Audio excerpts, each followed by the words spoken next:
At the job change plaza, everyone is praying they land a badass, god-tier class. And this young man is no exception. It's been a few years since the world merged with reality, bringing countless dangerous dungeons and hordes of monsters invading the human realm. Humanity began to awaken, gaining power, and becoming known as job changers. Su Yang was determined to awaken the best class possible, but the result? He got a class trashier than trash, a warrior. Warriors are melee cannon fodder early on, easy to kill, costing a fortune to build, and their late-game damage is a joke compared to other classes. The moment his classmates saw Su Yang's class, they burst into laughter. They clutched their stomachs, feigning pity to look superior, but it was pure, unadulterated mockery. Su Yang didn't give a damn about them. He looked them dead in the eye and fired back. "Who asked you?" "Oh, it's classmate Wang Fei. Heard you became a rare ice mage. Congrats. But I hear mages are weak right after awakening. Want to test that theory right now?" Wang Fei, stung by the insult, straightened his clothes and prepared to throw hands. But before he could make a move, his lackeys suddenly screamed in terror. "Boss! Look at that!" Su Yang whipped around to look. It was the elite force of the Spirit Beast Guild, one of the strongest A-rank guilds in Dongling City. Su Yang overheard that they were attacking the Black Dragon's lair today, and he was stunned. The Black Dragon's lair is the largest S-rank dungeon in City C. It's not just packed with mobs, it's crawling with powerful elite monsters. And the most terrifying boss, the level 99 Black Dragon, Athos of the Black Flame Wings. Rumor has it even the strongest S-rank guild was wiped out at its feet. But the Spirit Beast Guild has many job changers at the 4th transition or higher, and they've never failed a raid. Maybe they can actually pull it off. A Black Dragon job changer. Truly, this world belongs to the strong. Am I destined to be a peasant, trampled underfoot by these elites for the rest of my life? Su Yang clenched his fists in frustration. But when things get hard, the system works hard. A bright green notification suddenly popped up. Perfect host soul detected. System preparing to bind concurrent boss role. A sudden light enveloped Su Yang, followed by another notification. System has successfully bound the concurrent boss role. The young man was so shocked he nearly fell over. The system has this kind of feature? But what does concurrent boss even mean? A question with no answer, until the system sent another stream of notifications. System has successfully bound the concurrent boss role. System requires the host to act as the boss and prevent players from clearing the dungeon. After eliminating players, the host can receive their experience points and dropped equipment. Does the host wish to begin the concurrent role? Su Yang's jaw hit the floor. Usually, players raid dungeons in squads at least 4 people, sometimes 8 to 24. There are even 100-man raid groups. If I can send them all packing, the experience and gear will be insane. I could jump from level 1 to the transition level in a blink. If that happens, even the trashiest warrior class could become powerful in no time. Su Yang was getting hyped, but worry crept in. But if I get defeated by the players, what happens to me? Waiting too long for a response, the system grew impatient. Ding. Host unresponsive. System will automatically unbind. Countdown begins. Su Yang started panic mode. He screamed, "What? You can do that? The time is ticking down. This isn't the time to weigh pros and cons. Looks like danger comes with the benefits. Even if I get stabbed as a boss, I don't want to be trampled on by the world forever. To become strong, this might be the only way." Fine. Start the succession, Su Yang thought, then decisively clicked. Accept. You better make me a powerful boss. The system immediately activated, and the succession teleportation began. Su Yang opened his eyes after the shift. Before him stood Elite Dragonkin, all level 80 or higher. He jumped out of his skin. Where am I? Who am I? Are these dragon monsters? But wait, why do they look so small? I thought dragons were huge. While he was lost in thought, a voice from below interrupted him. "My noble king, have you awakened from your long slumber?" Su Yang was dumbfounded. He couldn't believe his ears. King? Is he talking to me? The king of the dragon race? No way. Is the boss I'm playing the level 99 Black Flame Wing? Just as Su Yang guessed, the system sent a confirmation. Congratulations, host. Succession successful. Current. Concurrent boss. Level 99 Black Dragon's lair. Athos of the Black Flame Wings. He still couldn't believe it. He glanced around, checking his surroundings. A status panel suddenly loomed before his eyes. Level 99 boss. Black Flame Wing, Black Dragon Athos. Juvenile stage. HP, 5 million. Attribute, Dark Dragon Race. Strength, 3,221. Speed, 1,102. Spirit, 1,321. Innate talent, Dragon Bloodline. Immune to 80% of physical damage. Immune to 80% of magical damage. Destruction, Black Flame. Naturally controls the fire element with extreme potency. Releases devastating black flames without consuming any energy. dealing massive magic damage. Dragon Pressure. Suppresses any lower-level creature, reducing their stats by 20%. This is the absolute dominance of a giant dragon. Skill, Dragon Strike. Launches an incredibly powerful attack, dealing physical damage equal to 30% of stats. Dragon Roar. Emits a sky-shaking bellow, reducing the spirit value of all targets within a 300-meter radius and plunging them into a confused state for 5 seconds. Dragon's Eye. Grants vision of any space within the territory or dungeon, completely unbound by line of sight. Su Yang's eyes nearly popped out of his head. He was shocked, then shocked again, sinking into deep thought. So, this is the power of the Black Flame Wings? This is just too broken. A standard level 99 4th job player might have stats breaking 1000 if they're lucky. But the Black Flame Wings? Not only are all stats over 1000, but strength alone exceeds 3000 points. But that's not even the terrifying part. The key is the talent. 80% resistance to both physical and magic damage, plus a 20% stat reduction aura on players. With these two combined, he's basically taking 0 damage. Add in these exclusive skills, and honestly, no player stands a chance against him anymore. Endless power surged through his body. It was a sensation of pure euphoria he had never felt before. Overwhelmed by the rush, Su Yang threw his head back and let out a wild, excited howl. Below him, the masses of monsters instantly collapsed to the ground, trembling and begging, "Please, my king, quell your anger." The young man suddenly realized he had made things awkward. He had accidentally unleashed the Dragon Roar skill, scaring the living daylights out of his subjects. "Stand up, you trash," he said, lifting his chin with arrogant pride. Seeing the boss speak, the minions below immediately scrambled to flatter him. As expected of my king, such overwhelming pressure even in the juvenile stage. Once you reach adulthood, leveling the human world will be a matter of course. Su Yang paused, catching a detail in their praise. The system information described it that way too, but he had a doubt. Logically speaking, aren't dungeon bosses supposed to have fixed levels? Does this mean the Black Flame Wings can actually level up? Before he could solve this puzzle, a voice from below dared to interrupt his thoughts. "You damn evil dragon. What are you going crazy for now? If you know what's good for you, let me go. Otherwise the elf race will make you pay." Su Yang was surprised again. He stared at the girl without blinking, thinking to himself, "That's an elf? An NPC in this dungeon?"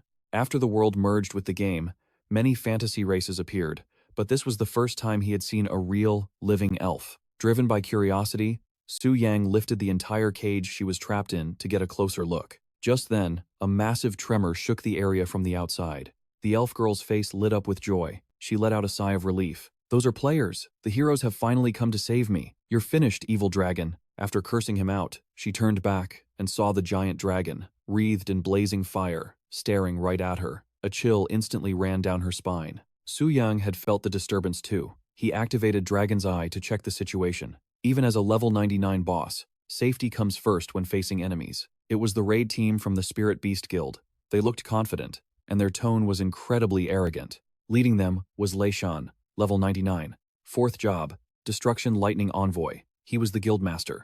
Beside him was Li Dan, level 98 4th job, Holy Light Shield Warrior. Following them were Qian Yuan, level 96 4th job, Healing Paladin, and Zhao Ming, level 95 4th job, Storm Multi-Shot Archer. To test their strength, Su Yang ordered a few small mobs to charge in first, but the intruders completely ignored the monsters, letting their tank draw aggro, while the fire attribute members in the back unleashed maximum damage in a single burst, as expected of the Spirit Beast Guild. Both their firepower and discipline were top tier. Those small fries weren't enough to force them to show their true strength. Since they were a professional team, Su Yang came up with a different idea. "Let's crank up the difficulty a bit." Immediately after this thought, screams erupted from the other side. "Guildmaster, what is that? Why are they falling from the sky? Mother of God, look at their stats. What is happening?" Before they could even process the situation, level 99 Dragonman warriors crashed down and launched their assault. Guildmaster Lei Shan quickly regained his composure. He shouted for defense, then blinked forward, delivering a critical lightning strike. Vice Guildmaster Zhao Ming instantly cast a team-wide damage immunity buff and took command. "Don't panic. Pull back to gain range. Take out the melee ones first. Time your buffs and bursts. Focus fire on the target." Following his command, he unleashed a storm multi-shot, raining wind attribute damage down on the target from above. The Dragonman warrior took the full brunt of the attack and instantly kicked the bucket. Watching this scene, Su Yang had to give them silent praise. They definitely had skills. A single Dragonman warrior wasn't enough to threaten the Spirit Beast Guild. All right then, Su Yang thought. If one isn't enough. He grabbed a whole handful of warriors and threw them straight at the group. The Dragonkin warrior ate the full attack and dropped dead on the spot. Su Yang watched the scene, secretly impressed. Not bad, but a single Dragonkin warrior won't be enough to threaten the Spirit Beast Guild. If one isn't enough, he'll just grab a whole handful of them and hurl them straight at that crowd. Just finished dealing with one elite mob, and before they could even celebrate or catch their breath, the Spirit Beast Guild gets a warm welcome from 6 more. Zhao Ming, holding his bow at the front, turns around in a panic and asks the guildmaster, "I've never seen a situation like this before. What the hell do we do now?" Lei Shan curses in frustration, then roars to straighten out the formation. "Damn it! What is wrong with today? What's there to be afraid of with elite monsters? Our guild is made of elites too. Charge. Adjust formation. Prioritize the injured. Tanks, get ready to fire. Face the enemy. Back to your allies. Attacks start flying out immediately after. Those monsters take full damage and quickly turn into stepping stones for the team." Su Yang watches in shock, muttering 3 words. Truly tenacious. Originally, he planned to use the elite mobs to break their formation and drive them back directly. But who would have thought they'd choose to fight to the bitter end? But with just this level of strength, there is no way they can defeat the boss.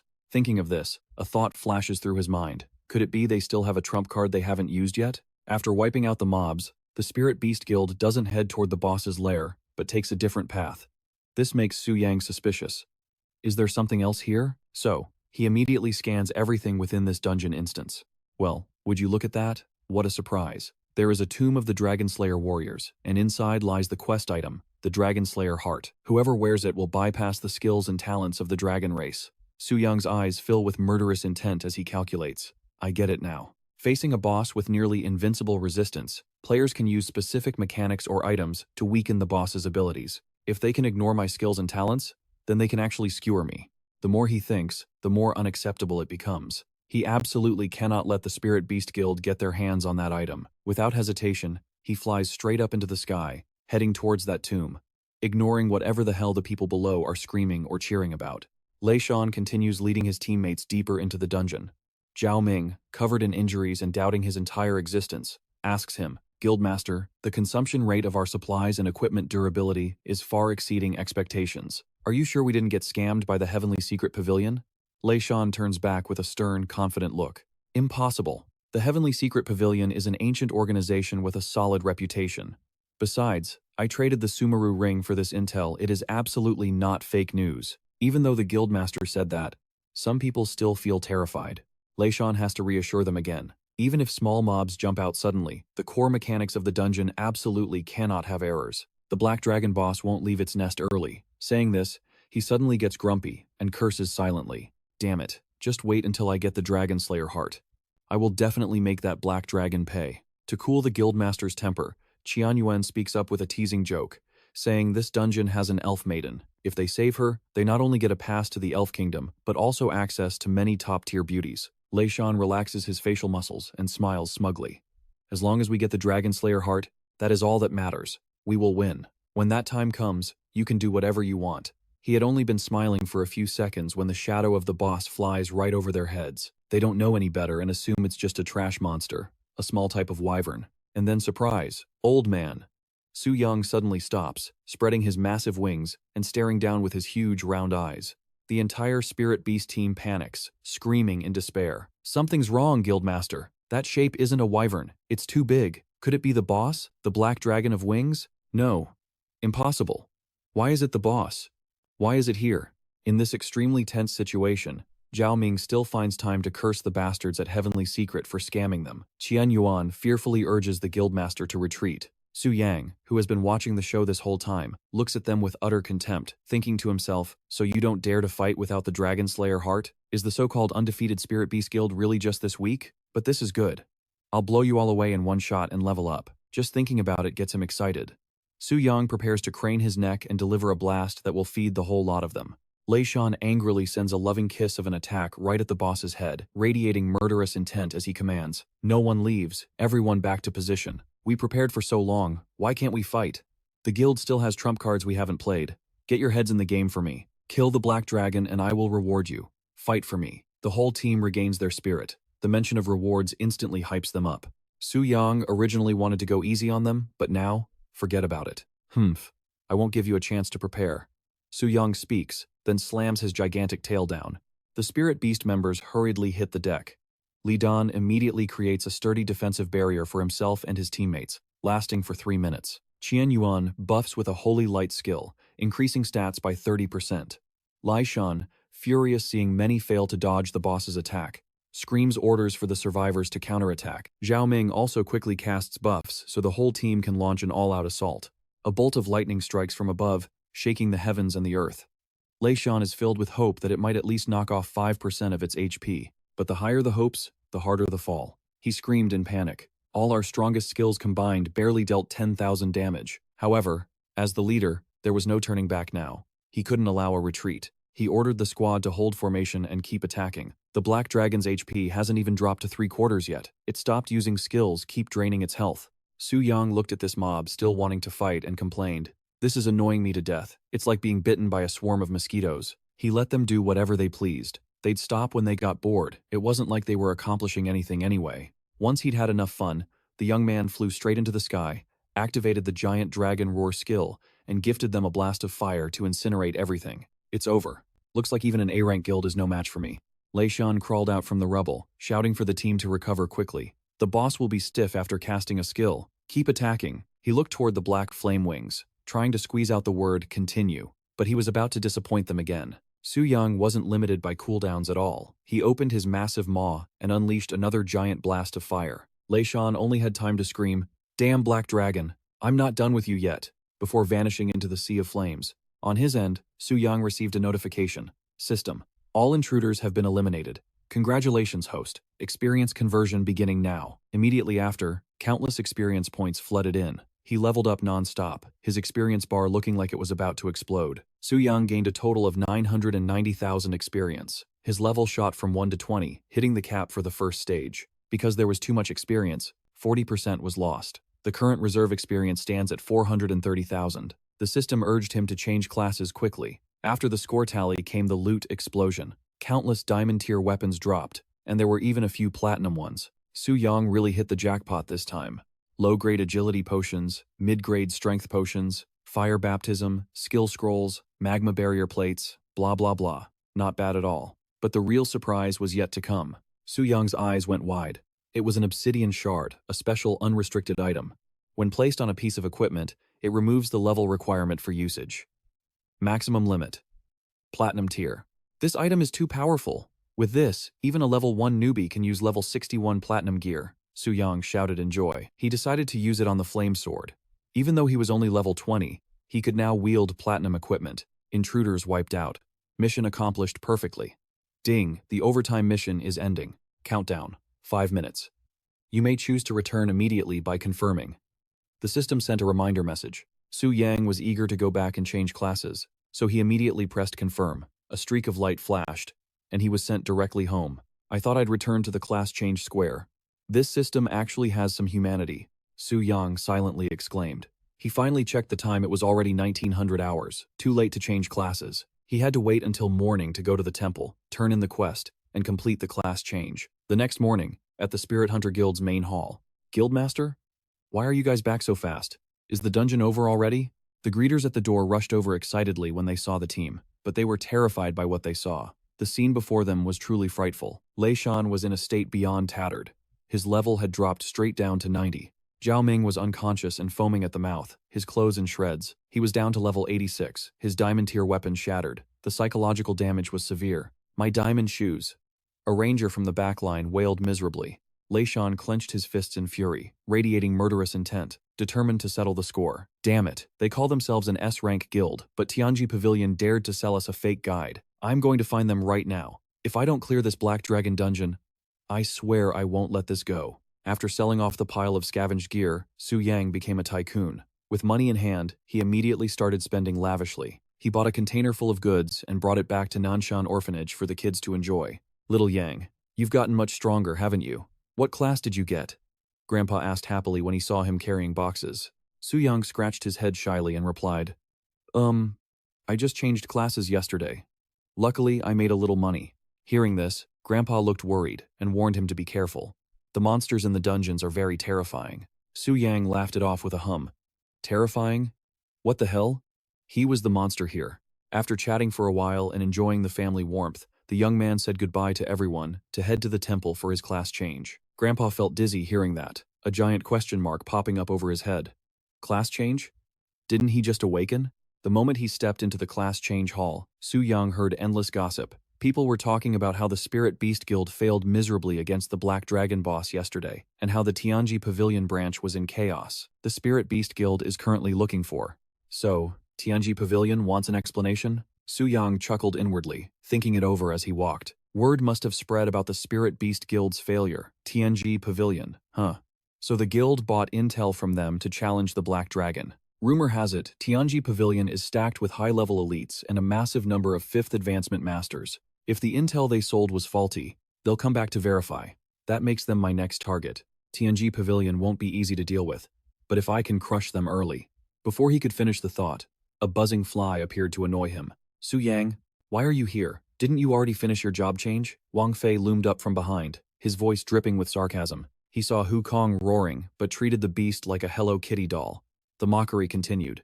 Ah, I get it. No guild wants you, so you're here to try your luck? I didn't get to discipline you yesterday, so today, I'll teach you a lesson. Wang Fei cast a spell immediately, ready to show Su Yang a world of pain.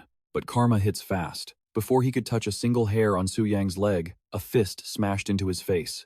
Teeth, lips, and blood went flying. His sycophant lackeys were terrified. Brother Fei, wake up. Su Yang glared at them, murderous intent radiating from his eyes. He had a fly on his face, so I swatted it for him. You guys have flies on your faces too. The minions got the hint instantly and literally rolled away. No need to help, sir. We'll do it ourselves. You're amazing, big brother. Can I help you with anything? The job transfer guide clapped enthusiastically, welcoming Su Yang with a bright, professional smile. As she led the young man to the temple, she watched him closely, her mind racing with calculations. He looks like a new transfer student. But that burst of speed and power just now? That was easily level 20 standard. He must be a rich heir from a major clan. But I've never heard of a teenager like this before. Standing before the job transfer statue, she began her standard explanation. The statue will automatically scan your class and level, then assign a quest. Once you complete it, you can advance. Su Yang stared up at the massive, imposing statue. It was overwhelming. According to the girl, transfer quests were usually divided into 4 difficulty levels. Before you begin, the temple can offer some guidance. Judging by Su Yang's appearance, she advised him to take a 3-star quest. Why not a 4-star quest? Su Yang asked abruptly. She kept her smile, but her tone was flat. 4 stars is quite difficult. No offense, but your class is a relatively weak warrior type. And you are attempting this alone. A job transfer is a lifetime decision. If you choose 4-star difficulty and fail, you can never retake it. You will be unable to advance for the rest of your life. Su Yang barely listened, continuing to test his strength. Is that so? He replied indifferently. The statue finished its scan and assigned the missions. Options appeared, ranging from 1 star all the way to 5. Su Yang blinked in surprise. A 5-star quest? Location: Cold Moon Forest. Objective: kill 10 level 20 demon wolves, 10 level 20 elite terror wolves, and 1 level 20 wolf king boss. Reward: unlocks hidden class magic warrior, plus 100 exclusive spirit points. Special skill: corpse explosion. Note: transfer quest must be done solo, no party.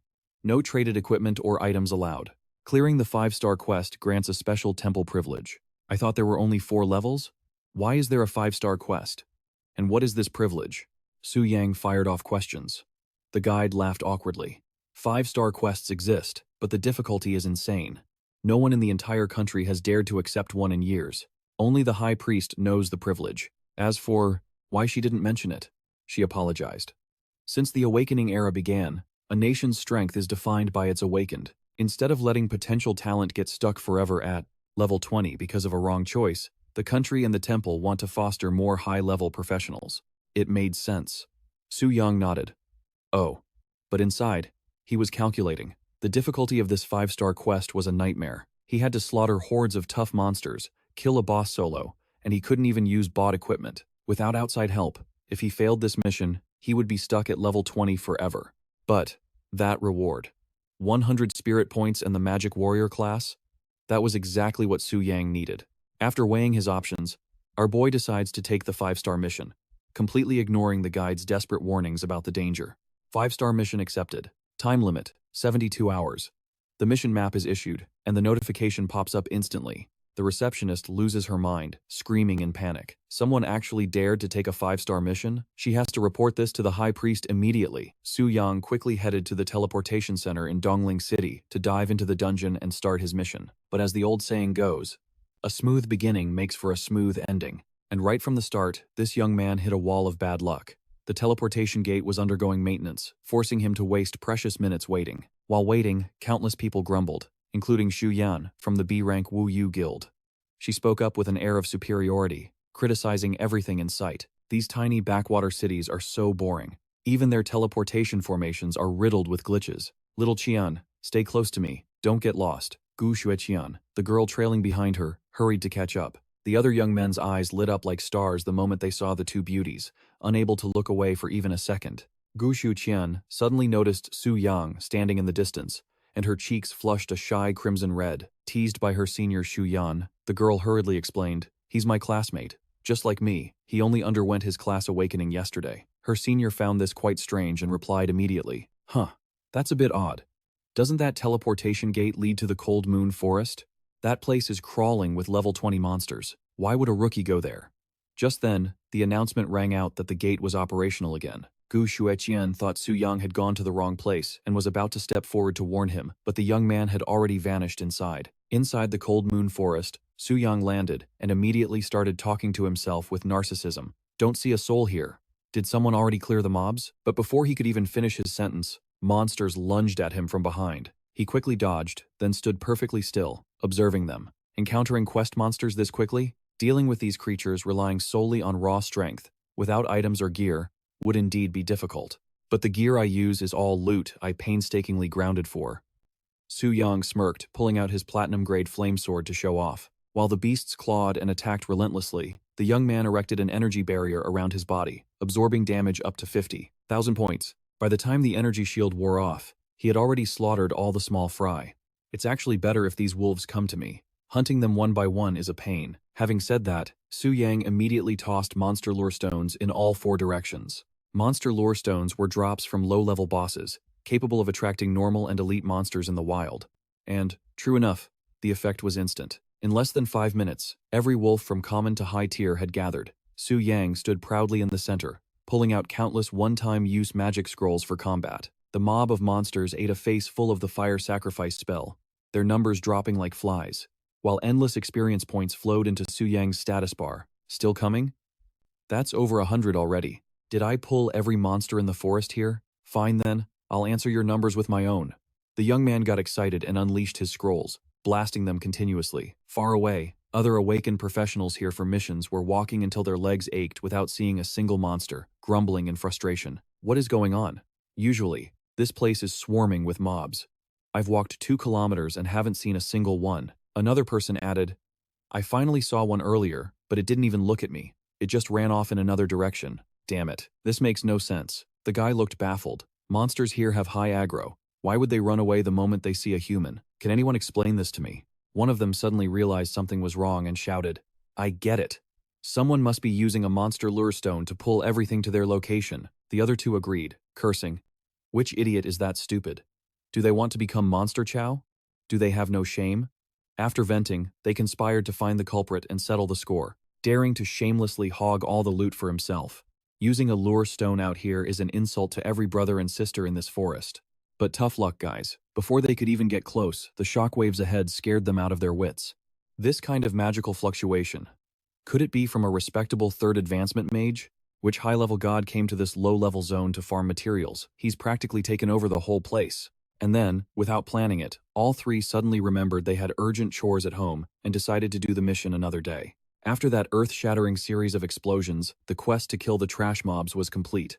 Now, Su Yang only had the boss left to finish. He marched toward the boss's lair with high spirits, sighing as he walked. This 5-star class advancement quest is simple, even if I am cheating a little. At the Azure Wolf King's hideout, Su Yang wasn't the only one there. A 3-person team had been hiding and camping since morning. They were overflowing with confidence, having prepared every tool needed for the battle. However, they never expected that their preparation would be useless. Su Yang walked into the cave, sword on his shoulder, looking majestic. The 3 campers assumed he was just a lost student and planned to let him be bait for the boss's first skill, then rush in to steal the kill. But the Azure Wolf King was in a state of frenzy due to the sudden mass death of its pack, and its stats had now increased by 30%. But honestly, whether it boosts 30 or 50%, Su Yang couldn't care less. Oozing confidence, he charges straight in a blurred line of motion. Instant kill. The system notification pops up immediately. 30,000 EXP gained. Class change quest complete. Please return to the temple to finalize advancement. The guys watching? Jaws on the floor. They're completely flabbergasted. Brains short-circuiting. Su Yang grips his blade, standing tall atop the boss's corpse. He scoffs, muttering 3 words. Is that it? Notification. Wolf King Core obtained. Contains magic power for upgrading silver tier weapons. Su Yang tosses the core in his hand, humming a tune. Easy peasy. Time to head back. That shameless guy steps up, begging, Big boss, if you don't need that Wolf King core, maybe I could. Whoosh. Su Yang's sword slashes past Zhang Lai's face faster than the wind. He plants the blade in the ground, smiling coldly. Who was it that wanted to use me as bait just now? Zhang Lai collapses in terror, frantically waving his hands. Not me. I'd never think that, sir. Never. Su Yang delivers a solid punch. You want it? Earn it yourself. The guy goes flying, whining as he lands, scared the living daylights out of him. Thank God I didn't attack him earlier. Zhao Wu watches, stunned. Am I dreaming? I'm not dreaming, right? Li San is frozen. Is this for real? 1 slash to kill the boss? Who the hell is he? Back at the temple, a surprised voice calls out. You're back already? Did you have more questions? He reports, quest done. Ready for the class change. She blinks, realizing. Wait, you actually finished it? Just, wait here a second. Xiao Mo's eyes bulge. You finished it? The 5-star class change quest? Su Yang nods. Yep. She stares at the panel, still in denial. Impossible. He only accepted the quest this morning. It's only been a few hours. How? Player. Su Yang. First class change. Difficulty. 5 stars. Status. Completed. It's actually done? Xiao Mo thinks. Finished in 1 day? People would call this a scam. But the system doesn't lie. That means he cleared it fair and square, and didn't even take a scratch. Su Yang waits, getting impatient. Excuse me? Can we start the process now? She smiles awkwardly, leading the way. Sorry for the delay. Please, come inside. Xiao Mo feels lucky. Good thing I already alerted the high priest. The church needs talent like this. The more she thinks, the more she blushes. He's handsome too. Wonder if I can ask for his number later? Xiao Mo stops at the main hall. Please step up. The temple will automatically verify your completion. He nods. Sure. Energy beams down from above, enveloping Su Yang. Notification. Verifying class change quest. Normal wolves, 100 out of 100. Elite dire wolves, 10 out of 10. Boss Wolf King, 1 out of 1. Verification complete. Class change quest approved. He feels a surge of raw power flowing through his veins. New info update. Class change aura. It's a special reward for completing the quest. The color and stat bonuses depend entirely on the difficulty level. White aura. 1-star quest. Increases stats by 2%. Green aura. 2-star quest. 4% boost. Blue aura. 3-star quest. 6% boost. Purple aura. 4-star quest. 10% boost. But for a 5-star quest, the info flashes. Only he has achieved the top-tier orange aura. Increases base stats by 25%. Player Su Yang has successfully changed class to Magic Swordsman. 5-star quest complete. Orange aura activated. Stats plus 25%. Magic Swordsman, a special warrior class. Masters of physical melee combat combined with versatile magic skills. Immense power potential. First class change complete. Level cap raised to 40. Checking overflow EXP. 446,000 points. Level increased to 34. Receive 210 stat points. Please distribute immediately.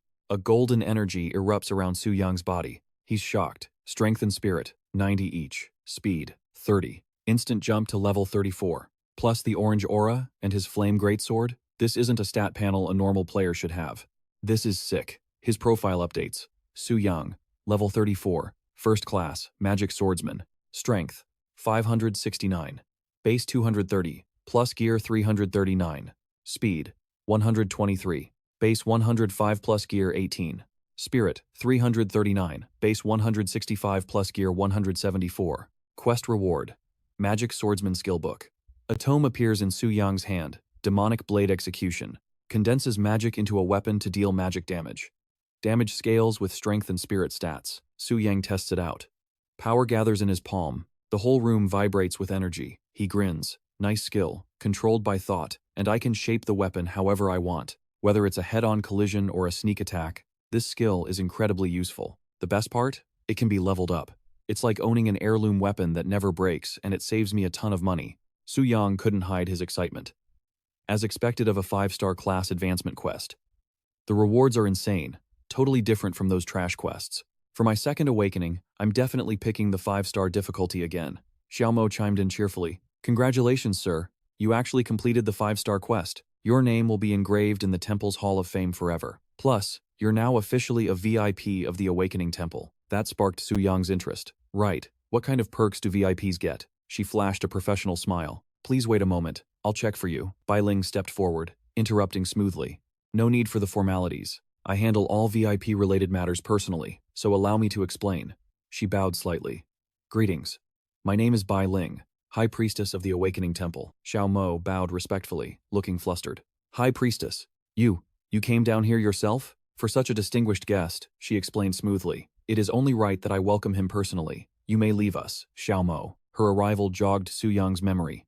The High Priestess is basically the director of this entire branch. I didn't expect a big shot like her to greet me personally. Xiao Mo was crying inside. She just lost her chance to get close to this handsome guy. She was so close to getting his number, but on the outside, she kept her cool. Understood, ma'am. Bai Ling gestured graciously. It's a bit crowded here. If you don't mind, let's move to the VIP lounge for a private discussion. Lead the way. Su Yang took her soft hand. Instantly, a teleportation circle materialized above them, whisking them away to another room. Spatial teleportation? Su Yang analyzed quickly. Since when does a Tier 3 priest in a small city possess such high-level magic? No wonder people say the Awakening Temple's true power is unfathomable. As if reading his mind, Bai Ling smiled. I'm not that powerful. Within the temple, I simply borrow the deity's strength. You, on the other hand, you are the true anomaly. According to our records, Dongling City has never produced a 5-star awakener before. Even in the major metropolis of Tianling City, the last person to complete a 5-star quest appeared 10 years ago. Su Yang knew that Tianling City was a Tier 1 metropolis, vastly superior to a backwater like Dongling in every way. Only one person in 10 years? It seems the value of a 5-star awakener is far higher than I estimated. She continued. Per temple regulations, awakeners who conquer the 5-star trials are entitled to the following privileges. First, a monthly state subsidy of 10 million credits. Second, the Alliance Black Gold membership, which grants a 20% discount on all purchases and transactions. Su Yang was floored. The VIP perks are that insane? Forget the 10 million monthly allowance. The Alliance Black Gold card is the real jackpot. A 20% discount means if I spend 100 million, I save 20 million instantly. With that plus the monthly stipend, I'm basically printing money. I never expected that one single quest would land me a fortune like this. I got to admit, the Awakening Temple is generous as hell. Bai Ling added, the subsidy and black gold privileges have already been linked to your Hunter ID automatically. You don't need to lift a finger. Furthermore, you now have the right to bypass recruitment trials and join any A-rank guild in the city. Is it mandatory? He asked. Bai Ling shook her head. Not at all. However, individual strength has its limits. Joining a guild grants you experience buffs and aura enhancements. More importantly, you gain the protection of a team. It is, objectively, the safer path. Su Yang nodded slowly. She's right. Solo players are easy targets for griefers, especially someone leveling up as fast as I am. I'll be a walking target. I'm not worried about people at my level, but if a high-level hunter decides to hunt me down, things could get ugly.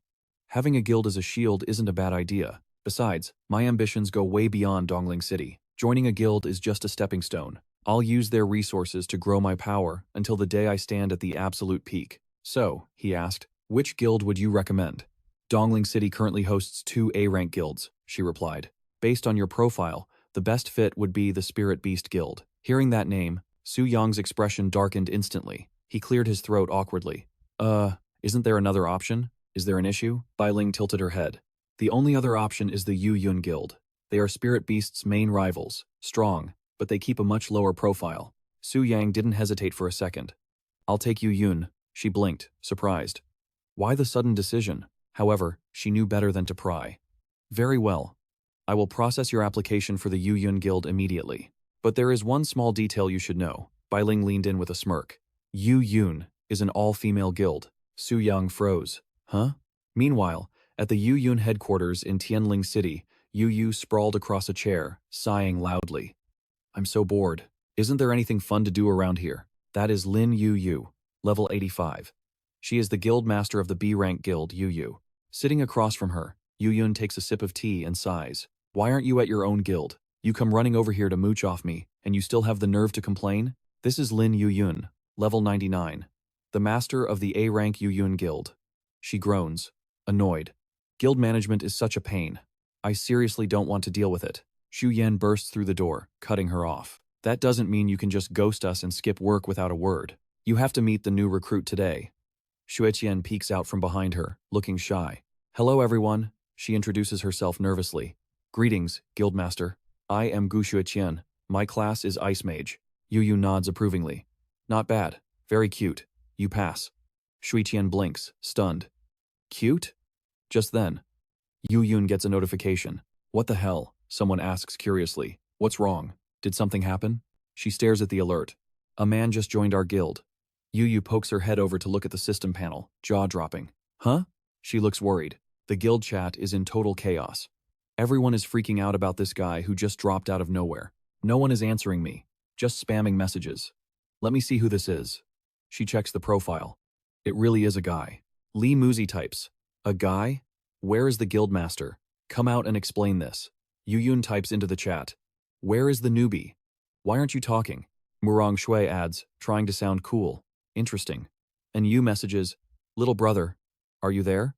Yu Yu's face darkens. Doesn't your guild have a strict females-only restriction? Did your subordinates screw up the settings? Yu Yun rubs her temples, helpless. No. This guy was assigned by the Job Change Temple. He completed a 5-star class advancement quest and got VIP status. He can join any A-rank guild he wants. I don't have the authority to reject him. Xueqian covers her mouth, gasping.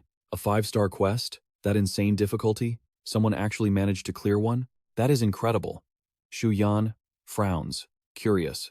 But why didn't he choose the Spirit Beast Guild? Yu Yun shrugs. Who knows? Let's deal with this Su Yang guy later. I will meet him personally. Even if he is in. If he tries anything funny, I will find a way to kick him out. Hearing the name, Xueqian freezes. Su Yang? Noticing her reaction, Yu Yun asks, do you know him? She checks the file. Actually, yeah, this rookie is from East Spirit City too. I do have a friend named Su Yang, she admits.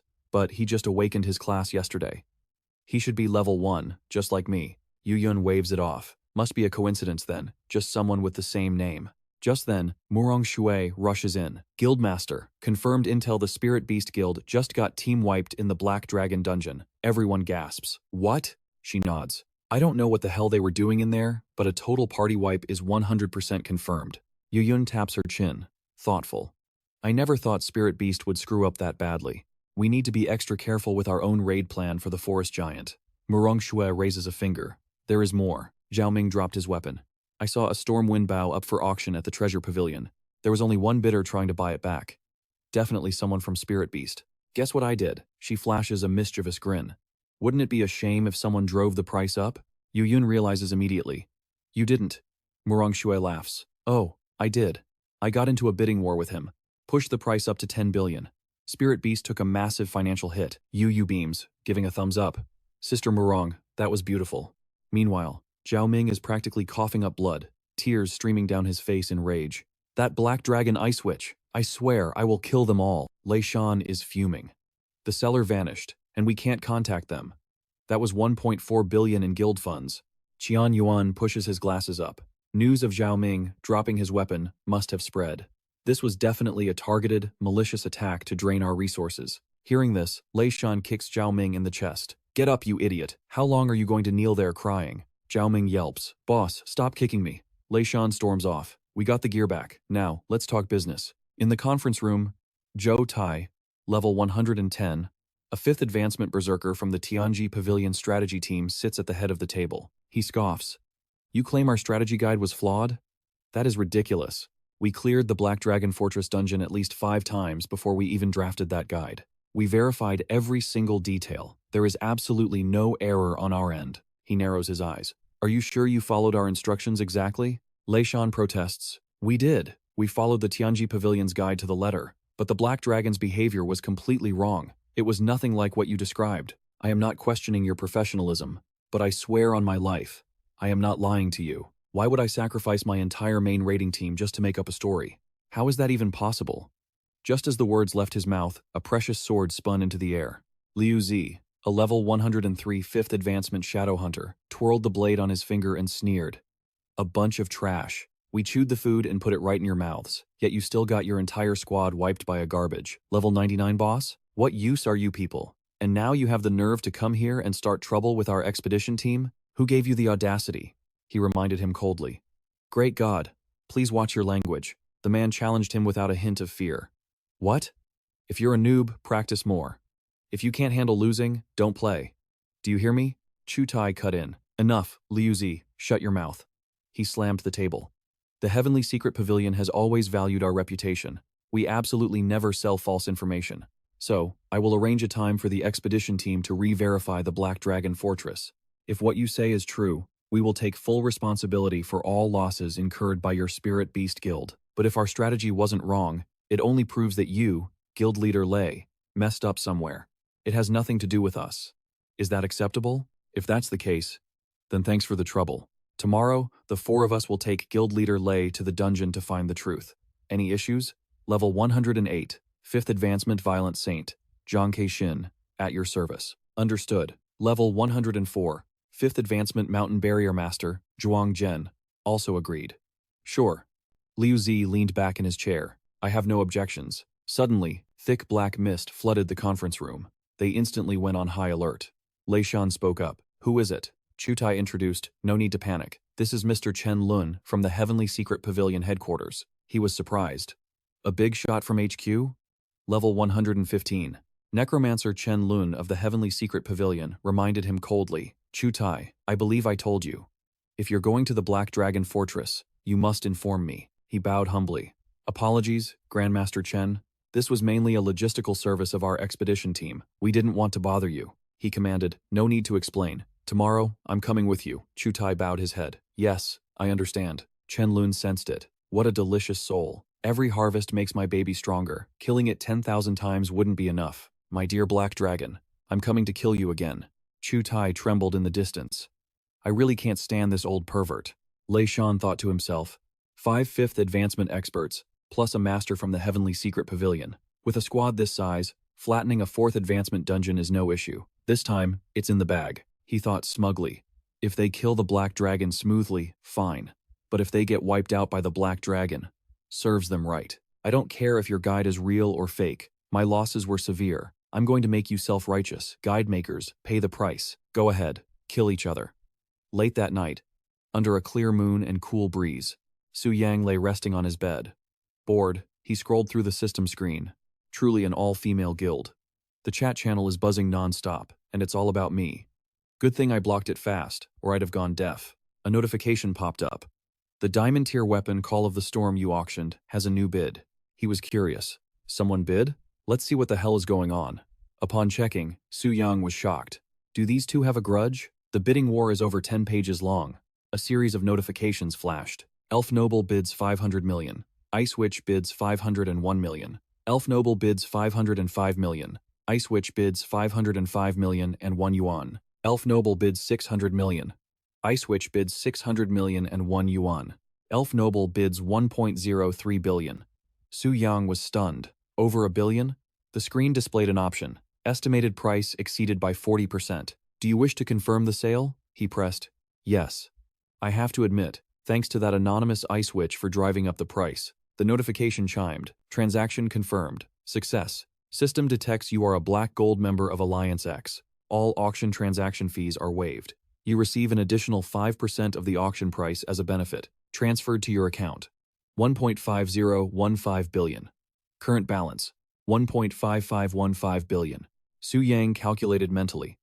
Waived fees plus 5% cashback. That's basically 10% pure profit. I just made a clean 100 million extra. So satisfying. Too satisfying. This is the ultimate enjoyment a premium member deserves. He closed his eyes. Just a quick rest. I'm really looking forward to doing this again tomorrow. This power leveling service is getting addictive. After tasting this kind of pleasure, who would want to grind monsters for loot anymore? A new day began. 7 a.m. sharp. A notification rang out. Part-time boss mode cooldown complete. detected awakened challengers entering the dungeon. 5 from the S-rank expedition team.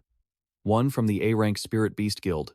Initiate connection? He swung his legs off the bed and slipped into his slippers. Looking at the screen, Su Yang whistled. It's actually the famous expedition team. They're known as dungeon killers, conquering countless dungeons and creating the guides. The guild is crawling with level 105th advancement heavyweights. They should have cleared this dungeon ages ago. So why the sudden visit? Is it payback for the Spirit Beast squad getting wiped out?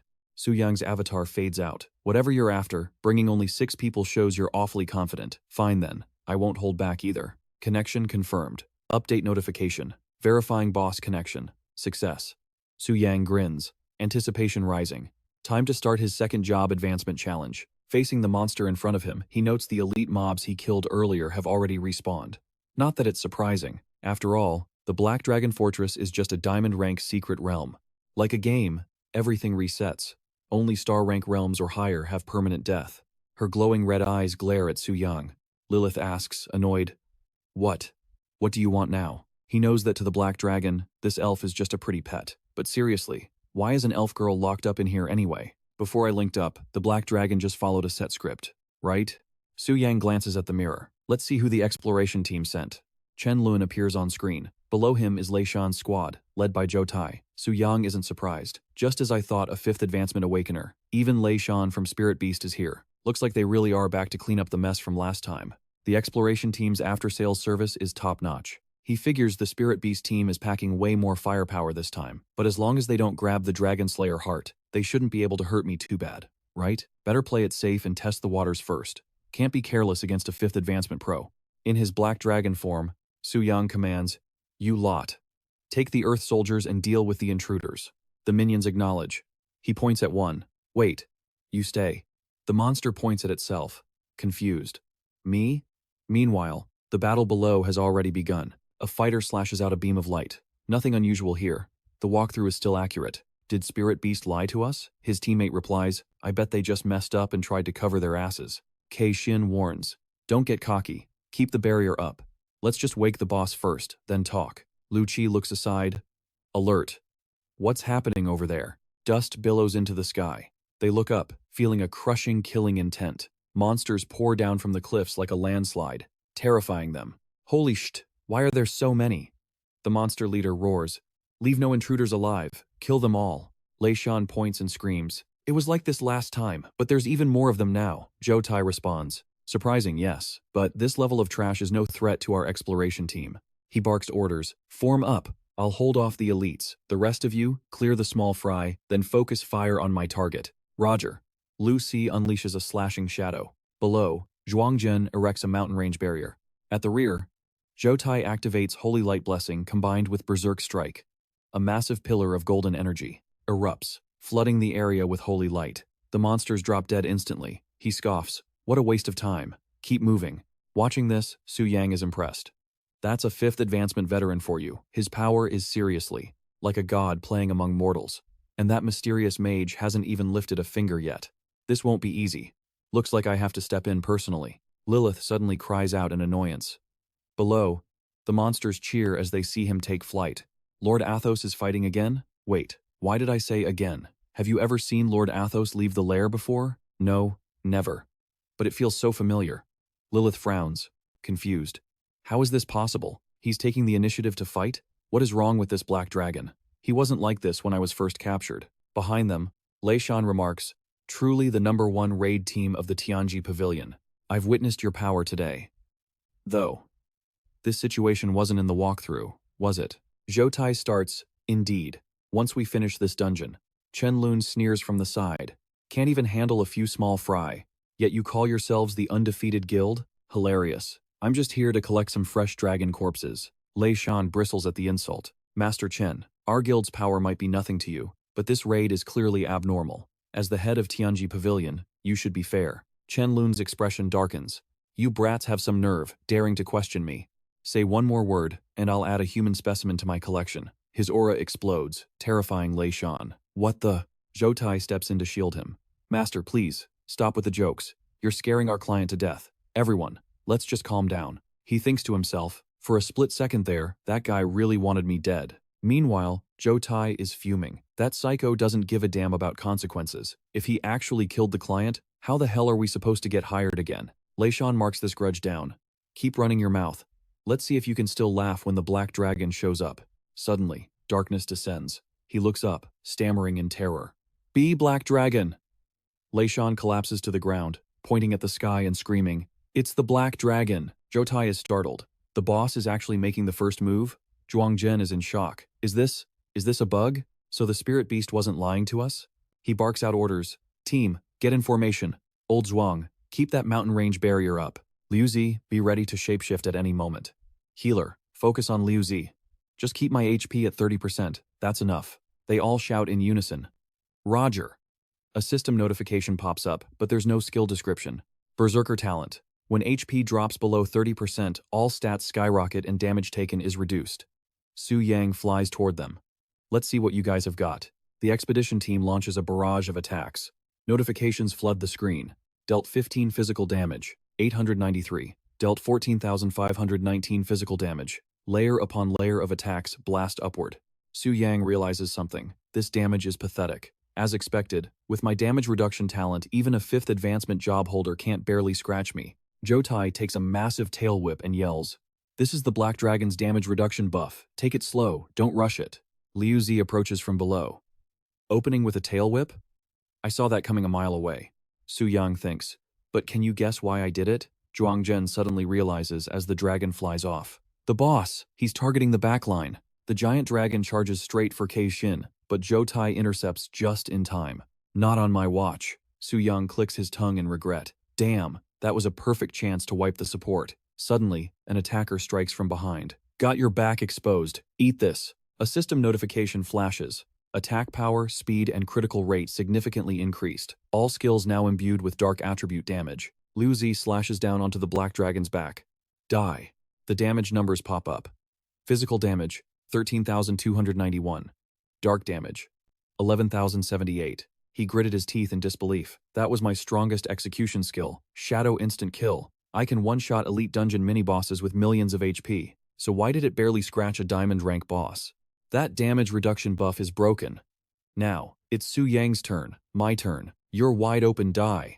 Liu Zi's HP and shields plummet to rock bottom, stopping at exactly 1%. Su Yang thinks, still alive? Lucky bastard. But let's see how long that luck lasts. Seeing him fall, Zhou Tai rushes over. Liu Zi. Zhuang Zhen lands beside them. That was too close. 1 pixel of health left. Thank God the shield held. Old Zhang, get a potion down his throat. Now. On it. But Keishin freezes, staring at the horror in front of her. Energy is gathering in Su Yang's gaping maw. He gasps. Is that the breath of destruction? Zhou Tai is stunned. Wait. He's not supposed to use his ultimate until he hits 70% HP. How is this possible? A massive torrent of fire blasts out, engulfing the entire area. Su Yang senses them. Still alive? That must be the Barrier Master's ultimate defense skill. One more breath of destruction and they're toast. The team cowers inside a cave. Zhou Tai is baffled. Why isn't the boss following the game mechanics? It's like, it has intelligence. It knows tactics. It's targeting our weak points. Stop joking. It's a diamond rank boss. It has to follow a pattern. How can it just improvise? A notification pops up. Mountain Barrier Master ultimate skill, Sanctuary. Reduces damage taken by allies by 90% and regenerates HP for 10 seconds. Cooldown, 360 seconds. Chen Lun steps forward. Useless bunch of trash. I have to do everything myself. He begins to chant. From the endless abyss, I call upon the ancient souls. By my will, heed my summons. Unleash your power and crush this world. Chen Lun screams.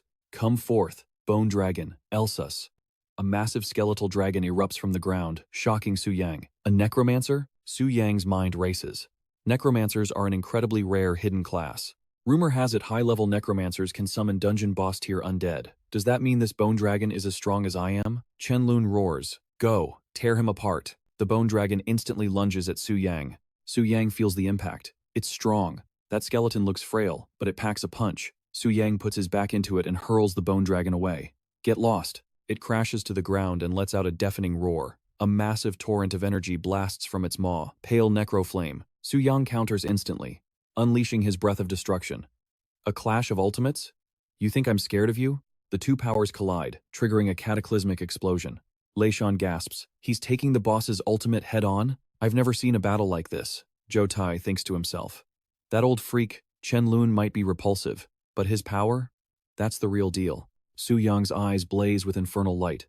Not bad. That attack had some kick.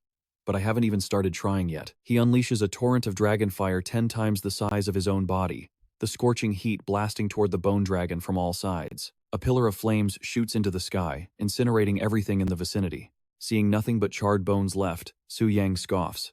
Is that it? But suddenly, a skeletal claw shoots up and crushes him in its grip. Su Yang is stunned. He thought it was dead. What the? The bone dragon is dragging him down by the leg. This thing can regenerate? Chen Lun barks out a command. I have an endless supply of fresh corpses. Get up and keep fighting. Rise, bone dragon Ma Elsus. Su Yang realizes the truth. Of course, it's a necromancer skill. In an instant, the bone dragon's shattered body reassembles itself. It slams into Su Yang, physical damage. 59,418. Crap, I'm in trouble. A barrage of attacks hammers him, draining his health bar rapidly. HP is down to 81%. He realizes the damage output is way higher than a standard awakened. If this keeps up, I'm actually going to lose. Su Yang whips his tail, smashing it into the bone dragon's ribs, then flaps his wings to gain altitude. Gotta catch my breath. It's right on my tail. The bone dragon crashes to the ground, kicking up a massive cloud of dust and debris. Watching the beast roar from below, Su Yang realizes something. Wait, can that thing not fly? Chen Lun knows that's its weakness. This is getting annoying. Bone Dragon Ma Elsus. Use ranged attacks. The beast spits a fireball straight at him, but Su Yang dodges with ease. You think you can hit me with that sloppy aim? But from this height, the summoner is wide open. Chen Lun realizes Su Yang's plan. He screams, Ma Elsus, get back here, protect me, now.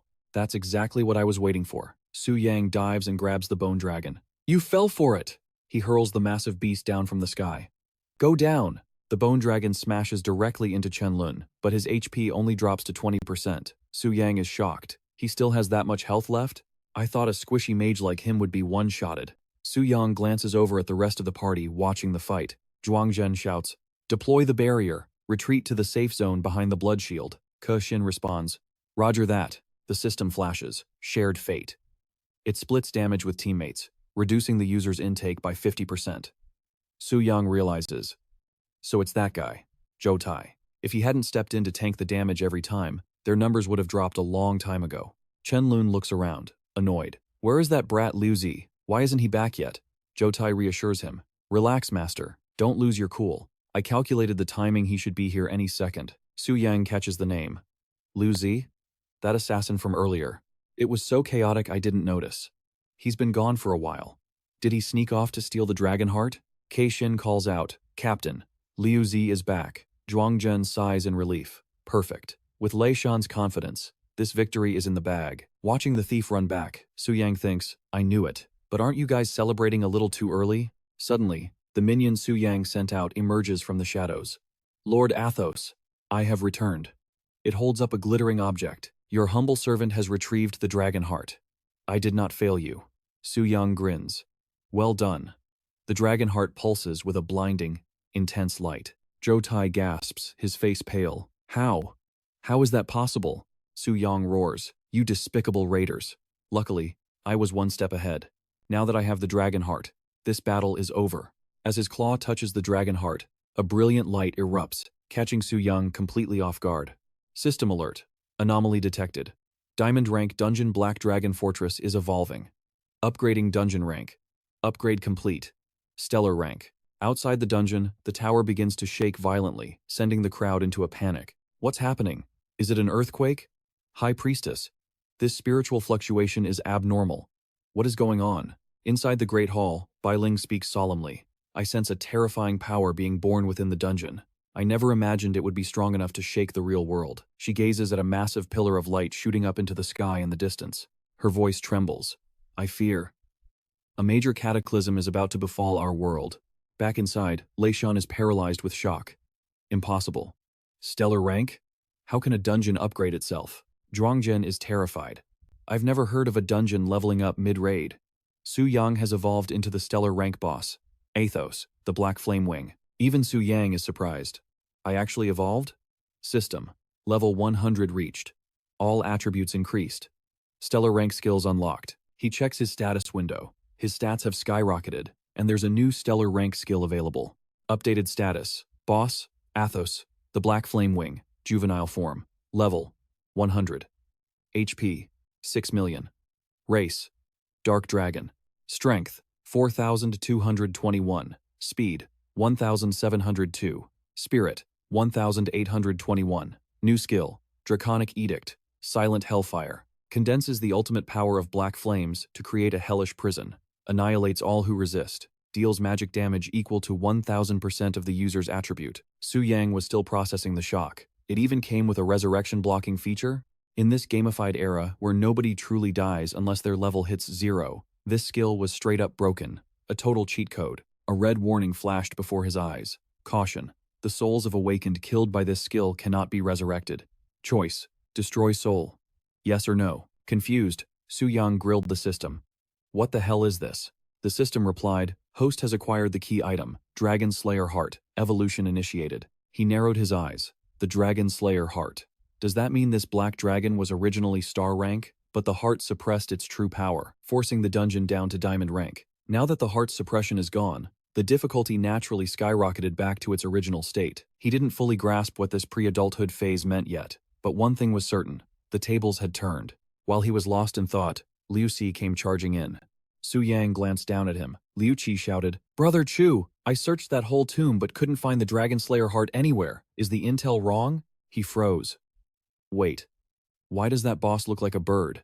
Then he spotted the glowing object in the black dragon's hand, and his confusion turned to shock. The Dragon Slayer heart? Why is it over there? Chu Tai saw him winding up to charge and screamed, Don't be an idiot. Get back here, now. He cursed under his breath. Did this moron not see the system notification? Relying on his insane speed, Liu Xi smirked. Relax. There's no way this big lug can catch me. He dashed forward, only to be intercepted by Su Yang's massive claw. Splat. He was crushed instantly beneath the dragon's foot. Chu Tai screamed. Liu Xi. A notification popped up. Teammate Liu Xi has died. Lei Shan panicked.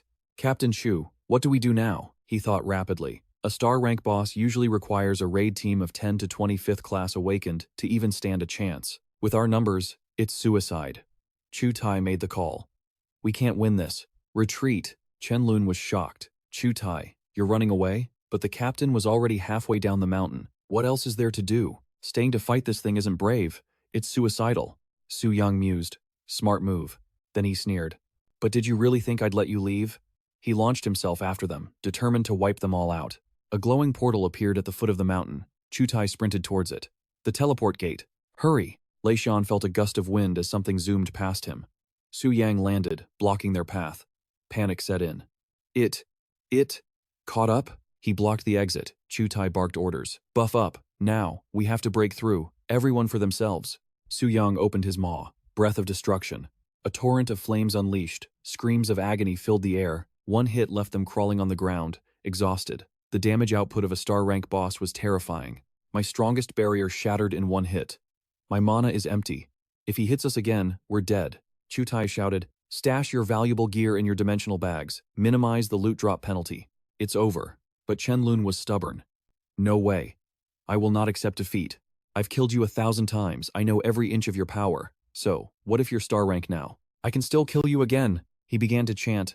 Spirits slumbering in the river of the moon. Use my power as a conduit. Break the boundary of life and death. Manifest once more in this world. Army of the dead. Thousands of spirits materialized. A notification appeared. Skill. Summons all dying creatures on the battlefield to serve as subordinates. Duration. Infinite. Cost. Continuous drain on caster's mana and HP. He commanded the horde, go, tear him apart. A bone dragon rose to confront Su Yang. Su Yang swatted them away casually. Die, you trash. The bone dragon unleashed a stream of fire. Su Yang scoffed. You call this firepower? I don't even need to try. The bone dragon's purple flames blazed blindingly. Annoyed, Su Yang smashed it into the ground with a single punch. Crunch. Then he grabbed the bone dragon by its skull and hoisted it up. Chen Lun was speechless. Finally, he spat out. You damn beast. We awakened are immortal. Even if I fail here, I'll come back and destroy you. I'll devour your soul. It's a pity. Star rank dungeons don't reset. I really wanted to kill you a few more times. That ticked him off. If you're going to talk like that, do you really think I'll let you escape? Su Yang flew high into the air. Let's test my new skill on you. Word Soul, Silent Hellfire. The flames descended, engulfing everything below. Screams echoed as the undead army was incinerated. Even Chen Lun was swallowed by the inferno. It burns! Arg! But next time, I swear I'll make you suffer 100,000 times worse. Su Yang cuts him off. There won't be a next time. The man gasps, a sense of dread washing over him. What? What is this? My HP. It's already 0? Why hasn't the teleportation started? Why isn't my body breaking down? Disintegrating, the boy reveals. Because you have no chance left to respawn. Disappear. The firepower swallows Chen Lun whole. System notification. You have slain level 113 Blood Warrior, Zhou Tai. Received experience points, plus 2,198,763. You have slain, level 108, Violent Priest, Zhang Keihan. Received experience points, plus 1,986,123. You have slain level 104 Mountain Barrier Master, Zhuang Zhen. Received experience points, plus 1,776,333. You have slain level 103 Shadow Hunter, Liu Zi. Received experience points, plus 1,662,321. You have slain level 115 Necromancer, Chen Lun. Received experience points, plus 2,546,198. Accumulated experience, plus 9.97 million. Leveled up to 40. Reached the limit for the second awakening. Please complete the class advancement quest immediately. Otherwise, 40% of the excess experience will be lost. Current accumulated experience, 5.59 million. Barely escaping with their lives back to the guild. The group looks like they have seen a ghost. The door bursts open, and Keishin's voice rings out. I am back. Zhou Tai asks anxiously, how is it? Is there any news about Grandmaster Chen? He reports that there is nothing. Even the information regarding Grandmaster Chen in the Heavenly Secret Pavilion has completely vanished. This situation means he was either erased by someone, or he is dead. This news strikes the three of them like a bolt of lightning. Zhou Tai recalls that horrific scene. He never expected it could bypass such powerful defenses and force Chen Lun to his death. That black dragon, black-winged flame Athos. What kind of boss was that? His entire body trembles. This is no longer a problem we can handle. First, compensate for the loss of the spirit beast. Leave the rest for headquarters to decide. A wave of fear surges in Zhou Tai's heart. Only Chen Lun was killed. Is that some special mechanic? Or did that boss intentionally spare us? Back at the apartment where Su Yang lives, the warm sunlight streams in. He tilts his head back, downing a can of soda in one breath, then collapses onto the sofa. He sighs, I am exhausted. That expedition team was truly at a level that spirit beasts could not touch. It took so much of my effort. Looking at the equipment panel, Su Yang feels a warm satisfaction. But working that hard yields worthy rewards, as expected of drops from an S-rank guild. So rich. The screen displays the information. Star rank dagger, Phantom's Frenzy. Star rank ring, Blood Rage.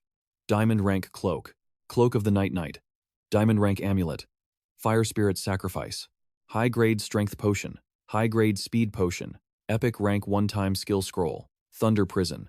Epic rank one-time skill scroll, Dance of Judgment. Flawless rank one-time skill scroll, Ice Barrier. Su Yang glances at the sword. But if I have to say what attracts me the most, it is undoubtedly these two items. The information pops up. Star rank dagger, Phantom's Frenzy. Description. From the 7th assassination of the Phantom, it has claimed the lives of countless beings. The Phantom's Frenzy continues. Let the resentment of the souls grow. Equipment requirements. No class restrictions. Required attributes. Speed 300. Spirit 300. Required level 10. Attributes. Speed plus 800. Strength plus 400. Trait. Phantom Body. Consumes mana to enter stealth for a short duration, while increasing speed by 60%. Spirit Mark. Consumes mana to mark a target. If attacking while undetected, damage dealt increases by 300%. Legendary rank skill scroll, 5 charge storm, Thunder Heavenly Blade. Description. Activates the 5th awakening skill, Storm Thunder Heavenly Blade. Can be charged 5 times. Su Yang is ecstatic. I have to say, my luck is truly too good. Last time, a diamond rank weapon dropped. This time, I even got a star rank weapon. And unlike the Storm Summoner, I can actually equip this dagger. Moreover, the legendary skill scroll is even better. It has enough power to instantly kill 4th awakening class holders. And it has no restrictions? That is truly terrifying. The information displays. Su Yang. First Awakening Magic Warrior. Level 40.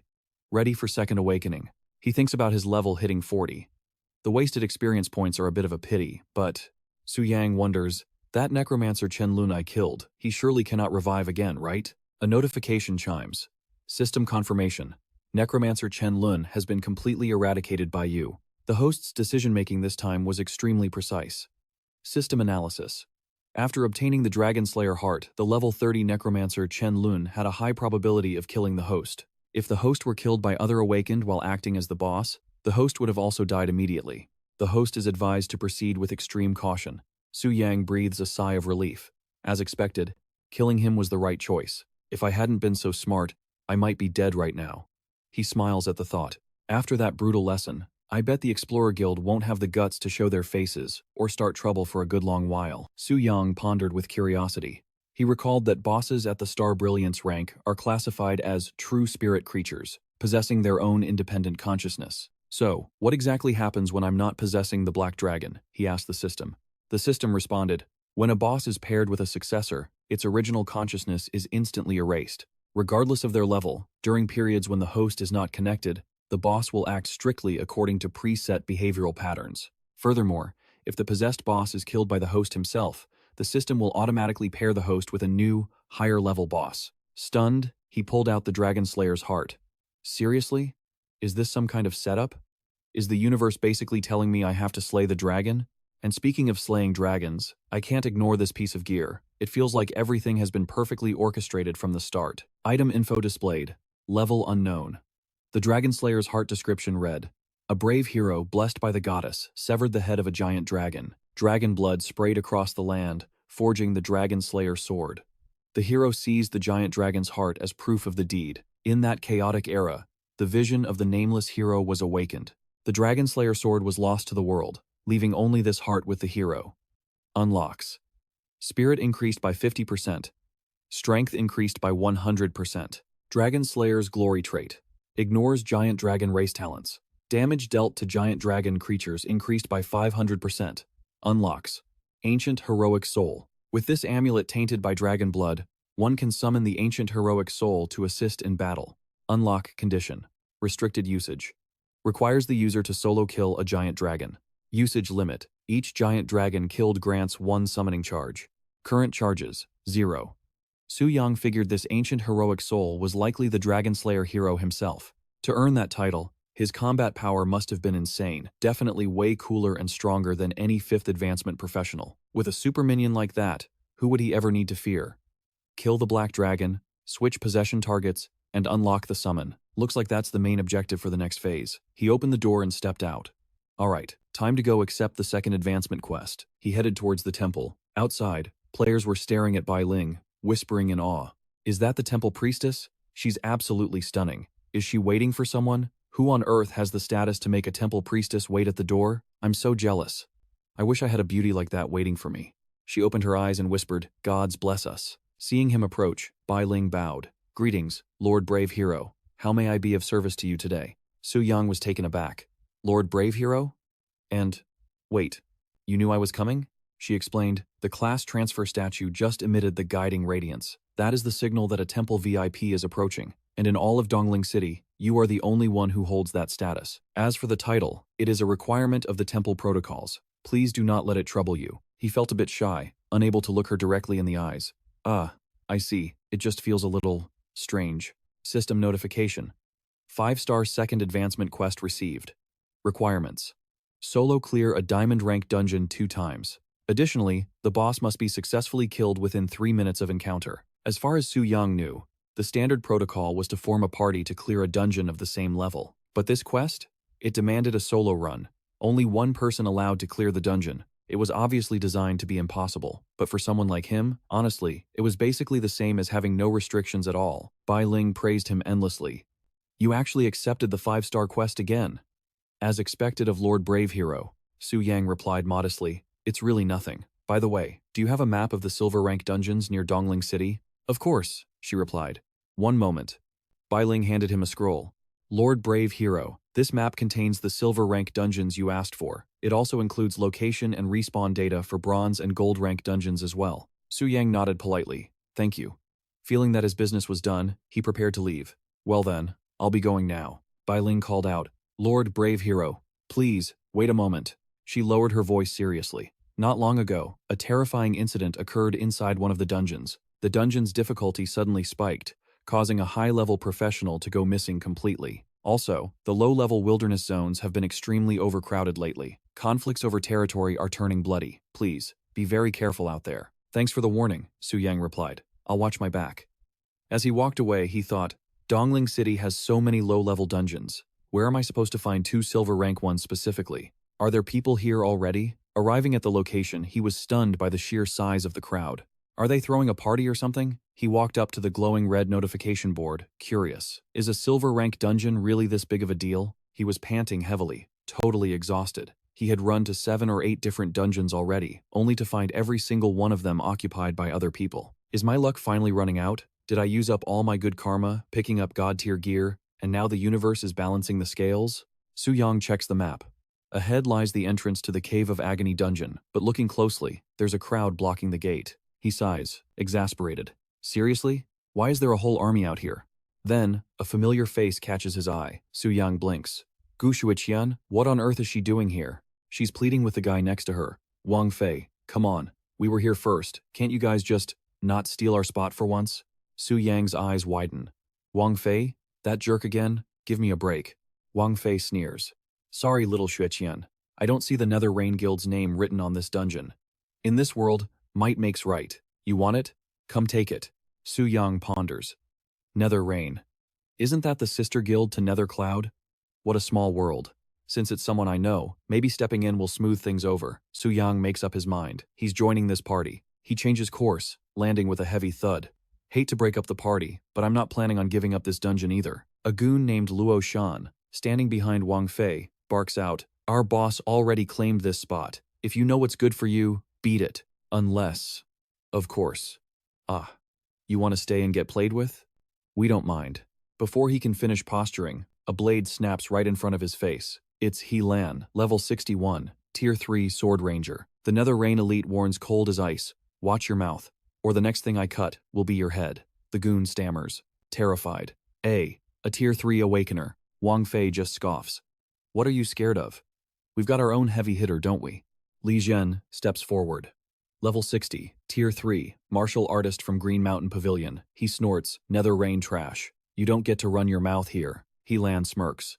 Oh look, an uncivilized ape learned how to speak. Is your brain made of muscle too? Or is the concept of first come, first served just too complex for you? Li Zhen cracks his knuckles. I only understand one logic. The strongest wins. You want to go? Just wait.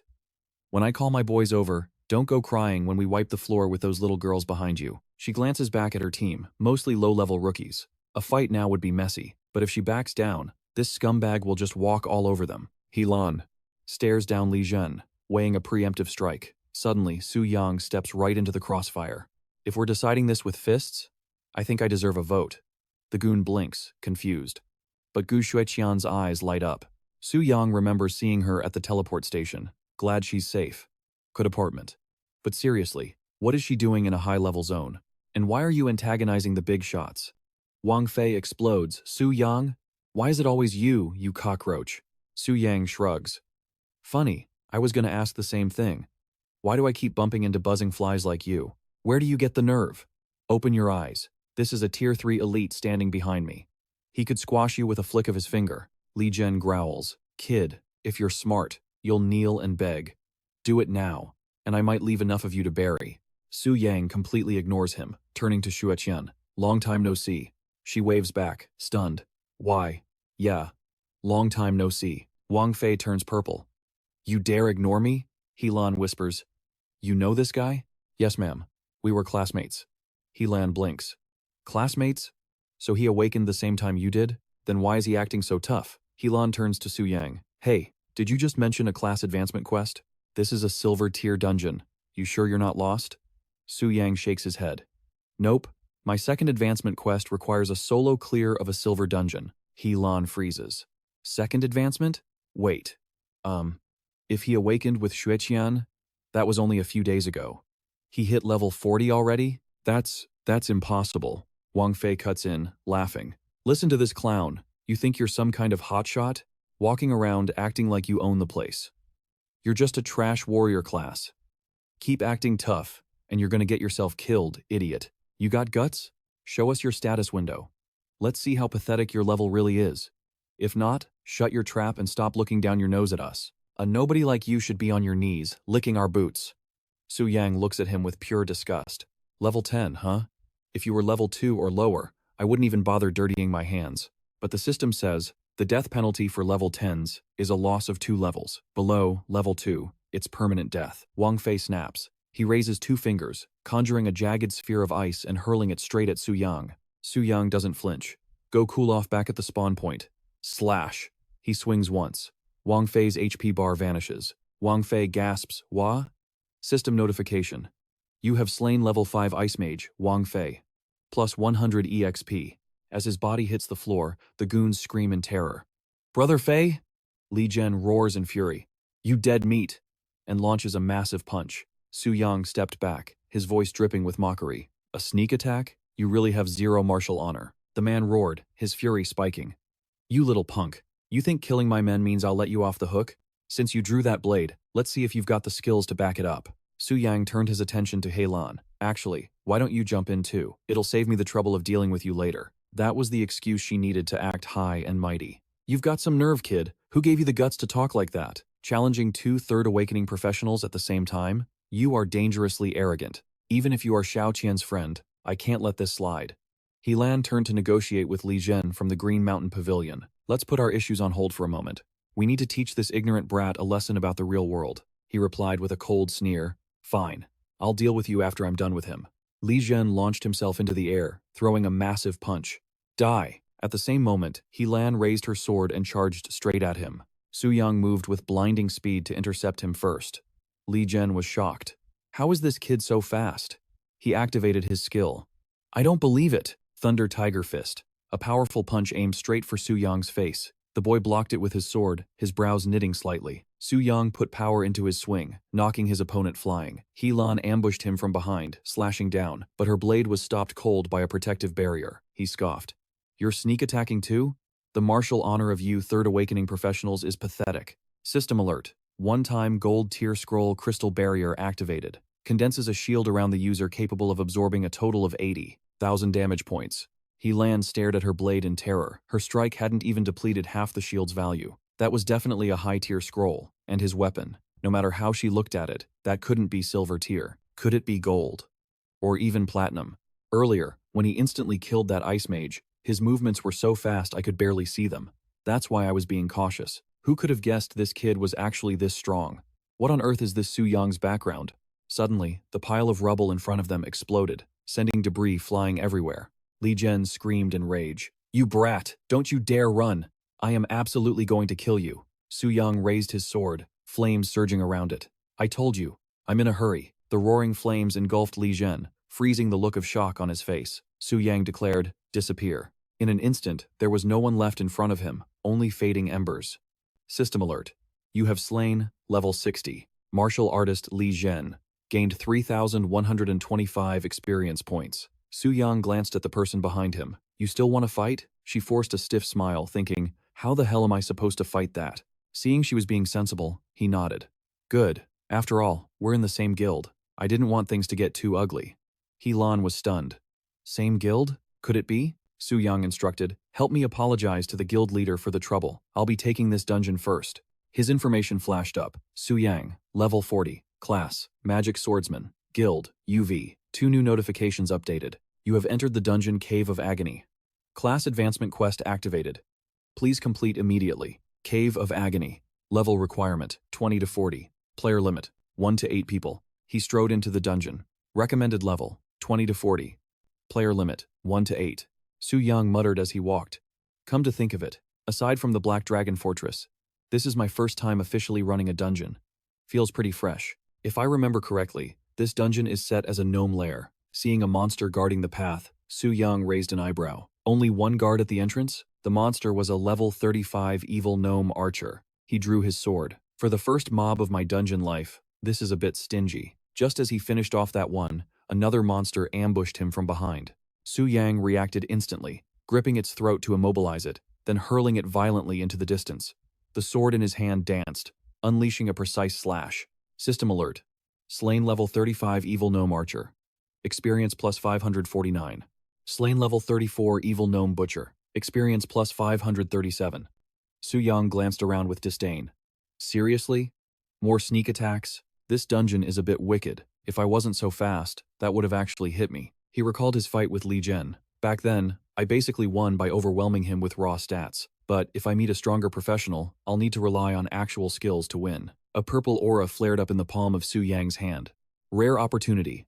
I'll use the small fry in here to practice my magic weapon shaping. As he ventured deeper into the gloom, a hissing sound echoed from the walls. Suddenly, two monsters leaped down from above to attack. They were blasted away by the shield hovering at Su Yang's back. Magic energy coalesced in his hand, taking the form of a heavy mace. Su Yang slammed the mace down onto the monsters, making them howl in agony. From the rocky ledges above, a group of archers loosed their arrows at him. A barrage of arrows rains down fast as lightning, kicking up a blinding cloud of smoke. The demon saber shapeshifts into a crossbow as Su Yang aims it straight at the sneaker, who dared to ambush him. With every shot fired, the archers are blasted into smithereens. He knows the current situation isn't looking great, and being stuck on the defensive is a total drag. Time to start a mob train.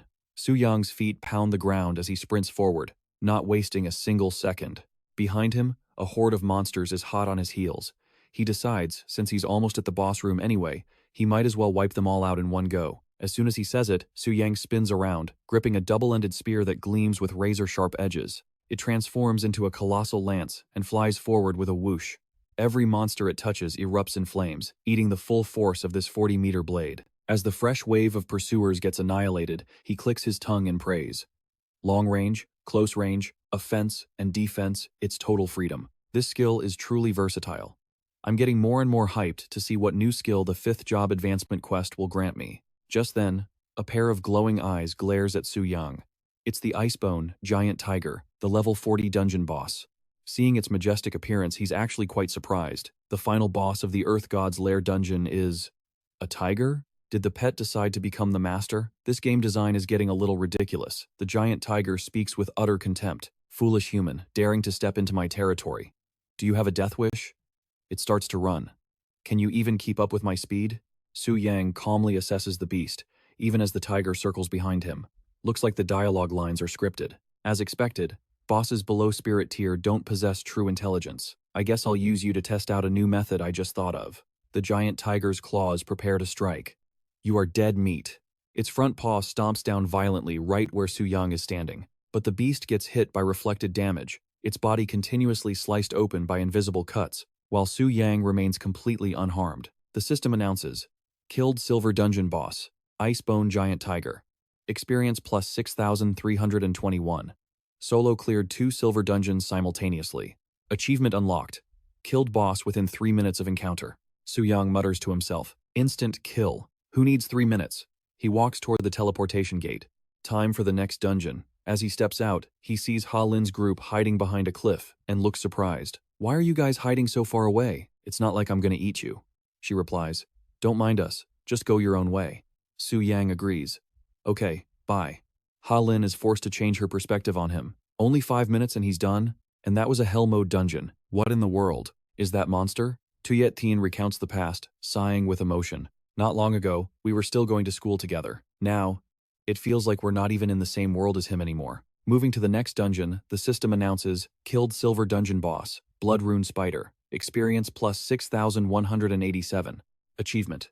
Solo cleared 2 silver dungeons simultaneously. Boss killed within 3 minutes of encounter. 2 out of 2 complete. 5-star class advancement quest completed.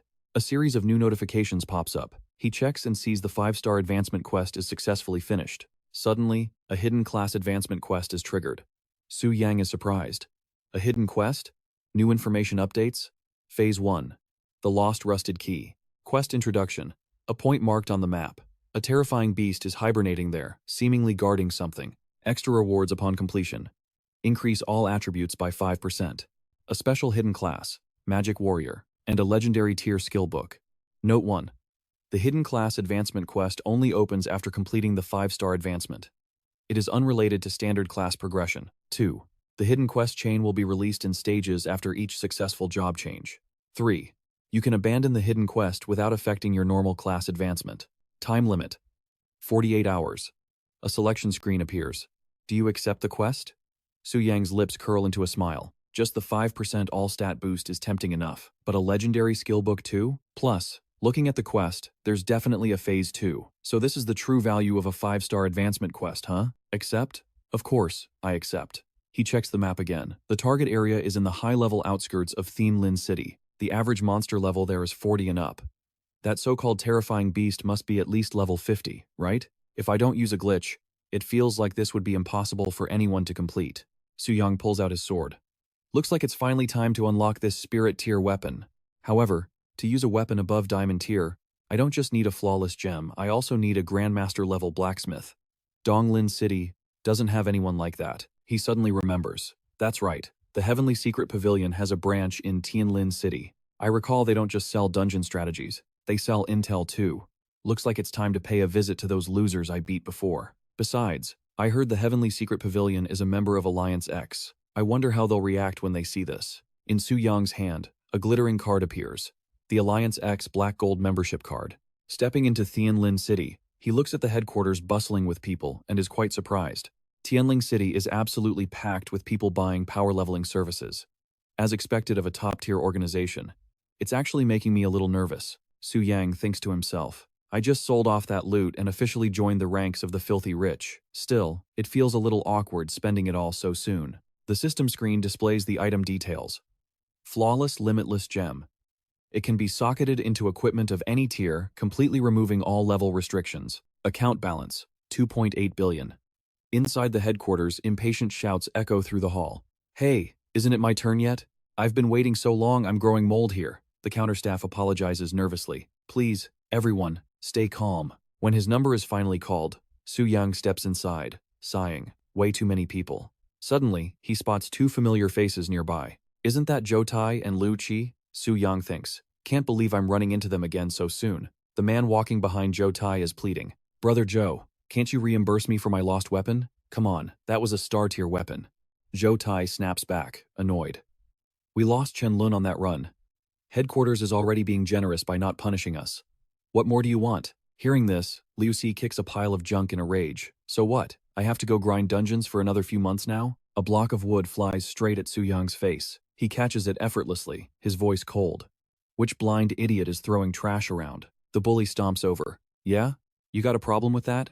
Su Yang doesn't back down. You bet I do. Just because you're high level, you think you own the place? Liu Qi grabs him by the collar. A level 40 weakling dares to run his mouth in front of me? Let me tell you something. I do whatever the hell I want here. You believe I won't turn you into? Seeing Su Yang still smiling, he roars. What the hell are you laughing at? He marks Su Yang's face in his memory. Fine, just you wait. Next time you step into the Black Dragon's secret realm, you're dead meat. Zhou Tai steps in to intervene. Liu Qi, watch your image. It's a small matter. Let the kid go. Don't make a scene. Su Yang straightens his collar calmly. Is that how it is? The Great Tianji Pavilion treats its customers like trash? I'm extremely disappointed. His voice drips with disdain. Sorry, kid. We're a high-end power leveling group. We don't sell services for low-level dungeons like yours. Liu Qi sneers. Brother Zhou, why waste breath on this brat? Let me kick him out. Su Yang arrogantly pulls out a membership card. Open your eyes and look at this. The thug scoffs. Who are you trying to scare with that piece of plastic? Liu Xi swipes his hand, knocking the card out of Su Yang's grip. Su Yang blinks in surprise. Does this blind mole cricket not know treasure when he sees it? The card lands at someone's feet. A voice rings out. This is. Seeing the man approach, Zhou Tai gets a sinking feeling. Chief Manager? What brings you here? Liu Qi gasps. Brother-in-law, you're finally here. The newcomer is Jia Yue, level 120, the chief manager of Yongfeng City. Jia Yue doesn't hesitate. He swings his hand and delivers a vicious slap. Smack! Liu Qi hits the floor, stunned. Brother-in-law, what was that for? I'm your family. Jia Yue ignores him, handing the card back to Su Yang with utmost politeness. Honored VIP guest. I am the chief manager of Yongfeng City, Jia Yue. Please accept my deepest apologies for the trouble my subordinate caused you. It's fine, Su Yang replies, taking the card. Internally, he's intrigued. A big shot, huh? Jia Yue lowers his voice. To hold the black card of Alliance X at such a young age. Have you perhaps completed the 5-star class transfer mission? Did you obtain the VIP privileges from the transfer temple? Su Yang nods calmly. That's right. Jia Yue turns to Zhou Tai. Treat this esteemed guest with the utmost care. No more rudeness. Do you understand? Zhou Tai bows respectfully. Yes, Chief Manager. Lucy's face goes pale. Huh? Jia Yue points at him. I'm leaving. Lucy, follow me. We need to have a little chat about that next dungeon run. As he's dragged away by the collar, Lucy struggles in embarrassment. Brother-in-law, let go. I can walk. He points a shaking finger back at Su Yang. You brat! Don't get cocky. Just you wait. Su Yang watches them leave. Next dungeon run? Is Tianji Pavilion planning something new? Zhou Tai immediately switches to a fawning expression. Honored guest, how may I be of service today? I need the location of the Grandmaster Blacksmith in Tianling City. Also, do you guys have any limitless gems in stock? The treasure pavilion is completely sold out, and I need to get my hands on a few. Zhou Tai hesitates. The intel is no problem. We do have limitless gems. But the price is astronomical. You see, Su Yang snaps his fingers casually. If a problem can be solved with money, then it's not a problem. Thud. He drops a heavy bag of glittering gold coins onto the floor. Zhou Tai's eyes widen. Understood. I'll call someone. No, I'll go get the goods personally. Please, wait just a moment. That face-changing skill is truly masterclass, Su Yang thinks. He's intrigued. Yongfeng City is the regional capital, yet its chief manager was that respectful to me. I'm getting more and more curious about the true origins of this transfer temple. Later, holding a map, he arrives at the Old Wolf Smithy. To think a Grandmaster Blacksmith would hide in a shabby dump like this, asking Tianji Pavilion was the right move. Suddenly, Su Yang pricks up his ears. Someone is talking nearby. Did you hear? The expedition team is preparing to enter the Black Dragon secret realm again? 2 men ahead are whispering. Is that true or just a rumor? Someone already died there, and they still have the guts to go back? The person next to him replied, I only heard rumors, but everyone is terrified right now. No one is stepping up. He continued, I think they're right. If it were me, even if you gave me 10 billion, I wouldn't set foot in there. Su Yang wasn't surprised. Just as he predicted, Chen Lun's death had completely crushed the expedition team's morale. They probably wouldn't dare return anytime soon. But the subjugation of the Black Dragon had to be done quickly. The longer he waited, the more could go wrong. Stepping up to the smithy, Su Yang pushed the door open. Excuse me, I'm looking for Master Gu Yang. Inside, Rong Shui and An Yu were already there. Gu Yang, busy with his work, looked up at the young man. A customer? Su Yang recognized their background immediately. They were from the Yu Yun Guild. Hello to both of you. And Yu dashed right up to Su Yang's face, asking shyly, Are you two here to grab some gear too? Are you the new little brother who just joined? How old are you? Do you have a girlfriend? Do you like older women? Her over-the-top enthusiasm left him no time to react. Rong Shui stepped forward, placing a hand on An Yu's face and shoving her back. Su Yang, right? This is a Grandmaster-level smithy. Someone of your level doesn't need to be here. You'd be better off at a regular shop on the street. An Yu yelled, Hey, what are you doing? Su Yang sighed. That's the second time I've heard something like that today. Sometimes I'm just too lazy to even explain. He pulled out a sword. Does my weapon have the qualifications to be here? The heavy hammer in Gu Yang's hand rose high. He brought it down with a thunderous crash, sending scorching sparks flying. Rong Shui couldn't take her eyes off it. Is that the special effect of enhancing a star-tier weapon? That's the first time I've ever seen it. And Yu stared in awe at the embers dancing in the air. It's so beautiful. Rong Shui glanced at Su Yang, who was sitting in a chair, looking completely unbothered. She thought, he's not surprised at all? It's like he's used to seeing this kind of spectacle. And Yu ran over to her. What's up, little Shui? You keep staring at Su Yang. Did you fall for him or something? Rong Shui jumped, snapping back. What nonsense are you spouting? I was just thinking. Was she really teasing her right now? It was rare to see Rong Shui so distracted. She shouted, embarrassed and angry. Enough! Their behavior gave Su Yang a weird feeling. Did I join the wrong guild or something? Hours later, Gu Yang held up the gleaming sword. It is done, Su Yang thought with admiration. As expected of a grandmaster, he finished it in one go. Last time I tried, I blew up quite a few materials. Su Yang reached out to take the sword. Master, how much do I owe you? The old man replied, I poured my heart and soul into this weapon. Normally, I would charge you a handling fee of 1 billion for this. But today, this old man, forged with pure joy, I'll make an exception, it's free. A grandmaster forging for free? You lucked out. But Su Yang was fair. I won't take advantage of you, sir. Besides, money is easy to make, but a grandmaster like you is hard to find. Please, accept this 1 billion fee. I'll be coming back often in the future. Gu Yang gave a thumbs up, praising him. Young man, you have backbone. Very well, this old man accepts. I'll await your next visit. And Yu swooned at the sight. He didn't just turn down a freebie, he dropped 1 billion without blinking, and he was still smiling. Is this what a real tycoon looks like? What do I do? I think I'm obsessed. Rong Shui was suspicious. Is he actually the young master of some S-rank guild? Outside Tianling City, at the Ninghuang mountain range recommended for level 40 and above, Su Yang arrived. Looking at the desolate mountains ahead, he confirmed this was the mission location. Indeed, it was a map for those who had completed their second job transfer. Su Yang decided on the bloodthirsty shadow build. The requirements were 300 speed and 300 spirit. He used attribute potions to bridge the gap, then distributed his leftover points. System alert, Su Yang. Class: Magic Swordsman. Strength: 980. Base: 241.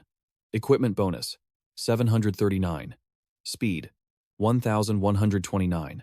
Base: 311. Equipment bonus: 818. Spirit: 488. Base: 314. Equipment bonus: 174. Item used: Mind Elixir. 2 permanently increases spirit by 50 points. Limit: 5. Item used: Speed Elixir. 2 permanently increases speed by 50 points. Limit: 5. Item used: Speed Spirit. 1 permanently increases speed by 100 points. Limit: 2. He rejoiced inwardly. I can now stand on equal footing with a 4th transfer powerhouse. Su Yang charged straight toward the mountain range, his aura blazing as he shouted, "Let's go!" As he moved, 2 shadows rushed out to follow him. Enemy detected. Level 45. Fallen Soul Bat. Level 44. Earth Spirit Soldier. Skill activated. God of Shadows. Info: consumes mana to grant short-term invisibility and increases speed by 60%. He slashed at them. Both bats were struck instantly, their bodies plummeting to the ground. Su Yang used double slash to finish them off. He landed thinking, the most basic warrior skill, double slash, thanks to the power of a star-tier weapon, it hits like a truck. Behind Su Yang, countless eyes were watching, lurking in the darkness. He made a decision. I don't plan on clearing the edges methodically. I'll just use the old way to break through. A massive explosion rips through the base of the mountain. Su Yang steps into the cave. This is the lair of a terrifying beast. Based on the quest settings, this thing should be at least level 50. I wonder how many strikes it can take from me. The silence is deafening. Not a single trash mob in sight. He sees a glow ahead and thinks, this is it. Su Yang squints at the light, his eyes going wide with surprise. Lying right in the center is a massive beast, curled up in deep sleep. System alert: mutated beast that swallowed an unknown chunk of flesh. Level 55. Undead race, HP and skills, unknown. He can't believe it. What the hell is this? Aside from the name and level, everything is blank. Looks like I need to buy a high-level appraisal skill book. Su Yang strikes first. You can't underestimate a boss with hidden stats like this. Time to get ready for a bloodbath. He drives his sword straight into its head. The notification pops up. Shadow Body inflicts 52,000. 281 damage. Soulbrand. Mana consumed. Target marked. Surprise attack bonus. Active 300% increased damage. As it thrashes awake, Su Yang grimaces. Knew it wouldn't die that fast.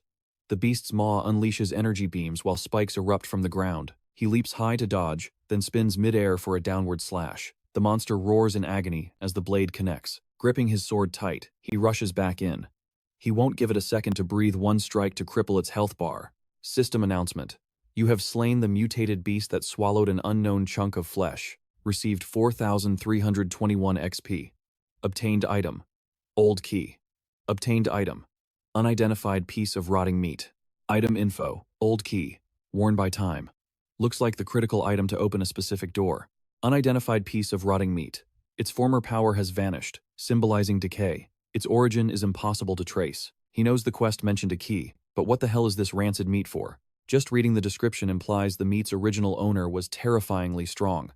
Even with its power drained, it was enough to mutate that beast. Su Yang pushes the thought aside.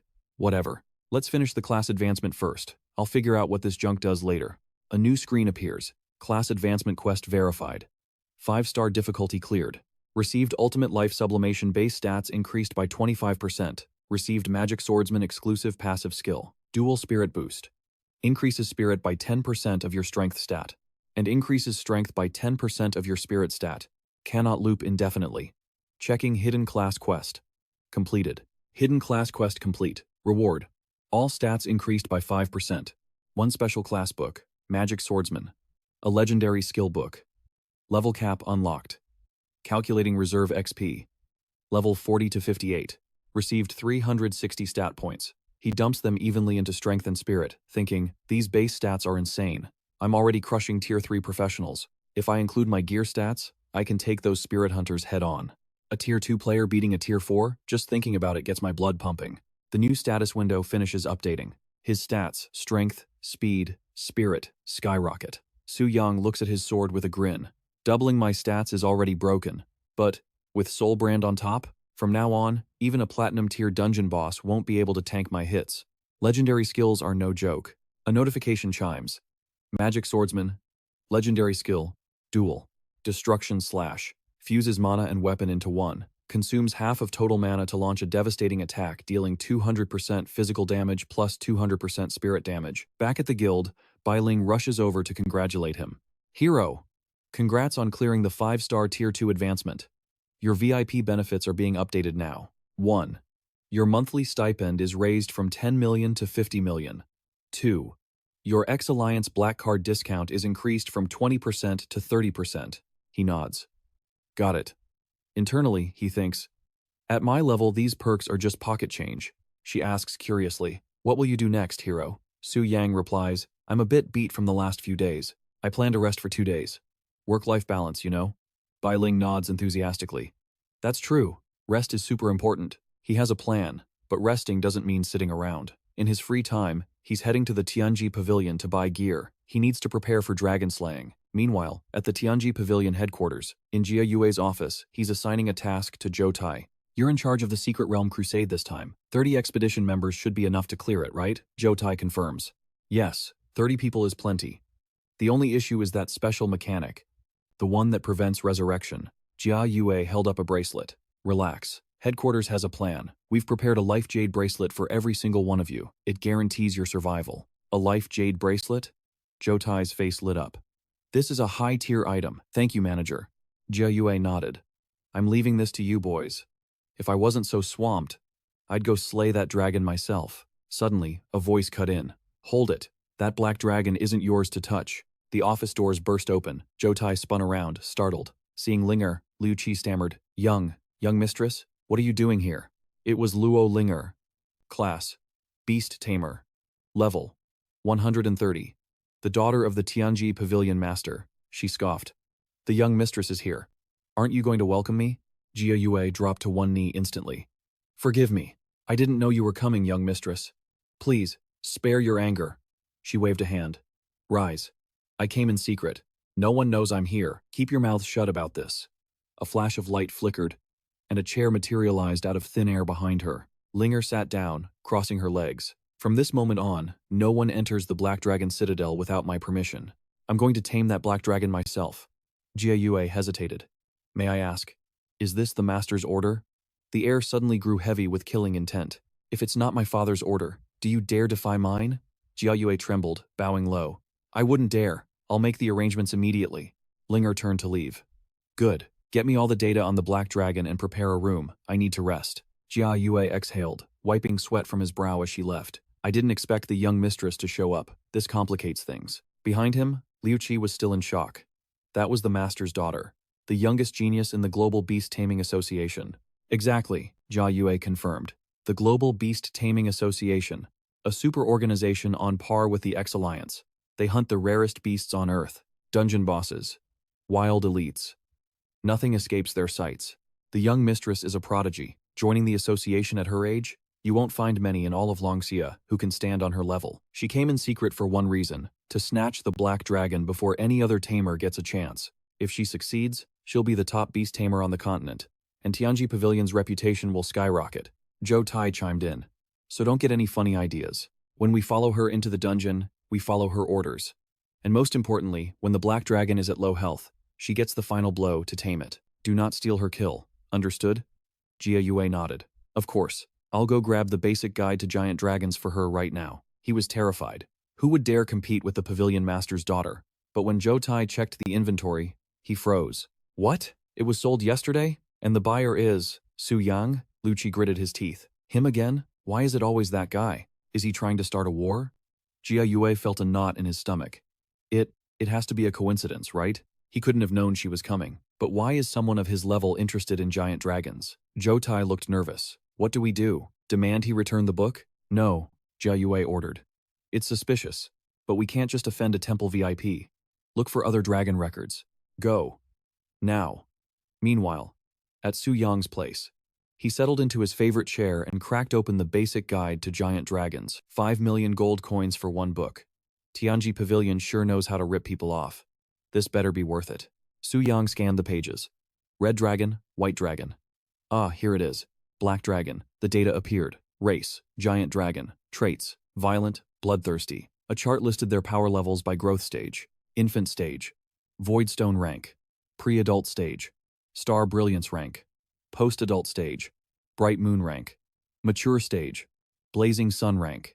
Known racial talents. Strength enhancement. Black flame control. Dragon fear. Su Yang frowned. Strange. Why is there no mention of damage reduction? Tianji Pavilion is supposed to be the best. They wouldn't just miss a detail like that, would they? Unless the exploration team couldn't see the stats for the wings of Black Flame, just like that time I saw that monster devouring the unknown flesh on the mountain. The footnotes listed known black dragon sightings in Longsha. Record 1. Subjugated. Northwest Luo Shui City. Dragon Roar Cave. Stage. Infant. Dungeon difficulty. Voidstone. Record 2. Subjugated. Central Yemu City. Location. Dragon Vein Mountain. Stage. Pre-adult. Difficulty. Bright Moon. Record 3. Unsubjugated. Southeast Region. Yongfang City. Location. Black Dragon Citadel. Stage. Pre-adult. Difficulty. Star Brilliance. Su Yang flipped the page, thinking, so, Longsha has only found 3 black dragons. 2 are dead. The only one left is the boss I'm targeting. Wait a second. The data on the subjugated dragon is wrong. The pre-adult stage corresponds to Star Brilliance rank. So why is this one listed as Bright Moon? He zoomed in on the details. Dragon Vein Mountain subjugation record. It says the dungeon difficulty was Glorious rank. The black dragon was initially identified as being in its mature phase, but after the raid, analyzing the loot from the dragon heart revealed its true growth stage was actually just pre-adult. Through the items dropped after the kill and subsequent research, it turns out this black dragon accidentally wolfed down a chunk of mysterious spoiled meat, which caused its power to skyrocket. Special note. Regarding that mysterious spoiled meat, the Heavenly Secrets Pavilion is willing to buy any item of that type at a massive price. Su Yang couldn't help but grin. That meat actually has effects like that? I really struck gold this time. If the Heavenly Secrets Pavilion is posting such an exaggerated buy order, it means the value of that item is enough to make them ignore all costs. The most important thing is, when the time comes, I can feed this meat to the Black Dragon and boost its power straight to the Radiant Moon rank. Even a dozen Tier 5 professionals wouldn't be able to touch me then. Once I devour that fat chunk of experience, my own level might jump straight to Tier 4. The path to leveling up is wide open again. He flops back onto his bed. But I probably can't play it like that in the future. The Heavenly Secrets Pavilion aren't idiots. If they take a loss like that, they definitely won't hand over the goods again. Now it's time to kill the Black Dragon and move on to the next boss gig. But still, it gave me so many benefits. Killing it feels a bit wasteful. System alert. When a boss avatar previously controlled by the host is killed by the host, it will automatically be assigned as an absolutely loyal subordinate. Su Yang is stunned by the news. He sits bolt upright. Did I hear that right? I can actually get a black dragon pet? System. Confirm. Correct. This is standard operating procedure. Host does not need to be too agitated. Su Yang is ecstatic. How can I not be agitated? That is a giant dragon. Majestic, powerful, and domineering. It has it all. Even SSS rank guilds like the Global Beast Taming Association don't have many people who can tame a giant dragon as a pet, right? If I suddenly summon a black dragon pet in the middle of a chaotic guild war, imagine how insane that scene would be. Su Yang knows the score, but with his current stats, even using the Dragonheart buff on the Black Dragon wouldn't be enough. How long would it take to actually beat the Black Dragon to death? Plus, what if someone shows up to challenge it right after I finish chopping it down? Wouldn't that be a waste? Su Yang slides his feet into the slippers on the floor, pondering the problem. Thinking it through, my leveling right now still relies mainly on these part-time boss jobs. If nobody comes to challenge me for a certain period, my leveling speed is going to snap in half. Furthermore, since my base level isn't high, every time I take a job, it burns a lot of experience. If I face an expedition team next time and burn out again, that's not good. Looks like I need to level up fast. How about sweeping a wild map, or hitting a high-level dungeon? Su Yang suddenly remembers a message in the guild chat. He opens the system to check. I remember the Deep Forest Giant is a Voidstone rank secret realm, right? Talk about someone handing you a pillow right when you're sleepy. Such a rare opportunity to go with them. Su Yang sends a reply consisting of just 2 words. Understood. On the other side, when Murong Shui and Yu Yun receive the message and mobilize the team, the entire guild erupts in a deafening scream. Hey! And Yu texts excitedly. Handsome finally replied. Come here, Big Sis will protect you. Shu Yan warns. An Yu, watch your image. Yu Yan replies. An Yu talks all day long, but Murong Shui, why do I feel like you are the one with impure thoughts? And Yu explains. Don't insult me. My love for Handsome is just pure sibling affection from another mother. No impurities whatsoever. Muzi responds. Sis and Yu, you're exposed. And Yu pouts, texting back, I'm being framed. Su Yang stares speechlessly at the chat window as messages keep popping up. Again, Yu Yun, who had been silent the whole time, finally asks, Su Yang, are you sure you want to raid the Voidstone realm with us? The monsters inside are too dangerous for you. Are you absolutely, positively certain? Su Yang replies, I'm heading out first. You guys take your time catching up. The next day, inside the job change temple, seeing Lei Shan walk in, a curious lackey asks, Boss, why the long face? He replies, I finally grinded to level 99, but when I went to get my tier 5 advancement quest, the material location turned out to be the Deep Forest Giant. Someone asks hesitantly, the difficulty of the Deep Forest Giant is no less than the Black Dragon City. With our current levels, we can't beat that, can we? They whisper among themselves. I heard Yu Yun's people are preparing to raid the Deep Forest Giant. Looks like this year's Trial Realm ticket is going to them. The gap between our 2 guilds is getting wider, Lei Shan says confidently. Not necessarily. We still have one way to stop Yu Yun from snatching that ticket. They look at the boss doubtfully. Could it be? You mean? He cracks a smile full of malice. If I have no path left, I have nothing to fear. We kill them. Let Yu Yun taste the same despair we feel. Dungeon information appears. Deep Forest Giant. Diamond rank. Recommended level, 90 and above. Introduction. Ancient trees pierce the sky, blocking out the sun. From the deep forest, the roar of a giant beast faintly echoes, seemingly warning outsiders that you are not welcome here. Countdown to start. 35 minutes. Looking at the people around. Looking around, Su Yang remarked, Man, it's really crowded. The Deep Forest Giant and the Black Dragon Fortress are both high-level dungeons, so the difficulty is probably about the same. Dark Cloud chose to challenge it now, and that's likely the reason why. The Trial Dungeon. This so-called Trial Dungeon is a special mission hosted by the Job Change Temple in Eternal Wind City. It opens once a year, and only A-rank guilds with members at the 5th advancement or higher are qualified to participate. Each city only gets 1 entry ticket. The top 3 guilds in the dungeon receive incredibly rich resources, including 1 star-grade weapon, 3 diamond-grade weapons, and various guild buffs. For any guild, that is an irresistible temptation. As the only 2 A-rank guilds in Heavenly Spirit City, Dark Cloud and Spirit Beast are always trying to crush each other. That's why they rush to the 5th advancement to fight for the qualification to enter the Trial Dungeon. Originally, Spirit Beast was slightly stronger, but they got wiped out inside the Black Dragon Fortress. Their levels and equipment dropped significantly, putting them at a severe disadvantage. So now, it's Dark Cloud's turn. The other guilds here are mostly B rank, posing no threat to them at all. Suddenly, the situation changed. He glanced to the side as Lei Shan's team arrived and immediately shoved everyone else out of the way. You low-level trash, listen up. My Spirit Beast guild has claimed this dungeon.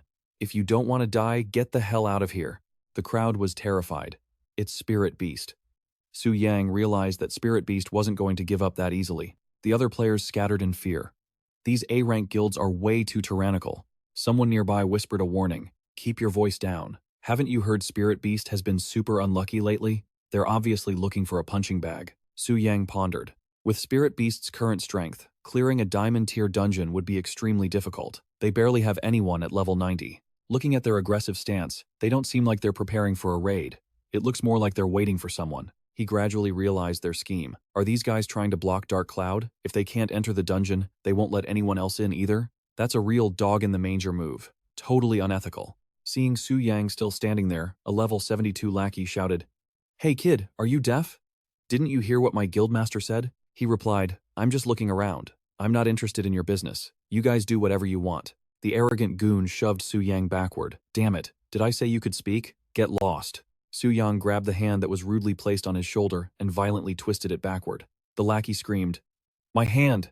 Su Yang casually tossed him toward a distant tree. The force was so immense that the lackey's body flew straight into the forest. The lackey looked incredibly pathetic, slumped against a tree that had been uprooted by the impact. Lei Shan asked warily, "Who are you? Why did you hit him?" Su Yang yawned and said nonchalantly, "Nothing much.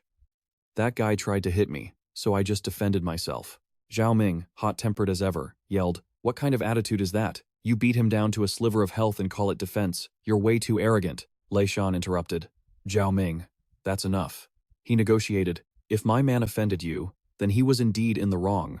But you've already taught him a lesson. Let's just end this here." Su Yang agreed. "Fine by me." Zhao Ming asked indignantly, "Guildmaster, are we just going to let that brat act so cocky?"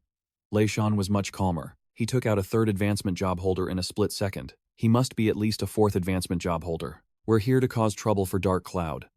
We don't need to make extra enemies." Zhao Ming cooled down a bit. "True, but is he a hired gun for Dark Cloud? If not, why is he here alone?" Lei Shan replied, "Probably not. Those women don't usually associate with men anyway." Su Yang sensed movement nearby. Someone's coming. The leader of Dark Cloud stepped forward and asked, "Guildmaster Lei, what is the meaning of this?" "My men are blocking the gate. No special meaning. We claimed the deep forest giant first.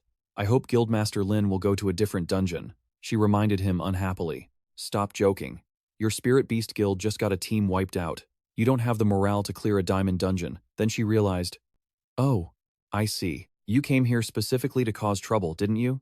Just because your team got destroyed, you want to do something this malicious? What good does this do you? Can't you save a little face for yourself?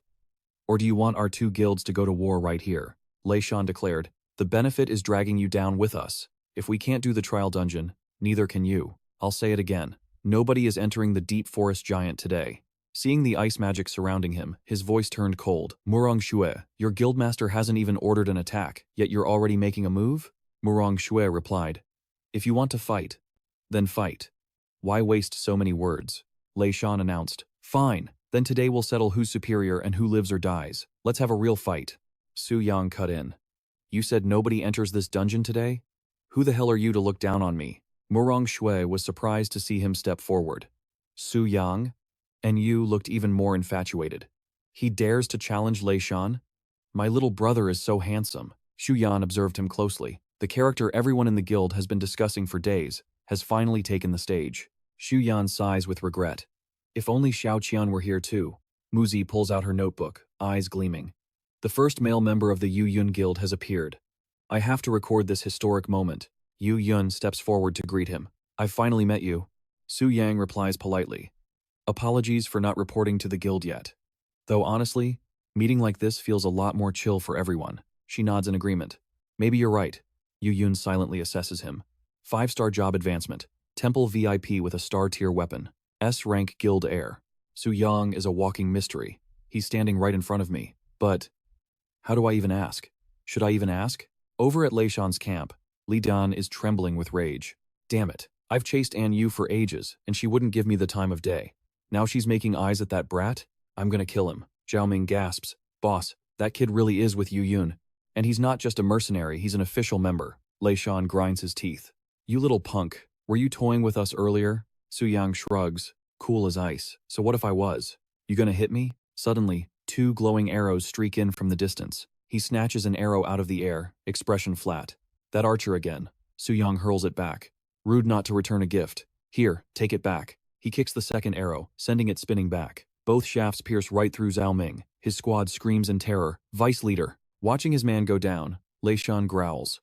"You little shta, you have a death wish." Su Yang blinks right in front of his face. "I figured it out.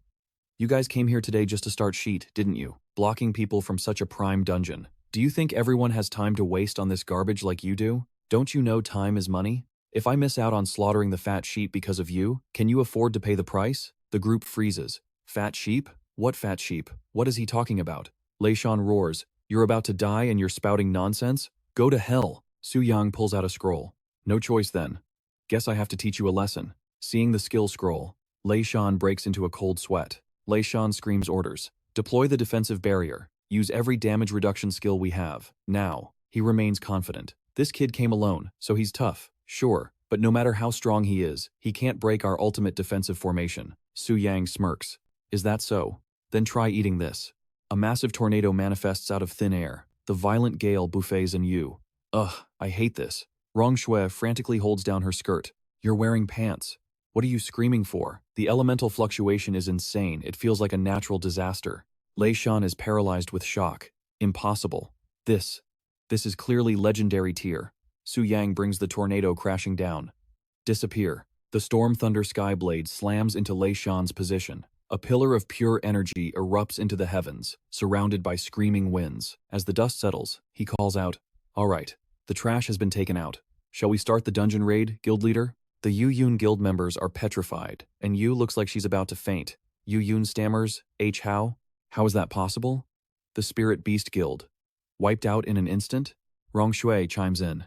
Even a legendary tier scroll shouldn't be able to wipe an A-rank guild in a split second. Muzi holds up her sketchbook. I sketched the whole thing. Su Yang didn't just use the scroll, he used something else too. Everyone crowds around the sketch. And Yu gasps in admiration. Wow. As expected of Li Muzi, your art is amazing. Rong Shui squints at the page. This looks like a blade condensed from pure mana. Yu Yun realizes the truth. So that's it. He used the legendary skill to amplify the magical density, then unleashed a barrage of epic tier skills to create chaos, and finally used the mana blade to reap the enemies. His combat logic is flawless. Rong Shui hesitates. Normally, a level 58 skill shouldn't even scratch Lei Shan and his crew, but thinking of his god-tier gear, they all reach the same conclusion. He must be the young master of some super guild. Su Yang clears his throat awkwardly. So, can we enter the dungeon now? Yu Yun nods. Right. Moving out immediately. Inside the dungeon, towering trees block out the light. Yu Yun shivers, wrapping her arms around herself.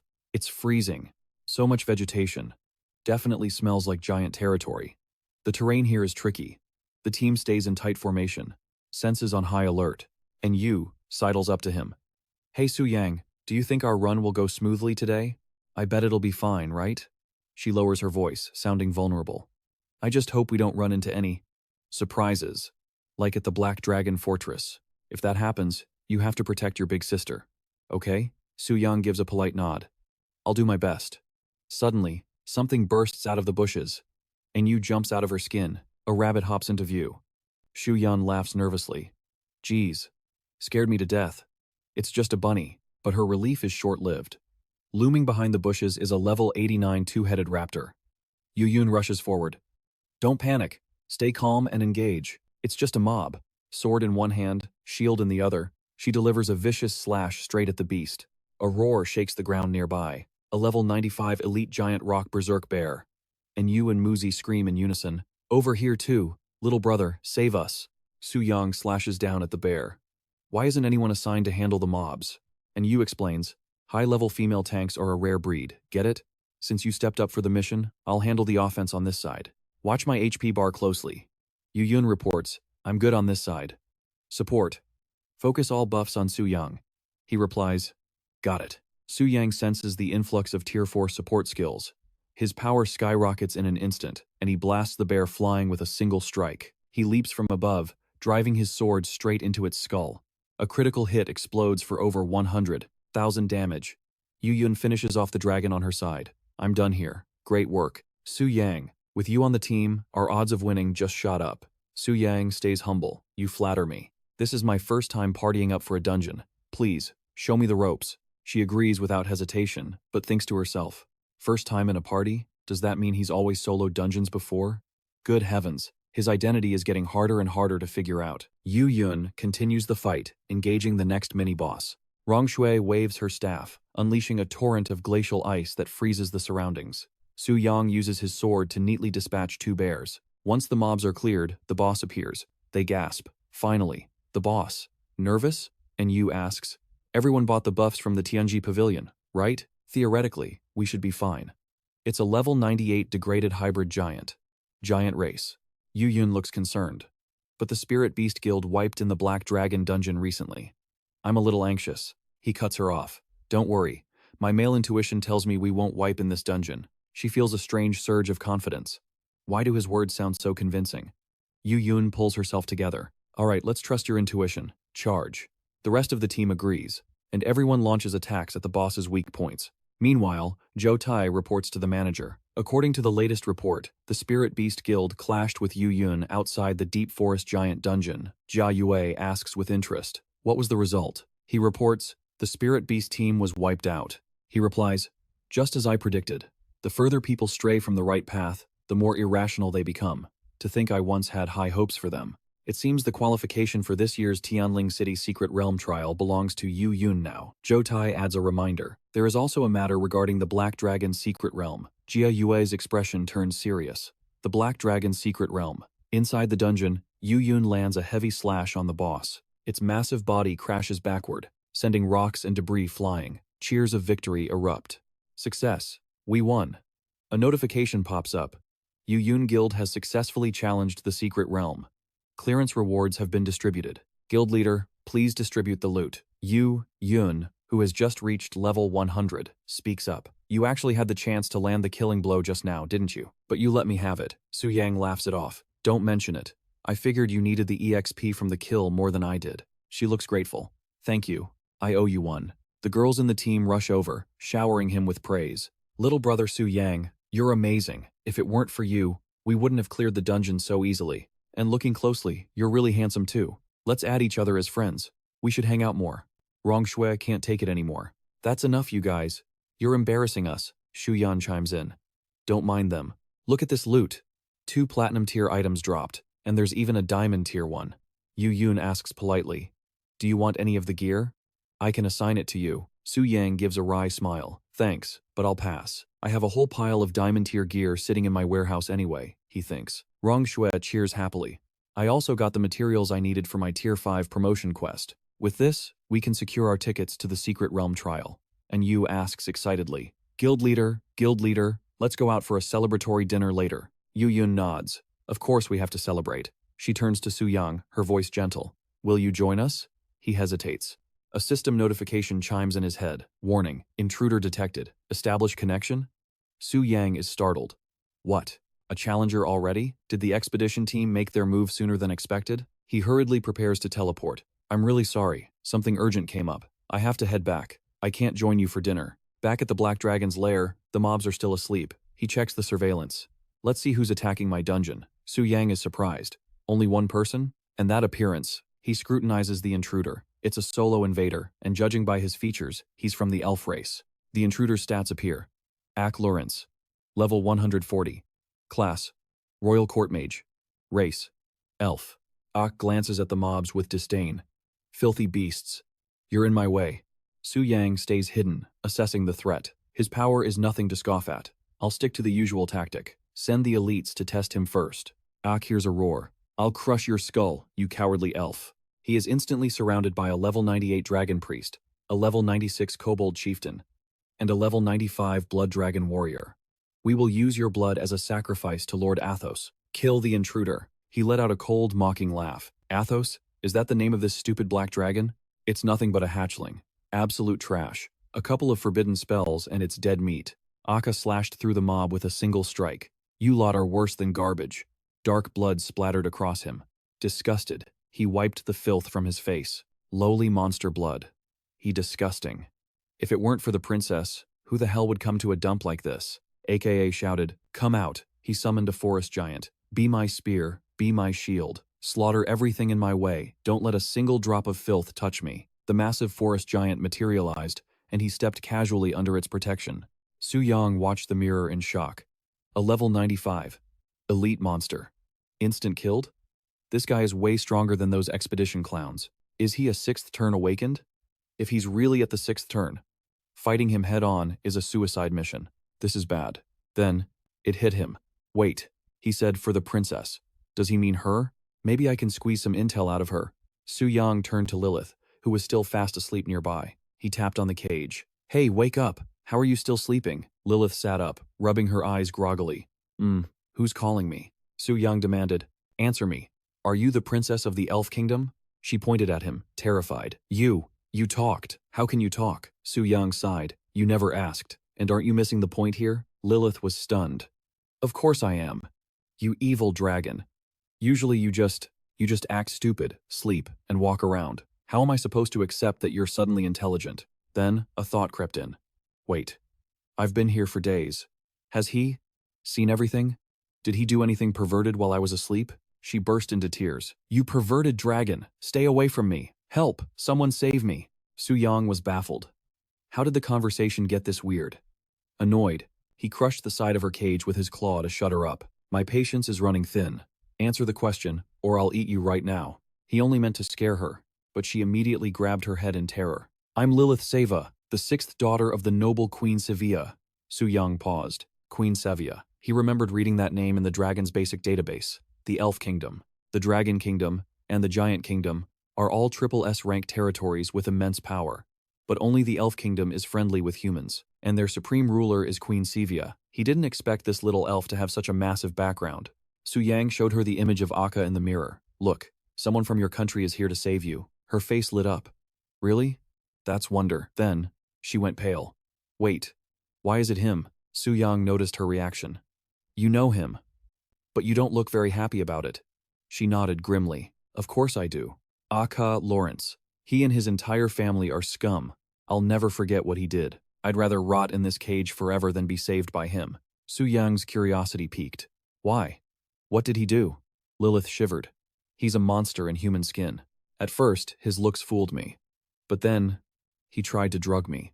He wanted to defile me. I only escaped his clutches because I realized it just in time. Su Yang frowned. Aren't you a princess? How does he have the guts to try that with you? Lilith explained. The Lawrence family is the top power in the Elf Kingdom. Even mother can't punish them easily, let alone for the sake of an unfavored daughter like me. Su Yang got it. There was bad blood there. Perfect.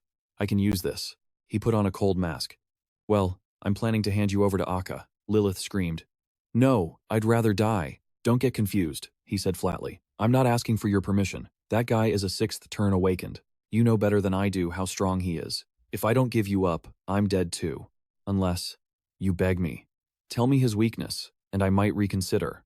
Lilith blushed, desperate. Please. I'll tell you everything. Just please, don't let him take me. Su Yang thought. Maybe I pushed her too hard.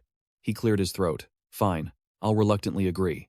Now, what's his weakness? Lilith spilled everything. The Lawrence bloodline has immense spiritual power. They're born with perfect talent for magic, but they have a fatal flaw. Their physical bodies are incredibly weak.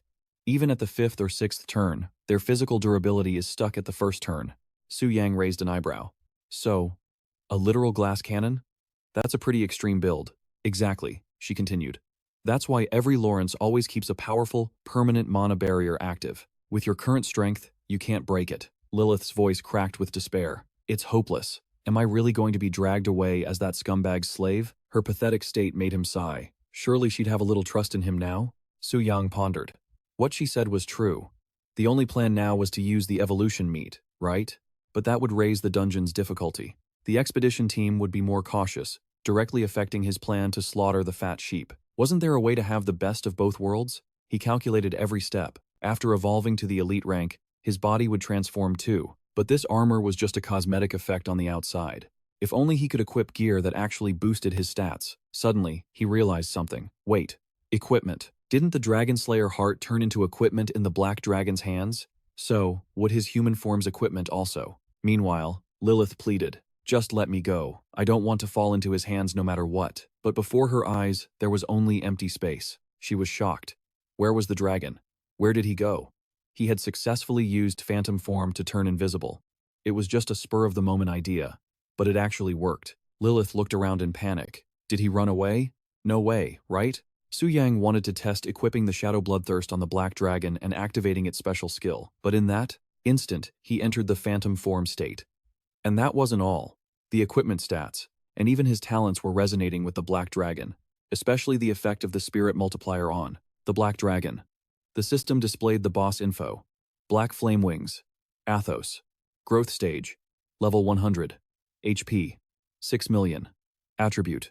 Dark Dragon. Strength. 4. 2,440. Speed. 1,702. Spirit. 2,241. He let out a breath. His strength and spirit had multiplied in an instant. This bridged the gap in base stats. Now Su Yang was confident enough. Time to greet the guest.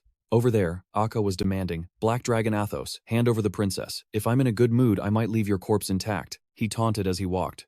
What's the matter? Too scared to say a word? Are you afraid? What a cowardly dragon.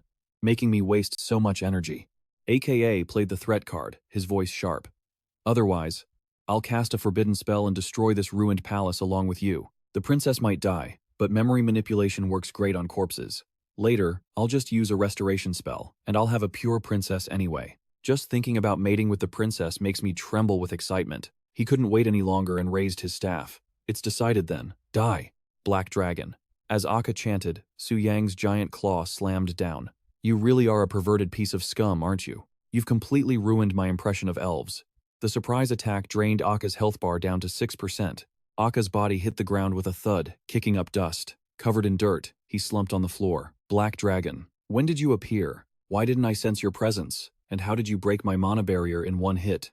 Impossible. Absolutely impossible. Su Yang flared up with flames. Sorry, but common sense doesn't apply to a cheater like me. Su Yang unleashed the dragon speak, Hellfire Purge. Aka's body was incinerated. The system announced, you have completely annihilated level 140 Court Mage Aka Lauren. Experience gained, 12,100,000. Su Yang checked the loot. No need to keep scum like that alive. Let's see what treasures you dropped. He looked at the notification in surprise. A legendary item? A forbidden spell? Item info. Tier 1. Forbidden spell. Universal Lightning Storm. Casting creates celestial phenomena, summoning endless lightning to deal massive damage to all enemies in range. Rank. Legendary. Nethermoon, Wolf, Soulstone, used to summon 2 Tier 6 beasts. The Nethermoon Wolf Souls will assist in battle. Nethermoon Wolf Soul. Known as the Messenger of the Nature Goddess. Guardian of the Elf Race. Rank. Legendary. Barrier Scroll. Nature Spirit's Protection. Completely blocks 7 attacks from Tier 6 skills without breaking. Su Yang was stunned. Forbidden. Spells are the pinnacle of magic. A legendary spell has enough power to wipe out a city, but ordinary mages don't have the mana to cast them. That's why they usually exist as scrolls. That useless trash Aka actually gave me a huge gift. He felt annoyed. Thinking about it, the guy's staff and accessories were at least epic rank, yet not a single piece of gear dropped. He thought killing him would be profitable, but it was actually a loss. Where else can I find such a fat sheep? In the distance, Lilith hung in her cage. She sat huddled up, depressed. That evil dragon suddenly vanished. Did he go to fight AKA alone? What if he loses? Wait, am I worrying about him? How is that possible? I just don't want to be humiliated by a bastard like Aka. Su Yang returned with such intensity that Lilith's cage shook. She asks, full of curiosity, where did you just go? And where is Aga? He reveals that he used stealth to launch a surprise ambush. That elf was incinerated, even his soul is gone. You can rest easy now, Lilith thinks, stunned. He actually managed to destroy Aga. It is incredible. As far as I recall, stealth magic is something only the prismatic dragons possess. How does this black dragon know it too? The mysteries just keep piling up. Lilith probes cautiously when she notices his gaze. What are you planning? You keep staring at me. He brings up a question. I recall that elf royalty possesses immense magic power, so why don't you have a single trace of energy? She explains. Because I bear the ancient king's curse that has plagued the elf race for generations. It doesn't just seal away my magical talent, it also significantly shortens my lifespan.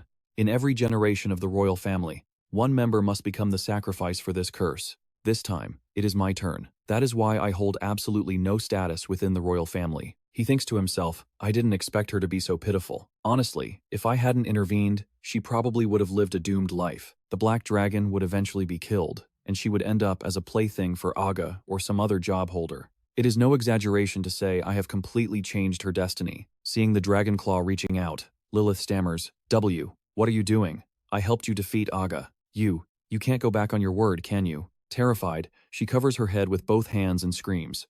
But nothing happens except for the sound of the cage bars being sliced apart. He announces that she is free. She is no longer trapped in this secret realm. Lilith asks suspiciously, why? Su Yang replies, a good dragon helps all the way to the end. Just stay here and relax. It won't be long before you are truly free. Then, he issues a command. All subordinates, listen up. No one is allowed to harm Lilith. The elite monsters acknowledge immediately. As you command, Lord Athos. Lilith is still in shock. Why? Why are you suddenly being so good to me? What is your goal? And what did you mean by truly free? Currently, Su Yang has disconnected. She thinks he fell asleep. No way. How could he fall asleep just like that? Back in his room, he exclaims with joy. The harvest this time was huge. I will be even more confident facing the expedition team next time. Suddenly, a ringtone chimes. You have a message. Su Yang wonders, is it Lin Yu-yun? A cascade of mailbox icons pops up. You have 99 unread messages. He startles. Did I get a virus? Messages of concern explode onto the screen. Su Yang, where are you? Why aren't you replying? I'm so worried about you. I hope you don't just disappear suddenly like that next time. If something is up, please tell us beforehand. Are you free tomorrow? Want to go shopping at the commercial district with me? Excuse me, can I draw a sketch of you? No. Why? Not even a casual one? He sighs. These sisters are a bit too enthusiastic. Su Yang sends a reply. Sorry, I left in a hurry today. I didn't mean to worry you all. He thinks, I should probably reply to Lin Yu-yun. It is better if she manages the others. She receives the message and replies instantly. It is okay. I know you have your own matters to handle. Let's meet up next time. Thank you for your help today. The girls send a photo of their celebration. He smiles, feeling the lively atmosphere. Now this is what a guild should look like. Lin Yu-yun is actually quite impressive. She is very capable, much better than the Spirit Beast group or the expedition team. On the 21st day, at the Job Change Tower. Seeing him, Shuiqian greets him happily. Su Yang. What a coincidence. Are you here for a class advancement too? He confirms. Yeah, are you here for your first advancement? She shares the news shyly. Thanks to the help of the seniors, I finally reached level 20. Actually, I heard that you and Sister Yu-yun's group went to a diamond rank secret realm. Is that true? Su Yang nods. I reached level 60 yesterday. I am here today to accept the third advancement mission. She looks a bit downcast. I really admire you. You are just too amazing. It feels like we are from different worlds now. She feels a pang of regret inside. From now on, I will only be left further and further behind. Su Yang encourages her. You haven't been slacking off either, have you? Being a hidden class holder means you have massive potential. Who knows, maybe one day you will even surpass me. These words lift her spirits. Really? Su Yang smiles brightly.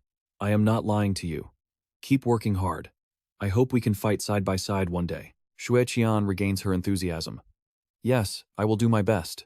She thinks to herself, even though he is so strong, he is still so warm towards me. As expected, Su Yang is still Su Yang. He has now received a 5-star mission. Third advancement mission, Magic Warrior class promotion. Proof of dual magic and strength. Part 1. Magic. Destroy the Citadel of Ruined Souls. Mission restriction. You must not use physical damage during the mission. Solo kill the level 60 platinum boss of the Ruined Soul Citadel.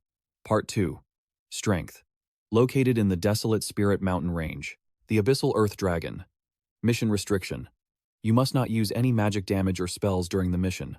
Solo kill the level 60 boss, Abyssal Earth Dragon. Mission reward. Magic Warrior class promotion. Magic Spirit Secret Art. 300 points. System alert. Energy attribute conversion. 300 points. Attribute transfer. Body and spirit. Acquired legendary grade passive skill. Demon Spirit Secret Dance. He realized the difficulty was ramping up. 2 missions at once? And look at all these restrictions. The system isn't playing around. Behind him, Bailing warned, Hero, you must be extremely careful this time, especially with the recent appearance of the Blood Moon. Su Yang frowned. Blood Moon? She explained immediately. It's a rare phenomenon. When it rises, all beasts and monsters in the secret realms turn completely insane and bloodthirsty, especially in places like the ruined castle. Spirit-type monsters like the dungeon boss are affected the most. Bailing added that the blood moon appears randomly. There are only subtle omens at dawn. The professional association usually issues a warning when it happens. Please, hero. You must stay alert. Got it. I know. Contrary to her anxiety, Su Yang was brimming with confidence. With his current stats, even the blood moon wouldn't be a problem. It was a shame he couldn't reveal his true power to her. She'd just have to worry for nothing. The ruined castle. A platinum-grade dungeon. Recommended level, 60+. This place was once the estate of a nobleman. Legend has it he was driven mad by a corrosive curse. In a single night, he slaughtered everyone inside before transforming into a terrifying, man-eating spirit. Deep within the castle, any living soul who dares enter becomes his next prey. Outside, Xiaolu was sprawled out, face flushed red from booze. He'd clearly drunk too much and was only just waking up. Seeing the blood moon overhead, he almost cursed aloud. Just my rotten luck. Not early, not late, but it has to show up the one day I'm wasted. According to his superiors, nobody ever visited this ruined castle anyway, so it shouldn't be a big deal. Xiaolu stumbled to the entrance, slapped on a do not enter warning, and turned back to keep drinking. But then, a system alert froze him. Raid in progress. Lockdown failed. He gaped in shock. Who the hell has a death wish? Trying to raid a blood moon dungeon? Not long before that, Su Yang was already inside. With a casual wave of his hand, he blasted the lesser demons away. The system chimed, defeated level 56 demon child. Experience plus 1,512. Defeated level 55 demon child. Experience plus 1,511. He smirked. Like I said, this Blood Moon dungeon is nothing special. Suddenly, two demon children behind him erupted with energy. A chill ran down Su Yang's spine. He spun around, eyes widening in shock. Damn it, what's going on? Level 70 Berserk demon children. Su Yang finally realized the danger. What? Did they mutate? Is this the true power of the Blood Moon? The demon child's claws slashed toward him with blinding speed. Su Yang scrambled back. They were so much faster now. The creature unhinged its jaw, revealing rows of jagged teeth, and fired a blast of energy straight at him. Su Yang raised his shield to block. The two demon children grinned savagely, and suddenly their heads detached and launched at him. Su Yang turned pale and screamed, "Holy shit! Get away from me." He fired two blasts of energy, piercing the flying heads. They swelled up like tumors, eyes bulging, before exploding midair. A rain of vile fluid showered down on him. He tried to dodge, but some splattered on his hand. The system warned, sanity minus 10. Current sanity, 90 out of 100. Warning, if sanity reaches 0, you will enter a state of irreversible madness. Host, please be careful. He gritted his teeth. Since when did this turn into a psychological horror game? Watching the headless bodies charge at him, he admitted his mistake. I really underestimated the Blood Moon. Their attack and defense have skyrocketed, and now there's this vicious sanity mechanic. He slashed them down with a wave of his hand. I can't be reckless anymore. Su Yang began his rampage, slaughtering every monster in his path. His staff, engulfed in flames, smashed into the beasts. He didn't stop, immediately targeting another monster hovering above. He checked his status. Sanity, 60. Mana, 20%. Su Yang frowned. Relying only on magic attacks is too inefficient. My mana regeneration can't keep up, and this sanity meter is distracting me. How much further to the boss? Just as he paused to rest, massive fingers erupted from the ground in the distance. He froze. Still not done? Give me a break. The creature rising was a level 82 elite giant zombie. Su Yang sighed. I wanted to clear this with my own strength. But you forced my hand. The giant zombie had barely stood up when energy chains suddenly bound its arms. A legendary-grade soul golem and the nether wolf spirit materialized, smashing their fists into the zombie's rotting flesh. Level 125 nether wolf spirit. Su Yang watched the instant kill in awe. Legendary summons really are in a league of their own. Nothing in a platinum dungeon stands a chance. He reached his hand out toward the wolf spirit, making the beast flinch. Su Yang scratched it under the chin. Seeing the wolf lean into the touch, he exhaled. Good boy. With two superpowered bodyguards like this, he wouldn't fear any monster or any human player who tried to cross him. Using the wolf spirit's power, it kind of breaks the game's balance. But sorry, not sorry. Time to bulldoze this place. Job done. Su Yang halts. He stares at the massive gate ahead. Looks like I found the boss room. That was almost too easy to find. Su Yang kicks the door open with a bang. Open up. Inside the dilapidated chamber, a figure in a red dress kneels before a spirit tablet. A chilling voice echoes. Ancestors above, I have sinned. Su Yang blinks. Wait, there's a cutscene? She continues. I have committed too many sins, and today, I shall slaughter even more. A ghastly shriek fills the room. Target, Blood Moon corrupted, man-eating spirit ghost, level 90, undead class. Barely seconds after her dramatic entrance, the wolf spirit is already tearing her to shreds. Su Yang sighs, bored out of his mind. Hey, don't kill it yet. Leave a sliver of health so I can get the last hit. Level 90. This is definitely a diamond rank dungeon boss. That Blood Moon buff is terrifying. If I didn't have the wolf spirit, I might have actually wiped here. He lands the killing blow. Still not strong enough. To maintain a perfect 5-element job change, he needs more power. System, slain level 90 boss, Blood Moon corrupted spirit ghost. XP gained, 98,322. Drops, Platinum Nether Dagger, Platinum Ghost Fire Ring, Spirit Core, Grudge Essence. Su Yang glances at the loot. Platinum gear? He doesn't even care about that trash anymore. This item isn't bad. But 80 spirit points won't do much for me now. Maybe I'll use it for alchemy ingredients. Item. Spirit Core of the Man-Eating Ghost. Contains massive soul power. Can be used for alchemy, or consumed to permanently increase spirit attributes. Permanent increase, 80 points. Su Yang nods. Time to bounce. On to the next quest. Outside, the Blood Moon casts an eerie glow over the building. Ling Er is getting impatient. That idiot who wandered into the ruined manor. Is he still not done? Lu Zi smirks, trying to suck up. He's probably just a rookie hiding in a corner, trying not to die. Under the blood moon, that manner isn't something a normal person can handle.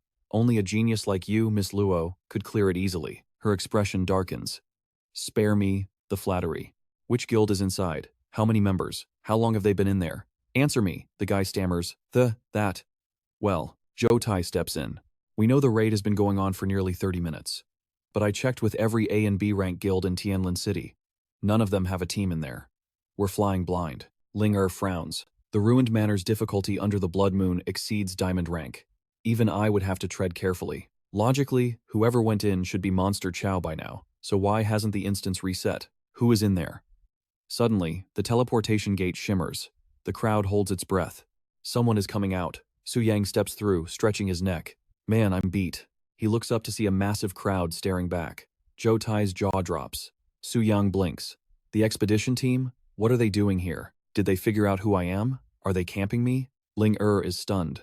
Just one person, and he's so young. Zhou Tai can't believe his eyes. Su Yang? Why is it always him? Su Yang plays it cool. Bit late for a party, isn't it? Since when does a tiny platinum dungeon attract so many big shots? Little Liu yells. You have the nerve to ask? Don't you know it's a blood moon tonight? Are you crazy, running into a dungeon alone? Do you have a death wish? Su Yang shrugs. I mean, the dungeon was a little spooky. But is it really that big of a deal? The guard fumes. A big deal? If you died in there, do you have any idea the penalty I'd face for letting a civilian through? Ling Er steps forward, her voice icy. Shut your mouth and step back. Little Liu freezes. Huh? She crosses her arms, staring Su Yang down. You. Did you clear this dungeon? By yourself? Su Yang nods. Yeah, I cleared it. Is that a problem? Little Liu immediately switches to bootlicking mode. Miss Luo, please, go ahead. Ling Er holds out her hand. To clear the ruined manor alone during a blood moon. Your strength is undeniable. Hand over the boss's spirit core. Name your price. I'll pay whatever you want. Su Yang raises an eyebrow at her arrogance. Excuse me? Who exactly are you, lady? You think you can just demand things? Zhou Tai and the others turn pale, sweating bullets. Ling Shan, the bodyguard, steps forward aggressively. You insolent brat. Do you have any idea who you're talking to? Su Yang rolls his eyes. Nope. That's literally why I just asked her. She sneers. How rude. Open your eyes. Standing before you is the youngest genius of the Beast Control Association. She is the pride of our city. Eldest Miss Luo Linger. A maid named Li drew a spiked mace. You dare refuse the young miss? For such insolence. You will be punished. Smack. Linger slapped the back of her head, issuing a sharp warning. Quit making a scene. Su Yang analyzed the situation. She's the daughter of the Tianji Pavilion Master. She has every right to be arrogant, but it doesn't seem like she's actually targeting me. He broke the silence. So, eldest miss, may I ask what business you have with me? She scoffed. I came looking for top-tier fodder for my spirit horse. I didn't expect you to snatch it up first. It's been a long time since anyone dared speak to me like that.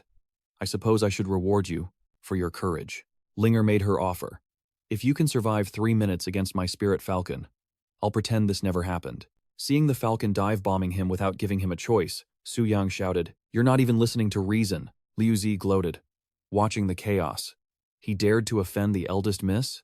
That kid is dead meat. But Zhou Tai had a different thought. Not necessarily. He cleared the Blood Manor dungeon, all by himself. This Su Yang. His strength is likely no lower than Tier 4. The falcon flapped its wings, unleashing a storm of wind blades. Su Yang's body moved like water, dodging every single strike. He calculated rapidly. This summon is fast and has ranged attacks. Playing defense isn't going to cut it. Su Yang drew his blade. I didn't want to reveal my true strength, but I have no choice. Lu Zi froze, a spark of recognition in his eyes. That blade. Isn't that? The falcon swooped through Su Yang's body but hit nothing but air. Something was wrong. Su Yang appeared from behind, driving his sword straight into the beast, minus 7,569 HP. Linger gasped. What? The falcon dissolved into mist, feathers scattering across the void. Su Yang gave a cold smile. It hasn't been 3 minutes yet, has it? She was furious. You have some nerve. You dared to kill my spirit beast? He shrugged, playing innocent. You told me to survive for 3 minutes. You never said I couldn't kill it. You're so used to bullying people, you can't even set clear rules?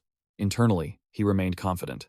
If we really fight, with my forbidden curse, I don't fear her. Suddenly, a violent aura exploded around Linger. He tensed up. She's strong. Zhou Tai stepped forward from the back. Eldest Miss, you cannot fight him. His status is special. Linger whipped around. What status could he possibly have? He bowed. Reporting to Eldest Miss. Su Yang is a VIP of the Class Change Temple and a Black Gold member of the X Alliance. The general manager ordered us to handle him with extreme care. She was stunned. 2 major identities? Don't tell me. You've already completed the Tier 5 quest? Su Yang raised an eyebrow. I assume you're a temple VIP as well? Linger hesitated, lost in thought. Back then, I needed the entire Tianji Pavilion's help just to barely scrape through the first 3 transfers. But this man, he did it alone, and he looks so relaxed about it. How is that even possible? Su Yang waved his hand dismissively. Since you understand my status, we're done here. If there's nothing else, please, show yourself out, she huffed, swallowing her rage. Linger mounted her horse and turned away. Her subordinates quickly followed. Understood. Liu Zi was shocked. We're just letting him go? She snapped back. What else can we do? Do you want to rob a temple VIP and declare war on the temple itself? He stuttered. No, I wouldn't dare. I follow your lead. Su Yang watched them go. So what if I offended her Tianji Pavilion? Is that supposed to be scary? Just wait until I tame the Black Dragon. Let's see if she keeps that attitude then. System notification. 5-star Tier 3 quest. Class advancement. Magic Warrior. Prove magic and strength. 1. Magic, Ruined City Soul Eater, completed. 2. Strength, Desolate Spirit Mountain, Rock Abyss Earth Dragon. Status, incomplete. Su Yang decided to push the Luo Linger incident aside. I need to focus on killing the Earth Dragon. Once that's done, I have that hidden quest to deal with. Location, Desolate Spirit Mountain, Fracture Layer Entrance. Boss, Rock Abyss Earth Dragon. Status, alive. HP, 100%. Jutai nodded, assessing the situation. Not bad. It seems no one dares to challenge this Earth Dragon. Anyway, Eldest Miss, as per your orders, we have reserved the challenge rights. Liu Zi chimed in. For a small matter like this, naturally, we've been prioritized for the first slot. Linger nodded. Although its level is low, it is a world boss of the dragon race. I'll use it for a warm-up. Suddenly, Xiaoxia appeared, blocking their path. Miss, please do not cut in line. There is someone ahead of you. Linger fumed, her eyes shooting daggers. Liu Zi barked. Insolent fool. Do you know who you're talking to? Didn't we already make a reservation? There wasn't a single team ahead of us earlier. Xiaoxia explained nervously. Brother Liu, I'm just a normal employee. I wouldn't dare cause you trouble. But a temple VIP used their authority to jump the queue directly ahead of you. The system locked it in. There's nothing I can do. What? Linger lost her patience. If this staff member is the problem, just replace him. Suddenly, Su Yang's voice rang out. Coming through, make way. He warns them, don't slow down my dungeon clear. The girl turns around, looking like she is ready to kill. Su Yang is surprised to see them here. Why is she here? Lucci stomps over, annoyed. Why do I see your face everywhere I go? Are you stalking me or something? Su Yang throws the blame right back. That is exactly what I should be asking you. We have met twice in a row now. I can't help but think you guys are plotting something against me. Linger scoffs. Don't flatter yourself. Why would a lady like me ever need to target you? Don't think your temple privileges let you do whatever you want. The day your trial fails is the day you're finished. He shrugs it off. Thanks for the reminder, but my business is none of your concern. So, tell me, why is a high and mighty young miss hanging around a low-level wild boss area like this? You're not here to snatch loot just because your hands are itching, are you? Zhu Tai explains. The young miss is preparing to tame the dark flame wings. This earth dragon is just a warm-up for her. So please, do not get in her way. Su Yang refuses flat out. Sorry, but this earth dragon is my class advancement target. I have absolutely no reason to hand it over to her. Ling Er sneers. Fine then, go ahead. But once I tame the dark flame wings, even the temple's protection won't be enough to save you. He just waves his hand dismissively. Stop bragging before you've actually done anything. Just be a good girl and wait here for the boss to respawn. With that, Su Yang steps through the portal and vanishes. Ling Er is left speechless. Li Shan grits her teeth in rage. What an arrogant, rude brat. Zhu Tai has a bad feeling about this. He went in there all by himself? And he told us to wait for the next respawn? Does he actually think he can take down the boss alone? Meanwhile, Su Yang steps into the dungeon. He thinks to himself, if Luo Ling Er wants to tame the Black Dragon, with her strength, and that team backing her up, she might actually pull it off. But people with her status always have some hidden ace up their sleeve. I need to move fast. Su Yang hides behind a rock, observing the boss. So that is the Rock Abyss Earth Dragon? Looks less like a dragon and more like a giant lizard. Compared to the dark flame wings, this thing is nothing. It is a level 61 wild boss. He leaps down from above. I can't use my demon blade right now, but this elite tier weapon should be enough. He drives his sword straight into the Earth Dragon's head. Damage dealt, 32,000 points. The beast swings its claw, knocking Su Yang back. Its defense is insane, but Su Yang is used to this. Do all you dragon types use the exact same move? He lands right on the dragon's swinging claw, unleashing a barrage of attacks. The boss's health bar starts to drop. Su Yang launches himself into the air, locking onto its weak point. He thrusts his sword into the softest spot of its hide. No rock armor protecting this spot. The Earth Dragon's health hits 50%. He grins. Nice, halfway there. Suddenly, a surge of dark energy erupts. The Earth Dragon roars. A notification pops up. The boss has entered berserk mode. It curls its entire body into a massive rolling wheel. Su Yang's eyes go wide. The dragon roll? He dodges just in time to avoid being crushed flat. Dust clouds choke the air. No matter where he runs, the rolling dragon chases him down. You have got to be kidding me. Does this thing have a tracking system? It is too fast. There is no opening to attack. He needs a plan. This roll is a phase change skill at 50% health. There has to be a mechanic to stop it. He scans the area. Any hints? Su Yang spots a discolored rock formation ahead. A massive granite wall. Well, that is a pretty obvious hint. He glances back to check the Earth Dragon's position. The beast surges forward, sending stone shrapnel flying everywhere. System alert. The Rock Abyss Earth Dragon is stunned from the collision. Damage received increased by 20%. Su Yang raises his sword. Then don't mind if I do. Outside the portal, Lucci asks, worried. Brother Zhu, are we really just going to wait here? He sighs. If you have a problem with it, take it up with the young miss. Ling Shan bows and asks, Miss, shouldn't we just head back? Do you honestly believe he can clear the boss alone? She sits back in her chair. No rush. I want to see if this Su Yang can actually make it out alive. Suddenly, the leaderboard updates. Su Yang, solo kill, Rock Abyss, Earth Dragon. Time: 20 minutes 18 seconds. Rank: 1. They gasp in shock. What? Lu Qi can't believe his eyes. That kid actually soloed the boss? And he set a new record? How is that even possible? Is he hacking? Jutai hears a strange sound. What is that noise? A silhouette emerges from the portal. He is coming out. Su Yang walks out, decked in golden Earth Dragon armor. He looks at them, genuinely surprised. You guys are still here? He is currently equipped with the Rock Abyss Earth Dragon armor, the Earth Dragon gauntlets, and the Earth Dragon greaves. That short, pot-bellied look had Lu Qi trying to stifle a laugh. The other two were stunned into silence, but the guy couldn't hold it in anymore and burst out laughing. Su Yang felt a bit embarrassed. What the hell was so funny? Su Yang facepalmed helplessly. If he'd known, he would have sorted his inventory sooner. He didn't expect to get shoved out here so suddenly. Sure, the stats on this Earth Dragon set aren't bad, but wearing it out in public? It's ugly enough to make you want to die. He pointed inside. What's so funny? If you're so capable, why don't you solo the trial leaderboard at my level? As Su Yang walked past, Ling Er spoke up. I admit you have some skill, but it's just an Earth Dragon. What's there to be proud of?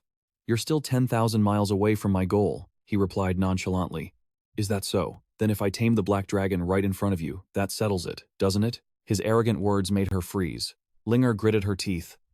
Are you kidding me? Who do you think you are? He repeated. My name is Su Yang. I'm not just a VIP of the Class Change Temple. I'm also the one who will tame the Black Dragon. System notification. 5-star Class Change mission completion detected.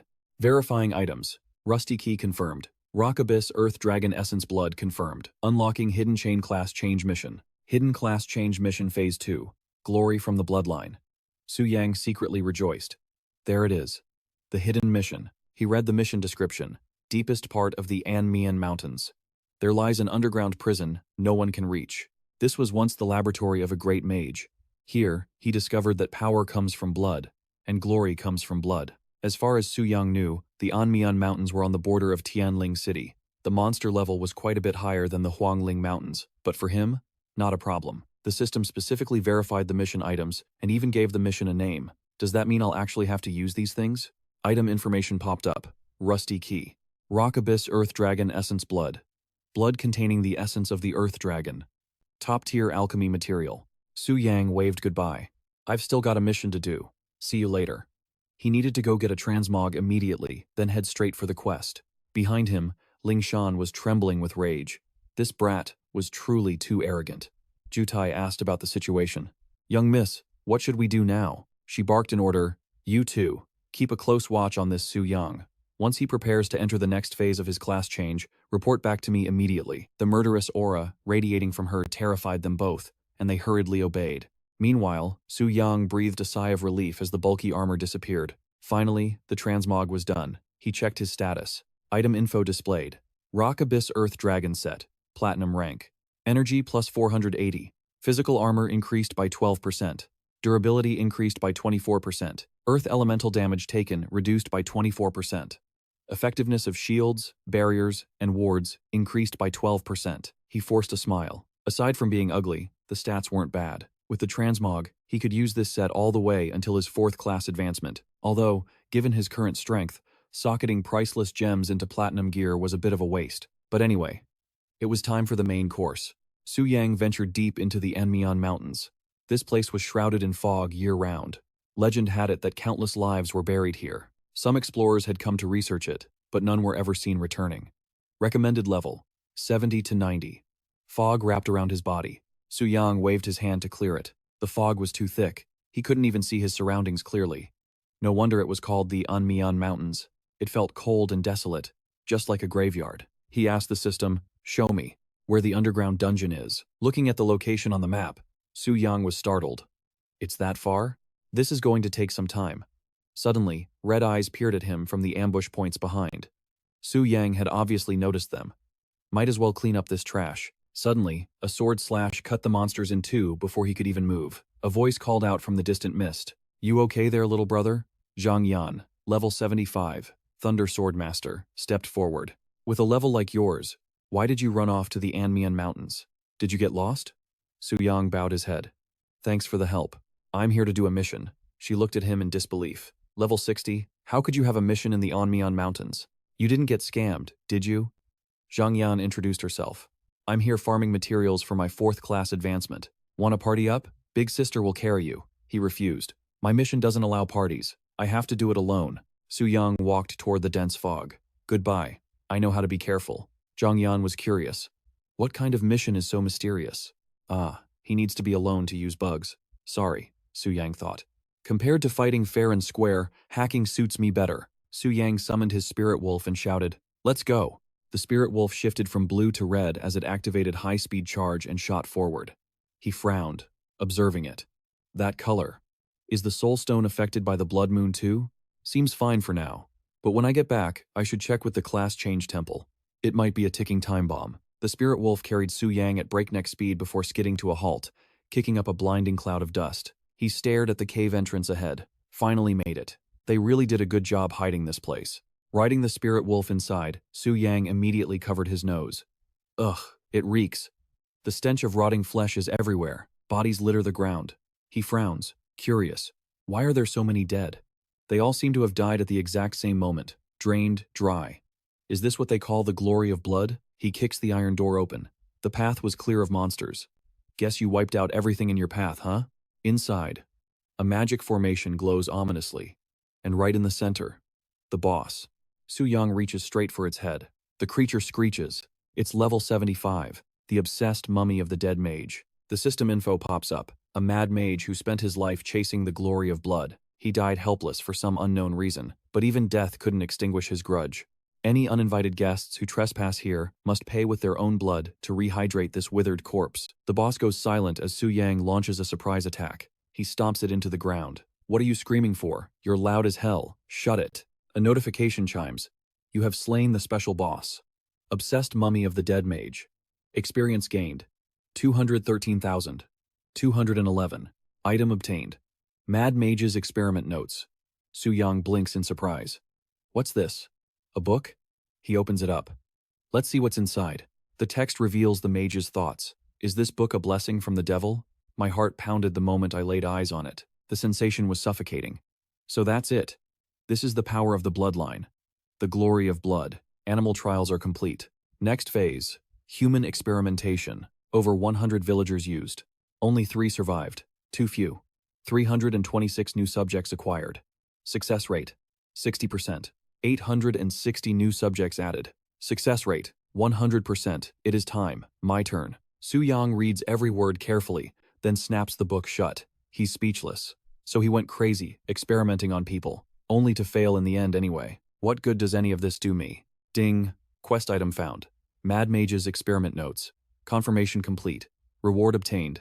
Blood blessing ritual. He pauses. Did I just complain about no rewards? Well, speak of the devil. The notification flashes. Blood blessing ritual. A special ritual recorded in the mysterious tome. It grants humans power derived from blood. Pursue the glory of the bloodline. Usage instructions. Stand within the blessing circle. Use the essence blood of a great creature to initiate the blood blessing ritual. Su Yang rubs his chin, thinking, looks like a permanent strength buff. But that crazy mage killed himself trying to do it. Isn't the risk a bit too high? No. The system doesn't scam people. He must have messed up a step somewhere. Realization hits him. I get it. The instructions say you need the essence blood of a great creature. That lunatic used human blood, so of course he failed. But wait, don't I have Earth Dragon essence blood? The hidden quest mentioned this earlier. It all adds up. But speaking of great creatures, who compares to the Black Flame Wings? I just had a very risky idea. He asks the system, if no other job changers have entered the secret realm, can I link to the boss? The system replies, host. The link can be established as long as the cooldown is refreshed. If another player enters, you will be automatically alerted. Su Yang grins. Perfect. He commands his spirit wolves, you guys stay here and guard the area. Don't let anyone mess with the magic circle. Then Su Yang commands, system. Initiate link immediately. The system loads. Linking to boss. Please wait.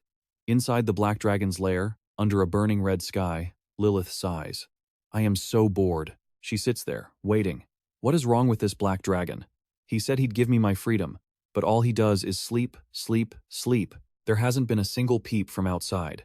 I've been kidnapped for so long, and the only person who came to save me was that scumbag Lauren. I knew it. No one in the royal family cares about a cursed princess like me. Suddenly, the Black Dragon jolts awake, scaring the life out of her. Lilith yells, what are you doing? Did you wake up on the wrong side of the bed? He clears his throat, just a habit to roar upon waking. Su Yang focuses. Gotta handle business first. Suddenly, he swings his massive claw at his own dragon body. Lilith's eyes roll back in terror as she screams. Looking at the golden fluid on his claw, Su Yang nods. Just as I thought. Golden blood. This dragon definitely has a supreme bloodline. If I use this blood for the ritual, the results will be unimaginable. Lilith turns to him, trembling. Have you gone insane? Why would you hurt yourself? Su Yang waves it off. It's nothing. I just felt a bit excited. Thought I'd let some blood out. Lilith covers her mouth, giggling. Excited? Did you have a dream about proposing to a little dragoness and getting rejected? Su Yang gets annoyed. Dragoness? What the hell? He teases back. Why? Are you worried about me? Her face turns bright red. Who cares about you? I was just curious. Don't flatter yourself. Su Yang collects the golden blood into a vial. This amount should be enough. System notification. Dragon essence blood added to inventory. Su Yang nods. Job done. I'm going back to sleep. Lilith smirks. Sleeping again? Going back to dream about your little dragoness? He growls. Quit your nonsense. The enemy wave is approaching. Just be patient. She stares blankly, not understanding Su Yang's point. What enemy is he talking about? No answer. He's already asleep. Lilith fumes. You wake up, spout nonsense, and pass right back out? Su Yang teleports back. He's returned. Looks like no one dared to cause trouble while he was gone. He steps into the array. Following the quest instructions, he positions himself right in the center of the blood formation. Su Yang pulls out the vial of essence blood. Adding the blood of such a powerful creature, there's no telling what will happen next. He tilts his head back and downs it in one gulp. Fate decides the rest. Screw it. The effects hit him instantly. Su Yang's eyes bulge. He collapses, writhing on the ground, his body racked with unbearable agony. It burns. Throat, body, head, everything feels like it's melting. The fresh blood floats in the air, swirling around him like a living thing. Su Yang thinks, this blood, it's clinging to me. It's trying to devour me, to assimilate me. Sensing his danger, the spirit wolves growl, ready to rush in. Su Yang screams, stay back. Blood begins to cover his face. This is just part of the ritual. The weak don't deserve the baptism of the strong. Only those with the will of the strong can rise through this torture. His entire body is wrapped in a blood cocoon. The transformation is complete. Only then do the two spirit wolves dare to creep closer. Suddenly, beams of light burst from within. The cocoon tears open at his eyes. The blood-blessing ritual is finally complete. The shell around his chest shatters. He can feel it, a power so vast it feels like his very life force has evolved. This boost is massive, far greater than any of his previous class advancements. I could take on a 5th awakening powerhouse now. The system chimes. Black Dragon Essence, Blood consumed. Blood Blessing Ritual complete. All stats increased by 50%. New skill acquired. Origin Black Flame. He checks the description. The destructive power of the black fire wielded by the wings of Athos. A single spark is enough to obliterate a normal human. Su Yang can feel it. What a violent flame. It is the pure embodiment of destruction and absolute power. Fighting the boss didn't feel like much, but holding this power in his own hands? Now he understands just how terrifying the Black Dragon really was. Any hunter trying to face the Black Dragon would be utterly hopeless. Su Yang pats the spirit wolf's head. His aura is terrifying. The weak obey the strong. Animals really do understand that rule best. He snaps his fingers. Let's test this black flame. A blast of terrifying energy erupts. Su Yang is shook. The power is too much. He jumps onto the spirit wolf and flees the center of the explosion. In the dead of night, two wolves streak across the sky. The spirit wolf lands softly on the ground. Su Yang looks around. The blood-blessing secret realm. It's completely buried. No way to use this place again. What a waste. I need to control my strength better. He turns to leave, but suddenly a scream pierces the air. Help me! Su Yang spins around. Someone's calling for help. That voice sounds familiar. Is it that swordswoman from before? Zhang Yan backs away in terror. Stay back. If you take one more step, I'll kill you. A group of men approaches, leering at her. Hey beautiful. It's dangerous out here in the wild all alone. Let us, brothers, protect you. She raises her sword, refusing to be humiliated. Scum. Aren't you afraid the Hunter Association will punish you? Is there no law left? Two of them sneer. Who are you trying to scare? Ask around.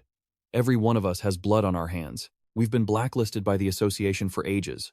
We're not even allowed in the cities anymore. Do you really think we give a damn about the law? Lei Pu boasts arrogantly. I've been hunting in this wasteland for half a month waiting for a fat sheep. I never expected a beauty like you to walk right into my trap. It's a gift from heaven. Serve us well. And maybe I'll tip you before we're done. She presses her sword against her own neck. She'd rather die than suffer this humiliation. Slash. A beam of sword light flashes past, severing Lei Pu's arm instantly. His eyes roll back in agony as he screams, "My arm." Su Yang sheathes his sword. I heard there were lawless thugs targeting solo players. I didn't expect to run into you trash today. So, tell me, how do you want to die? Lei Pu roars at his minions. Get him. I want his limbs chopped off. I'm going to torture him to death. Zhao Si laughs. Ha ha. You're dead meat, kid. Zhang Yan doesn't want to drag him into this. Run. Don't worry about me. You can't beat them. Su Yang doesn't even blink. 4 Fourth Awakening Hunters? Before, I might have needed a legendary item. He teleports instantly right in front of their faces. One thug gasps. How is he so fast? Boom. One strike sends the entire group flying. Su Yang thinks confidently, I'm not the same person I used to be. His kick connects, causing the point of impact to explode as a blinding light flares up. Lei Pu attacks from behind with his sword, screaming, Die! But the blade snaps in two. Lei Pu is in shock. What the hell? He trembles, staring at the third of the blade left in his hand. My platinum-grade broadsword shattered in one hit? Is that item of his a star-grade weapon? Lei Pu shifts his focus to him. This kid is way juicier prey than that girl. He definitely has valuable treasures on him. The whole group charges forward, unafraid of death.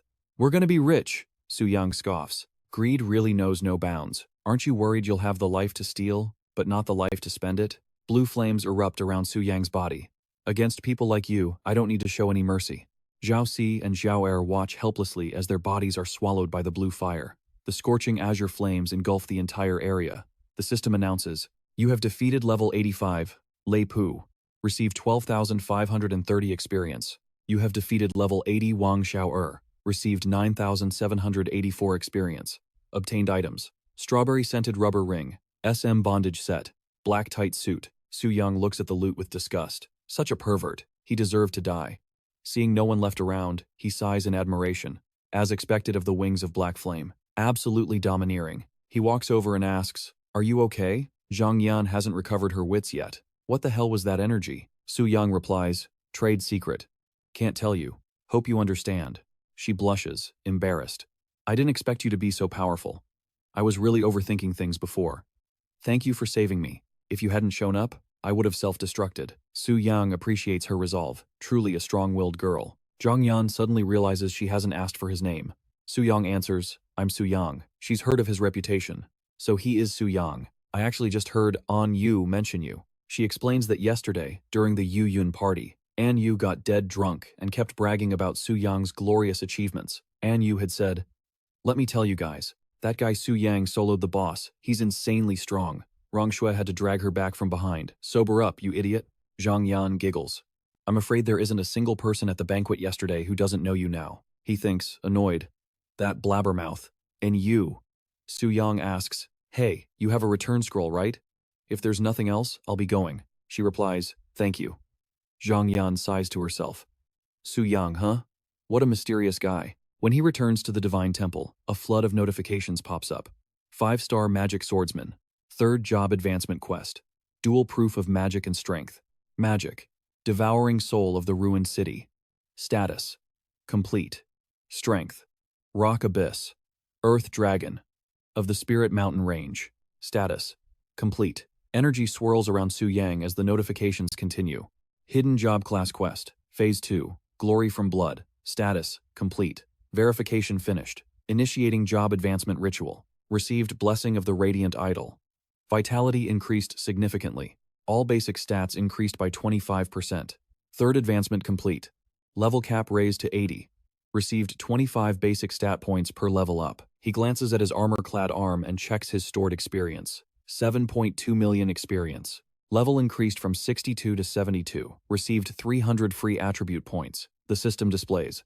Job class promoted.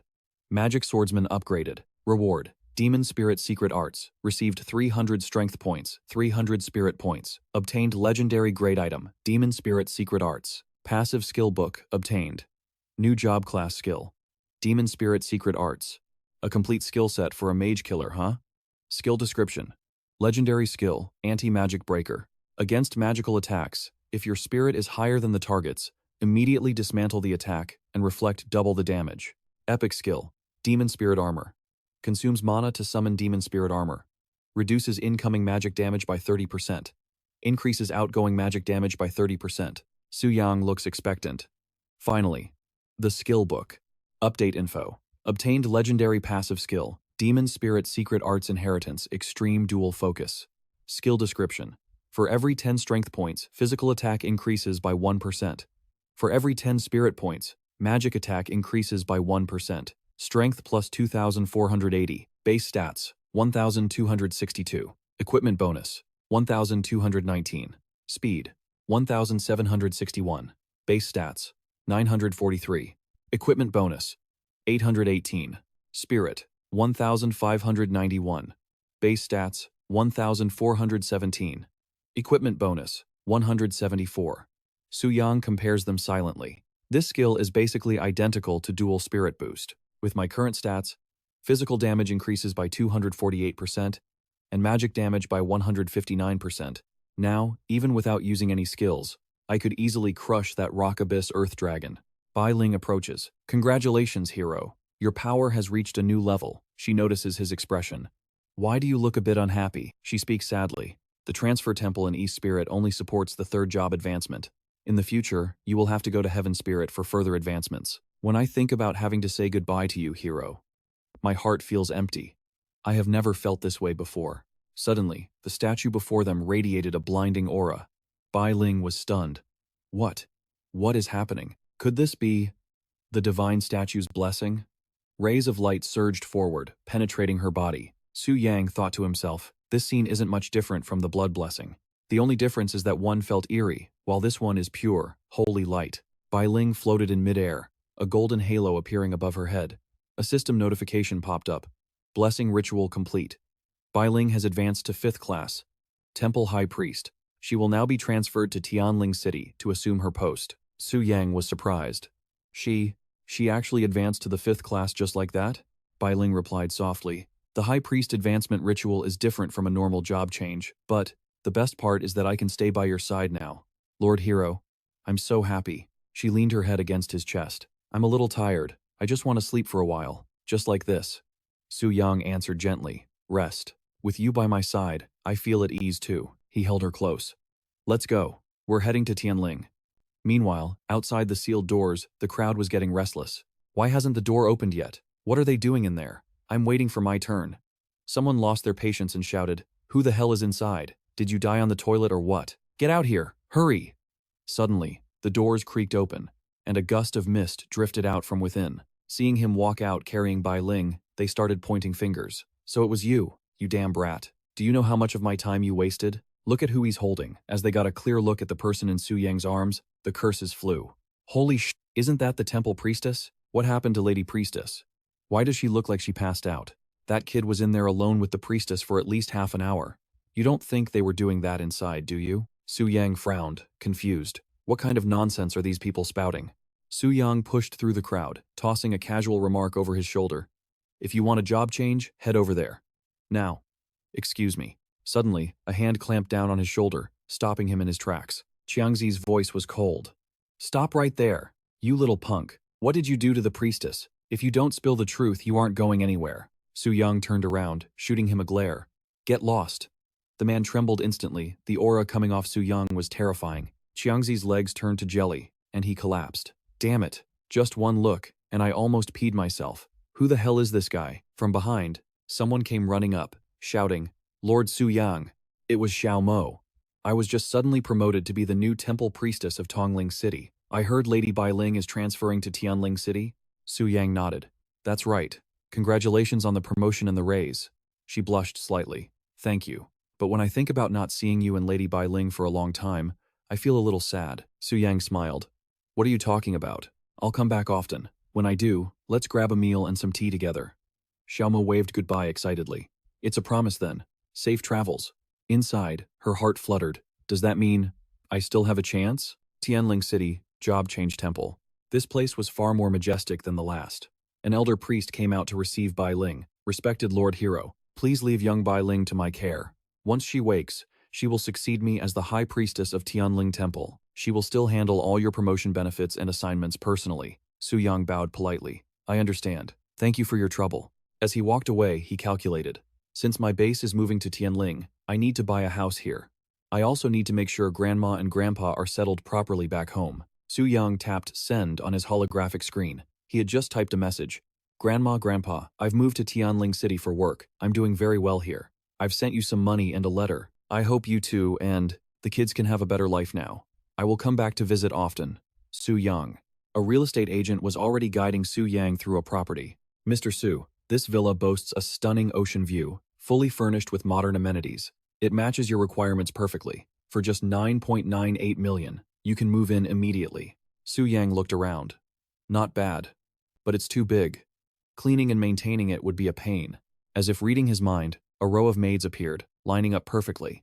The agent smiled. Please don't worry about that. For an additional 1 million, you can enjoy the services of our professional maid squad. They will handle all your daily needs, so you won't have to lift a finger for trivial chores. The maids bowed in unison. Welcome home, Master. Master. Su Yang gave a thumbs up. Nice. Let's sign the paperwork, right now. After buying the villa, Su Yang lounged on a sun chair. When it was time to eat, the maids served him a feast. After dinner, he soaked in a hot spring to unwind. As the day ended, he collapsed onto the massive, soft bed. Su Yang basked in the comfort. Having money really is the best feeling. Not long ago, I couldn't have even imagined living a life like this. Time to sleep.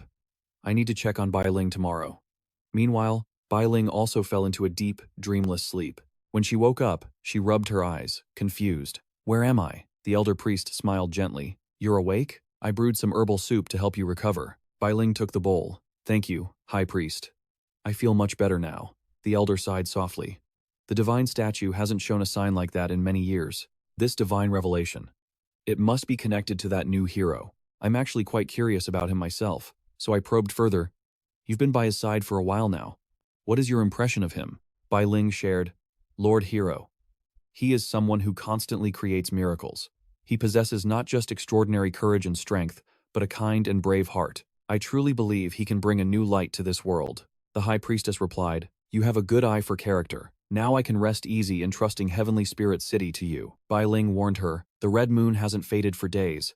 That event must be approaching. Please, you need to be careful too. Suddenly, she remembered something. Damn it. How could I forget that? Seeing her dash off, the High Priestess called out, Bai Ling, where are you going? She shouted back, Lord Hero doesn't know about the Red Moon invasion yet.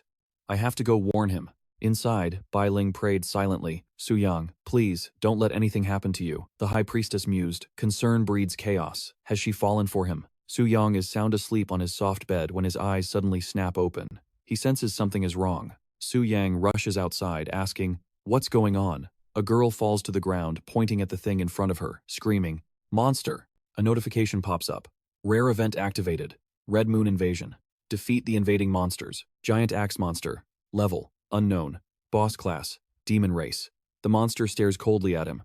Su Yang is furious, interrupting his sweet dreams in the middle of the night. Doesn't it know how grumpy he gets when woken up? "I'll finish you off quick and go back to sleep." Suddenly, he senses someone approaching. It's Linger, riding a flying horse.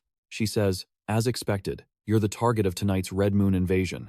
Su Yang is surprised. "Oh, it's you," she commands. "Step back. You're no match for it. This time I will handle this." He asks for clarification. What exactly does Red Moon Invasion mean? Linger replies, annoyed, "I have no obligation to explain it to you. If you want to know, ask someone else." She summons her shape-shifting spirit beast and orders it to attack. The beast charges forward at breakneck speed, while the monster's eyes flash with a vicious crimson glow. The collision triggers a massive explosion. He shouts a warning. "Hey, I just renovated this place. Don't trash my house." Bai Ling rushes in, breathless, calling out, "Su Yang, are you okay?" He looks surprised. "Bai Ling, why are you here?" Seeing her throw herself into his arms, Su Yang moves to catch her. "Careful," Bai Ling explains. "I woke up not long ago and saw the red moon outside the window. I realized I hadn't told you about the invasion yet, so I ran straight here." Su Yang settles her onto a chair and asks, "Can you give me the details?" "Of course," she replies. Bai Ling explains everything she knows. Periodically, when the red moon descends, monsters from an unknown dimension appear. They are called the Crimson Withers. They invade the area where a hero resides. Their sole goal is to kill the hero, and only a hero can deal damage to them. This event is known as the Red Moon Invasion. If a hero is killed by a Crimson Wither, they cannot be resurrected. According to the temple records, all known Red Moon invasions only occur after a hero has reached the third advancement. "I was supposed to brief you on this yesterday, Lord Hero," Su Yang realizes. "So that's it. It's just a special event triggered by the third advancement. But isn't this intensity a bit too large scale?" Bai Ling hesitates. "This does seem beyond imagination. Miss Luo Linger's target must be the Red Moon Core, right? It's able to fight on par with her power. It seems this Crimson Wither has some special characteristic." Su Yang thinks to himself, "A monster that should be Tier 3 suddenly jumped to Tier 5. That's impossible under normal circumstances, unless its power level isn't fixed, but dynamic." On the other side, a devastating strike launches from the monster. Linger is shocked. Strange. It's just a third advancement Crimson Wither. How does it have this much power? "I have to go all out," Su Yang shouts. "Stop. Stop it. If you keep fighting, you're going to demolish my house. This guy is targeting me anyway. I should be the one to deal with it." She remains stubborn. "Rely on you? If you want to die, fine by me. Just don't come crying for me to save you later." Murderous intent erupts around Su Yang. Then stand back and watch closely. Dark energy swirls like a hurricane mixed with lightning. The gale force winds force Linger to brace herself. Countless streaks of power launch simultaneously toward the monster. He teleports right in front of it, gripping a dark sword. The blade's tip rests against the monster's neck. A soulbrand strike descends, and dark energy pours out of the monster. System notification. Multi-armed axe wielder. Level: Unknown. HP: 40%. Linger's eyes widen. One hit took 60% of its health? How is that even possible? Su Yang thinks, just as I thought. This guy's power scales based on the aggro target in front of it. In other words, right now.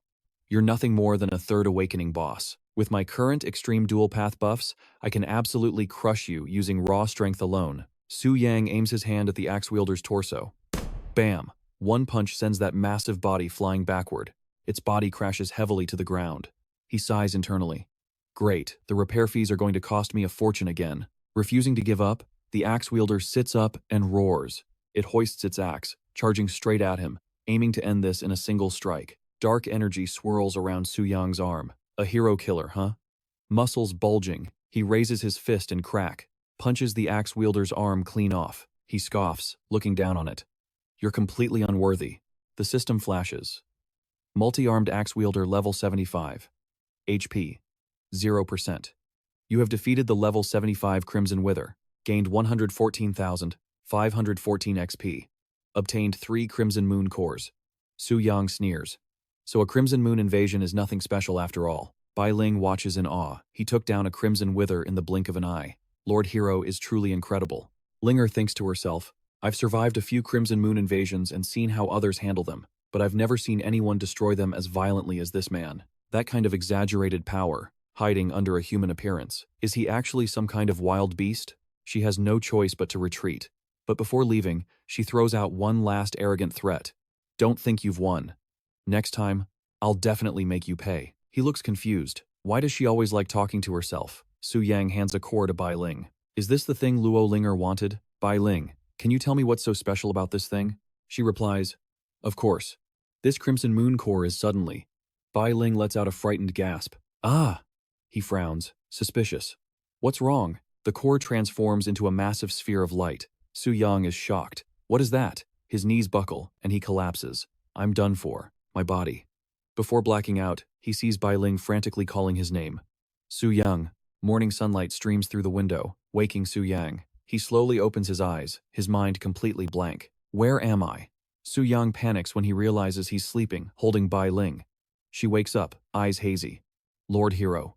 You're awake? Realizing he's shirtless, he quickly pulls the blanket up. What the hell is going on? Why are we sleeping in the same bed? Bai Ling explains. Hero, please don't panic. Last night, you were cursed by the Crimson Wither, so I performed a purification ritual for you. Su Yang is skeptical. A purification ritual? What is that? She begins to explain. According to Temple Regulation 921, when a hero fights a Crimson Wither, they may be infected by Crimson power. If exhausted, they risk transforming into a Crimson Wither themselves. Therefore, the Temple Priestess has the duty to purge the corruption after the hero finishes the battle. However, this ritual requires intimate physical contact. Since you lost consciousness, Lord Hero, I could only bring you back to the room and change your clothes. Last night, she carried him to the room and carefully removed his outer garments. Bai Ling looks away, shyly. That is what happened. Su Yang rubs his head, thinking, that's so awkward. Then he spots a wound on her neck. She coughs softly, and he worries. What happened to you? This mark? She replies, please don't worry. Temple priestesses have a special constitution. With the temple's support, we can self-purify the crimson poison. It only takes about 12 days to completely clear this type of infection.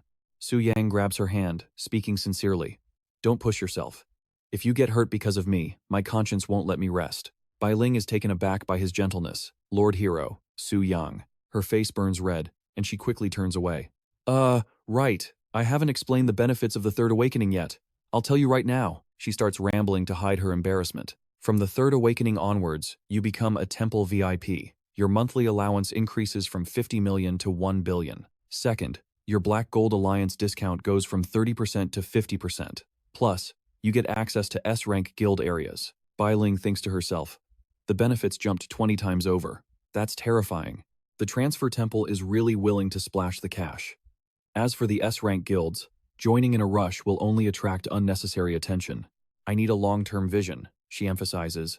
But the most important thing is unlocking the Blood Moon Crystal Exchange Shop. The concept confuses him. Exchange Shop? What's that? Bai Ling continues her lesson. The Blood Moon Shop is run by the Transfer Temple.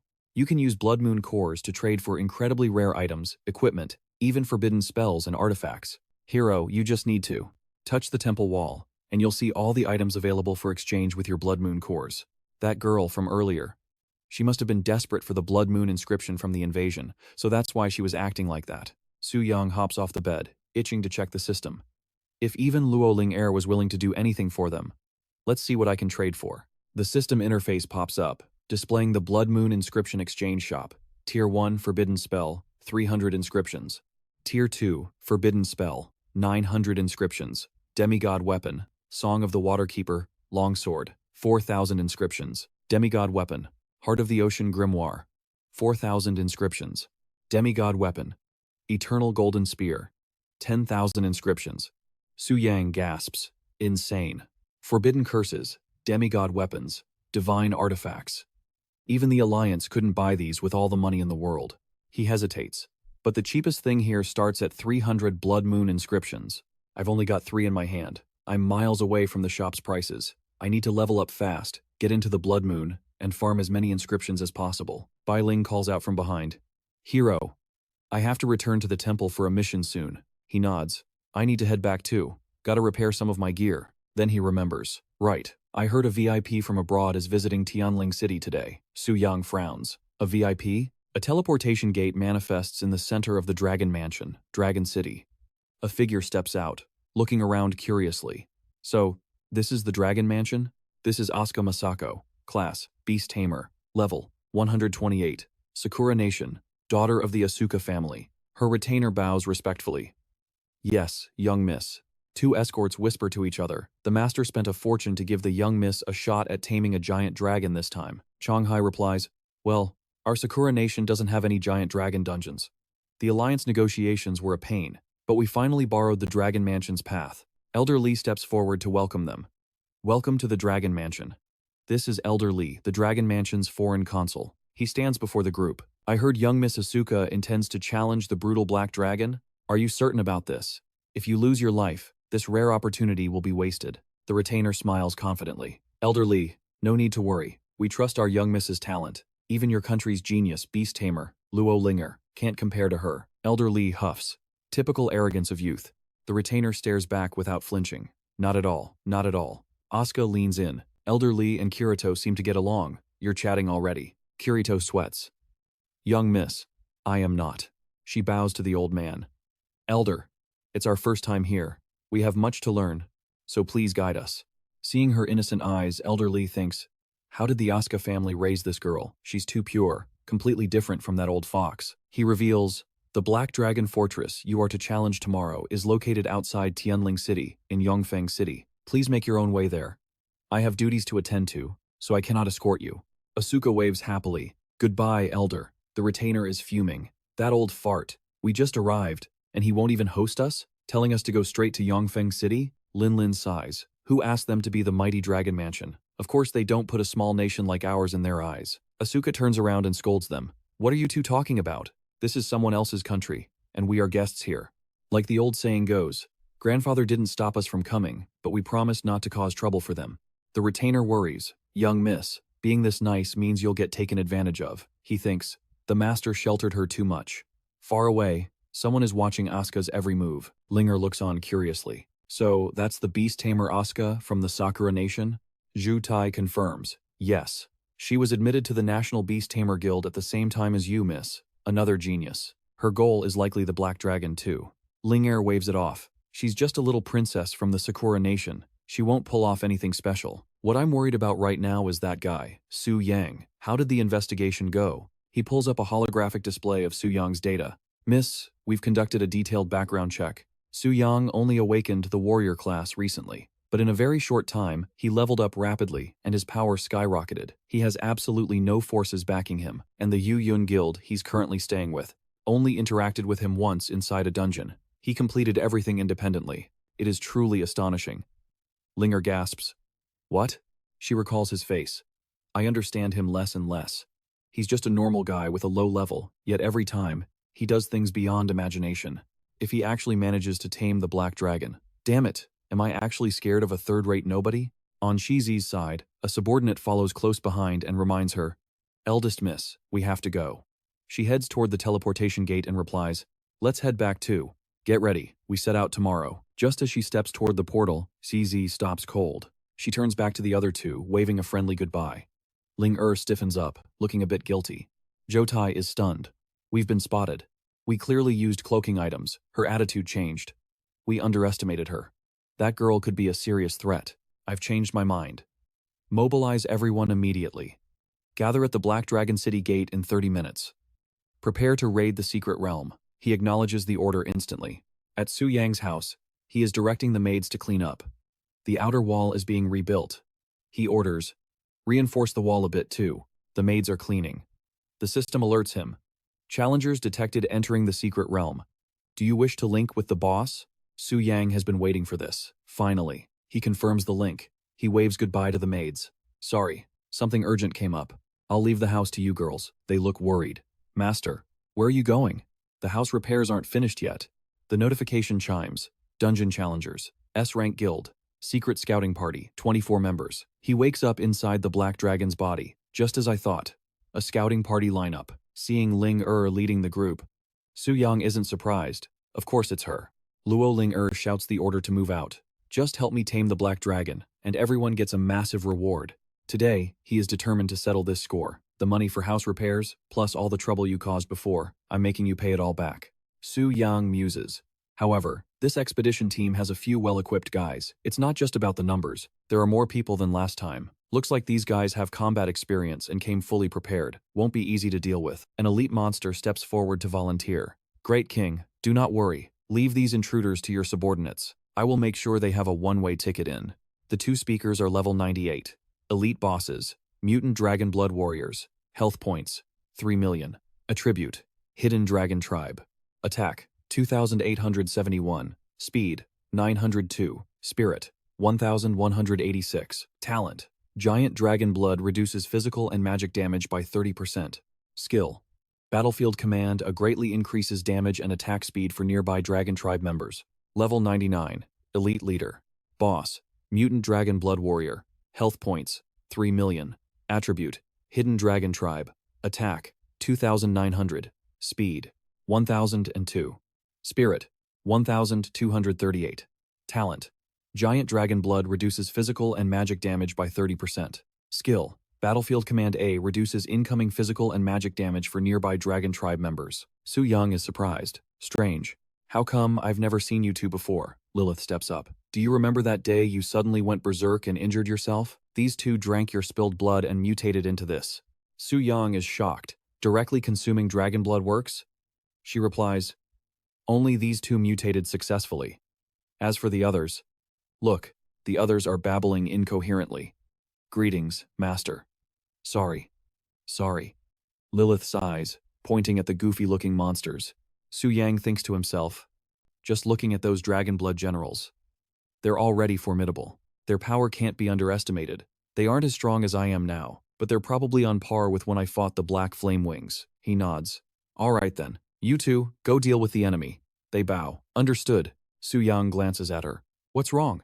Seeing she looks unhappy, Lilith puffs out her cheeks and turns away shyly. No. Nothing. She feels a strange sensation in her heart. This team seems very strong. If they actually manage to defeat the Black Dragon, why does that thought make me so uncomfortable? A bloody battle erupts on the spot. Ling Er's team frantically attacks the elite monsters. Zhou Tai, taking the vanguard, shouts, advance steadily, watch out for sudden dangers. Riding on her horse, Ling Er scoffs. What are you so worried about? Even if the Black Dragon leveled up to star rank, the other monsters haven't changed at all. He replies, we should still be careful. Suddenly, an alert blares. Warning. Elite boss appearing. Seeing two giant monsters, Zhou Tai panics. I just said it, and now they're here. Ling Er sneers. They're just two elite monsters. Wipe them out, quickly. He barks orders. Spread out, spread out. Watch out for any linked skills from the boss. One resists physical damage, the other resists magic. Use the corresponding counterattacks. Watch their health bars don't trigger their low health berserk mode. Everyone launches a simultaneous attack on the two elite monsters, following Zhou Tai's command. Attacks strike their vital points. One falls, muttering, for the glory of Lord Athos. Suddenly, its body snaps back up. Kill the intruders. The sight terrifies the hunters. This stance. It's even more terrifying than a berserk state.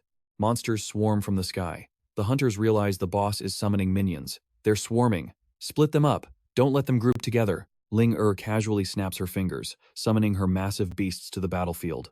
3 colossal monsters take their positions, guarding her back. Ling Er barks orders. Don't panic. Stick to the plan. Those small fries are just trash mobs. Tank them away from the boss. Everyone else, focus all DPS on the main target. My spirit beasts will join the fray. The team's morale surges instantly with the eldest miss supporting them. Failure isn't an option. A bird dives past the elite monster's shoulder, tearing open a nasty wound. The beast is cornered by 3 monsters and the players. Just as 2 blades slash down, Ling Er shouts, hold it! Keep its HP low, but don't kill it. Zhou Tai immediately halts, signaling the others. 2 monsters collapse, yet they remain defiant. Damn invaders! If you want to kill, just kill. What are you planning? Ling Er steps forward. Though she looks human, her dragon bloodline is undeniable. Let's see if this one can be tamed. The elite monster roars in fury. Despicable human. You think you can tame me? I will never. Ling Er cuts him off with a hypnotic whisper. Become my strength. The elite monster's eyes glaze over. Who am I? You are my loyal servant. Have you forgotten? The monster wavers, confused. I am your servant. The creature beside it screams. Don't listen to her. Wake up! Watching this, Su Yang boils with rage. The audacity. Barging into my territory is one thing, but trying to poach my subordinates? From a pro player's perspective, capturing Dragonkin is standard gameplay. But I'm the boss now. How can I just let her do whatever she wants? He stares at the rotting chunk of meat in his hand, revolting, but it's his only shot at overpowering them. If he swallows this, he might just trigger an evolution. Su-yang hesitates while the stench fills the air. Lilith gags, watching him. What the hell is that? Wait, you're not actually gonna eat that, are you? No way, seriously? He can't afford to hesitate. Screw it. Su-yang tosses the rotting flesh into his mouth.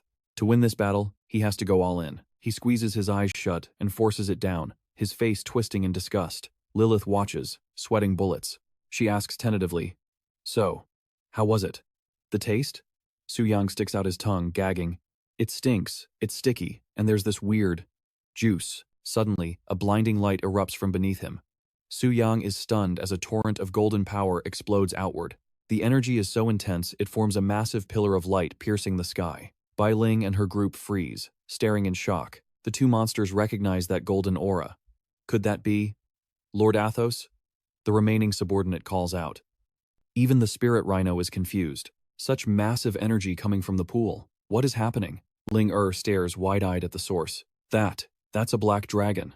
The majestic form of the black dragon materializes, its massive wings spreading wide to blot out the sky. Ling realizes too late. The black dragon? The system blares an alert. Unknown cause detected. Secret realm boss mutating. Black dragon of dark flames, Athos, is evolving. Power assessment, moon rank. Boss Athos matured, level 150. Dungeon upgraded to moon rank. Su-yang glares down at them coldly. Evolution successful. Now, it's time for annihilation. The black dragon's appearance sends them into a panic. One guy flips the bird at the sky, screaming, "You gotta be kidding me. Last time it was star rank, now it jumped straight to moon rank? What kind of broken game balance is this? System. Where's the system? Explain this crap." Jotai pats his shoulder heavily. "I'm shocked too, but get a grip. Panic won't save us." Qixin turns to Ling voice trembling. "Eldest miss, what do we do? A moon rank boss. That's not something we can handle." Ling hasn't snapped out of it yet. "Shut up. Stop making noise. It's just a dungeon bug. A moon rank black dragon? Impossible." Su-yang thinks to himself. Things have gone this far, and she still thinks it's a glitch?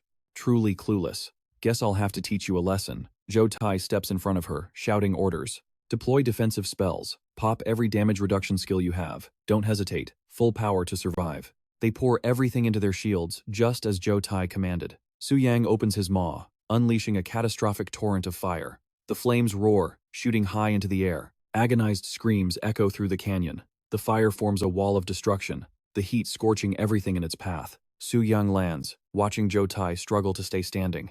The old man is stunned, 10 people down instantly, 6 critically wounded. Is this the power of a moon rank boss? In that moment, Jotai feels a grim relief. Thank God we didn't come unprepared. A notification pops up. Emerald Life Ring. Effect. Fully restores HP upon death. Limit. 1 use. Active. He roars at his team, "Get up!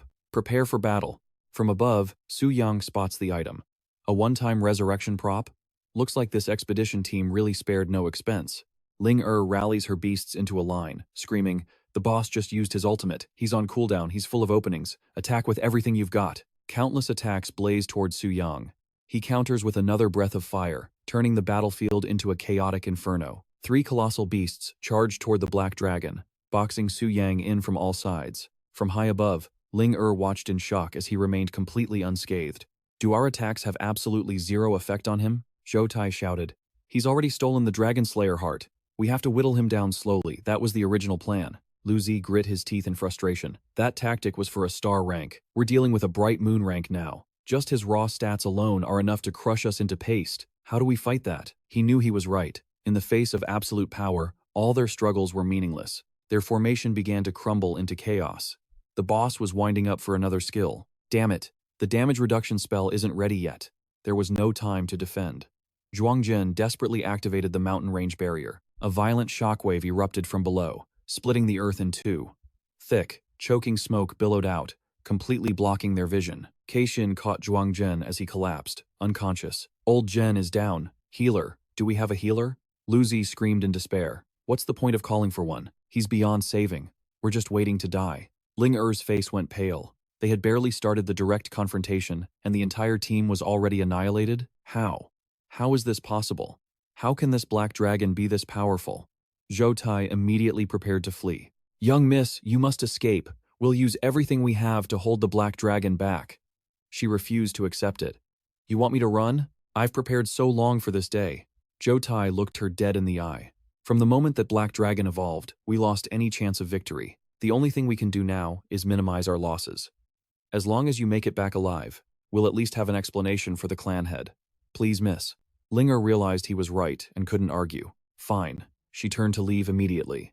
I leave it to you then. Of course, Su Yang wasn't about to let that happen. Trying to run? You're the main course today. You think you can just come and go as you please? Suddenly, a shout rang out from the distance. Hey! Look over here, you beast. He glanced over with utter contempt. A taunt skill? Really? We're blocking your path. Don't you dare chase the young miss. We're your opponents now. Even if we only knock off a few scales, dying here makes us heroes. Scorching flames gathered in the black dragon's maw. Then I'll grant your death wish. Ling accelerated desperately. Damn it. Damn it. Damn it. I know I lost. But did I have to lose in such a humiliating way? If word gets out, how can I ever show my face again? Some genius I am. But then again, who in the world could possibly tame a bright moon rank black dragon? If I can't do it, how could Shizi, or that bastard Su Yang possibly do it?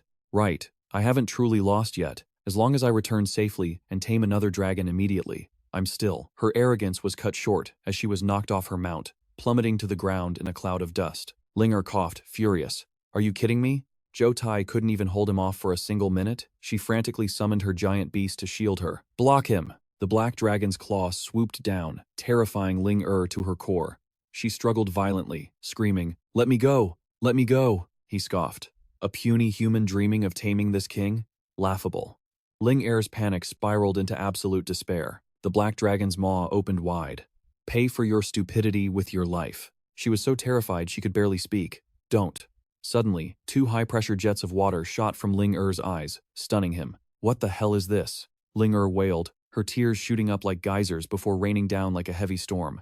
I just didn't want to lose to that jerk Su Yang and sister Yinghua. I didn't want to disappoint my father. I just wanted to prove I'm the strongest beast tamer. I still want to keep fighting. I don't want to be eaten. Wah. Su Yang was shook. He couldn't believe her inner self was this simple and fragile. He tossed Ling to the ground. I get that you're competitive, but I can't just let you walk away. Fine, I won't eat you, Su Yang declared. I'll just send you to the afterlife quickly. He unleashed a torrent of fire directly at Ling System notification. You have slain Tier 5, level 130 Beast Tamer, Luo Ling Experience gained plus 1,092,221. He spoke indifferently. Humans and monsters are different by nature. Consider it bad luck that you ran into me. Don't blame me for being ruthless. Goodbye, young miss. System update. Total experience received. 31,940,000. Level up.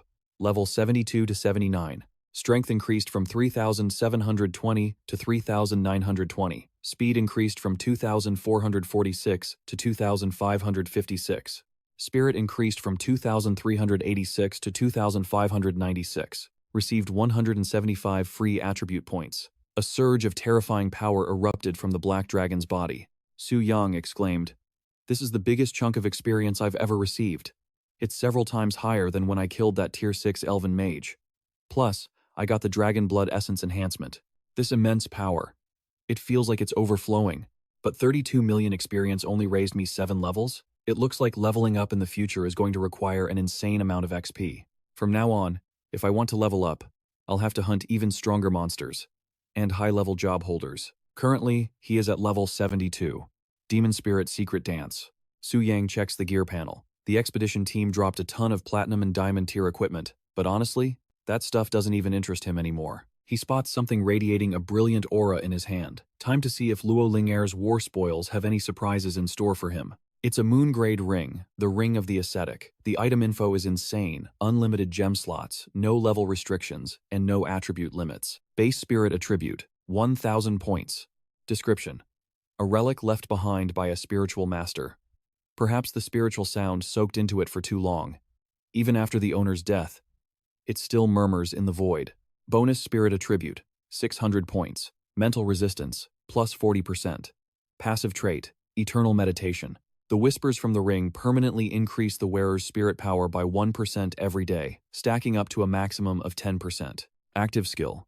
Blessing of the Ascetic. Consumes mana to make the chant completely immune to all mental interference for the next hour. The chant fails if the caster's spirit power is 50% higher than the wearer's. He's stunned. It actually turned out to be moon-grade gear. Even though it's just an accessory, the value and stats usually aren't as exaggerated as weapons. But for a moon-grade item, this is already powerful enough. Forget the spirit boost and resistance, those two special traits alone are terrifying. Su Yang examines the ring closely. It's even detailed enough to allow an unlimited gem slot, completely bypassing level restrictions. I really have to thank Luo Linger for this one. He glances warily at a whirlwind in the distance. Wait, there's another special effect? Is there still a high-level enemy? The system displays a Tier 1 forbidden spell scroll, Wrath of the Wind God.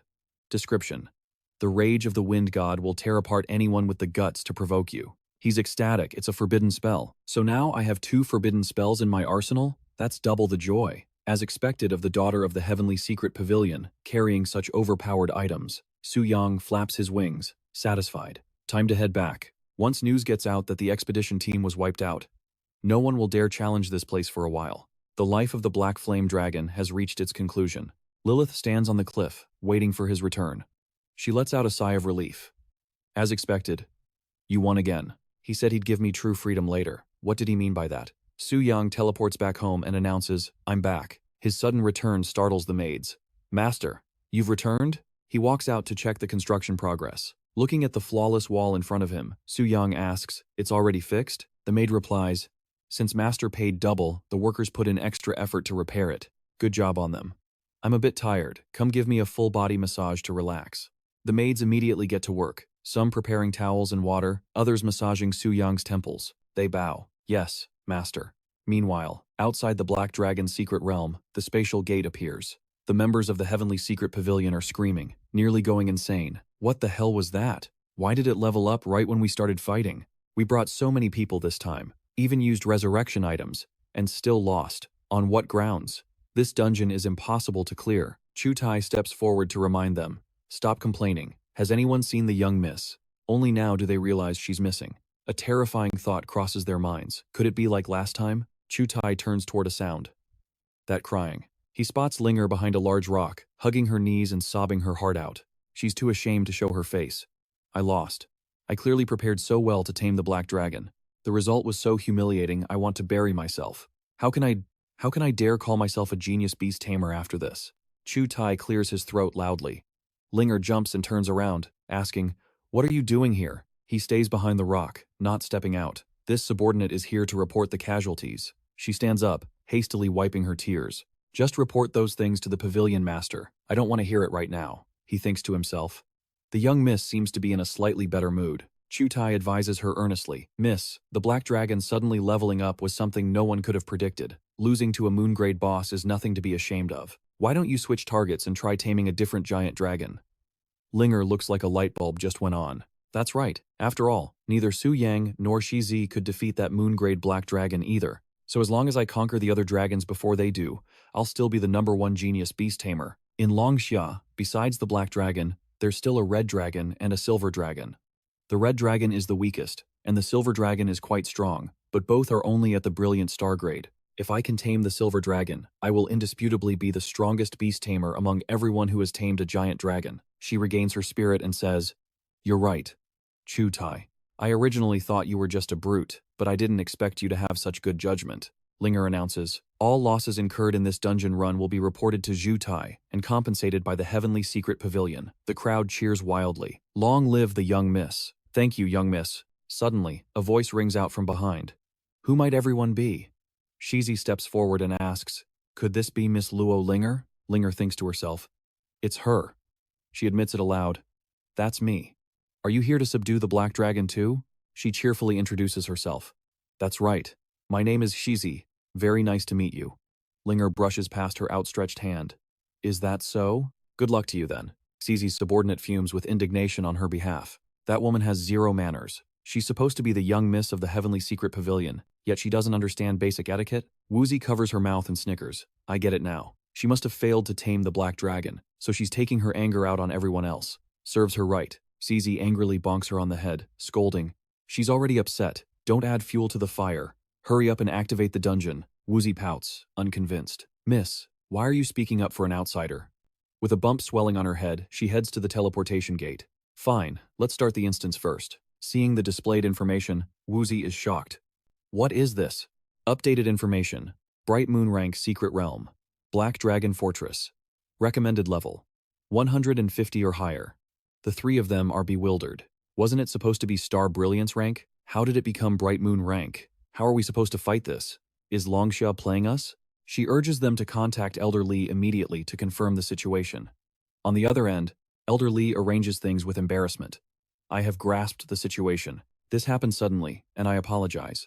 How about this? You all rest temporarily at Tianling. I will send someone to pick you up. Please wait while we discuss this and report back to you.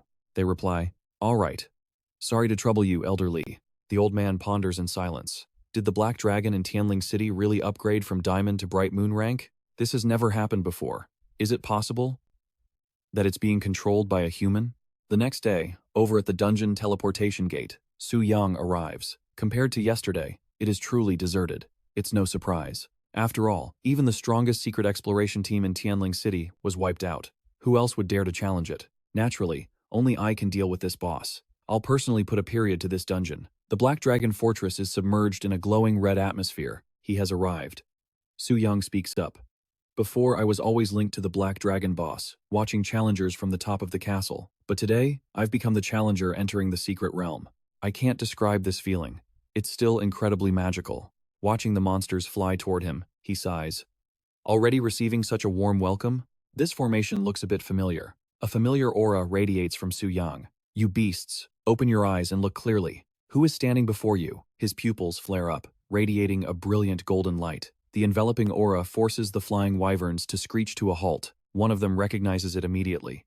This is the aura of Lord Athos. They are curious. Why does this human have Lord Athos's aura? But that flame pattern? There is no doubt. It is Lord Athos's flame face. Su Yang growls coldly, chasing them away. Scram! He scares the minions into flying away. I'm about to have a decisive battle with the Black Dragon. I shouldn't waste energy on these small fry. Next, Su Yang summons his allies. Moon, Spirit Wolves, come out. He directs them. You guys defend here. Keep the Bright Moon rank mobs from getting close. Then, with overwhelming momentum, Su Yang begins to deal with the boss. Lilith sees the Black Dragon wake up and is surprised. It's awake?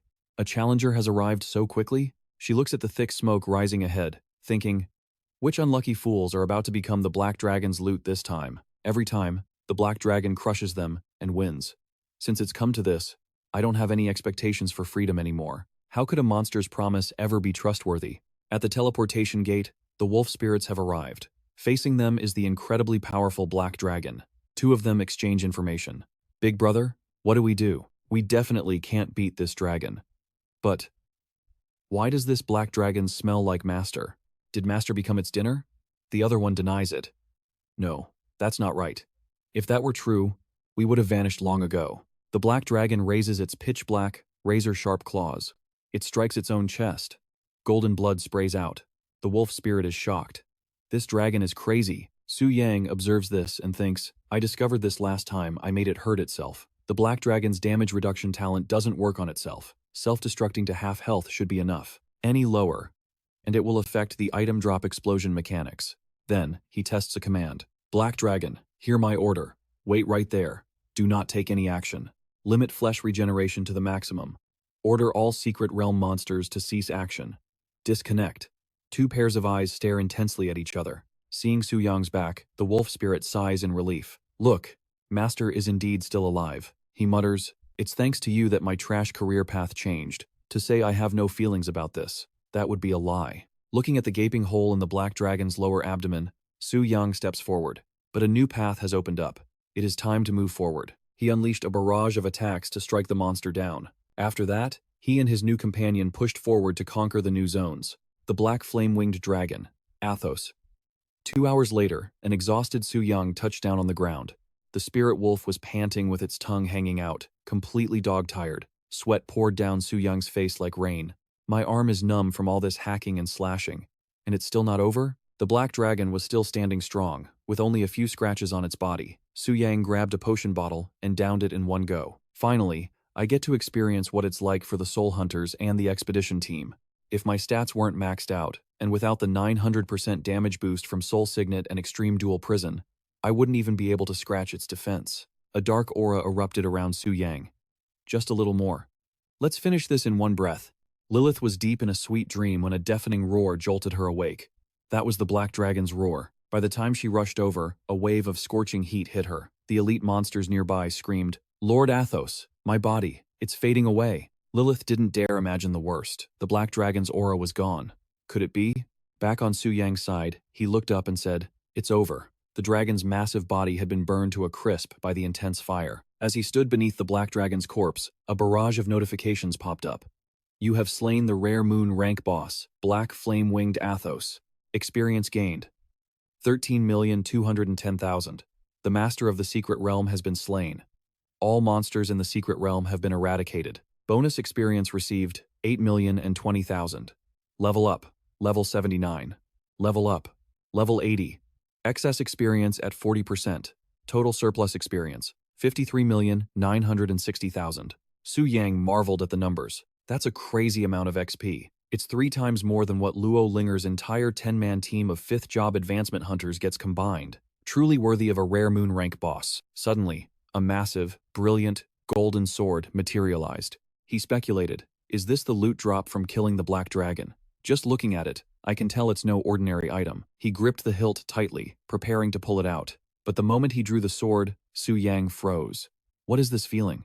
Explosive power surged through his body like a tidal wave. A notification appeared. Unique item, Dragonbone Greatsword, Devourer Athos. In the name of Athos, descendant of the primordial devourer, he shall finally march to the grave of death, with bone as the blade and blood as the soul. The dead are immortal, and the devoured exist for eternity.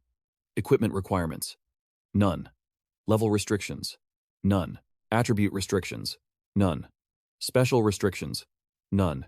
Attributes. Strength plus 500. Spirit plus 500. Speed plus 500. Physical damage reduction plus 10%. Magic damage reduction plus 10%. Mental resistance plus 10%. Special trait. Predator. Whenever this great sword of the death god is used to slay a giant dragon, the predator will consume its corpse to grant an additional 10% attribute boost to this equipment. Unique equipment trait. Soulbound. Once obtained, this unique equipment cannot be dropped. He hoisted the Dragonbone sword. Chilling cold energy radiated from it. He swung it once, and the distant mountain ranges were instantly sliced in half. Su Yang gasped. It's too strong. It's just too powerful. Even though the base stat bonuses aren't top tier, the important thing is that this is a growth-type weapon. It devours a dragon and adds 10% of the dragon's stats to the weapon. That is absolutely terrifying. It really is a weapon dropped from the Black Dragon, and its unique attributes are just too precious, too lethal. He recalled the description. This black flame-winged dragon was definitely a descendant of that so-called primordial devourer. No wonder it had power comparable to other giant dragons, at their peak maturity, even though it was still in its growth phase. It's no surprise the system chose it. Su Yang looked at the necklace in his hand. Also, I've completed the Dragon Slayer quest, so this must be the Dragon Slayer's heart. A notification popped up. Complete. Dragon Slayer's heart quest seal broken. Item information refreshed. Unlocked. Heart of the Dragon Slayer. Description. The brave man, blessed by the goddess, beheaded the giant dragon. The spewing dragon blood tempered the blade of the dragon-slaying sword. The excised dragon heart was forged as proof of the dragon slaying. Until that chaos arrived, the nameless brave men rested here. The dragon-slaying sword was lost to the world, leaving only the Dragon Slayer's testament as he sleeps in peace. Attributes. Spirit increased by 50%. Strength increased by 100%. Special trait. Glory of the Dragon Slayer. Ignores dragon race innate talents and increases damage dealt to dragon creatures by 500%. Active skill. Blood Soul. Of past heroes. Soaking the necklace in dragon blood will summon the blood soul of the slumbering hero to assist in battle. Su Yang was astounded. These stats are just too exaggerated. I can definitely solo bosses by myself now. Next is the final reward, right? A notification chimed. Detected. First completion of slaying a bronze boss. System synchronizing. Master-servant bond established. Boss Black Flame Wings acquired. Athos will now serve as your vassal and fight by your side. Watching the black dragon descend, he rubbed its head gently. We meet again. Old friend. Wiping your memories was cruel, I know. But perhaps for you, it's more of a blessing than a curse. Honestly, you should have failed those previous trials long ago. I hope you don't hold a grudge against me, Black Dragon Athos. He leaps onto its head. No time to mope. Let's move. The black dragon ascends over the city, flapping its wings toward the crimson sky. Lilith is pacing anxiously nearby. The dragon race has vanished. Does that mean the black dragon was defeated? Who could have done it? Seeing the black dragon return, she freezes in shock. Lilith screams, "How is this possible? Weren't you already dead?" Only then does she notice the figure on the black dragon's back. Su Yang reaches a hand down. "Beautiful princess, I'm here to rescue you." Lilith stares blankly. "Why is there a human on the black dragon's back?" she asks in awe. Did you actually tame the black dragon?" "That's right," he confirms. Lilith's mind races. How is that even possible? The black dragon is the most tyrannical existence among giant dragons. They look down on everything. Even death cannot make them submit. An ancient powerhouse of the elf race once tried to tame a black dragon, but it ended in failure. Yet now, this very dragon is being ridden by a mere teenager. Who exactly is he? Is he the legendary Dragon Slayer warrior? Su Yang snaps her out of it. "What are you dazing off for? Come on up." Lilith grabs his hand.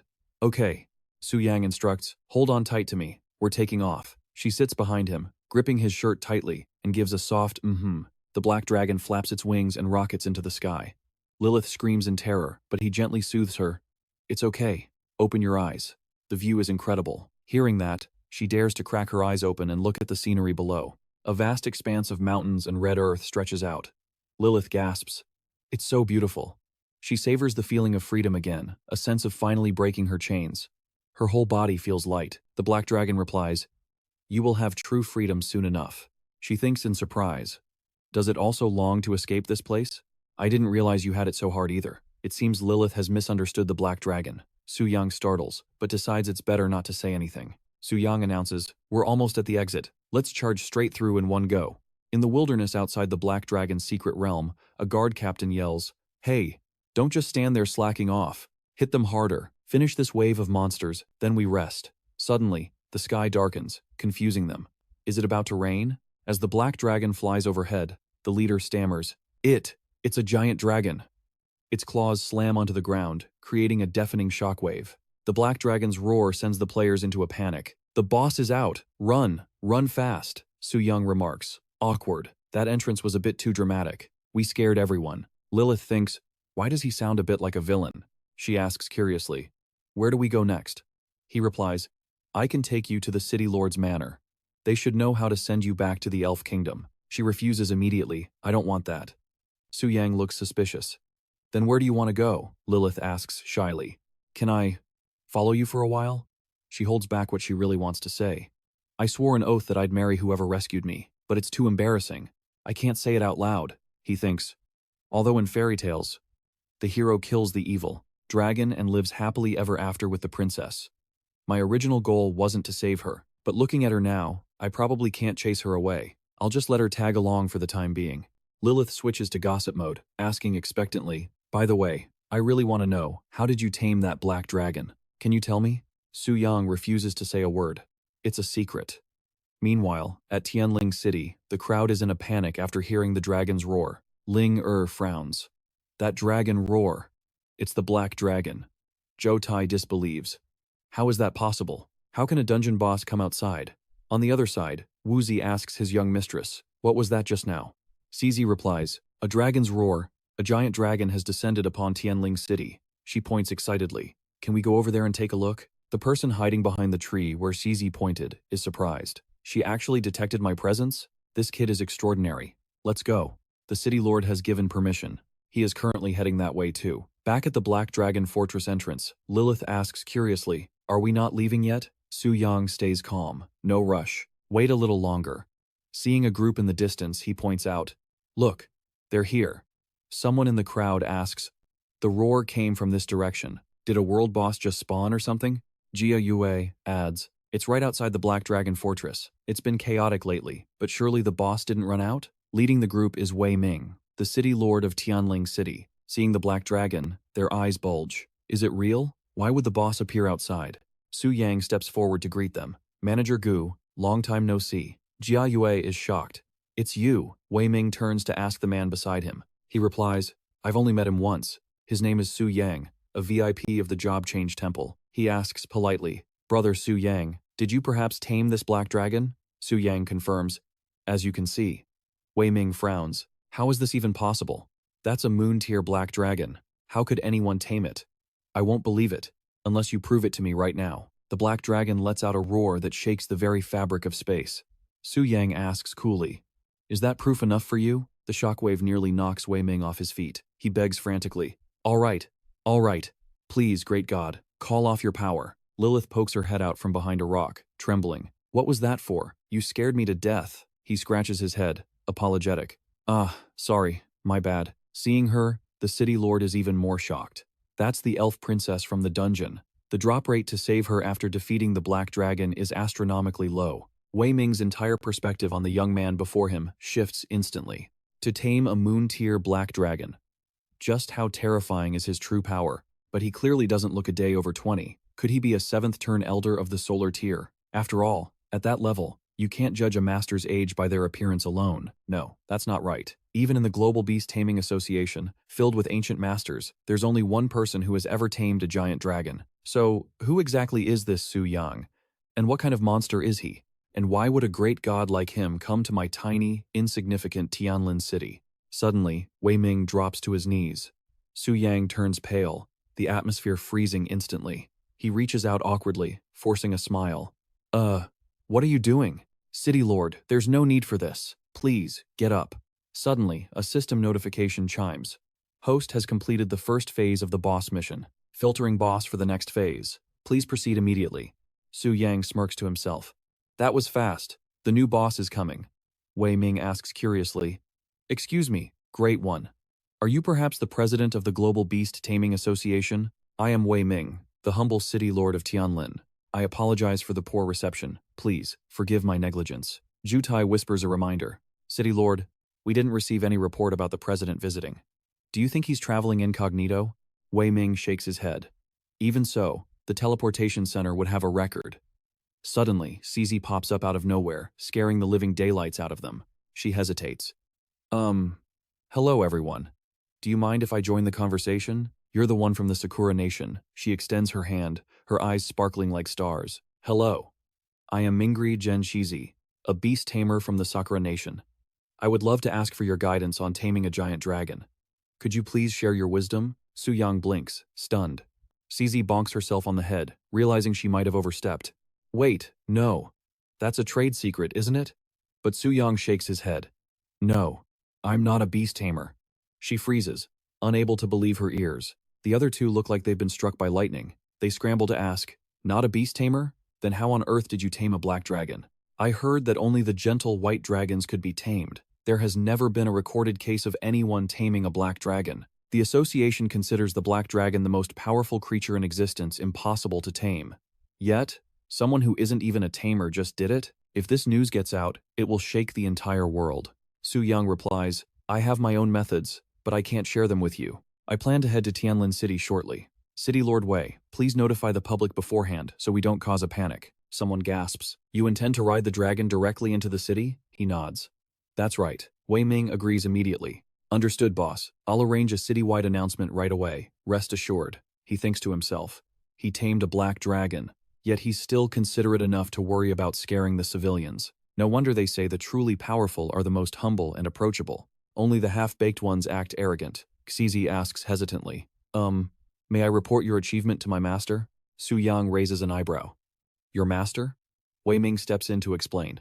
"Great One, Miss Jen CZ is a member of the Global Beast Taming Association. Her master is likely a high-ranking official there." He silently compares her. "Another genius girl, just like Luo Linger, but their personalities are worlds apart." Shizi bows modestly. "City Lord Wei is correct. My master is one of the 9 heads of the association. Even though you aren't a beast tamer, simply taming the black dragon is enough. I'm certain the association would beg you to join. I believe my master would be very eager to seek your guidance as well." Imagining a mob of people pestering him with questions, Su Yang breaks into a cold sweat. The leaders of the Global Association are at least Tier 8 or Tier 9 beast tamers. A bunch of grandmasters chasing him to ask how to tame a dragon? Who could handle that nightmare? He politely declines.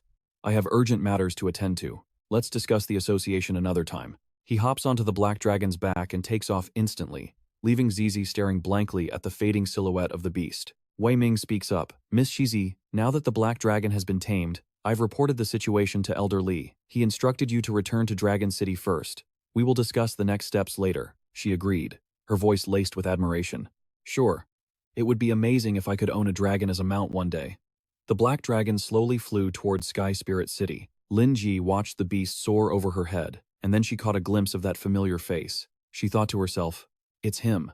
Did he actually tame the black dragon? Even though she didn't want to believe it, the truth was right before her eyes. It seems my cultivation still has a long way to go. She wiped her tears. Just you wait. I will definitely get stronger, tame a colossal dragon, and then crush you to prove I am the strongest beast tamer of the new generation. Su Yang. A notification chime rang out. Attention all citizens. Within the Sky Spirit City limits, the Black Dragon Fortress instance has been cleared. The final boss, the Black Dragon, has been tamed by a high-level master. Therefore, if you see the Black Dragon, there is no need to panic. Watching the dragon glide across the sky, everyone gasped, witnessing this once-in-a-lifetime spectacle. Oh my god, look at that black dragon. Holy crap, that is so dope. Whispers erupted everywhere. I heard it evolve to the moon rank. It even wiped out an entire expedition team. Who on earth has that kind of terrifying power? Do you see that big shot smiling up there? Looks like there's a girl on the dragon's back too. What's so surprising about that? For a guy capable of taming a black dragon, having one girl isn't weird hell. Having 10 wouldn't be strange. Meanwhile, in Su Yang's courtyard, a maid was humming a tune. The massive shadow of the black dragon landed right in front of her, scaring the living daylights out of her. He spoke apologetically. Sorry for scaring you. The maid let out a sigh of relief. Oh, it's just the master. Looking at the dragon's massive frame, he thought, I really didn't want to show off like this. But I'm not a beast tamer class, so I don't have a beast storage slot. I wasn't trying to flex. I was forced into it. Lilith peeked her head out and asked, Is this where you live? Su Yang replied, What do you think? Does it suit me? She remarked happily. Suit you or not, it's spacious and clean. I think it's very nice. He sat on the dragon's back, looking at her, then stepped down and instructed, Go inside and pick any room you like. I still have some things to handle. If you need anything, just ask. You can call the maids for help. Lilith replied, Okay, if you're busy, go ahead. He thought to himself, I was worried she'd be hard to serve, but unexpectedly, this real-deal princess is actually pretty friendly. Way better than those girls with princess syndrome. I should head to my room. It's time to deal with the new boss. He commanded, System, show me what the new boss is this time. The notification chimed, Host, the current boss is the Abyssal Demon.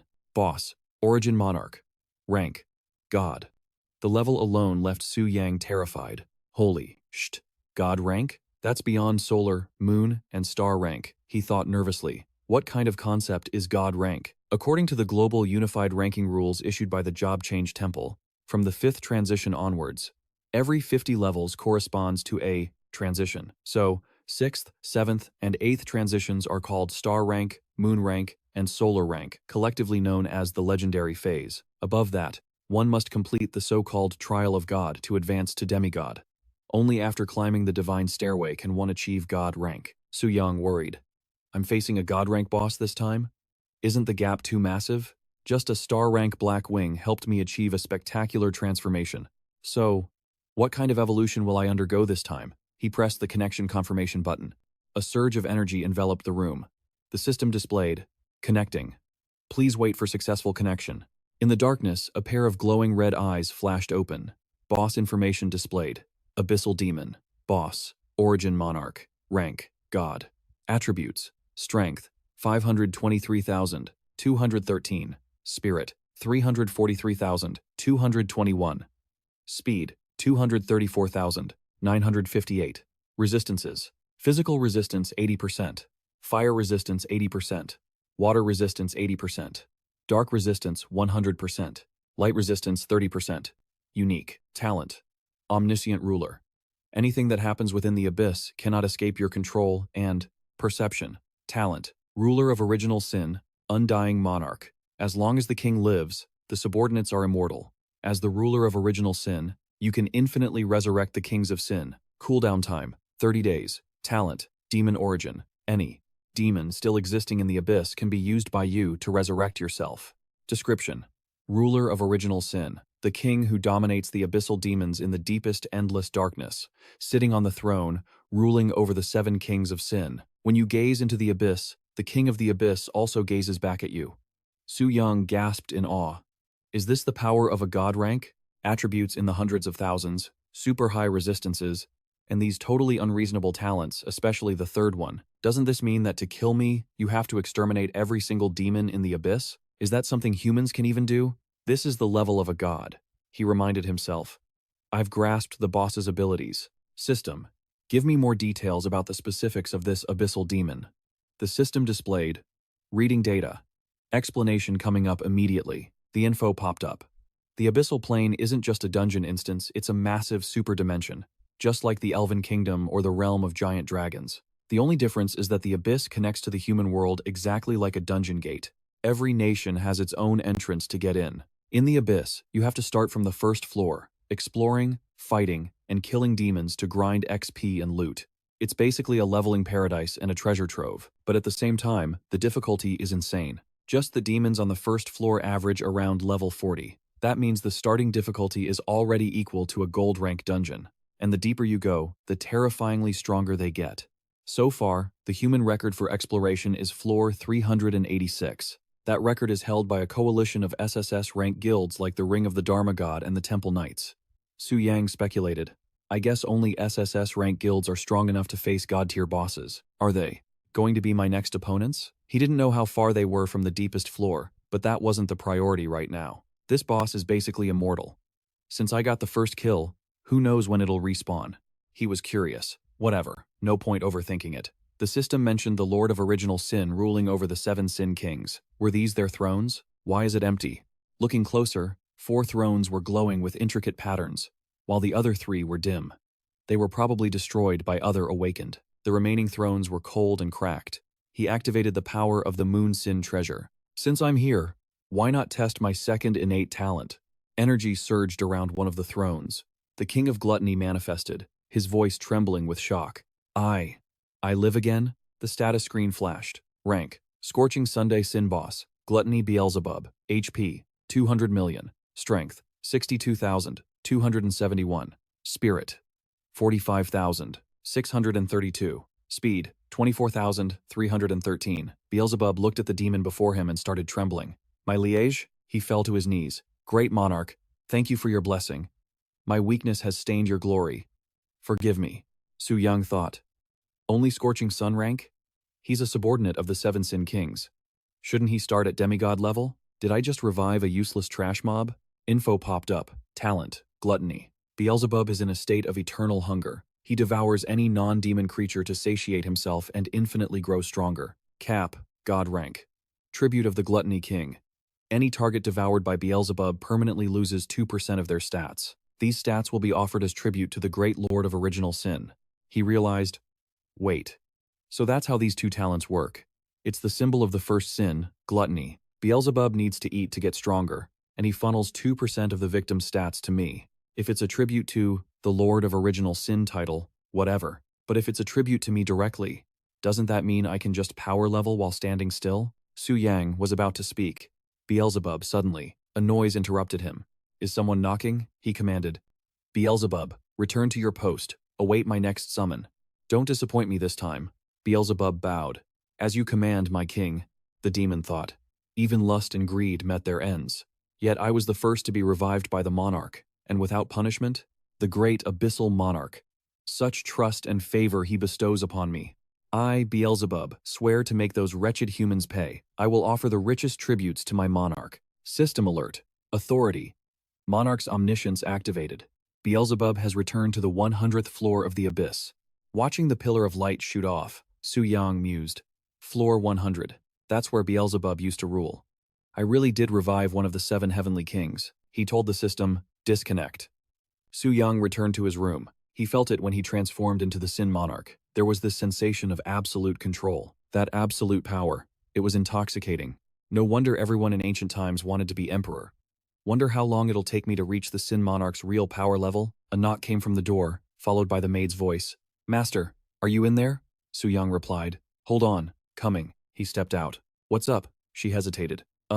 City Lord Wei Ming is here. He says he wants to meet you personally. Su Yang followed the maid downstairs. The man was already waiting. Wei Ming spoke first. Big shot, Su Yang. You're finally here. Su Yang walked over and shook his hand. City Lord.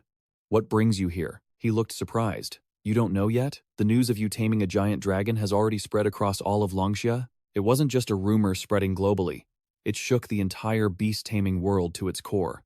Dragons are known as one of the most powerful and brutal races in existence. The taming of the black dragon inadvertently shattered the Global Beast Taming Association's previous assertions, marking the most significant milestone in the history of the field. However, many big shots in the community raised doubts.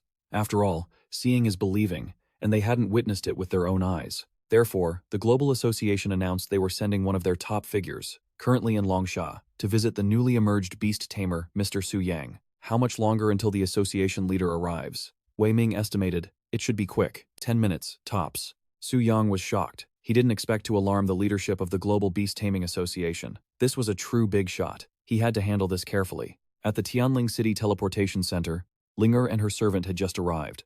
Ling Shan asked curiously, Miss, why aren't we using the VIP lane? It's so crowded here. She replied, It's nothing.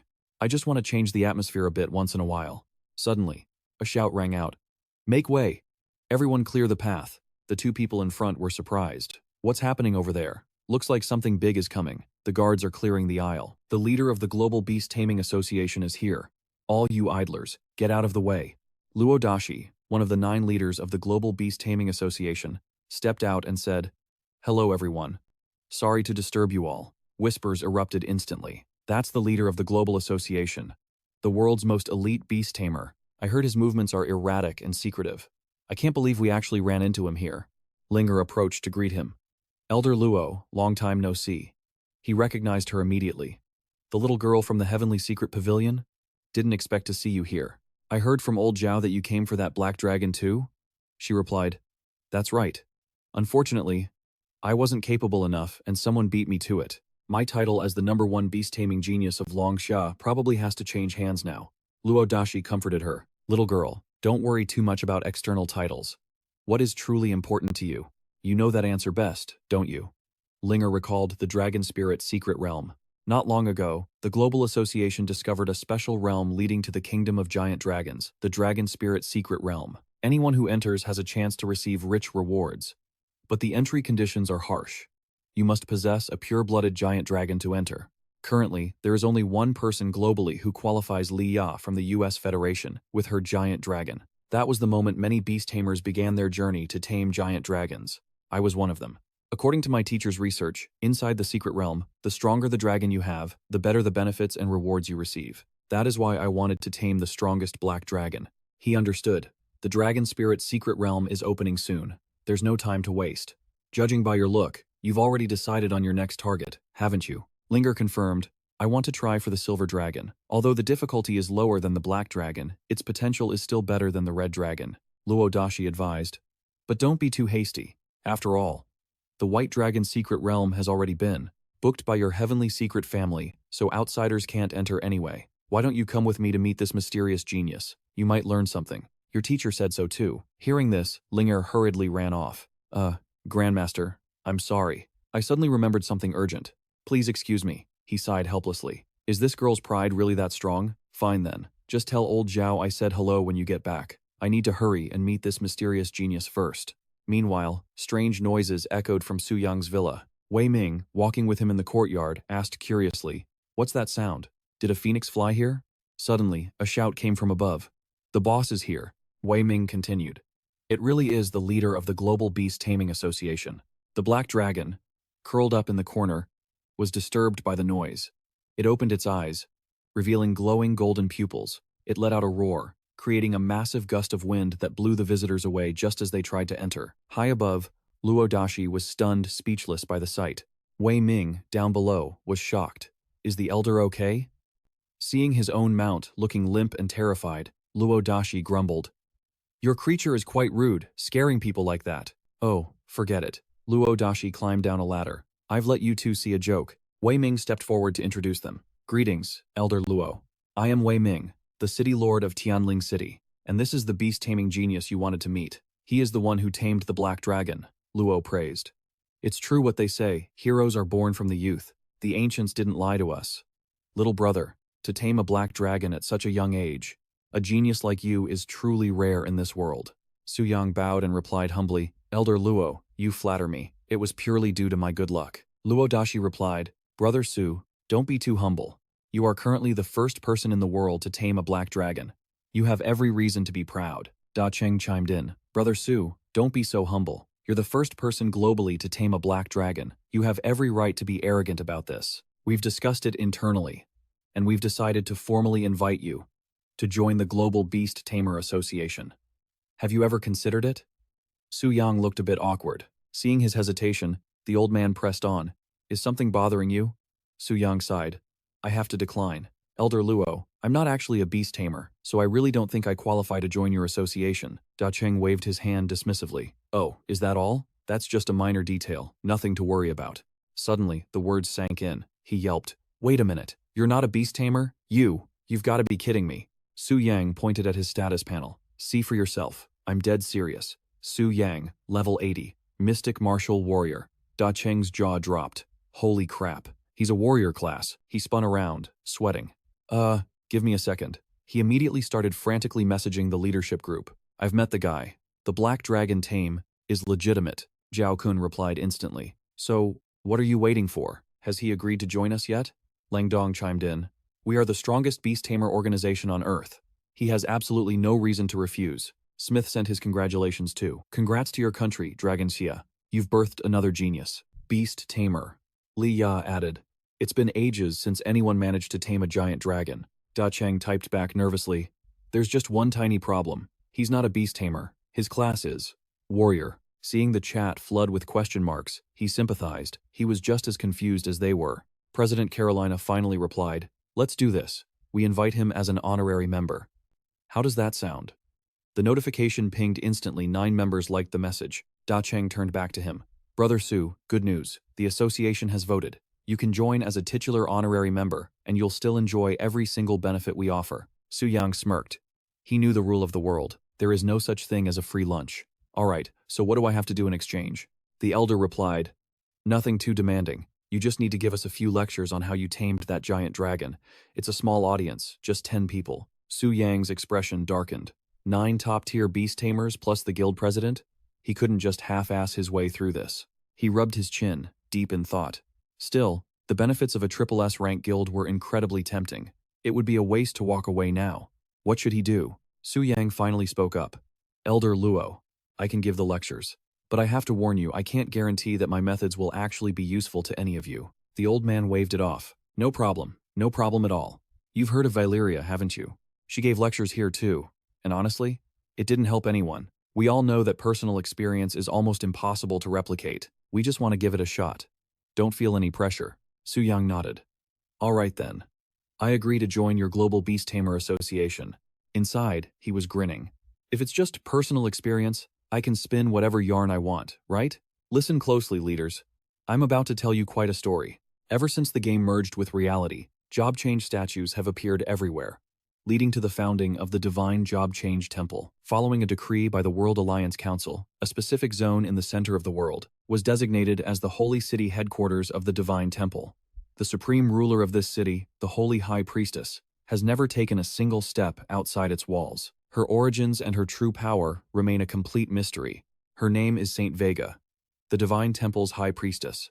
Level unknown. She only appeared once, 10 years ago. It was when the guild master of the Triple S rank guild, God's Bracelet, a man who had completed his 9th job change and ascended to demigod status, the world's strongest mage, Augustin. He challenged her, desperate to test the true power of the Holy High Priestess. He was the master of the Triple S guild, a 9th circle mage, the elemental destroyer Augustin, level 300. He unleashed a firestorm that seemed to burn the very fabric of space. But when the smoke cleared, he hadn't even scratched the casual defensive shield the priestess had raised. Since that day, no one has ever dared to question the authority of the Divine Temple again.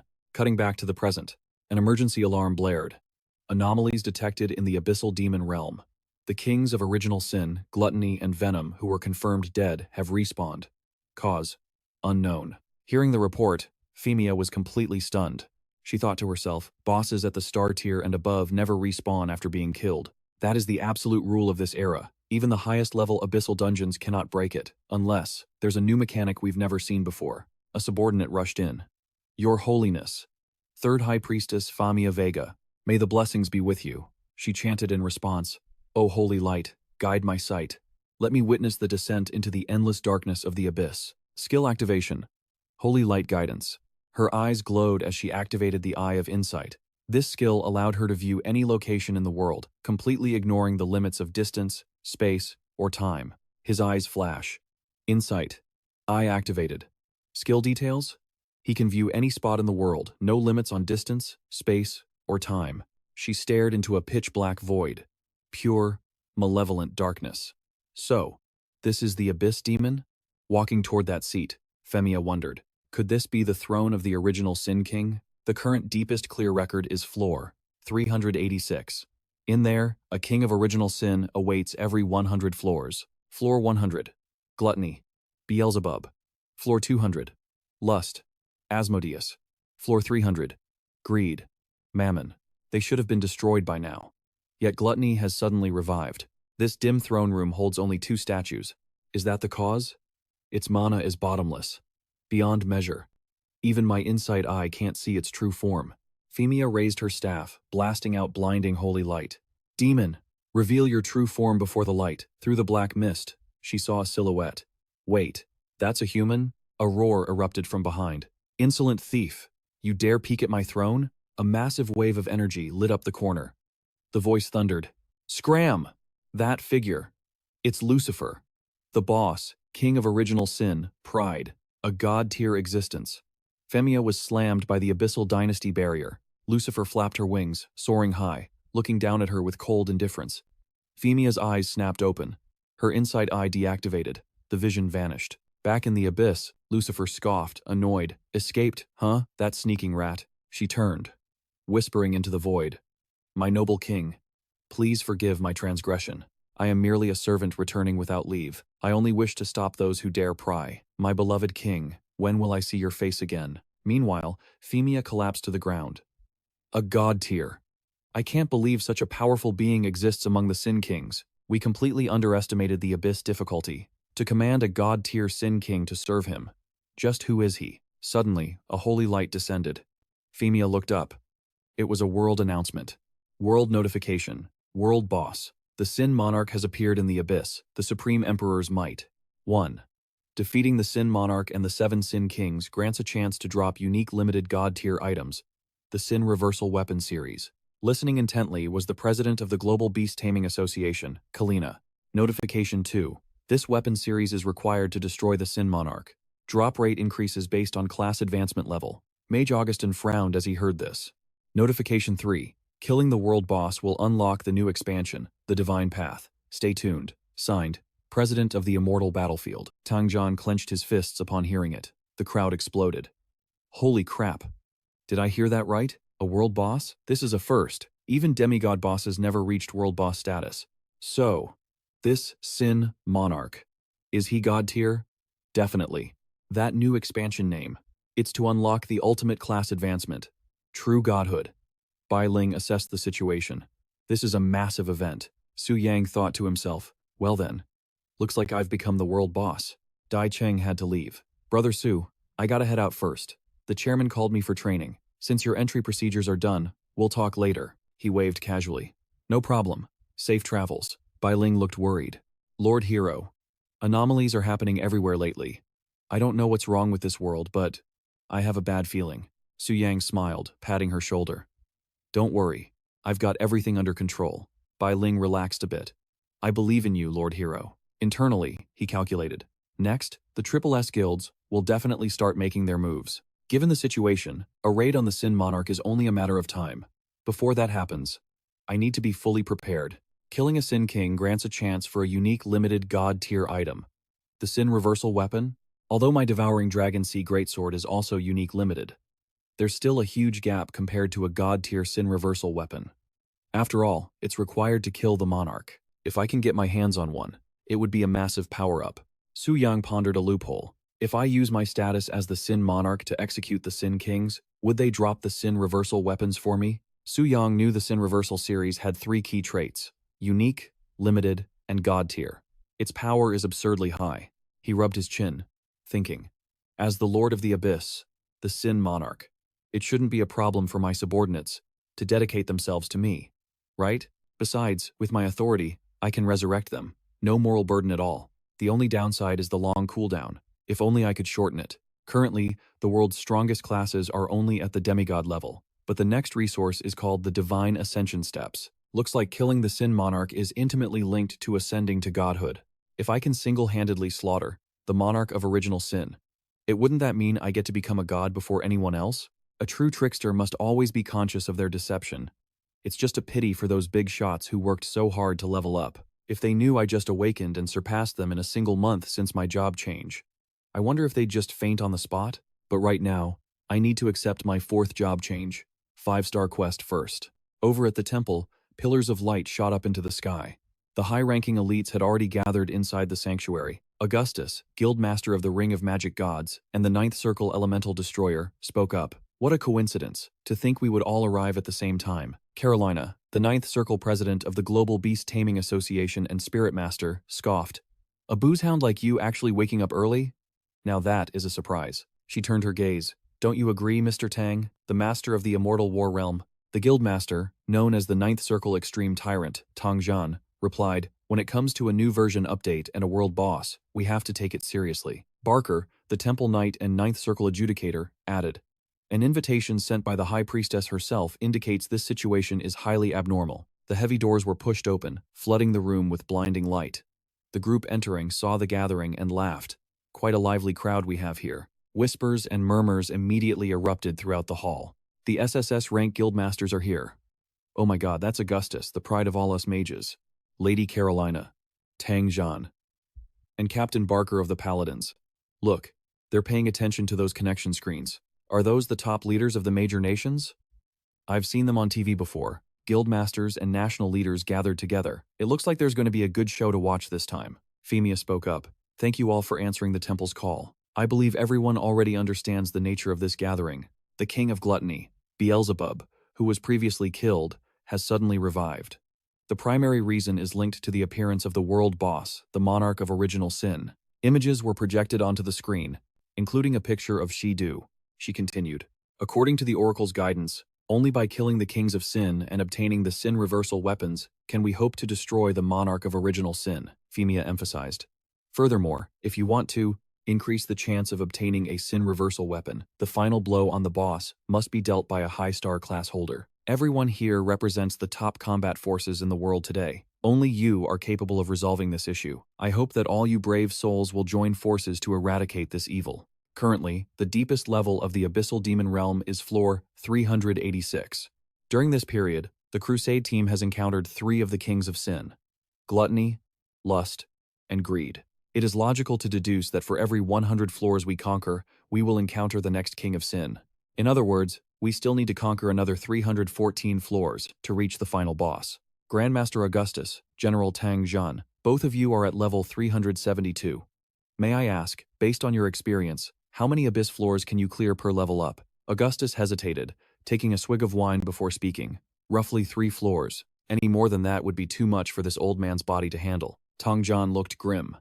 The deeper we go into the abyss, the greater the power gap between levels becomes. With the current strength Augustus and I possess, we cannot challenge many floors across different levels. Femia nodded, understanding. In other words, to reach the 700th floor, you would need to level up at least 100 times. It seems this will be a very long process. Barker analyzed. Based on the experience of killing a king of sin, doing it once is enough to raise the average level of the expedition team by several levels. If the kings of sin can revive multiple times, we can exploit this to significantly shorten the leveling time and increase the probability of obtaining the weapons. The only question is, how do we distribute the sin reversal weapons that the boss drops? Augustus probed. Listening to your tone, it sounds like you want to be the first to receive one, don't you? Carolina frowned, glancing over. If you're saying it that bluntly, it seems you're feeling quite bold today. Tang Zhan let out a cold snort, not intervening. Barker continued. Putting the equipment aside, the sin reversal weapon is the key to defeating the monarch of original sin, and it is also a crucial item for apotheosis. Everyone here has been stuck at the demigod level for so long. Don't tell me you don't want to break through that barrier? The murmurs grew louder, darkening the faces of many. That's right, there are only 7 weapons in total, and it's not even guaranteed they will drop. But there are more than 7 ninth circle job holders. So, who gets to deal the final blow and take the weapon? Who here has enough power to ensure no one dares to offend them? She tightens her grip on the staff in her hand, channeling energy into it until a beam of holy light bursts forth. Order. Euphemia issues a reminder. The sign reversal weapon is linked to the ascension to godhood, so the temple's job change division will absolutely never overlook this. The great enemy is right before our eyes. I ask for your patience. We will reach a conclusion once the exploration team confirms the details. Bach takes the initiative to admit his fault. My apologies, High Priestess. We were too hasty. She replies, what you said is simply human nature. I can understand that.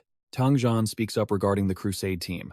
I, Tang, propose using the guild as the unit to challenge the abyssal demon. First, this could lead to competitive disputes. Second, it may cause manpower shortages. Therefore, I propose that it is best for each nation to assemble and form their own abyssal crusade team, taking turns to launch the crusade against the king of original sin. As for which finisher manages to make the boss drop, the sign reversal weapon, that will depend entirely on their luck. Bach looks surprised. Using the country as a unit? That is indeed very much your style, Augustin agrees. Truly, this will make the number of professionals much more flexible. Lin Na adds, and it is also more comprehensive when it comes to overall management. Euphemia raises a question. What about the relatively weaker nations? He replies, that is not a problem we need to consider. If one wants to defeat the king of original sin, ultimately, we must rely on power to speak for itself. Whether it is an individual, a guild, or a nation, Euphemia announces, I understand. Then let us vote on General Tang Zhan's proposal. Once the voting concludes, she speaks up. 80% of those present have voted in favor. The proposal is passed. Considering the difficulty of the secret realm, nations without ninth turn professionals will not be qualified to challenge it. The temple will draw lots randomly from the remaining nations. Results will be announced after the meeting. This concludes the first agenda of the meeting. And now, we begin the second agenda. Her hand points toward Guildmaster Lin Na. Please, go ahead and speak. She responds, so it is finally my turn, is it? Then she says, as we all know, the appearance of the dragon spirit secret realm has made an invasion of the human world by the kingdom of giant dragons a real possibility. That supergiant subspace contains countless powerful bosses, and the experience points they provide will be significant. If we can enter, leveling efficiency will increase drastically. This will also be of great help to us in conquering the abyss. Augustin points out a critical detail. However, the conditions to enter the dragon spirit secret realm are extremely strict. Only those who have conquered a giant dragon may enter, and the only person in the world who has ever subdued a giant dragon is Vaya from your Global Beast Taming Association. But now, the situation has changed, hasn't it? She admits it. Correct. You must have heard that in Longxia, a genius youth has achieved the miracle of conquering a black dragon. And now, he has joined our association as an honorary member. Bach cuts in. Wait, that kid conquered a black dragon? Even if you don't make him a tycoon, he should at least be an official member.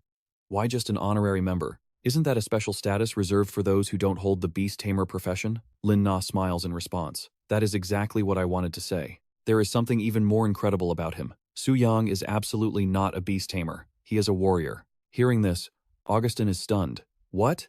He shoots up from his seat to refute it. Impossible. I have also tried many times to rely on brute strength to make those giant dragons submit, but I have killed who knows how many giant dragons, from star rank to sun rank. They all chose death rather than submission. Aside from beast tamers, how could anyone else possibly tame a giant dragon? Impossible. Absolutely impossible. Lin Na sneers. Just because you can't do it, does that mean others can't either? You are the guildmaster of the Ring of the Magic God. Why speak with such a lack of class? He curses angrily. You old hag, don't talk hot air over there. If you're so skilled, why don't you go tame one yourself? She flares up in anger.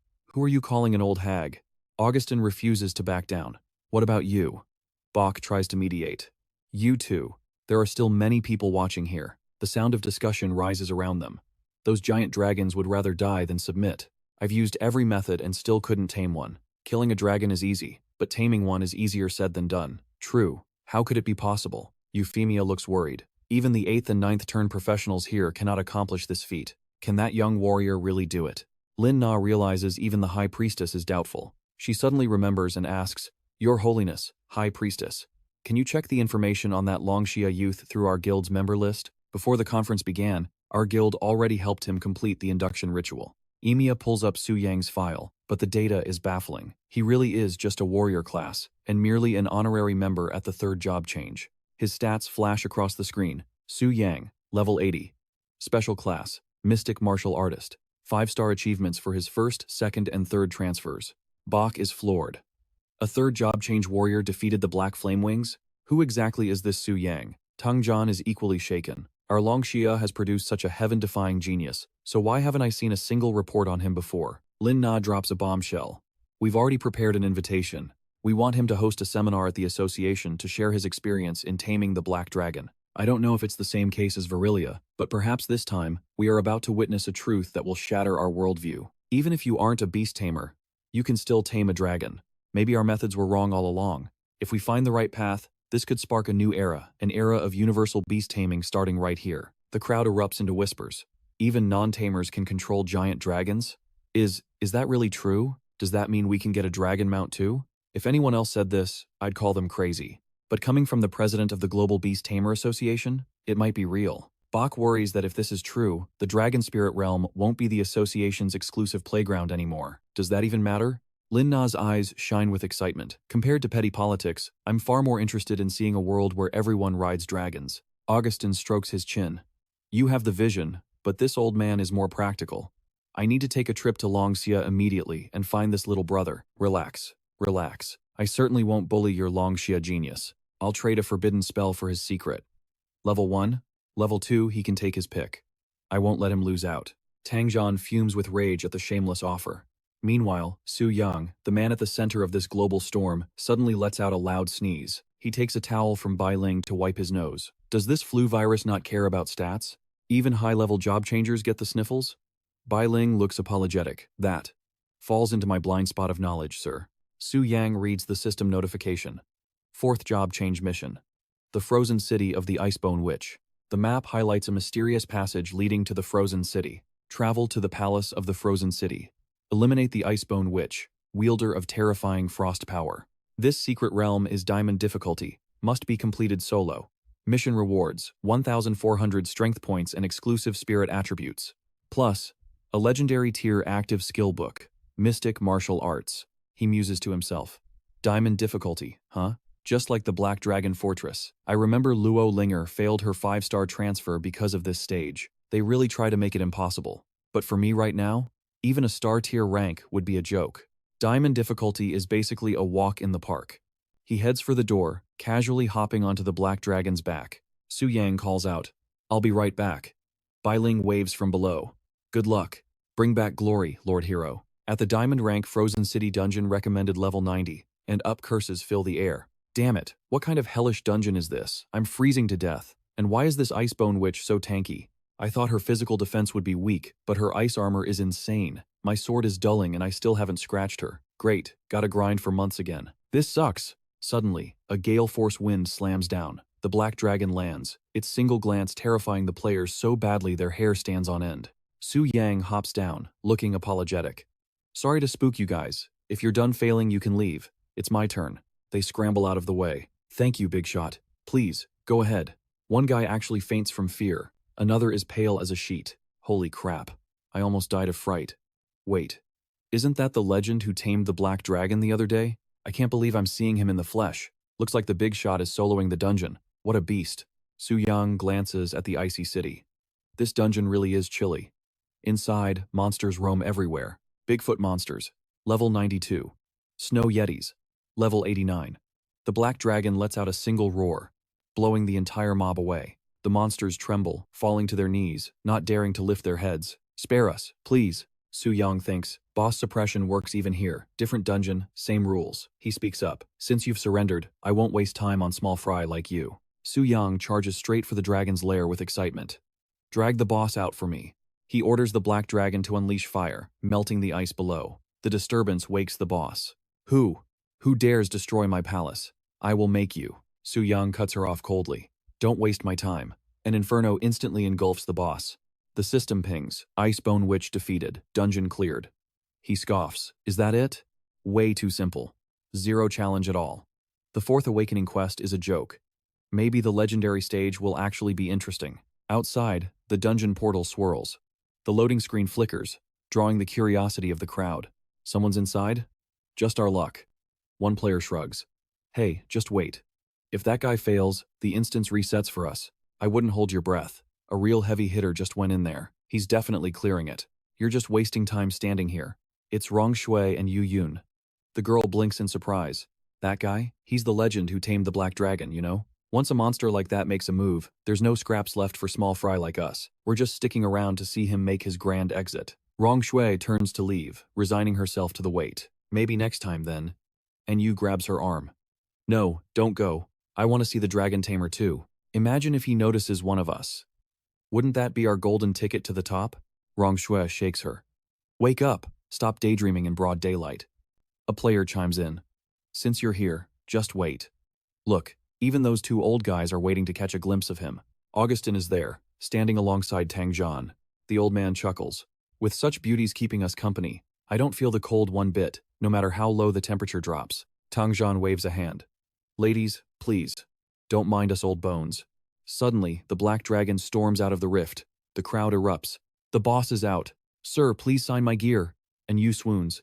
That dragon, so majestic, so powerful. Anyone who can tame a beast like that must be a god from a top guild. Her voice dies in her throat. She knows him. The trio freezes in shock. Su Yang? Is it really him? He's the one who tamed the Black Dragon? How is that possible? He's only level 80. Su Yang waves casually. Long time no see. The girls just stare, dumbfounded. Yun stammers, disbelief written all over her face. Is it really you? The world-famous dragon tamer? That's me. He smiles. You guys here to grind levels? She nods slowly. We were trying to help Xiaoxue farm materials, but looks like we have to wait for the reset now. Su Yang checks his inventory. Is that so? Hang on a second. He tosses the icebone heart to Rong Shui. Here. Fresh drop from the boss. It's yours. She tries to push it back.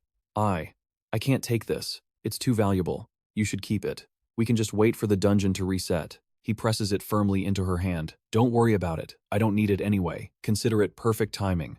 Rong Shui hesitates, but Yu leans in, whispering excitedly. Little Rong, listen. That handsome guy is a legend now. If he says it's worthless to him, he means it.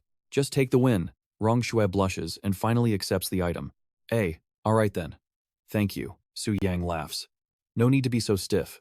We haven't known each other long, but we're dungeon buddies, right? Just relax. And Yu beams at him. Wow, you really know how to talk to a girl. Suddenly, the Black Dragon shifts uneasily. Su Yang turns around.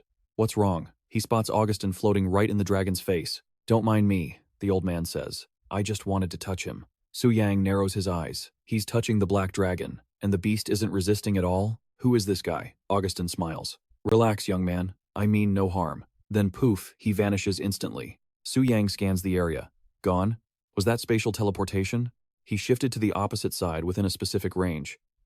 And I didn't even see him cast a spell. He turns to them with a knowing smile. Impressive trick, senior. Since you stayed behind while the others left, I assume you have business with me? May I ask for your names? They introduce themselves. Augustin, chairman of the Ring of the Dharma God. And I am Tang Zhan of the Immortal War Realm. Su Yang's jaw drops. What the hell? These two are the leaders of the top SSS rank guilds? The Ring of the Dharma God and the Immortal War Realm? The world's strongest mage and Longshia's #1 powerhouse. Household names. And they came here specifically for me? A rookie who just finished his 4th awakening? Su Yang connects the dots. Tang Zhan, Augustin, you're here to ask how I tamed the dragon, aren't you? They nod eagerly. Exactly. Come on, tell us. I've been dying to tame a dragon myself. Augustin's excitement explodes, his mana surging up like a towering wall. Su Yang staggers. What kind of terrifying magic is this? I can't breathe. Tang Zhan slaps the mage's shoulder. Hey, old ghost, reel in your mana. You're scaring the life out of our Longzia Jr. Ah, my apologies, Augustin says, sheepish. I got a little carried away. Tang Zhan steps in. Lin Na briefed us on you. We're here to trade information. Don't worry. I won't let you take the short end of the stick. With me here, this drunk old geezer won't dare lay a finger on you. Augustin scoffs, annoyed. Hey, don't make me out to be the bad guy here. I have items to trade. Just tell me your experience regarding dragon taming, and these forbidden curse scrolls are all yours. What do you say? That's a pretty fair trade. Wouldn't you agree?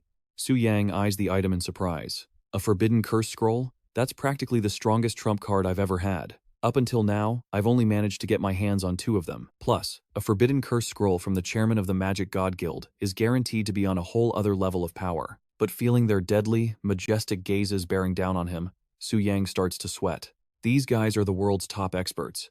If they find out I'm scamming them, I'm going to die a miserable death. Screw it, I can't escape anyway. Since I'm already in this deep, I might as well go big.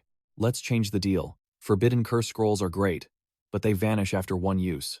Why don't you give me a forbidden curse skill book instead? Augustin looks surprised. Wait, isn't your class a warrior type? Why would you need a magic skill book? Are you saying you can break the rules of the Beast Tamer class and cast forbidden curses like a mage? Tang Jian cuts in. That's not actually that surprising. Within the warrior class branch, there's a path for dual cultivation, mastering both magic and martial arts. Su Yang must belong to that category. Su Yang nods in admission. That's right. My class is the Magic Spirit Martial Artist. It's a warrior class that can also wield magic. Augustin pulls out a different item. It is a Tier 2 Forbidden Curse skill book, the Thunder Destruction Blast. I can trade this with you. However, Forbidden Curse skills have extremely high requirements for mental strength. You might have to wait a very long time before you're actually able to learn it. The scroll would instantly boost your combat power, so you really need to think this through carefully. He takes the book. I understand. I'll save it for later. Su Yang activates his inspection skill. The myriad Extreme Thunder and Wind God's Wrath are just Tier 1 Forbidden Curses, yet they're strong enough to wipe out a Rank 6. Then this Tier 2 Forbidden Curse could probably kill a Rank 7 Transcendent. This is a huge win. But Mr. Augustin, there is one thing I need to warn you about. My experience in taming a giant dragon doesn't guarantee that you'll succeed. The Global Monster Taming Association has seen similar cases before. I hope you understand that. The old man waves his hand dismissively. I know. Augustin creates an invisible barrier, soundproofing the area to prevent anyone from eavesdropping. A sphere completely envelops where they stand. A few minutes later, realization dawns on them. So that's how it is. Is that everything? Are you satisfied with my answer? Augustin replies, excellent. I'll head to the giant dragon's secret realm immediately to test this out. With that, he teleports away. Tang Jian stays behind to chat. I had my doubts at first, but you really know every part of the Black Dragon Fortress and the mechanics of that dungeon, don't you? It's truly astonishing, but I have no choice but to believe it. He thinks to himself, well, who told you I'm the boss? Looks like I successfully bluffed my way through that one. Seeing a book floating in front of him, Su Yang is startled. This is a warrior skill book, a Tier 2 ultimate skill, the Extreme Destruction Fist. Go ahead, take it. Su Yang recalls hearing that Tang Jian's class is the Rank 9 Extreme Tyrant. It looks like this skill is his signature move. This actually makes me feel a little guilty, Tang Jian speculates. After you conquered the giant dragon, you must have received a notification to join the Dragon Spirit Secret Realm. That is a secret realm that only those who possess a dragon can enter. Currently, there are only 2 people in the world, you and Vaya. Perhaps with your experience, the others might be able to conquer a dragon too. Su Yang replies, I hope so. He ponders. After joining the Global Beast Taming Association, I did receive a notification for this Dragon Spirit Secret Realm. It seems the stronger the dragon, the greater the rewards. Looks like I'll have to go kill a few dragons. As for the previous one, I can just ignore it. After all, my experience was completely made up anyway. Tang Jian adds, also, following the recent World Boss event, the experience and drop rates provided by the Abyss Demons have increased. The government has decided to form a team to send young, talented individuals with strong potential to the Abyss for training. I've reviewed your file. Your current class transfer quests were all completed at 5-star difficulty. This demonstrates your extremely high talent, and you are certainly qualified to participate. Su Yang is curious. Is that so? But why does it have to be the Abyss? If it's simply about accumulating experience points, wouldn't other places work just as well? As for the increased experience and drop rates, that's not the main issue here. Tang Jian nodded in approval.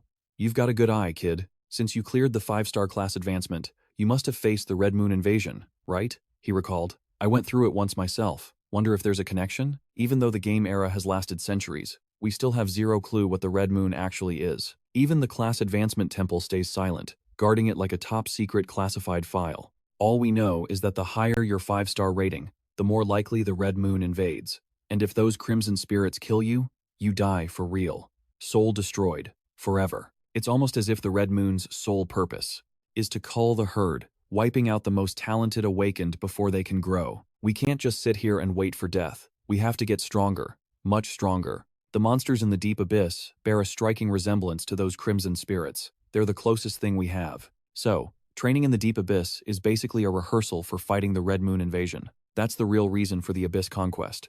Su Yang realized. So that's how it is? He pondered. Come to think of it, the temple opened a special shop exchanging rare items for Red Moon cores, and they have priests absorb the pollution from heroes. Is there a hidden agenda behind all that? No clues yet, Tangjian announced. All right, the Abyss Conquest Assembly is starting. I'll head out first. Catch you later. Understood, he replied. Safe travels, sir. Su Yang stared at the empty space, stunned. Gone without a trace?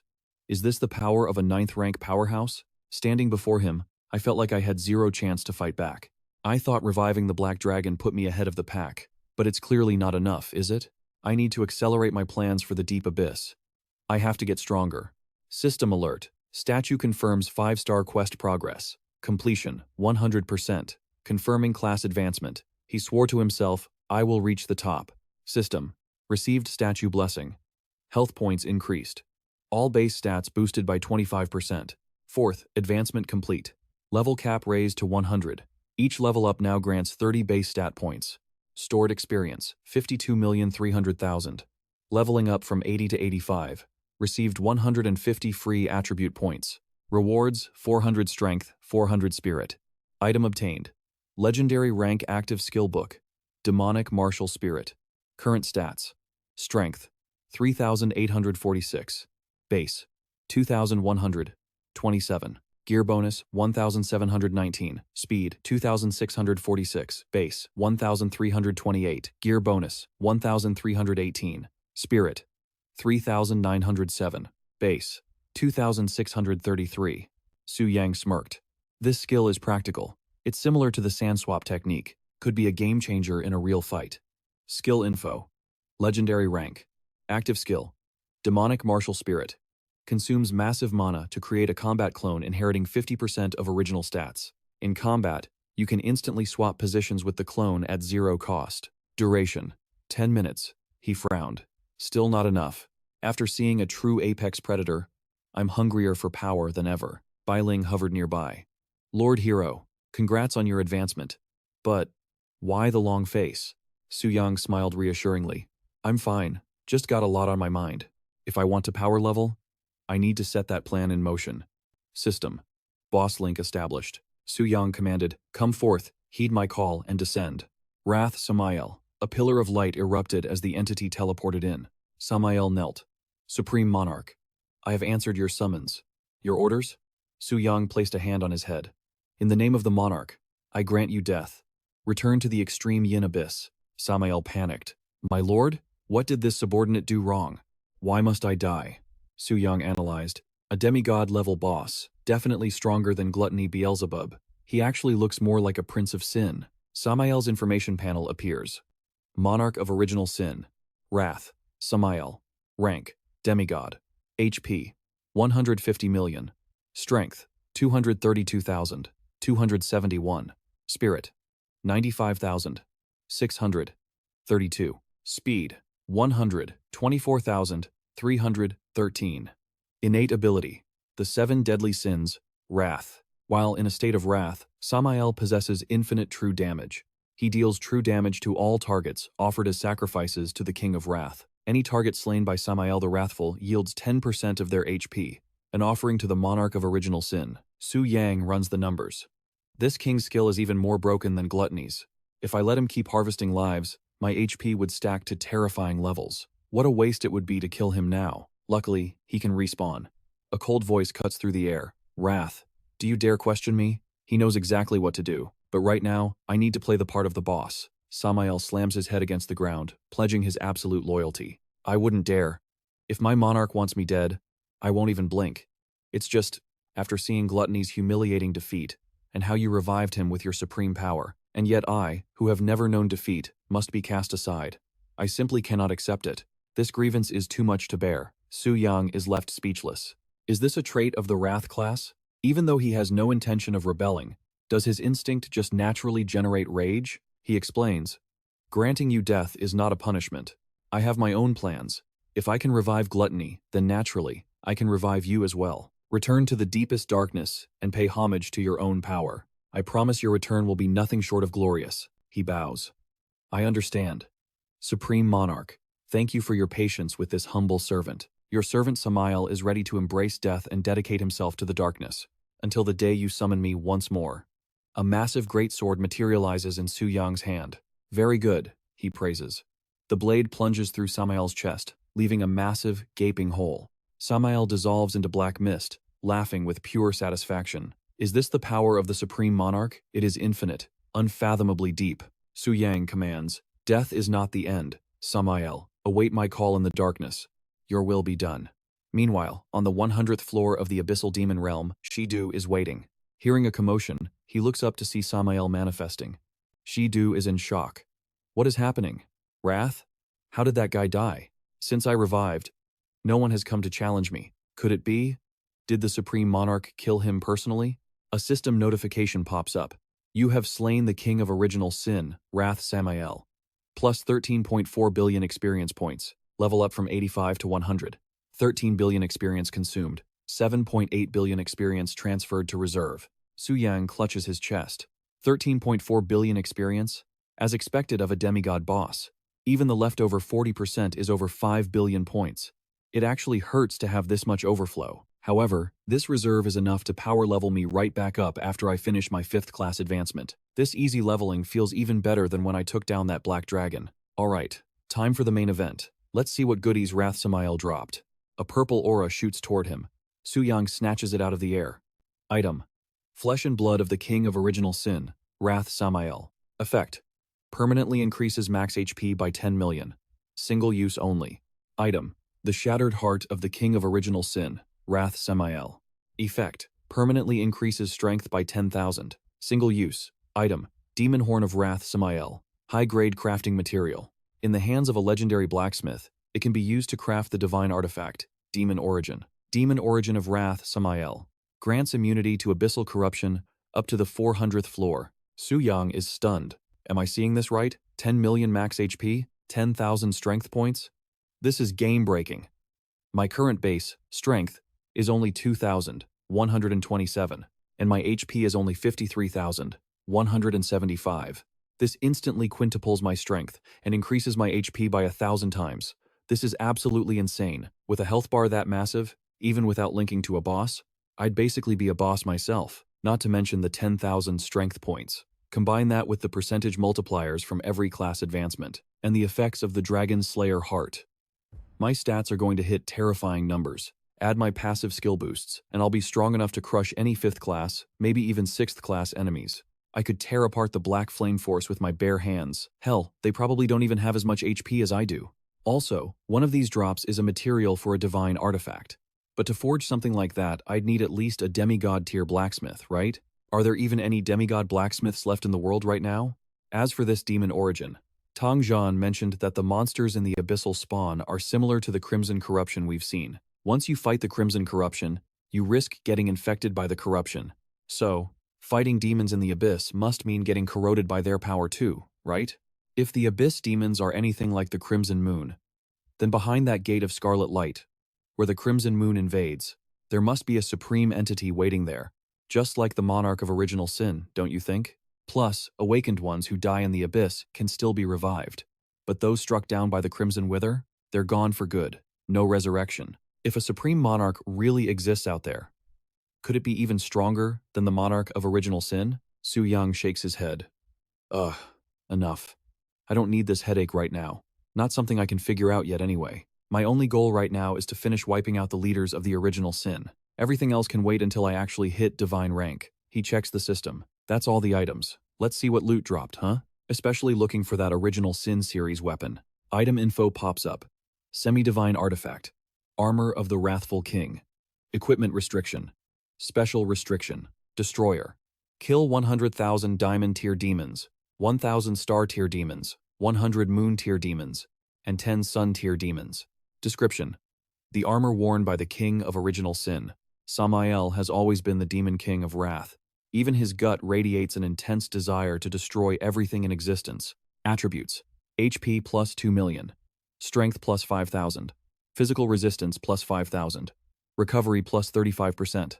Passive trait: Lust for Destruction. In combat, for every 1,000 enemies killed in a row, all attributes increase by 1%. Lasts until the battle ends. Active skill: Extreme Rage. When anger exceeds the limit, pain is exchanged for power to destroy everything. Sacrifice 70% of your own HP to boost attribute points by 200%. Duration, 10 minutes. He gasps. These stats are insane. The effects are terrifying. And no level or attribute restrictions? No wonder it's semi-divine gear. But then, he frowns, scrolling the screen. That's it? Just this? Where's my original sin weapon? Su Yang accepts the reality. Guess I can't be lucky every single time, huh? Whatever. This haul is already huge. Maybe next time. System, disconnect the link. System alert. There are still unconfirmed special drops. Are you sure you want to disconnect? Yes or no? He pauses, suspicious. Special drops? I didn't see anything before. Su Yang guesses, could it be? He taps the special drop slot. A brilliant light bursts forth from where Su Yang stands. The item appears. Divine artifact. Sin reversal. Punishment of wrath.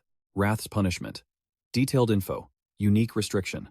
Soulbound cannot be dropped, traded, or gifted. Can only be used by the soulbound owner. Description. The only limited divine artifact dropped after killing the king of original sin, Samael the Wrathful. This is a weapon of judgment, capable of slaying a monarch if he defies the wielder's will. Level restriction, semi-god rank. Strength requirement, 50,000. Attributes, strength plus 20,000. Agility reduced by 60%. Trait, Sin of Wrath. All damage dealt by the wielder is converted into true damage. Sin reversal, punishment of wrath. Strips the original sin monarch of the authority of wrath and applies a debuff, reducing all attributes by 10%. Judgment, the King's Slayer. After killing the original sin monarch, the weapon returns to the void, and the soulbound wielder permanently gains the authority of wrath. Su Yang realizes, I finally get it. This is why the Sin Reversal weapon series is mandatory for killing the original Sin monarchs. Right now, the strongest fighters globally are rank 9 semi-gods like Tang Zhan or Augustin, but they're still far from divine rank. Even if they can kill Sin Kings like Gluttony, they're still too weak against a god-tier original Sin monarch. He grips the staff tightly.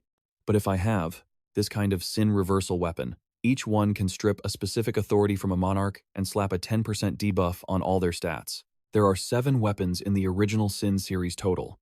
That means I can stack debuffs up to 70% on all attributes. If I do that, the original Sin monarch will be left with only 30% of his power. That makes him way more beatable. Truly a unique king-slaying divine artifact. Suddenly, someone teleports in. Supreme Monarch, please allow your loyal servant to return to the deepest depths of the extreme abyss. I bring you news. Seeing this, Su Yang is shocked. That throne. Is that Lucifer the Arrogant? Seeing Sita, Su Yang plays the part. She's confessing, please, your majesty, forgive my unauthorized actions. While you were slumbering, your servant returned to the abyssal depths without permission. I humbly offer you this intelligence, and I beg you, please forgive my transgression. Su Yang is baffled by her return. She came back without permission. What on earth does all this mean? Did something else happen here while I was away? And looking at that expectant look on her face, Su Yang is speechless. Was this King of Pride guy actually a total sadist or what? He grabs the cane, even though he has no clue what's going on. Right now, he has to play the role of the supreme, high and mighty monarch. For a servant to cross the line, the lash is required. He whips Sita's body, and she lets out a sharp scream, but apparently, that isn't enough. Sita pleads, Honored master, please, use more force. Punish me cruelly. He lands a few more lashes on her. Her screams echo through the hall. Su Yang speaks coldly. These 2 lashes. One is to punish you for crossing the line. The second is to punish your arrogance. Whether I punish you or not is my decision, not yours. Hearing this, she trembles in fear, not daring to talk back. Sita bows her head in submission. This subordinate was rude. Please, forgive my arrogance. He commands, speak, what news do you bring? She reports, Master, yesterday while you slept, the thieves of the human race peeked into the bottom of this extreme abyss. I believe the only one capable of doing such a thing right now is the Holy High Priestess of Humanity. Su Yang speculates. It seems that happened right after I finished the link. That was the exact moment the temple announced to the world that I am a world boss. Even 9th turn powerhouses like Tang Zhan and Augustin can only proceed one step at a time. Yet she was able to peek directly into the deepest part of the abyss. This proves the Holy High Priestess possesses absolutely terrifying power. She might even have reached the god-rank domain. Su Yang gives an order to Sita. I understand. Go back and guard your post. Lucifer bows. Your wish is my command. Glancing at the empty throne nearby, Sita realizes, is Sama dead too? No. That must be a gift bestowed by the master. Those filthy mortals couldn't possibly unleash such rage so quickly. She trembles with excitement. My beloved master. For you, I would willingly die 1,000 deaths. Seeing the room empty again, Su Yang sighs internally. I never expected the temple to hide such a powerful expert. No wonder their authority has lasted this long. But that has nothing to do with me for now. What I need to do is boost my own strength as fast as possible. Next step. Finish the 5th turn quest and officially advance to legend rank. Meanwhile, in the US Federation, at the new lair of the Silver Dragon, a teleportation gate opens. Augustin is annoyed. This is so weird. I clearly followed Su Yang's method. Why can't I subdue it? The giant dragon behind him begs. Just kill me already. Looking at his maxed out attempts, Augustin worries. I've already tried 3 dragon dungeons in one day. I've nearly cleared every dragon dungeon in the entire US Federation. Do I really have to go to Longxia and beg to borrow their dungeons? Suddenly, a world announcement pops up. The first weapon of original sin has been obtained. World Boss Crusade Progress. 1 out of 7. He stares in horror. What? His aura flares up. Augustin is furious. Who is it? Who dares to disobey the rules set by the temple? You have some nerve. But who could possibly defeat a king of sin in a single day? Is it Tongjian or Carolina? If someone is breaking the rules, then that is a direct disrespect to my beloved High Priestess Mia. And that means disrespecting me, Augustin. Whoever it is, if you dare look down on my dear Mia, I will make you pay. At the headquarters of the Sakura Nation, Tokyo, the shogunate lord of the Sakura Nation, Tokugawa, speaks up. Junichiro, is your daughter certain she can conquer a giant dragon? I heard the black dragon was taken by a genius from Longxia. Our Sakura Nation cannot fall behind. The head of the Hishi clan, Junichiro Hishi, replies, reporting to Shogun Tokugawa. Although the black dragon is gone, we made a deal with Longxia. They promised to help my daughter tame a red dragon. The red dragon is much less dangerous than the black dragon. Based on what I know of her, the chance of success is at least 70%. Tokugawa praises him. Very good. If that's the case, let's discuss the matter of the Abyss Demon. This time, we have the first opportunity to challenge the King of Sin. We must cherish this chance and seize it at all costs. Suddenly, he receives the world announcement. The first weapon of original sin has been obtained. World Boss Crusade Progress, 1 out of 7. He freezes in shock. The subordinates below start whispering frantically. What just happened? Wait, weren't we supposed to go first? Why has someone already made a move? And they actually got a sin weapon? What kind of twisted luck is this? Who is it? Who the hell has the audacity to pull this off? Tokugawa runs the names through his mind. Tongjian, Augustin, Lin Na. He can't think of anyone else. There aren't many nations capable of taking down the king of original sin in a single day. Who on earth broke the rules set by the temple? Was it the Eagle Federation, Dragon Jaya, or maybe the Euro continent? He stands up and barks at the shogunate chief. We're going to the Holy City. We need to get to the bottom of this right now. At the Holy City, a voice echoes inside the temple. High Priestess, the leaders, high-ranking officials, and SSS rank guildmasters from various nations are approaching the city. They're definitely here because of the world announcement. Please, give us your orders. Femia issues her command. Open the barrier passage. Let them in. She falls into thought. Ever since the game era began, under the guidance of the Job Change Temple, conflicts and wars between nations have settled down. The world has finally established some order. This peace has continued, right up until today. A betrayal of the alliance like this hasn't happened in a very long time. If this incident escalates into a war between nations, the fallout could severely weaken the current strength of all job changers. With the true danger still unclear, this is absolutely not a good sign. At the Roundtable Conference, Tokugawa speaks up. High Priestess Femia, yesterday, under your supervision, we reached a consensus. My Sakura Nation was supposed to be the first to attack the King of Original Sin in 3 days. But now? That opportunity has been stolen by some shameless, despicable coward. And our divine artifact has been snatched away too. In today's meeting, we must catch this thief and demand they hand over the artifact immediately. Please, uphold justice for us. Tongjian and the other two darken their expressions, saying nothing. Femia speaks. As you can all see, someone has violated the rules we established yesterday, killing the King of Original Sin without permission and stealing the divine artifact. This isn't just a challenge to other nations, but a direct challenge to the job changers of the temple, she declares. However, the merciful Lord is willing to give the sinner a chance at redemption, if that person is willing to admit their fault and return the artifact. I, High Priestess Femia, in the name of the divine and on behalf of the temple and the nations, will not pursue this matter further. The 3 leaders remain silent as the grave, showing no reaction. Femia's voice hardens. In that case, I have no choice but to fulfill my duty. A brilliant holy light erupts from the staff in her hand. Femia chants, divine statue's guidance. Within this holy temple, under the illuminating light, expose the lying traitor. If anyone lies, the holy light will vanish before them. No one can escape the gaze of the divine statue. The people outside ask each other in surprise, "Do you see the light disappearing anywhere?" The person next to him replies, "No, my eyes are practically blinded by it." Tongjian speaks up. "It seems no one is lying. What is going on? Was the culprit too scared to show up? Or isn't there still one person who hasn't submitted to the temple's test?" Augustin questions him. "Tangjian, what are you implying? Are you suggesting?" They all glance toward the high priestess. Femia nods. "Fine. It was my oversight not to include myself in the lie detection.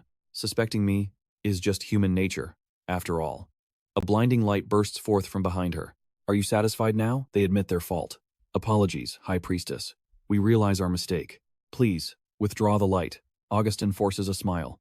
"Respected High Priestess, please forgive their disrespect. We have trusted you completely from the very beginning. Besides, with your power, why would you need to do something so petty?" He emphasizes his point.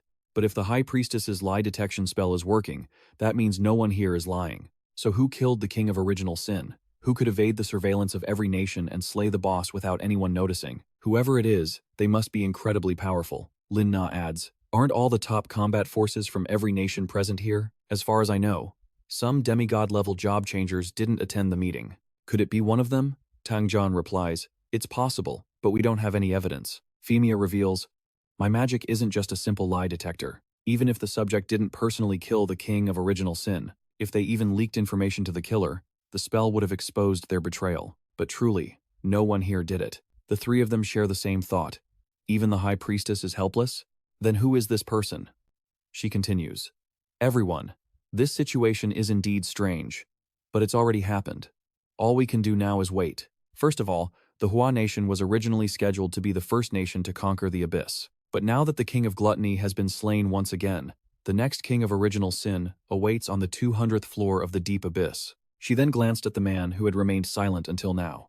"Lord Tokugawa, is it possible for your side to continue with the next challenges?" He looked apprehensive. "Of course, we would like to continue, but we simply lack the power. The King of Original Sin beyond level 100 is completely out of our reach." Euphemia made the final decision.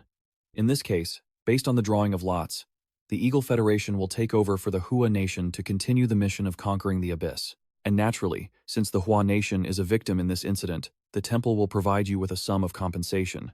Is this acceptable?" Augustin nodded in approval. "Naturally, we will follow whatever arrangements the High Priest makes." The Tokugawa side agreed, and the Hua Nation had no objections. Euphemia slammed her staff heavily against the ground, creating a loud, echoing thud. She spoke with authority. "Furthermore, I declare that from now on, the Holy City will station troops at the Abyss entrances in various nations to strictly control entry and exit, preventing such incidents from recurring. If there are no other opinions, this meeting is adjourned." Meanwhile, back at Su Yang's villa, he hurriedly threw on his coat, preparing to leave. "I've obtained the sign-reversing weapon, and my experience points are now full.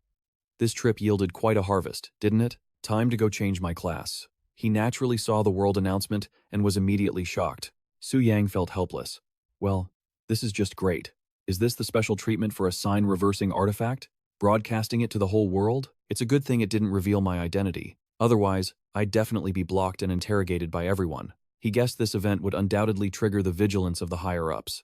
"I have to be much more careful with my future actions. First and foremost, I can never let anyone know I possess the sign-reversing weapon. No matter how dangerous the situation gets, I can't use it lightly. If I do, the consequences will be severe. As the saying goes, a man is innocent, but possessing a treasure makes him guilty." He imagined Bai Ling's stunned reaction when he leveled up. "Lord Hero, your leveling speed is way too fast." People behind him would whisper, "That kid is extremely eccentric." "That's right, for sure." Su Yang felt concerned. "I'm afraid I need to delay my class advancement. It only took me 1 day to complete the 4th class advancement quest. If I take the 5th class advancement quest now, everyone will see there's a problem. Besides, conquering the giant dragon earlier was a huge event that attracted too much attention. If people think I'm involved in killing another boss, it won't be good at all. But sitting around waiting isn't my style. Is there any way to solve this?" Xiaolan walked out, looking a bit downcast, but greeted him politely. "Greetings, master." He spoke casually. "Are you washing clothes? That must be tiring for you." She shyly thanked him for his concern. Watching Xiaolan scrub by hand, he lifted her hand and asked, I remember we have a washing machine at home. Why are you still washing by hand? Doing this damages your hands a lot. You know. Xiaolan's face turned bright red. Master, you're too close, she explained. Even though the machine is convenient, I still prefer hand washing. I can scrub out the stubborn stains better. When I see everyone wearing clean, neat clothes, it makes me very happy. Seeing Xiaolan shy away, Su Yang stammered, Is that so? Suddenly, a brilliant idea sparked in his mind. Taking dirty things and washing them? That's it. It's just like those villainous gangsters in movies doing money laundering. Black experience can be turned into white experience. I just need to find a suitable, secluded place to accumulate experience and stay there for a while. Xiaolan trembled in the distance. Master won't think I'm weird, will he? Probably not. He was busy contemplating. Right now I can think of 2 places, the Dragon Spirit Secret Realm and the Abyss. Regarding the Dragon Spirit Secret Realm, information is still scarce. The condition to enter is possessing a giant dragon, but the specific situation inside is completely unknown. If I claim I gained a lot of experience from the Dragon Spirit Secret Realm, it would be hard for others to doubt it. After all, the only people who can enter the Dragon Spirit Secret Realm right now are me and that beast-taming genius from the Eagle Federation. On the other hand, the Abyss has been open for a long time. Tang Zhan also mentioned that young talents would be gathered there for training. If there are too many people, I'll be exposed. It's better to choose the Dragon Spirit Secret Realm. Besides, it would be more beneficial for me if the number of people entering the realm could be minimized before it opens. Currently, regarding the potential opening of the Dragon Spirit Secret Realm and those who can conquer a giant dragon, I know of Luo Linger, Asahi, and a few beast-taming geniuses from other nations. However, I don't need to deliberately target them, but if I were to become a dragon hunter and eliminate them, with all the dragons currently out there, is this really where it ends? He reached out to Bai Ling. Help me check the data on all active giant dragon dungeons in Longxia. Understood, she replied through the screen. Please wait a moment, Lord Hero. Moments later, she reported back. My lord, here is the current intelligence on the giant dragon dungeons within Longxia. Southwest region, Juhe City, the Silver Dragon Dungeon. Northern region, Aling City, the Red Dragon Dungeon. Both are classified as stellar tier. Su Yang nodded approvingly. Good work. Book me a slot for the Silver Dragon Dungeon. Right away. But there is something strange. The first 50 reservations for the Silver Dragon all belong to members of the Heavenly Secret Pavilion. Su Yang wasn't surprised in the slightest. Just as I thought. I know exactly how Luo Linger operates. Since she failed to conquer the Black Dragon, she's definitely going to try and subdue the others. Filling the slots with her pavilion members is just a tactic to clear the path for her. Too bad I've got my eyes on it too. Looks like I'll have to snatch this victory right out from under the young Miss's nose. He asked, Bai Ling, does the temple VIP pass grant absolute priority in the dungeons? She confirmed immediately. That is correct. As long as you book it, Lord Hero, no one can cut in front of you unless they possess a 5-star class with a higher rank than yours. However, I worry this might strain our relationship with the Heavenly Secret Pavilion. Su Yang waved it off. Forget about that. Just secure the booking. Understood, she replied. He thought to himself, Heavenly Secret Pavilion? What is there to be afraid of? Even before, my temple VIP status was enough to make anyone think twice. Now, I'm the conqueror of the Black Dragon, and an honorary member of the Global Beast Taming Association.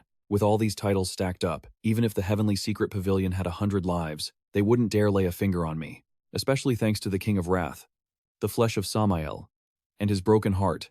His confidence surged. And let's not forget, I still have this in my hand. A murderous aura radiated from Su Yang.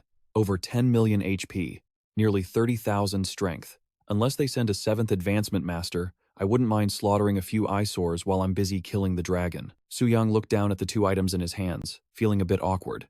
So, the question is, how do I eat these? I can't just gnaw on them raw, can I? Should I cook them? Maybe stir-fry? Or a dessert? He imagined a menu. Stir-fried wrath flesh. Pan-seared heart in wrath oil. Su Yang realized how ridiculous that sounded. He shook his head vigorously. No way. I have 0 cooking skills.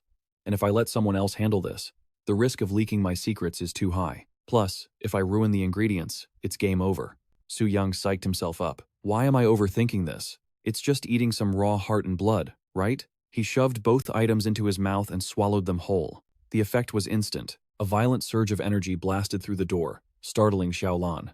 Seeing him engulfed in a terrifying fiery aura, she screamed in terror. Master! Xiaolan rushed towards Su Yang's room, panic in her steps. She threw the door open. Master, are you all right? He was standing there shirtless, a towel wrapped around his waist. What's wrong? Did something happen? Xiaolan's face turned beet red. She immediately turned to run. No, nothing. I'm glad you're okay. Su Yang sighed in relief. That was close. Almost got caught. He was speechless. That was absolutely terrible. HP. Over 10 million. And nearly 30,000 strength. I could stand still and let them hack at me without even frowning. A wave of my hand could topple mountains and overturn rivers. The system displayed his attributes. HP. 10,420,000. Strength. 27,760. Speed. 4,414. Spirit. 6,236. Resistance. Su Yang felt a surge of confidence. Even if I had to face that stellar tier black flame wing again, I'm confident I could crush it. This surge in stats. It brings an addictive kind of euphoria. Every joint in my body feels like it's singing in pure delight. It's urging me, pushing me to go out and slaughter monsters right now. But first, I should check on Lilith before I leave. I wonder if she's gotten used to living here yet. Su Yang knocked on her door. Lilith, are you in there? I'm coming in. No answer. He stepped inside, but the room was empty. Where is she? Suddenly, Lilith stepped out of the bathroom. He froze. She was drying herself with a towel, her skin flushed pink. Realizing he was there, Lilith frantically pulled the towel to cover herself. Gah, Su Yang was just as flustered. I knocked. I thought you were. Lilith raised her hand. He quickly shielded his face. Not the face, but she just ran past him. Su Yang squeezed his eyes shut, not daring to look. Lilith sat on the bed and asked, Why are you so flustered, my lord? He blushed furiously, thinking, No. This scene is way too stimulating for a young man's heart. Su Yang spun around to leave.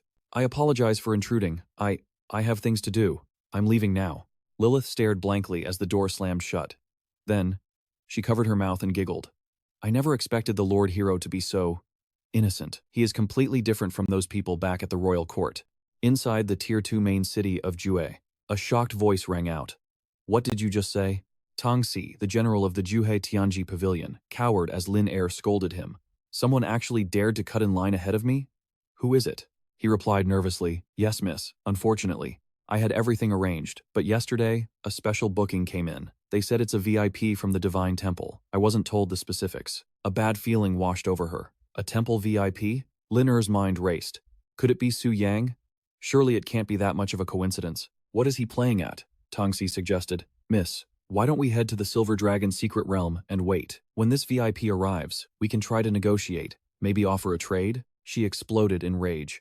Get lost. Tang Si scrambled away immediately. Understood. I'm disappearing right now. Lin Er knew if it really was Su Yang. He just conquered the Black Dragon. She couldn't compete with him now.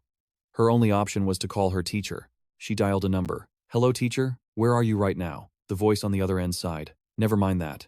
Just tell me what you need. Lin Er spilled everything. It's like this. I plan to enter the Silver Dragon's secret realm, but a VIP from the Divine Temple cut in line and booked it. I suspect it might be Su Yang.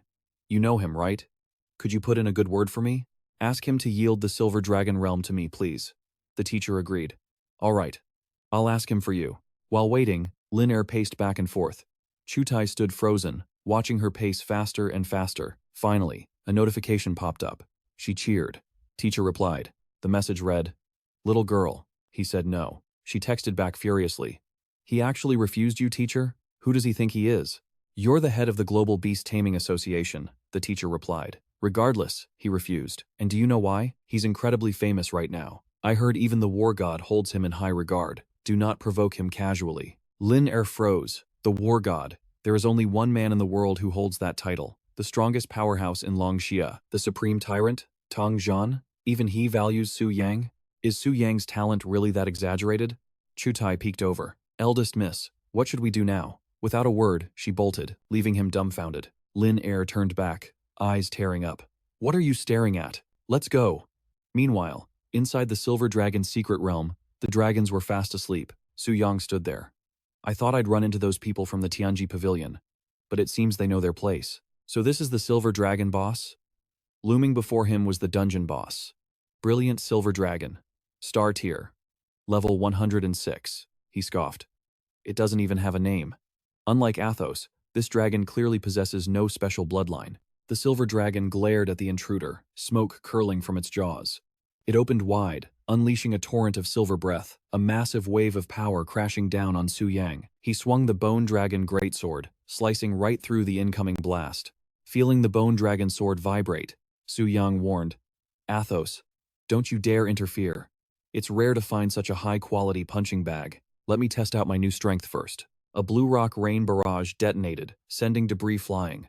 But Su Yang had already vanished with blinding speed, taunting the dragon as he moved. Too slow. He charged straight at the gaping maw with the Bone Dragon sword.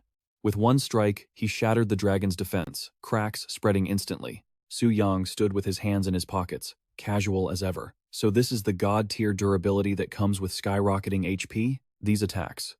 They're basically just scratching an itch. The silver dragon lunged from the shadows, claws flashing. It unleashed a dual dragon impact, shattering the earth beneath them. Su Yang sneered. "With 20,000 strength, I can block this with one hand. This giant dragon feels like a weak chicken in my grip." He launched himself into the air, face to face with the beast. Spinning his body, he unleashed a devastating slash. "Right back at you." The silver dragon was knocked backward, roaring in fury as it took hit after hit. Giving it no time to recover, Su Yang leaped again. His sword became a pillar of light, slicing the dragon in two. He landed, holding the pose perfectly. The system chimed. Devourer effect activated. The Bone Dragon Greatsword has stolen 10% of the silver dragon's attributes. New stats flashed up. Unique item. Bone Dragon Greatsword, Devourer Athos. Strength, 500 plus 1,123. Spirit, 500 plus 2,721. Speed, 500 plus 1,321. Physical resistance, 10% plus 8%. Magic resistance, 10% plus 8%. Spirit resistance, 10% plus 5%. Su Yang knew the Silver Dragon race specialized in magic, hence the massive spirit stat. Too bad he killed it before it could even cast a spell. So this is the stacking effect? The silver-white glow corresponds to the silver dragon. I wonder, will different marks appear when I slaughter other dragon species? He glanced curiously at the sword in his hand, wondering what would happen once this accumulation bar was finally full. That's definitely something to look forward to. Su Yang called out to the black dragon. Aus, it's dinner time. It immediately flew down, landing beside the silver dragon's corpse to enjoy a hearty meal. Meanwhile, Su Yang glanced at his notification panel. He was already max level, so the experience points were technically wasted, though this mob didn't offer much anyway. If this were normal leveling, he might feel a little excitement. But after surviving that massive wave of frenzy, this amount is basically nothing. As for the platinum and diamond equipment, other than selling them for cash, they were completely useless to him. Is this the emptiness one feels after ascending to the peak? The system displayed. You have received 70 million experience points. Experience is full. Recovered 40% reserve experience and received platinum tier equipment. Su Yang calculated silently. The Black Dragon's attributes increased by about 10%. It would be amazing if I could swallow those stats too, huh? Suddenly, a thought flashed through his mind. Wait a minute. Based on the innate characteristics, the kings of gluttony and wrath, their talents allow them to plunder attributes and tribute health to me. However, they usually wait inside the abyss. If no one challenges them, they obviously have no way to plunder anything, and in that case, they can't offer anything up to the king's palace either. He formed a hypothesis. If they could leave the abyss and enter the real world, wouldn't they be able to actively hunt and plunder, creating items for the king's palace? Couldn't I use that to strip away attributes infinitely, and continuously become stronger? As long as the Sin Kings can descend to the mortal plane and plunder tribute for their king. Once I collect all 7 weapons of the Sin series, I'll become someone capable of soloing world-class bosses and accelerating the appearance of core resources for humanity. If that's the case, then offering sacrifices for my sake, that is only natural. It is your honor. After all, in this world, you can respawn at will. Killing a few people isn't a big deal. This is just called rational resource management. No, stop. That line of thinking is going too far. First, the most basic question. How can the Sin Kings leave the abyss? Unless this problem is solved, everything else is just empty talk. Second, how do I prevent the Sin Kings from being killed by top-tier powerhouses? If they get killed before absorbing enough resources, that would be a huge loss, right? Seeing the Black Dragon finish its meal, he temporarily set the matter aside to think about later. Well, time to head to the next giant dragon's secret realm. A notification popped up on the world channel. Dragon's secret realm. The Red Dragon Hall in Longzia has been conquered by Shizi. Su Yang was shook. Say what? Outside, Shizi was patting the giant dragon's head. You're such a good boy. Woozi smiled brightly, happy that her young miss had actually done it. Lin clapped enthusiastically. Amazing! Now our Sakura Nation has a giant dragon for this trip too. The master is going to be so high-spirited, he'll definitely reward us heavily. Li San glanced at the old man beside him. Elder Li, why aren't you saying anything? The old man clicked his tongue in praise. Su Yang only appeared recently, and now the daughter of the Shizi clan has also tamed a red dragon. The younger generation is truly terrifying. I can't help but admire them. Elder Li called out to her as she stood atop the dragon. Miss Shizi, congratulations on achieving your goal. Next, we will escort you to Dragon City and then back to the Sakura Nation. She waved goodbye. Okay, thank you, Elder.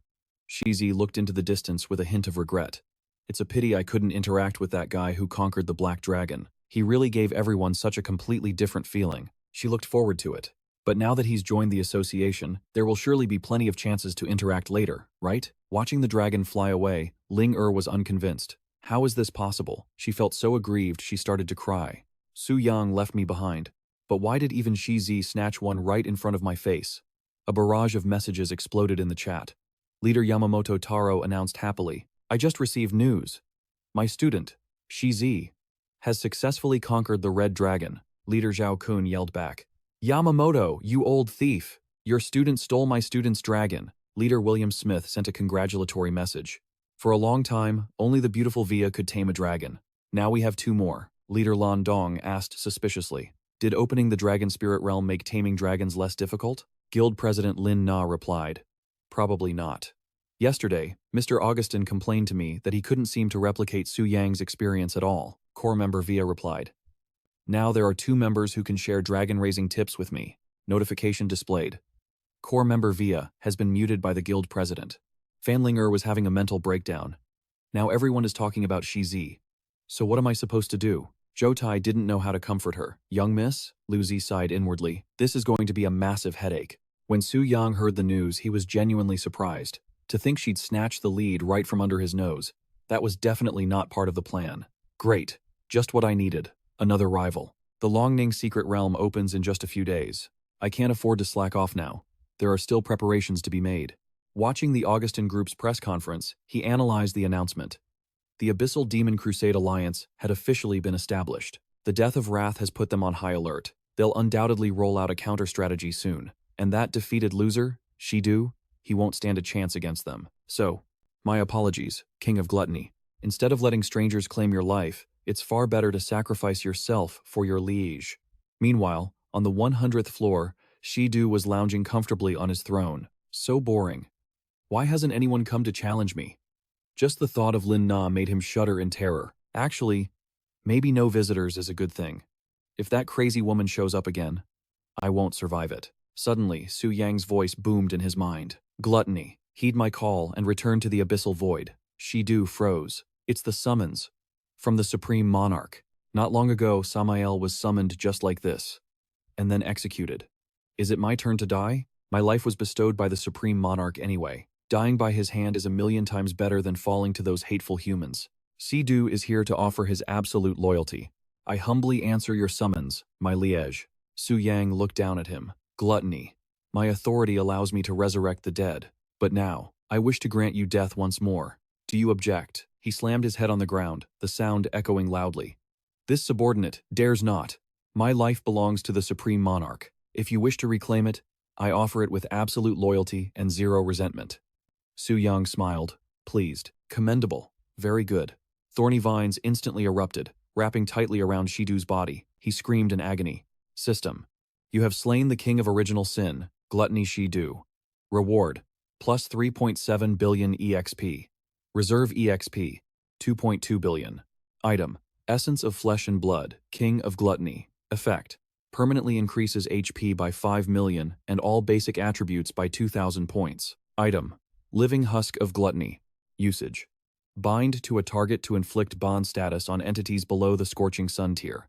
Effect. Target is immobilized. Skills and items are sealed. Item. Demonic Origin of Gluttony. Effect. Grants immunity to demonic erosion up to 100 stacks. Item. Horn of the Gluttony Demon. Description. An exceptionally powerful forging material. In the hands of a legendary blacksmith, this can be used to forge a divine artifact. The thorny vines tightened, draining Shidu until his body shriveled into a husk. Su Yang mused. I assumed Shidu's drops would be inferior to Samael's, since he hadn't finished his evolution. Samael was a demigod after all. But looking at this haul, it makes no difference, it's all pure gold. But that wasn't the highlight. He tapped on the special drop notification. My luck is absurd today, isn't it? This isn't just Lady Luck smiling on me. This is me dragging Lady Luck home to be my wife. Let's see what kind of treasure we have here. A blinding beam of light shot out from the screen, making Su Yang jump. Item: Sign Slayer Divine Artifact Punishment of Gluttony. The details materialized. Description: a unique limited divine artifact. Dropped only by the King of Original Sin. Gluttony: a judgment weapon capable of executing a monarch. Part of the Sign Slayer set. Requirements: demigod level. Unique, limited, soul-bound. The wielder's soul is bound to the concept of the King of Gluttony. Cannot be dropped, traded, or gifted. Exclusive to the soul-bound owner. Stats: HP plus 50%, elemental resistance plus 20%, resilience plus 30%.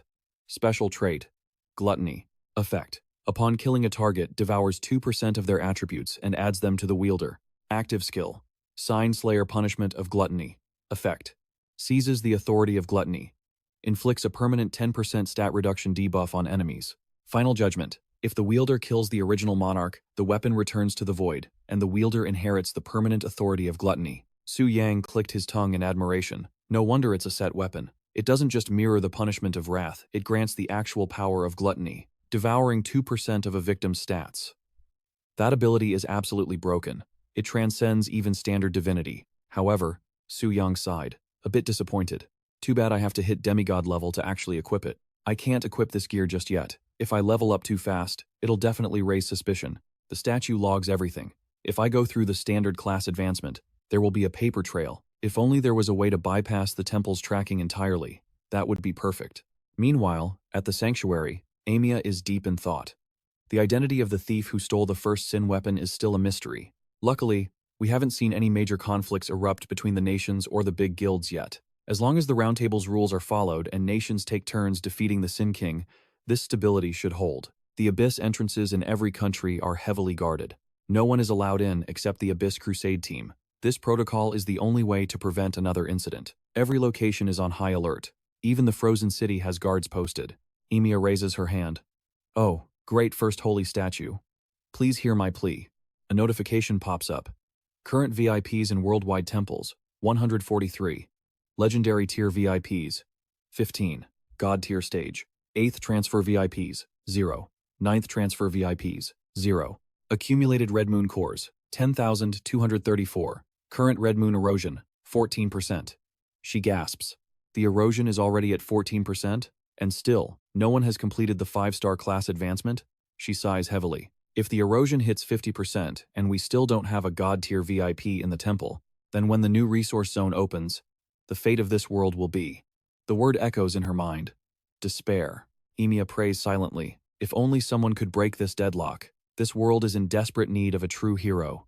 Suddenly, a world announcement blares. Notice to all awakened. The second sin weapon has been claimed. World boss campaign progress, 2 out of 7. Emiya freezes. What the hell is this? Emiya barks orders. Notify all guards stationed at the Abyss. Report the situation on the ground immediately. Is there any anomaly? The report comes back through her earpiece. No anomalies detected. Emiya stares at the screen, analyzing. The sanctuary guards are elites. Even an 8th tier assassin couldn't sneak past them without a trace. If that's the case, then unless. The world announcement rings out again. Notice to all awakened. The second sin weapon has been claimed. World boss campaign progress, 2 out of 7. She tenses up. The problem is happening inside the Abyss. She recalls Su Yang's masked figure. Could it be related to that shadow I saw back then? Tokugawa messages the group chat immediately. What is going on? Why was another divine weapon stolen? Did the US Federation launch a sneak attack? Augustin fires back. Bullshit, I'm leaving tomorrow. I'm still drinking right now. Another leader chimes in. High Priestess, what is happening? Why is there a breach when the temple is guarding it? Catalina, here I don't want to question your authority, but this is unnatural. Tangjian responds. Some suspect the temple is stealing it for themselves. It looks suspicious, even if you're innocent. We need an answer we can accept, High Priestess. She reads the messages in silence, then replies. You have the right to doubt, but please use your common sense. Since its founding, the class temple has never interfered in any conflicts, and I have never left the holy city. If the temple wanted to interfere, Why would we hide it? Everyone knows she's right. Euphemia hesitates. She trusts the High Priestess, but the situation makes no sense. If we eliminate all the impossible options, that is the only one left actually true? Emia raises her staff, holy light radiating from it.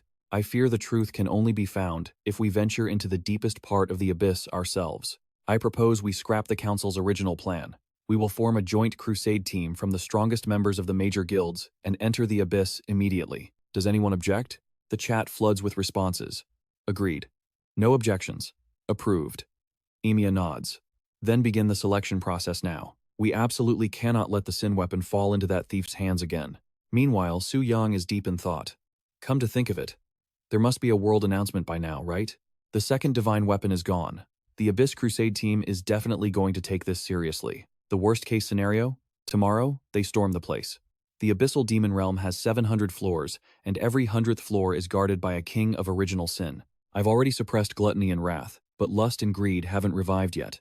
That means the Conquest team could waltz right up to the 500th floor without a scratch. But those are just the standard settings. And my existence? I'm the biggest glitch in their system. The image of Sita flashed through Su Yang's mind. He pondered a devilish idea. If I take Sita, the strongest sin, pride, and drop her directly into gluttony's domain, who on earth could possibly make it past floor 100? Meanwhile, Augustin was on high alert, listening for any movement. He unleashed the raw power of his lightning element. This old man is finally back in the demon abyss.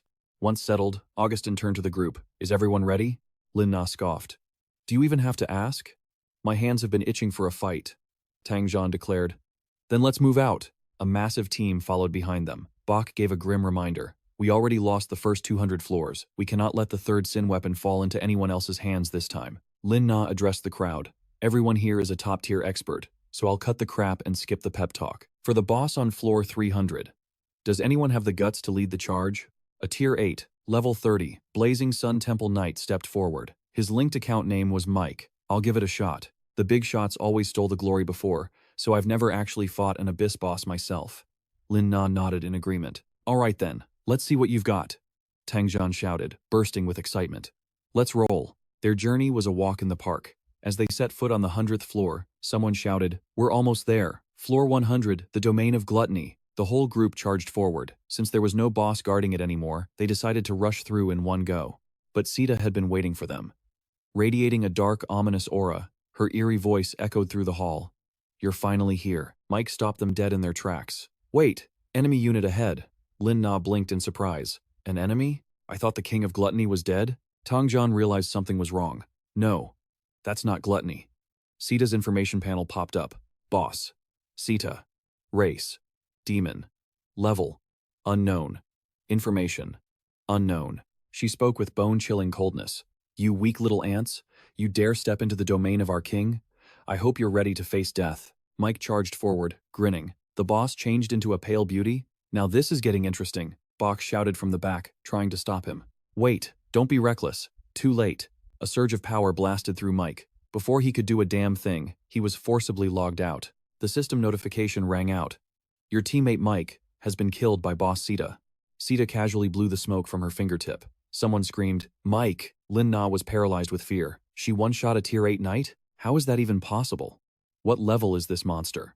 A scout from the back reported, trembling, I used high-tier appraisal, but it didn't work at all. The weaker members.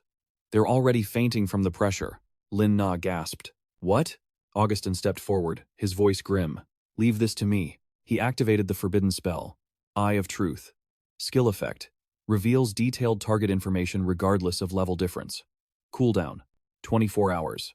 Sita's true stats flashed before his eyes. King of original sin. Pride. Rank. Divine. Description. The leader of the Sin Kings, embodying the sin of pride. Possesses power capable of rivaling the gods themselves. Even other Sin Kings tremble before her. Level. 400. Strength. 452,121. Spirit. 231,123. Speed. 213,432. They stared in horror at the resistance stats. This is divine rank. Su Yang watched from the shadows. He had forgotten to check her stats before the punishment, but seeing them now, her stats are absolutely broken. She's not far off from a sin monarch like me, and that's just her in a weakened state. If she returned to her prime, Who knows how terrifying she'd be.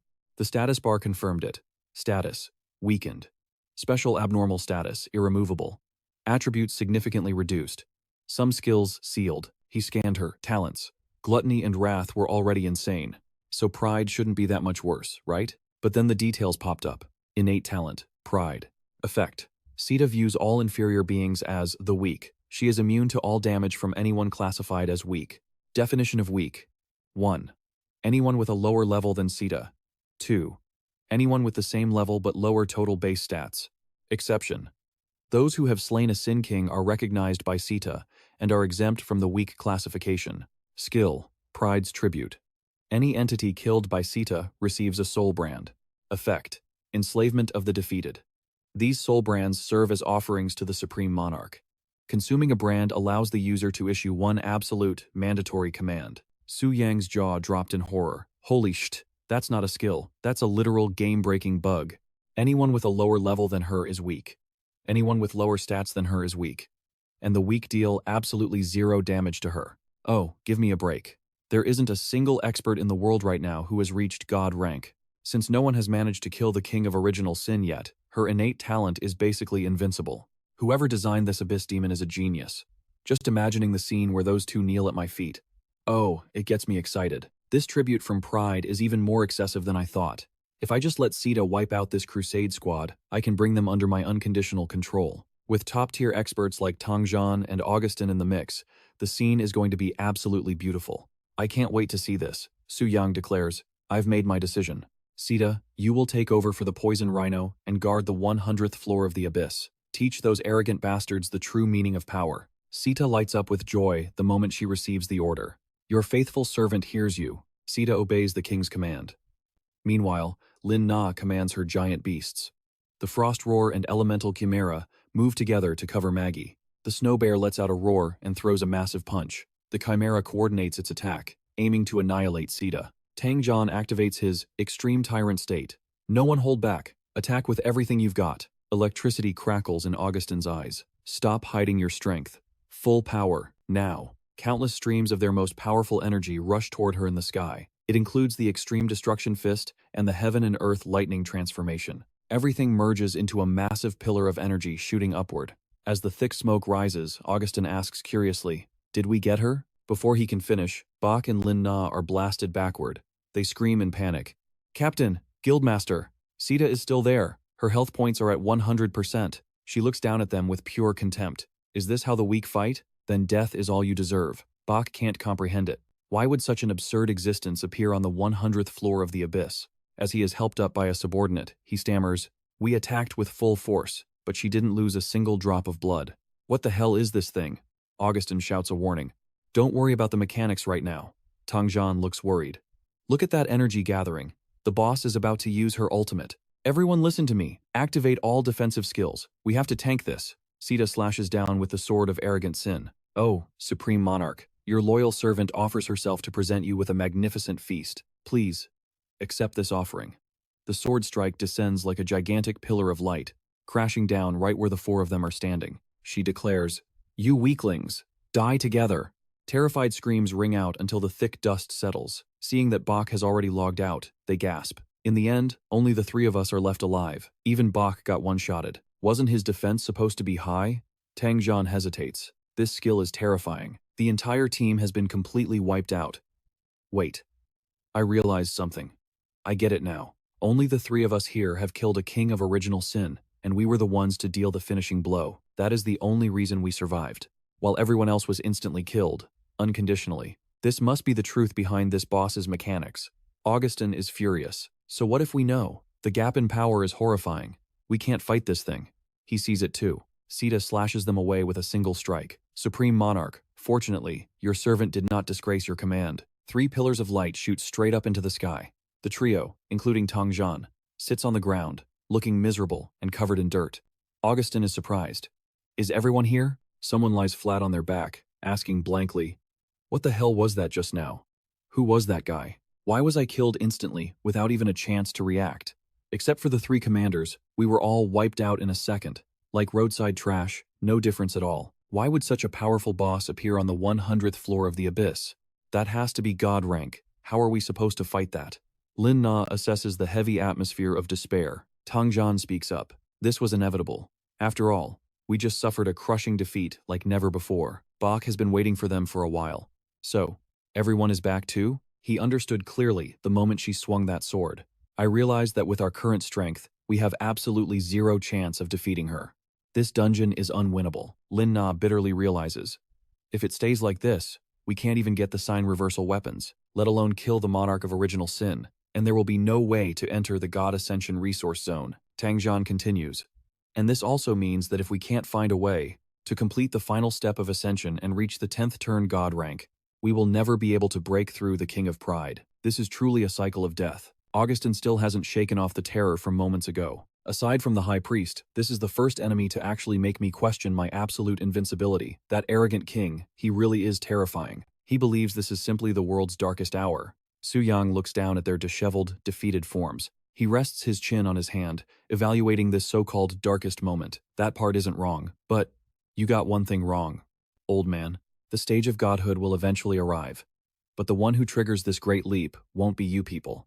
It will be me. I have to admit, the tribute from the West Tower is actually quite convenient. Through these soul imprints, I can do more than just issue mandatory commands.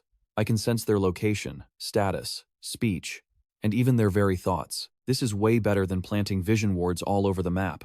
Suddenly, Su Yang catches a bizarre wave of emotion. Why? Amidst all this despair and negativity, is there a spike of positive emotion? And excitement? Does this guy have a screw loose or something? He gets curious. Looking at the outfit, is this guy from the Shiva Kingdom? That man is Asu Hazan, level 320, 9th turn, Miracle Priest. Su Yang knows a bit about that place. Mentioning the Shiva Kingdom always leaves people with a very strange impression. Not just because of the exotic scenery, but because even in this game era, they still maintain their traditional caste system. This puts control of almost all supernatural resources into the hands of the strong. Because of this, the polarization of power among professionals in the Shiva Kingdom is extremely obvious. The number of legendary stage professionals there is nearly the lowest among all nations. Su Yang's interest is piqued, a miserable defeat, yet overflowing with joy. Now this is interesting. Let me see what exactly is going on inside that head of yours. Asu is currently hiding behind a tree, spying on Tang Jian's group. I can't believe it. Even the world's top-tier team got flipped over. Good. This is absolutely perfect. The strength of the top professionals has plummeted, stalling the progress of all world quests. Both Dragon Sha and the Eagle Federation are going to be in serious trouble because of this. And this gives our Shiva Kingdom a chance to surpass Dragon Xia, overtake the Eagle Federation, and become the world's true superpower. He believes that as long as he obtains the legacy of the Ancient Devourer. Ancient Devourer? Su Yang frowns. That name. I feel like I've heard it somewhere before. Right, it was in the description of the Dragon Bone Greatsword. He taps the screen to check the information, and a notification pops up. Unique Dragon Bone Greatsword. Athos the Devourer. In the name of Athos, descendant of the Ancient Devourer, finally arriving at the grave of death, taking bone as sword, blood as soul, undying bones, eternal devouring. Su Yang confirms it. According to the description, Black Dragon Athos was a descendant of this Ancient Devourer. Back then, I thought it was just simple flavor text, but I never expected it to actually exist. The details reveal that the Ancient Devourer was laid to rest here, killed by a nameless brave man. The dragon and the elf crowned him simultaneously, celebrating that the terrifying shadow had finally vanished. But when the nameless brave man was betrayed, his body was buried in some unknown, forgotten place. His soul was interred in an unmarked location, and he is waiting for someone to step forward. In his name, and in the name of the Ancient Devourer, his vengeance will be completed. Su Yang deduces the situation. Judging by this guy's memories, it seems his brother, Amino Hazan, learned this from a stone tablet near the Dragon Spirit's secret realm. A secret that makes even elves and god-tier giant dragons tremble in the shadows. So, this Ancient Devourer, just how strong was he? And the last person to enter the Dragon Spirit's secret realm hopes to obtain the legacy of both the Ancient Devourer and that nameless hero. Asu is calculating every step. Right now, we are the only two brothers in the world who know this secret. While the Crusaders are busy, as long as my nephew Viganu enters the Dragon Spirit's secret realm first, the legacy of the Ancient Devourer will belong to us. When that happens, even a god-tier boss won't be our match. The artifact, Sin of Rebellion, will be easily in our pockets. It's killing two birds with one stone. If I remember correctly, the people who can enter the realm right now are from Dragon Shia, the Eagle Federation, and the Sakura Nation. Before this, I wouldn't have dared to confront them directly for the prize. His eyes dart toward Tongjian and Lin Na. He hesitates, but after this Dragon Spirit secret realm ends, everything changes. The Shiva Kingdom will completely surpass the Eagle Federation and Dragon Xia. So, let's start with these people you all call geniuses. After all, this is a dimensional space separate from the real world. After dying, you can't teleport back. Kill them a few times here, and it ensures a true, permanent death. Asu's dark thoughts are heard loud and clear by Su Yang. He already has a plan. Poor Asu. This king will take half a second to mourn for you in advance. Who could have guessed that his own inner voice was being wiretapped? And later, how can I possibly thank you enough for telling me all this? Ado's son, Vikanu, is a 7th-turn beast tamer. Su Yang thinks, with my current strength, killing a 7th-turn beast tamer would be a walk in the park. Suddenly, he remembers Sita. What is she doing right now? Seeing Sita still bowing in that same posture, he is genuinely surprised. She's been holding that pose for this long? Isn't she tired? Even though I'm a god now, I really don't understand that kind of dedication. Sita blushes, her mind racing. After my performance, the monarch must have seen me and chose to remain silent on purpose. Not good. I can't hold back these sounds of excitement much longer. Su Yang feels helpless. Your god is a bit too low class, isn't she? He calls out, Sita, come here. Sita joyfully obeys. Understood. She teleports instantly before him.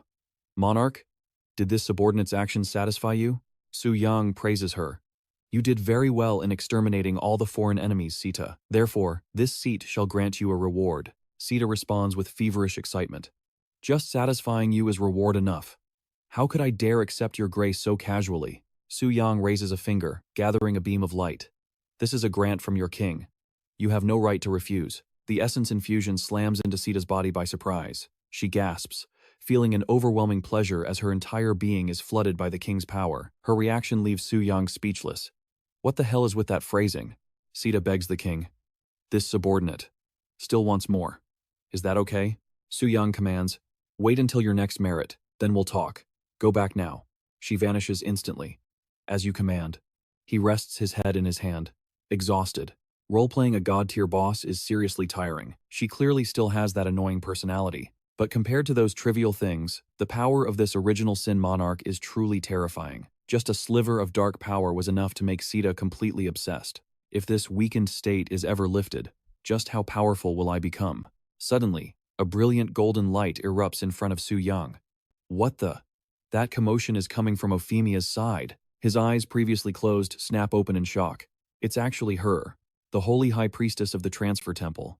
Euphemia is in shock after receiving the news. The Crusader army is the gathering of the strongest combat power on the continent, and yet, they were completely wiped out? How did it come to this? She burns with anxiety. The situation is too abnormal. I can no longer stand by and watch. Euphemia begins to chant, Oh, idol god.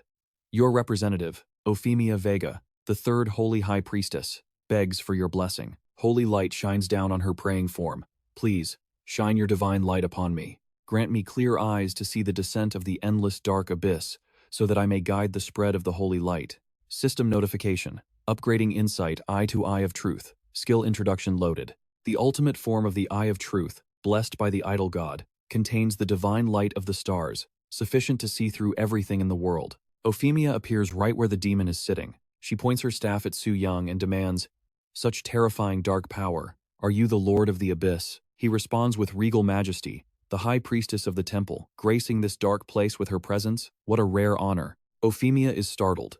You actually know who I am? Su Yang replies. Naturally.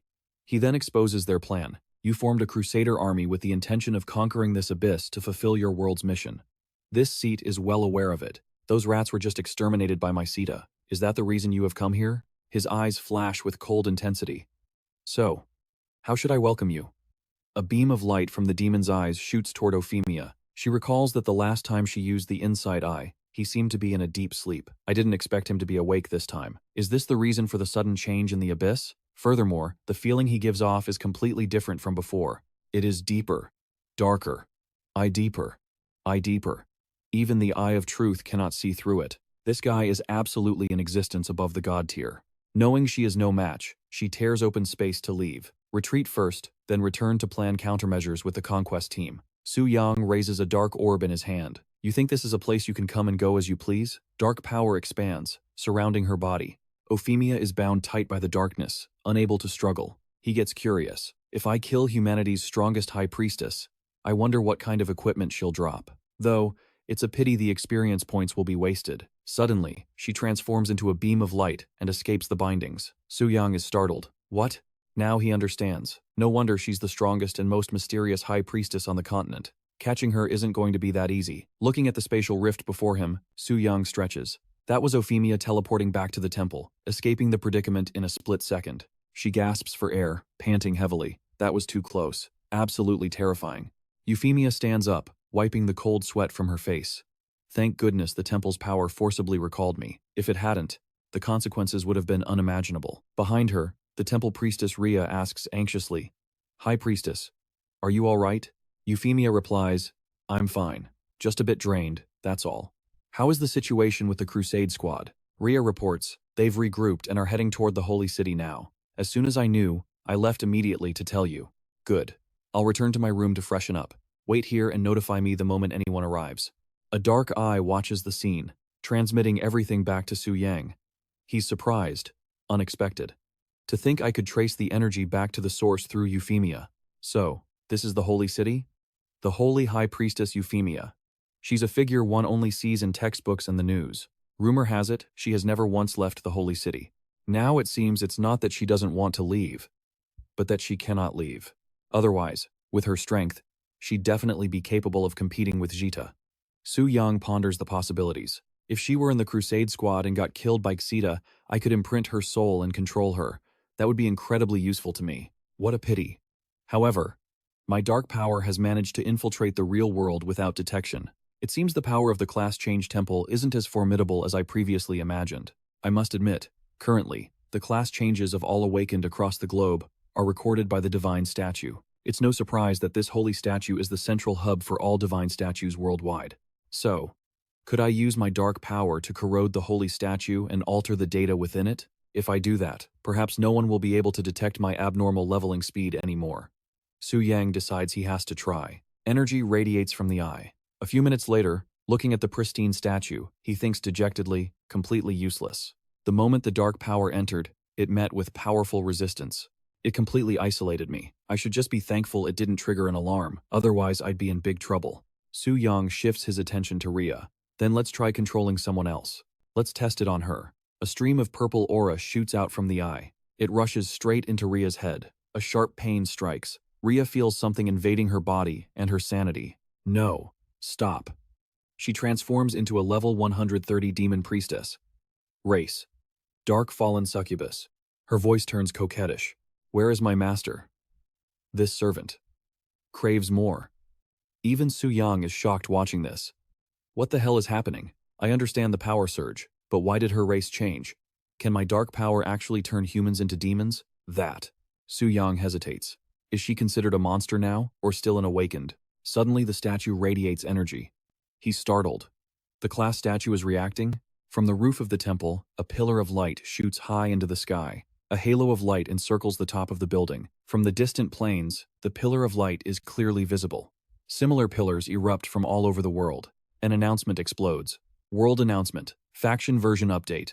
The monarch of Original Sin Alliance, relying on primordial power, has invaded the Awakened, creating the first demon priestess and unlocking the new demon faction. Currently, when entering the abyssal demon realm, Awakened who are 100% corroded by demonic power will no longer lose their sanity. Instead, they will convert to the demon faction. Awakened in the demon faction can change their class through the demon priestess and upgrade their demon rank. Current rank limit.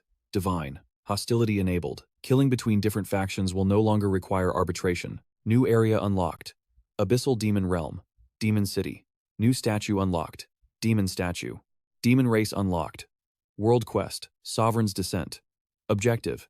Prevent humans from killing the monarch of original sin. Before the monarch recovers from their weakened state, the outcome of the world quest between the human and demon factions will lead to different world trajectories. If the human faction wins, upload expansion pack Divine Ascension. Humanity will destroy the gods of original sin and use their own power to forge the path to divine ascension. The demon faction has claimed victory. Uploading expansion pack. Eternal Night Descends. The monarch of original sin has arrived in our world. The abyss has merged with reality, birthing an era of everlasting darkness. The Alliance has fully opened the passage between the human world and the elf kingdom. Please make your choice. This announcement left everyone in total shock. A new update version, unlocking a brand new faction, the demons. What on earth does this actually mean? Over at the Yu Guild, the atmosphere was buzzing with confusion. Yu analyzed the mission, it seemed dripping with malice. Isn't this clearly just inciting humans to slaughter each other? Rongshui looks worried. Surely no one actually wants to become a demon, right? I really don't want that kind of thing to happen. Yu counters. Hard to say. In this world, there are plenty of people willing to do absolutely anything for power, especially those standing at the very peak of their professions. And Yu chimes in, I doubt it. Haven't those big shots already secured 2 of the sign-reversing weapons? With those in hand, finishing the world quest for the human faction won't be hard anymore. So, basically, there's zero reason to defect to the demon faction. Yu speculates, maybe this is just a mercy mechanic? A way for those who have already been corroded 100% by demonic energy to survive without turning into mindless, raving monsters? A path to keep their sanity, perhaps? Yu concludes, put that way, this version update doesn't seem to have much impact. Though, it did open a passage connecting to the Elf Kingdom. I wonder what changes that will bring. But hey, that's above our pay grade. We should focus on grinding levels first. Upstairs, Wei Ming is conferring with Zhu Tai. This is an unprecedented crisis. Manager Zhu, what's your take? The man looks helpless.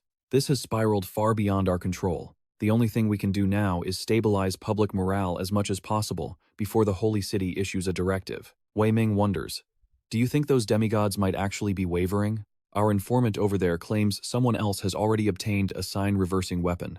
Zhu Tai replies, if that's true, we're looking at the worst-case scenario. Let's pray it doesn't come to that. Otherwise, the mission for this version update will be permanently impossible to complete. Meanwhile, at the Holy City, an eye is still watching the statue. He thinks to himself, I never expected my casual efforts to trigger such an exaggerated chain of events. But right now, Sita alone is guarding the 100th floor of the Abyss, so they can't break through. Plus, they're negotiating killing the Sin Monarch? That world quest is basically hell mode difficulty for humanity right now. In this situation, most people will assume completing the world quest is impossible. That makes joining the demon faction a very tempting alternative.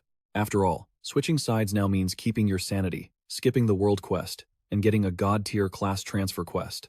Not many can resist that bait. Through the soul imprint, I can sense at least 7 top-tier powerhouses considering it right now. This was originally just an attack by Sita, but it's evolved into an unimaginable situation. How interesting. Su Yang suddenly realizes something. Wait, that means I can accept the class transfer quest by unlocking the demon statue. That would let me bypass the class transfer temple surveillance entirely, and it perfectly solves the problem of leveling up quickly. Once I ascend and gather all 7 sign-reversing weapons, I can still kill the first Sin Monarch just like before. He hesitates. Hold on. If I use the sign-reversing weapon, I usurp the Sin Monarch's authority. So, if I kill the system's replacement for the Sin Monarch, does he still hold that authority? Looking at the display notification, the Sin Monarch boss is unique. Only the one holding the authority of original sin is called the Sin Monarch. Therefore, after the host completes the first kill, you become the new Sin Monarch. The system will then find a higher-level boss to serve as a temporary replacement for the host. Su Yang has an epiphany. So that's how it works. A boss with a higher rank than even the Sin Monarch? That exceeds my imagination. What kind of heaven-defying existence would that even be? Meanwhile, the other side acts. Why is a demon inside the temple? Arrest her immediately. Her pursuers are closing in. Looking at Rhea, he realizes, we've been spotted. Well, I didn't plan on staying anyway. She sees him and beams. Master, you're really here? Holy light flares in a hand. You're not escaping. The light crashes down, but Rhea has vanished. The group finds nothing. She's gone. Search the area. She must still be nearby. Femia warns. Stop searching. They're already gone. Everyone, return to your posts. She senses something. That aura just now. Was it the Sin Monarch? Did he actually follow his power all the way here? I was too careless. The power and uniqueness of the Sin Monarch far exceed my predictions. With things like this, what am I supposed to do? Su Yang thinks with a cold snort, I'm not fleeing. This is just a tactical retreat. Rhea lies on his lap, cooing. Master is so strong and handsome. I really want to birth a little demon for you. He is speechless. Suddenly, a commotion freezes Su Yang. A demon castle appears before them, lightning striking from the sky. He wonders, Is this the demon castle mentioned in the announcement? Some people are staring in horror at their own twisted reflections. Damn it. Why did I wake up as a demon? If the great monarch hadn't liberated us, you'd still be a walking corpse. Aside from the hideous makeover, I don't feel any different than before. What demon? This is badass. Su Yang snaps, annoyed. Too loud. Since you're the first demon priest, go maintain order. Noah bows instantly. Understood. Noah obeys the master's will. He stands tall, barking orders at the chaotic crowd. Su Yang knows the score. These guys are high-level awakened who dared to raid the abyss. They won't listen to just anyone. He thinks of Euphemia, just like the invincible holy high priestess in the human world. He needs a demon high priest with overwhelming power to control the demon temple. Back in the throne space, he issues a command. Time to meet the new king of original sin. Envy, heed my call. The queen of envy. Livia. The supreme ruler kneels on one knee. Livia answers your summons. She is seething with jealousy.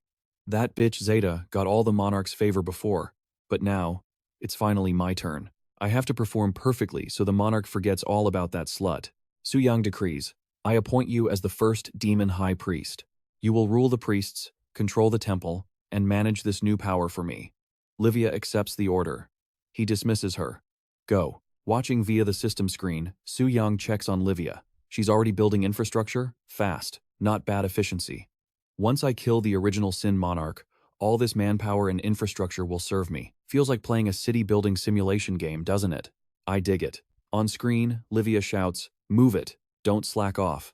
Remember, the great monarch gave you new life. You owe him eternal loyalty.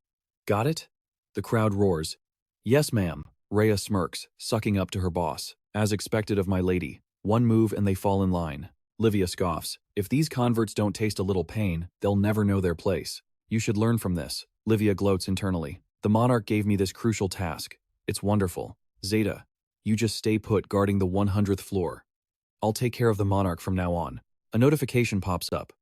You have been appointed Demon High Priest by the ruler of the demon faction. You will soon receive knowledge regarding the Red Moon. Please cooperate with the monarch to resist the Red Moon invasion. Livia stares at the screen, confused. What is this? Why did it pop up? I've never seen this before. She grabs a monster by the neck. Do you see this? What does it mean? He stammers, Mercy, my queen. I see nothing. Then he hesitates. Wait, did you say Red Moon? I think I've heard that somewhere. Right. Rumor has it that those who complete the 5-star class transfer might encounter it. But I don't know if it's true. Livia looks at the statue. Did the demon statue trigger this? I have to ask the monarch. She clasps her hands in prayer. Supreme Monarch, your loyal servant Livia seeks an audience. Silence. Did the monarch fall asleep again? Getting no response, Livia sighs. He gets like this sometimes. Unresponsive, no matter how much we call. What a headache. I wonder when he'll recover his peak strength to lead our counterattack on the human world. Meanwhile, in the Holy City. The atmosphere in the meeting room is grim. Euphemia speaks. Thank you all for coming. Apologies for the emergency summons given the situation. Augustin shakes his head. No need for formalities, High Priestess. We know why we're here. Let's cut to the chase. Euphemia nods. Agreed. I won't waste words. You've all seen the world version update. The main topics are the switch to the demon faction and the portal to the elf kingdom. First, under no circumstances should anyone join the demon faction. It is a betrayal of humanity that leads to eternal damnation. 2 attendees whisper in the back. Honestly, I was actually tempted for a second. The guy next to him nods. I feel you, but Zeta alone is an insurmountable mountain, and behind her stands the Lord of Original Sin, who is even more terrifying. This mission is straight up impossible. We'd be better off just surrendering to the enemy. Barker speaks up. The final battle left a deep shadow in everyone's hearts. And now, a sudden version update in a situation like this? It's like the system is staring right at our weaknesses. This really is the devil's temptation, Lina says calmly. Don't be so pessimistic. We still have the Alliance questline, don't we? He shrugs. Exactly. That's the only reason people are keeping their cool right now. Otherwise, riots would have broken out ages ago. Femia waits for them to finish before continuing. The entrance to the Elf Kingdom is strictly one way. Humans can't enter without explicit permission. If we can complete the Alliance mission and open the gate to the Elf Kingdom, the benefits for us this time will be massive. Tongjian gets it. But to finish this, we have to get past the West Tower first. We can't handle God-tier enemies on our own, but the Elf Kingdom has God-tier forces. Can we try asking them for reinforcements? The West Tower is the strongest Sin Monarch. If we can beat her, it proves we can take down all the rest. And once we gather the 5 anti-Sin divine artifacts, Plus, the 2 artifacts from that mysterious guy. I doubt they'll refuse to team up with us. His goal is to kill the Sin Monarchs too. On that front, we're on the same page. Lina and the others agree. I have no objections. Barker nods too. I'm in. However, we need to establish contact with the Elf Kingdom as soon as possible. Time waits for no one. Most people are still watching from the sidelines. Someone might get desperate and defect to the demon faction just to survive. I anticipated this. I already made a pact with the Elf Kingdom beforehand. She draws a circle with her staff, and Alan appears. The crowd gasps. No wonder she's the High Priest. This is Alan Lauren, level 160, 6th class Imperial Mage. He speaks up. Greetings, humans. I am Alan Lauren, eldest son of the prestigious Lauren family. I hope you etch my name into your memories. Someone in the crowd gets ticked off. Who does this guy think he is? Huh? What's so great about level 160? His neighbor whispers. Keep it down. I heard the Laurens are a massive deal in the Elf Kingdom. If you offend them, you're done for. Femia steps forward cautiously. Honorable Prince Lauren. Greetings, sir. Thank you for responding to our request. I wonder what Her Majesty the Queen thinks of this. Alan licks his lips, looking sleazy. So, you're the human High Priest? Reputation doesn't lie. You really are a stunner. Femia frowns at the disrespect. Seeing sparks fly from Augustine's eyes, Lina whispers in panic. Calm down. Stay cool. Alan pulls out a scroll. Now, I shall read Her Majesty's decree in response to our human friends. The Elf Kingdom is willing to assist humanity in destroying the Sin Monarchs, but we have conditions. He reads clearly. First, aside from elves, no humans are allowed to enter the Dragon Spirit secret realm.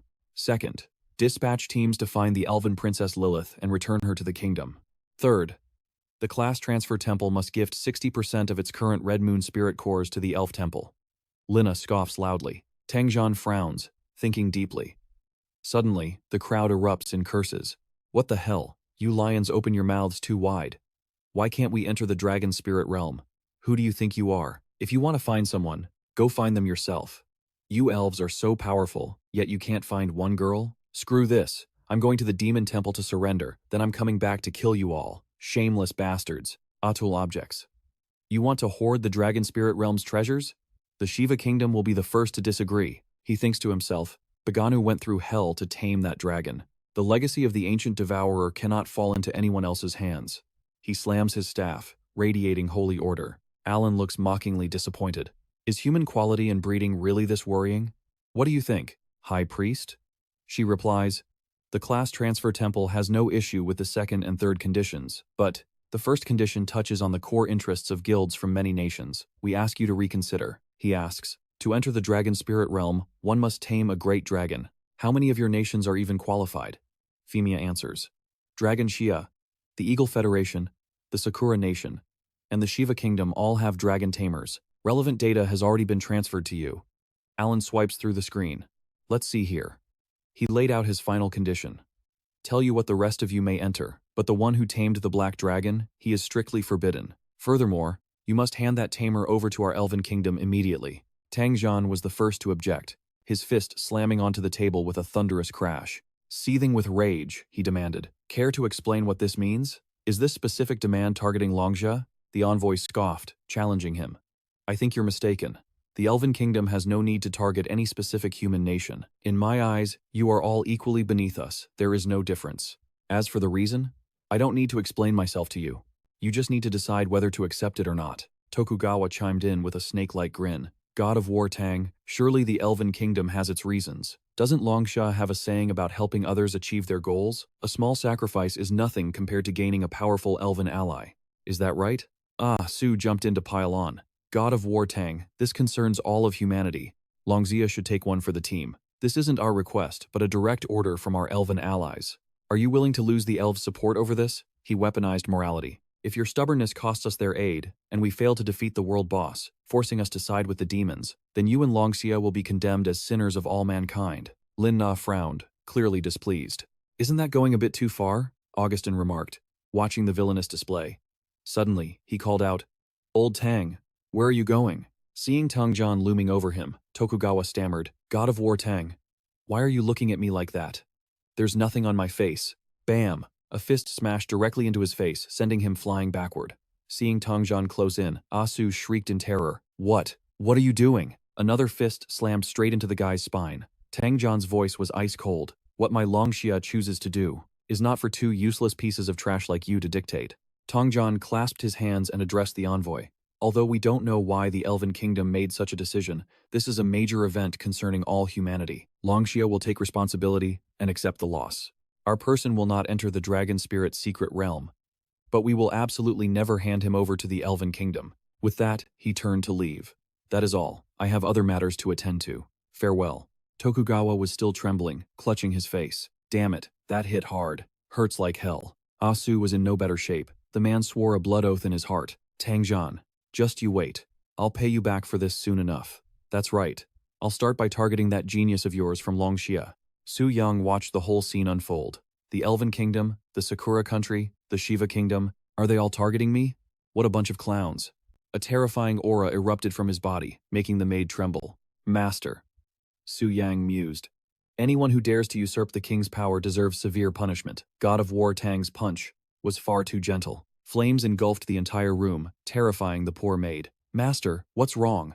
Su Yang turned back with a smile, acting as if nothing had happened. It's nothing. Let's get back to it. My shoulders are still a bit sore. The maids immediately went back to massaging him. He scolded himself internally. Careful. I almost leaked my overlord haki. I need to be more restrained in daily life to avoid drawing attention. But as he thought it over, something felt off. I get why the Sakura and Shiva kingdoms hate me, but why is the Elven Kingdom specifically targeting me? It sounds like they don't know Lilith's whereabouts. Could they be trying to avenge Akagar? But the problem is, no one knows the connection between the Black Dragon and me. And they wouldn't vent their anger on me just for killing a Black Dragon, right? He didn't want to waste energy guessing, so he decided to ask Lilith. After hearing the story, Lilith gave a forced laugh. You mean Akagar? No chance. Those guys have zero interest in avenging him. In fact, it's better for the others if he's dead. Su Yang was curious.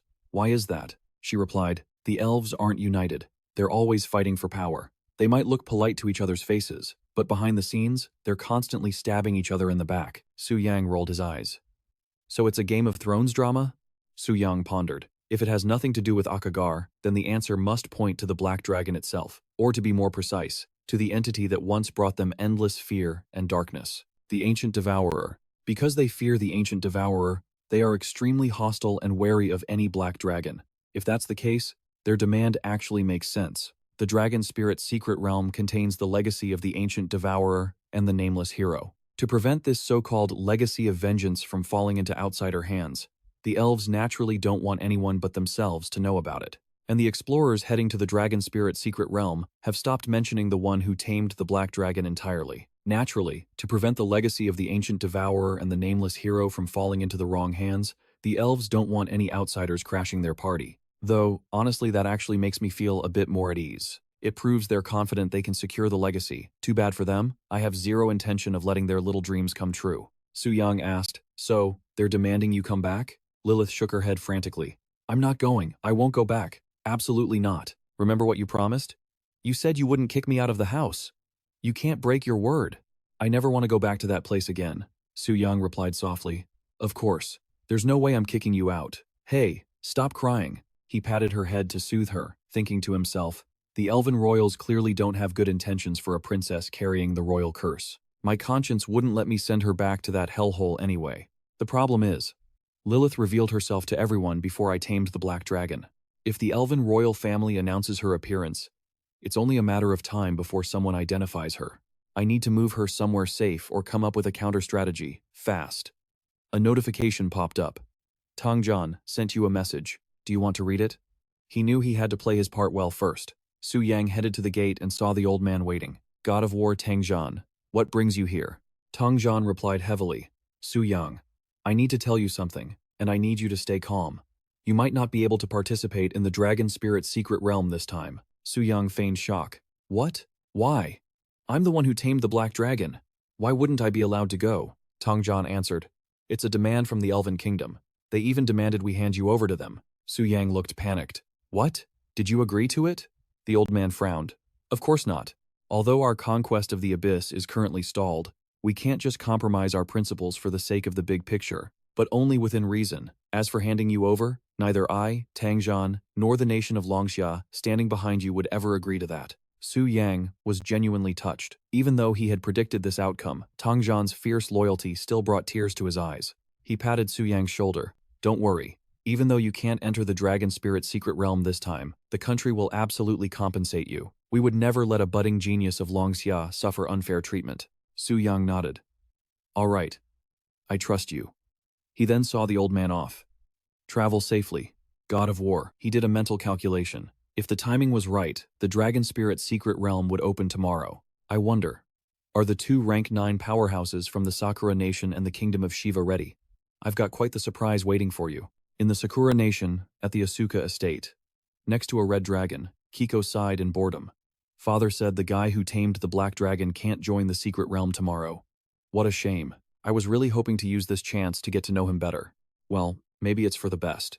I didn't want to fight a violent brute like that anyway. Meanwhile, in the Kingdom of Shiva, Atul was giving some intense advice. Biganu, this is your moment. It is a golden opportunity for our Shiva people. Once you enter the secret realm, use the stone tablet to suppress the other dragons. And if necessary, Biganu interrupted calmly, I'll just kill them. Consider it done, Uncle Atul. Honestly, I can hardly wait for tomorrow. The one who tamed the black dragon won't be there? Even better. Suddenly, a flight of giant dragons soared across the sky, leaving everyone in awe. Look up there. It's the Dragon Knights from the Elven Kingdom. Wait, there are 6 of them? Isn't that lineup a bit too overpowered? Those elves aren't as friendly as they look. I'm starting to get a bad feeling about this. Eric, 3rd Prince of the Elven Kingdom. Level 220, rank 7. One of the Elven Dragon Knights frowned in annoyance. I can't believe 3 humans recently managed to tame dragons. This is completely outside our calculations. Alan, riding the dragon beside him, scoffed. Who knows what dirty tricks they used? But it doesn't matter. By the time this Dragon Spirit Secret Realm expedition is over, humanity won't have any dragon riders left anyway. Eric smirked. Patience, Alan. Once we conquer the human world, your Lauren family is guaranteed a vast territory to rule. Humans breed as fast as livestock. When the time comes, you'll have no shortage of women to play with. Li Ya watched their movements from below. Kiko, mounted on her red dragon, looked around excitedly. But Alan was getting impatient. I can't wait that long. Alan sneered. Once we're inside, I'm going to satisfy my cravings first. Li Ya spoke up. My impression of the elves is underwhelming. I'm disappointed. Kiko nodded in agreement. My instincts are screaming at me to stay away from them. Tokugawa stepped forward. Don't worry. Just act natural for now. Li Ya warned him. Remember, don't be stubborn if things get dangerous. Staying alive matters more than anything else. Do you understand? Over at Biganu's side, they were scheming. This elf kingdom is getting too arrogant. Look at how many people they brought. It's clearly a countermeasure against Tong John. Who the hell knows if he'll keep his word or not? He left immediately. Uncle, I'm heading out, a voice called from behind. Do a good job, all right? Show them just how mighty our Shiva kingdom really is. Meanwhile, Eric flew past Shizi. Hey beautiful, want to team up with me later? On Atu's side, a magic array lit up. He smirked to himself. 6 fat sheep from the elf kingdom. What an unexpected surprise. They probably think they're invincible inside this secret realm. But how could they possibly know that we possess a stone tablet capable of subduing dragons? If we kill them, we'll score 8 dragons. What could be better than that? It's just too perfect. I can't help but get excited. Suddenly, the ground erupted with power. Atu cursed, using a forbidden spell right off the bat, and killing people from the elf kingdom too. He looked up at the figure in the sky and roared. Are you out of your mind, Augustin? The old man raised his staff, crackling with lightning. He swung it down, unleashing 2 massive streams of power. Another explosion ripped through the air, blanketing the area in fire. Watching this, Su Yang thought, controlling a rank 9 powerhouse in the palm of my hand. What a unique sensation. Fight well for me, old man. An image of Archmage Augustin hovered in the orb in his hand. Su Yang rode the black dragon away. As for you, I'll be inheriting your bloodline. His eyes burned with an all-consuming ambition. Meanwhile, fire elements raged violently through the battlefield. Augustin's silhouette stood out amidst the chaos. Tokugawa rushed over. Crazy! Augustin has gone mad. We have to stop him, he shouted a warning. Atu, get up. We need to attack together. But Atu's eyes flashed with dangerous calculation. He charged with his sword, but Tokugawa barely managed to block the strike. Tokugawa cursed. Damn it, have you gone crazy too? As soon as he spoke, one of his eyes turned crimson. The forced command activated. Tokugawa lost his mind, swinging his blade to kill Atu. Countless gleaming sword lights filled the air. From above, lightning struck down as the 2 of them attacked Atu simultaneously. Su Yang hoped silently. The forced command only lasts for 1 minute. In that time, you guys help me create some chaos. I'm getting out of here. When the control lifted, Augustin stood there, frozen. He was bewildered.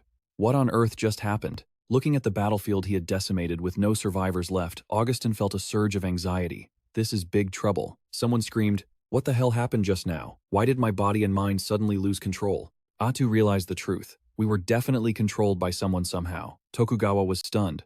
What? Atu was certain. My intuition as a high priest cannot be wrong. Someone is secretly manipulating us. Augustin was affected too. To control all of us without anyone noticing. God nor ghost would know. Who the hell is doing this? A massive door opened, casting a beam of light onto them. Augustin spoke up. Regardless of what happened, while we were fighting, I thought I saw a black dragon fly into the dragon spirit's secret realm. Did you guys see it? The other two confirmed. I saw it too. I saw it as well. Are you saying Dragon Xia is behind this? I'm not sure. I can't say for certain. Augustin shook his head. But at the very least, it definitely wasn't Tang Zhan. I know him. He never goes back on his word, let alone using such despicable methods. Most importantly, Tang Zhan is a warrior class. How could he possibly control us and make us fight each other? That kind of power, like a forced command, could only be executed by someone with mental strength far surpassing our own. Atu didn't argue. That is true. Tokugawa speculated. But if it's not Tang Zhan, then who? Could it be Su Yang? He scoffed sarcastically. Are you joking? That kid is just a low-level rank 5. How could he possibly control rank 9 demigods like us? Tokugawa realized his slip-up. I was just saying it, that's all. Augustin realized something. Ever since the Abyss Demon Crusade began, strange things have been happening one after another. It's truly bizarre. He pushed the thought aside. Forget it. Right now, we have more important matters to deal with than speculating like this. Because we were controlled just now, we killed the royal guard of the Elf Kingdom. They must have already revived at the Elf Kingdom's temple. It won't be long before the Elf Kingdom finds out about this. When that happens, it could very well destroy the relationship between our factions. Anyway, the Dragon Spirit Realm is closed now. We can't catch Su Yang for questioning. Let's contact the Elf Royal Court proactively to see what they say first. The two behind him nodded. I'm in. No objections here. Inside the Dragon Spirit Realm, pillars of energy pierced the sky from the mountain peaks. ZZ, riding a red dragon, asked, Are you scared? Could there be a monster in this realm that even dragons fear? Biganu thought to himself, this must be the aura of the ancient devourer.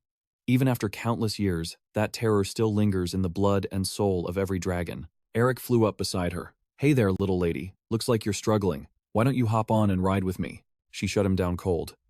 No thanks. Behind him, Eric called out.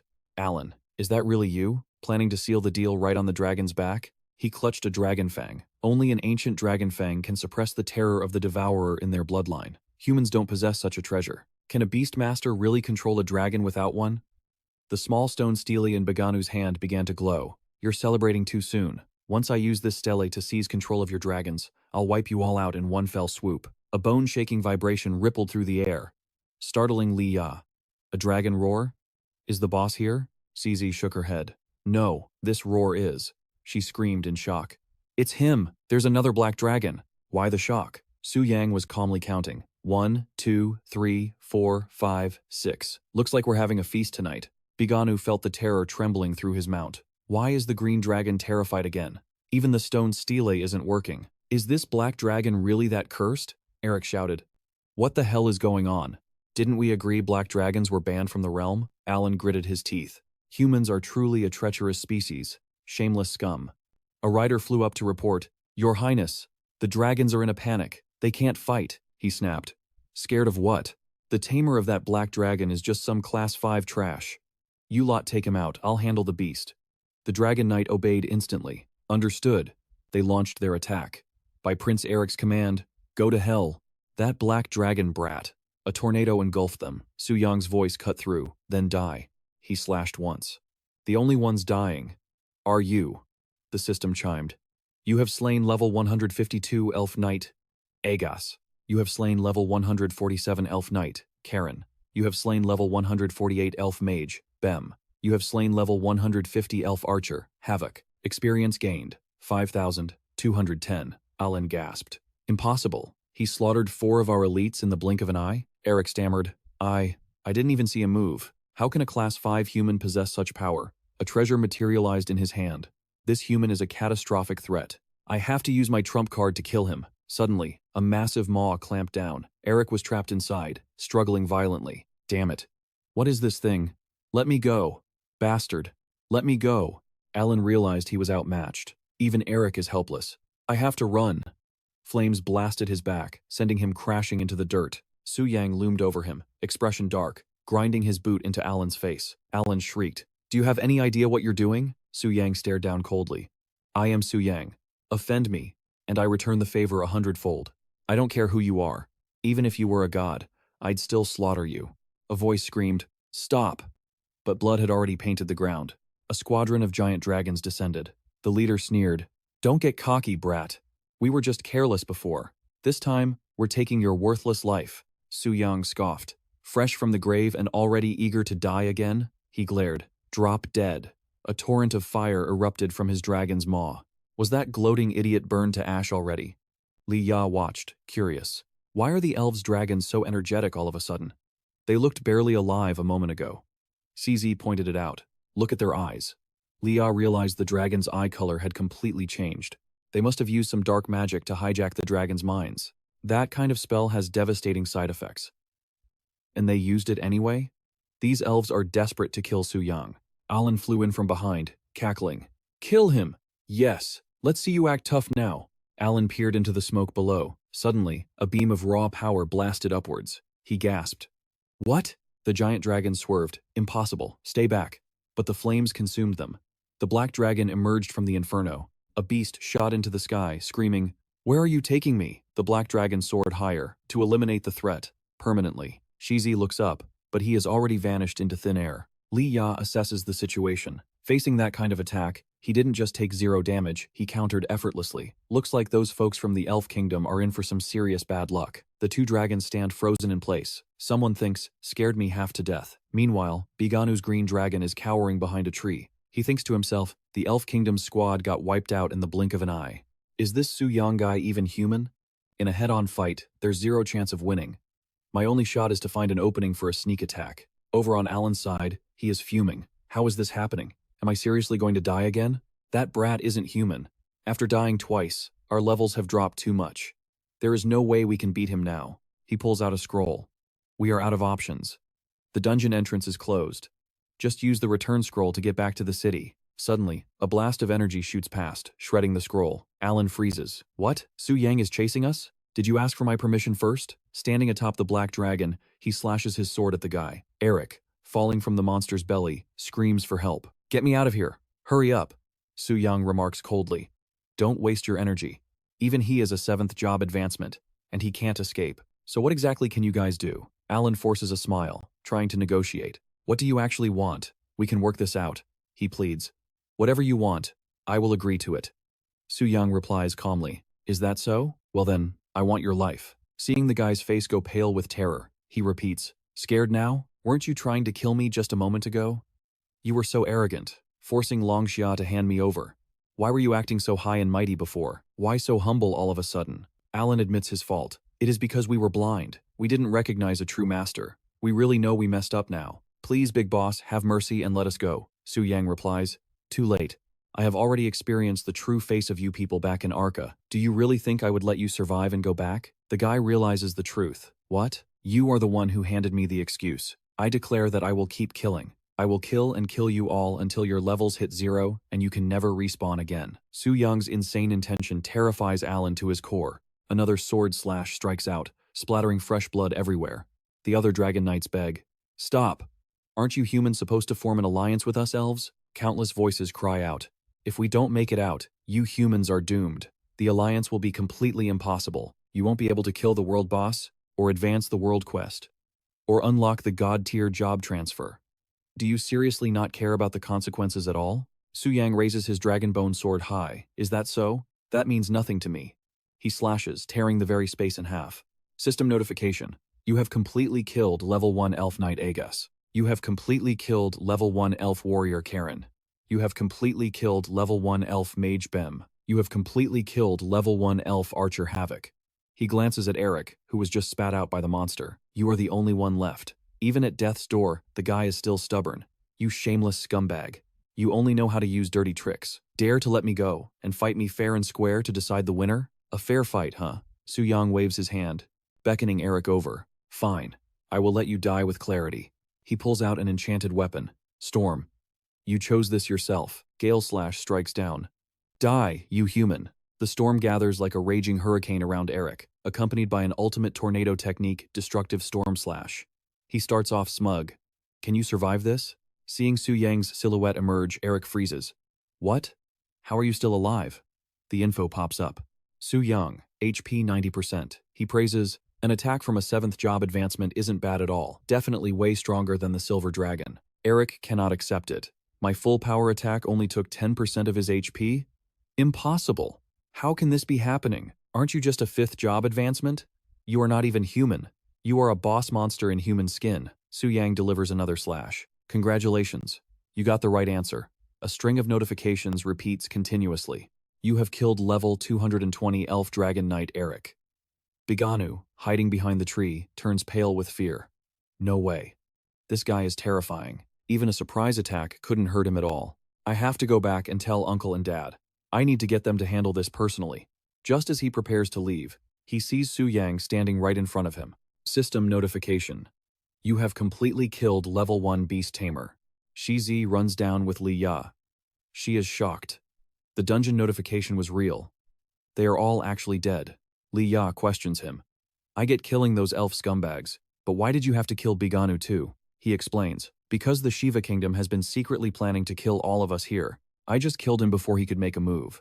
This was purely an act of self-defense. Su Yang added, besides, the Dragon Spirit Secret Realm isn't some holy grinding spot. This place hides dangers you two can't even imagine. It's best if you two stay right here, don't run around. Otherwise, I can't guarantee you won't run into some nasty surprises. With those final words, the Black Dragon immediately took flight and vanished. Shizi looked up from below. See you later. Bye. Su Yang was mentally calculating. He had just killed 6 elves, 1 rank 7, 1 rank 6, and 4 rank 5s. Combined with the rank 6 Biganu and the 7-headed dragon, he had raked in over 30 million experience points. If this were the old days, I'd be a little pumped. But compared to my current stockpile, this isn't even a drop in the bucket. The loot and items dropped are valuable, sure, but I can't use them right now, so I'll just toss them aside for later. System notification. Unique greatsword obtained, Dragon Bone Devourer. Athos. Attributes. Strength 500. Spirit 500. Speed 500. Resistance and durability maxed out. He held the Dragon Bone sword up to inspect it. This sword has grown too, but why are the stats rising so evenly? The reward for devouring a 7-headed dragon should be way more than this. Notification alert. Evolution. Kill a Scorching Sun tier dragon to complete the evolution process and increase the Devour attribute limit by 20,000. Oh? He was surprised. So, I've actually hit the upper limit of the first stage of Devour. This quest is getting a bit tricky. But honestly, I'm in no rush right now. Su Yang held a necklace in his hand. It spoke of a nameless hero buried here. Could that hero be the original owner of this Dragon Slayer heart I possess? Looks like my guess was spot on. He steered the Black Dragon in a specific direction. Is the place that light is pointing to the lair of the ancient devourer? Thick smoke obscured his vision, making things difficult for Su Yang. This fog is intense. I can't see a damn thing. The Dragon Slayer heart in his hand pulsed, its light flashing intensely. Su Yang gave the order. Good thing I have this heart to guide the way. Athos, charge! As the Black Dragon broke through the fog zone, he shouted, "We're out!" But his joy was short-lived. He froze, stunned by the massive object looming before him. A colossal dragon skeleton revealed itself. Su Yang was intrigued. Could this be the true body of the ancient devourer? He was ecstatic. I never expected it to be this massive. The Black Dragon, Athos, looked like a tiny toy compared to it. It was absolutely terrifying. And yet, the presence of the nameless hero still lingers. Just how heaven-defyingly powerful was the person who managed to kill this monstrosity? God tier? Or maybe even higher than that? Hearing the Black Dragon roar, Su Yang felt it too. Even you're getting excited, huh? Then, let's witness the continuation of this legend together. Suddenly, the Black Dragon's body jerked to a halt. Su Yang blinked. What the? Su Yang speculated. Is there some kind of no-fly rule in this area? Smoke swirled around the Black Dragon. He noticed immediately the smoke was condensing. Ahead lay the gigantic ribcage of the dragon bone. He hesitated. Is this the arm of the ancient devourer? Or am I supposed to follow this path to reach the summit? This feels like some sort of ritual. Interesting. The dragon bone's eyes suddenly flared with purple light, piercing through the dense fog. Su Yang was instantly surrounded by 7 dragon skeletons. Are these the dragons I killed before? They've all been revived? Is there a necromancer hiding nearby or something? Their jaws gaped open, gathering spheres of light energy. Swirling smoke formed a tornado around them as flames erupted. He looked at the dragonbone sword in his hand with satisfaction. Is this also a trial from the Great Devourer and the Nameless Hero? Su Yang made his move, leaping away from his spot. He soared high into the sky, preparing to unleash massive area of effect damage. The skeletal dragons all looked up, tracking Su Yang. Countless sword slashes rained down, turning their bodies into piles of debris. But a healing energy immediately began knitting the bones back together. He knew it. I figured they'd regenerate. Su Yang rested his sword on his shoulder and slashed again. Oh, come on. This isn't my first rodeo killing dragon skeletons. I don't care how many times you revive, I'll just crush you again and again. His strike severed the connecting joints of the dragon bones cleanly. Su Yang shouted, "One last time." The black dragon let out a roar, and below, the white dragon bones piled up into a mountain. He let out a cold laugh. I'm still not entirely sure what the point of this trial was, but I finished it anyway. Gotta admit, that took a lot of effort. Su Yang mounted the black dragon and continued his journey. This path looks like a straight shot to the top. Looking ahead at a swirling vortex, he gets curious. What is it this time? Suddenly, Su Yang's body is nearly swallowed whole by the void. He clings desperately to the cliff face, letting out a breath. That was close, but his relief is short-lived as Su Yang's eyes widen in shock. Azog. What's happening? A dark, corrupting aura is invading the black dragon's body. It looks like it's in agonizing pain. Soft footsteps touch the ground. Someone approaches the ledge where he's hanging, sword in hand. Su Yang forces a stiff, awkward smile. Are these surprises never going to end? The stranger drives the sword down. He scrambles to the side, hanging on by a single hand. His eyes flashed, darting toward where Su Yang was shifting position. A high-speed chase ensued. The enemy stabbed down relentlessly while Su Yang dodged with everything he had. Seizing a chance, he vaulted toward the top just as a blade slashed past him. Su Yang leaned back to evade. Finally, he saw his opening. Those glowing red eyes looked absolutely demonic in the darkness. He was stunned. Was that attack just now from an ancient devourer? A narrow space, flight restrictions, and an assassin planted to finish the job. This was a truly malicious death trap. It reminds me of a certain legendary British game developer. Su Yang raised the dragon bone. I worked so hard to tame that black dragon, and now it just vanishes? I'm gonna die of anger. I don't care if you're an ancient devourer or a nameless hero. Today, I'm chopping you into pieces. The opponent interrupted him, speaking in fragments. Flames. Checking qualifications. Trial passed. Over on the side, the black dragon was regenerating, energy surging around its body. He was shocked. Athos's body was rebuilding itself. Was it using continuous burning to judge the bloodline's power concentration? If it couldn't hold on, wouldn't it die for good? Hang in there, Athos. You have to make it. Su Yang turned to the man. And you? Are you that nameless hero? The man replied. Who are you? I'm Su Yang, from Longxia. The opponent just repeated the question. Who are you? Su Yang felt a chill. What does he mean? Asking, who are you, twice in a row. Has he seen through my true identity? Did he sense that I'm also a monarch of original sin? No way. Looking at the sword in the man's hand, he had a bad feeling. That sword is. Seeing a shadow flash in front of him, Su Yang flinched. So fast, I'm done for. A beam of crimson energy shot into the sky, sending shockwaves everywhere. His body swayed, about to collapse to the ground. Su Yang felt strange. It didn't hurt like he imagined. Even his health points hadn't dropped at all. What is going on? The man in front of him stammered. Repair. Failed. You are. Su Yang leaped upward. He didn't fully get the situation, but he was going to take this guy down first. The opponent's body was incredibly agile. He dodged the attack effortlessly, then countered with a slash. Su Yang blocked it with the dragon bone. They clashed instantly, moving so fast they didn't even leave after images. Countless sword flashes sparked through the air. Su Yang was losing ground. The opponent vaulted high, preparing to strike. Su Yang's face twisted in horror as he saw the blade coming right at him. But then, he clamped his teeth down on the opponent's sword. With the enemy's weapon trapped, Su Yang swung his own blade to counter. He pulled the sword from his mouth. Who would have thought? After extreme enhancement, even his teeth had become indestructible. Thick smoke obscured his vision. He knew this victory wouldn't come easily. After all, that man was a legendary hero. But now that he's disarmed, his combat power has dropped significantly. Taking him down is just a matter of time. Come on. Suddenly, the man slumped to the ground, leaving Su Yang stunned. I see. You are. So that is how it is. He offered the sword to Su Yang. This sword. I entrust it to you. The glowing red blade rested in Su Yang's hand. Before fading away, the man made one final request. Go. Kill Gloris. Go. Su Yang didn't even know the man's background. Kill Gloris? Who the hell is that? If it's related to the legend of the nameless hero, could it be? Suddenly, a system notification popped up. New user detected. Checking and repairing resistance. Error found. Success. Binding mark. ID unknown. Repairer is unlocking weapon traits. Item info. Transcendent gear, crimson sword mark.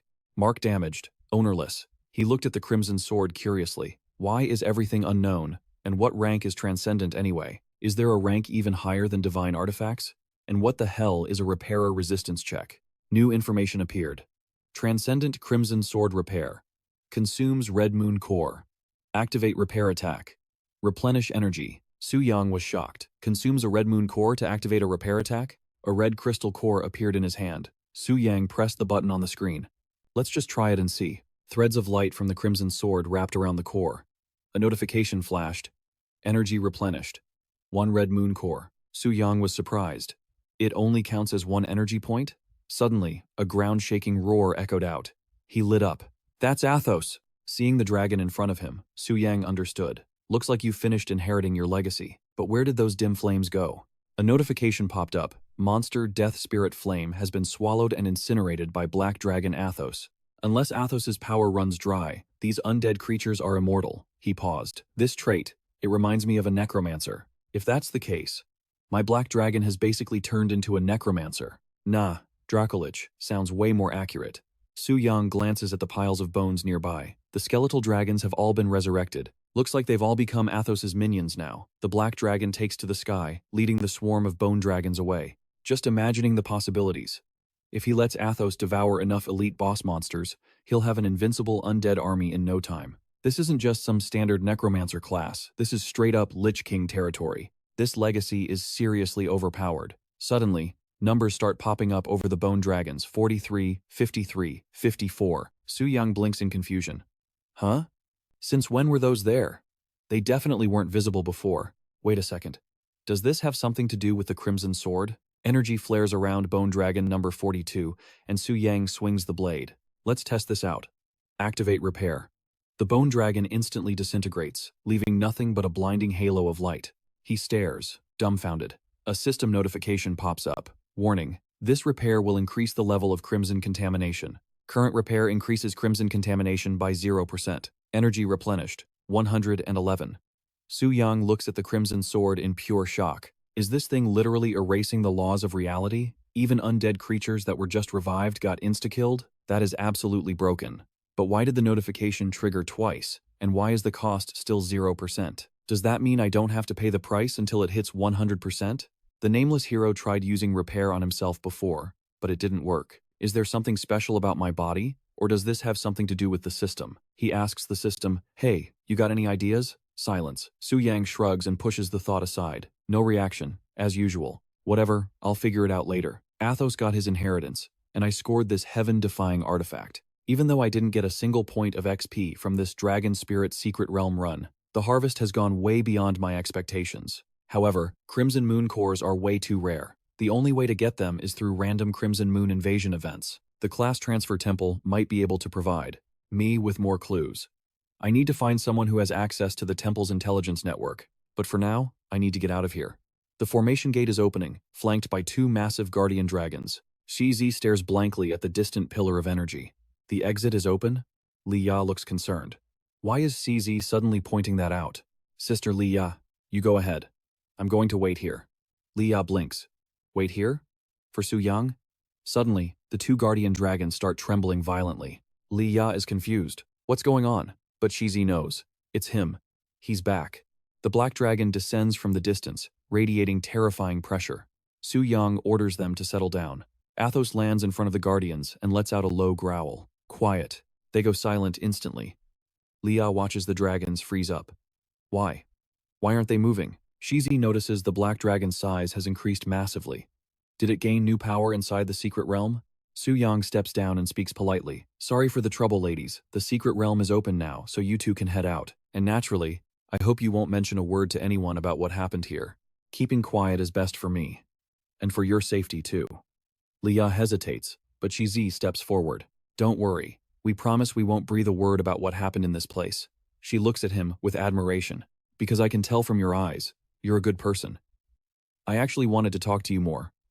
But it looks like we won't have the chance this time. Su Yang is stunned by her words. In that moment, the teleportation gate activates. Shizi waves her hand. See you next time. Su Yang registers the compliment. So, in her eyes, I actually count as a good person? Maybe she's right. She's definitely a perceptive girl. But the situation outside is complicated. He absolutely cannot go out looking like this. I need a plan. He recalls Rhea's appearance. Based on his deduction, the world has unlocked faction quests. If humans can turn into demons, then surely demons must have a way to join the human faction too. Time to verify that theory. System. Activate dual class. Return to the demon castle. Looking at the horde of monsters, Su Yang chuckles. The abyss is getting livelier by the day, isn't it? A system panel flashes. Abyss Demon Zone. One-way entry restriction removed. Abyss demons may now freely exit. They can enter the outside world. He's confirmed his suspicion. It's exactly as I predicted. If a normal demon leaves the abyss, they're basically just walking XP packages for humans. But what if it's a king of original sin? Su Yang issues a command. Sita, heed my call. Sita materializes instantly. Your servant answers the summons. My great monarch, I sense your power returning. Your glory shall finally be restored. Su Yang cuts to the chase. Sita, are you able to pass through the abyss gate right now? She hesitates. My lord, I need to test it first. Su Yang gives the order, then go. In the freezing plains of northern Siberia, at the abyss gate, temperature, minus 30 degrees Celsius. 2 guards groan. How much longer are we stuck in this hellhole? Even if a demon showed up, it'd just turn into a popsicle out here. Sita steps through the gate. She immediately notices her power has plummeted. The guards stiffen. Panic sets in. It's a demon. They can leave the abyss now? One yells. Hurry! Notify the high priest. Sita is already bored. Too loud. Crimson beams slash through the air. In an instant, 2 heads go flying. Her lonely silhouette drifts across the icy path. Sita pauses. She has confirmed it. Crossing the abyss gate is possible. Time to report back to my lord. Receiving the news, Su Yang is surprised. We can enter and exit the abyss gate, but our power is suppressed, only at the level of a demigod. He muses, is it because the divine stairway expansion hasn't launched yet, so the world can't handle the presence of a true god? Even so, Sita's stats and power are leagues above those 9th transition demigods out there. Outside the dragon spirit's secret realm, there are only 6 or 7 of them. Killing them would be as easy as flipping my hand. Su Yang commands, roam the world. Punish those who disrespect my name. She bows instantly. Your subordinate obeys. Su Yang projects an image of his human form. Then, bring this person to me. While I slumber, he is my representative. Seeing him is the same as seeing me. Sita stares at the image in shock. It's a human. Not long ago, at the teleportation array, Augustin is interrogating the group. Tang Zhan, you broke the treaty. Explain why Su Yang entered the dragon spirit's secret realm. And why, after he showed up, did we turn on each other? We even attacked our elf allies. Tang Zhan plays dumb. I have nothing to explain. I have no idea why any of that happened. Augustin is speechless. Eslian steps forward, declaring, the honor of the royal guard will not be tarnished. When that boy comes out, I'm taking him straight to the elf court for interrogation. And you're coming with me to explain yourself. You have some time to think up a good excuse. Tang Zhan replies coldly. You want to interrogate me? Let's see if you have the skill to back that up. The threat hangs in the air. If you stay stubborn, don't blame me for getting rough. Suddenly, Li Ya reports. We're back. Hizi senses the tension. Why the long faces, everyone? Tokugawa gets a bad feeling. Why are there only 2 of you? Where is Su Yang? Augustin grabs Li Ya's arm. And the people from the Elf Kingdom?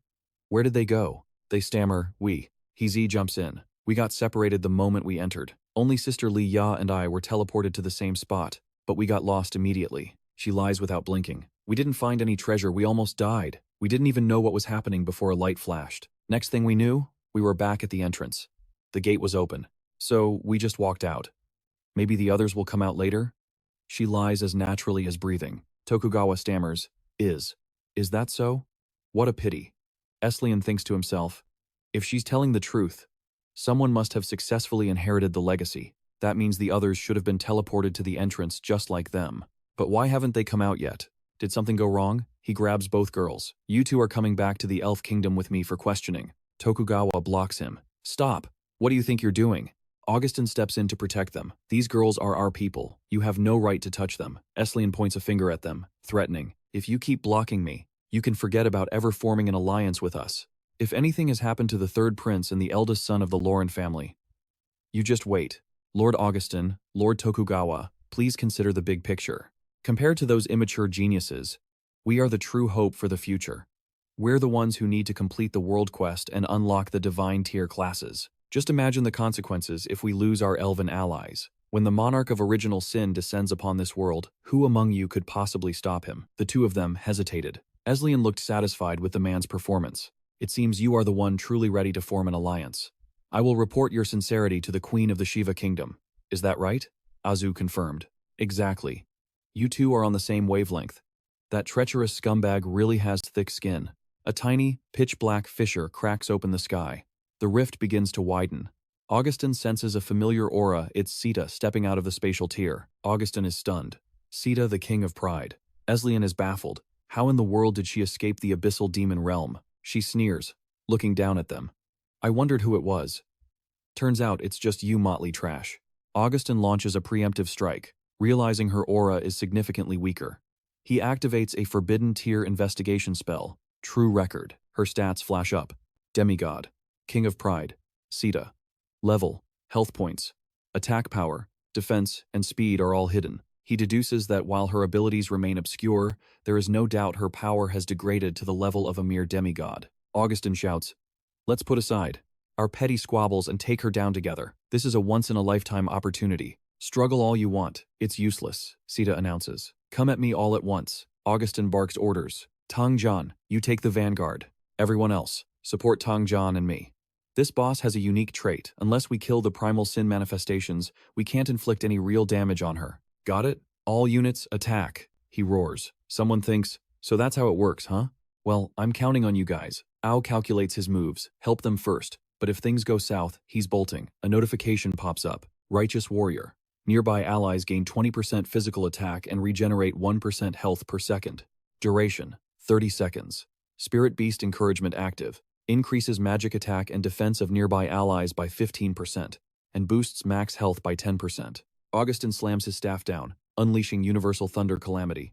Tang Jian follows up, firing off a Supreme Annihilation Fist. A torrent of attacks rushes towards Sita, engulfing the entire sky in scorching firepower. She gasps, shocked.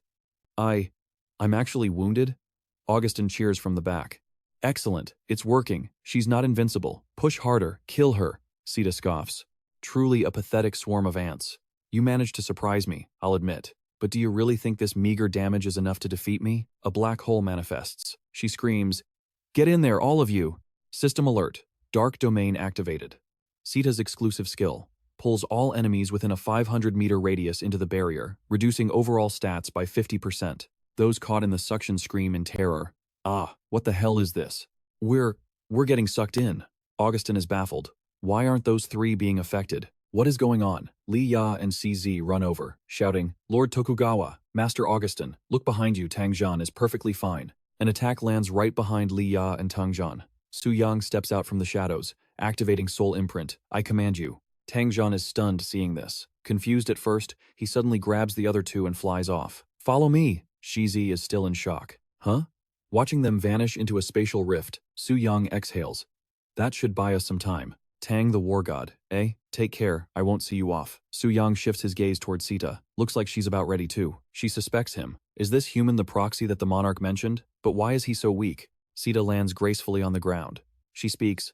I truly don't know why the monarch chose you as a proxy. Calling you an ant wouldn't be an exaggeration at all. He replies casually. Perhaps so.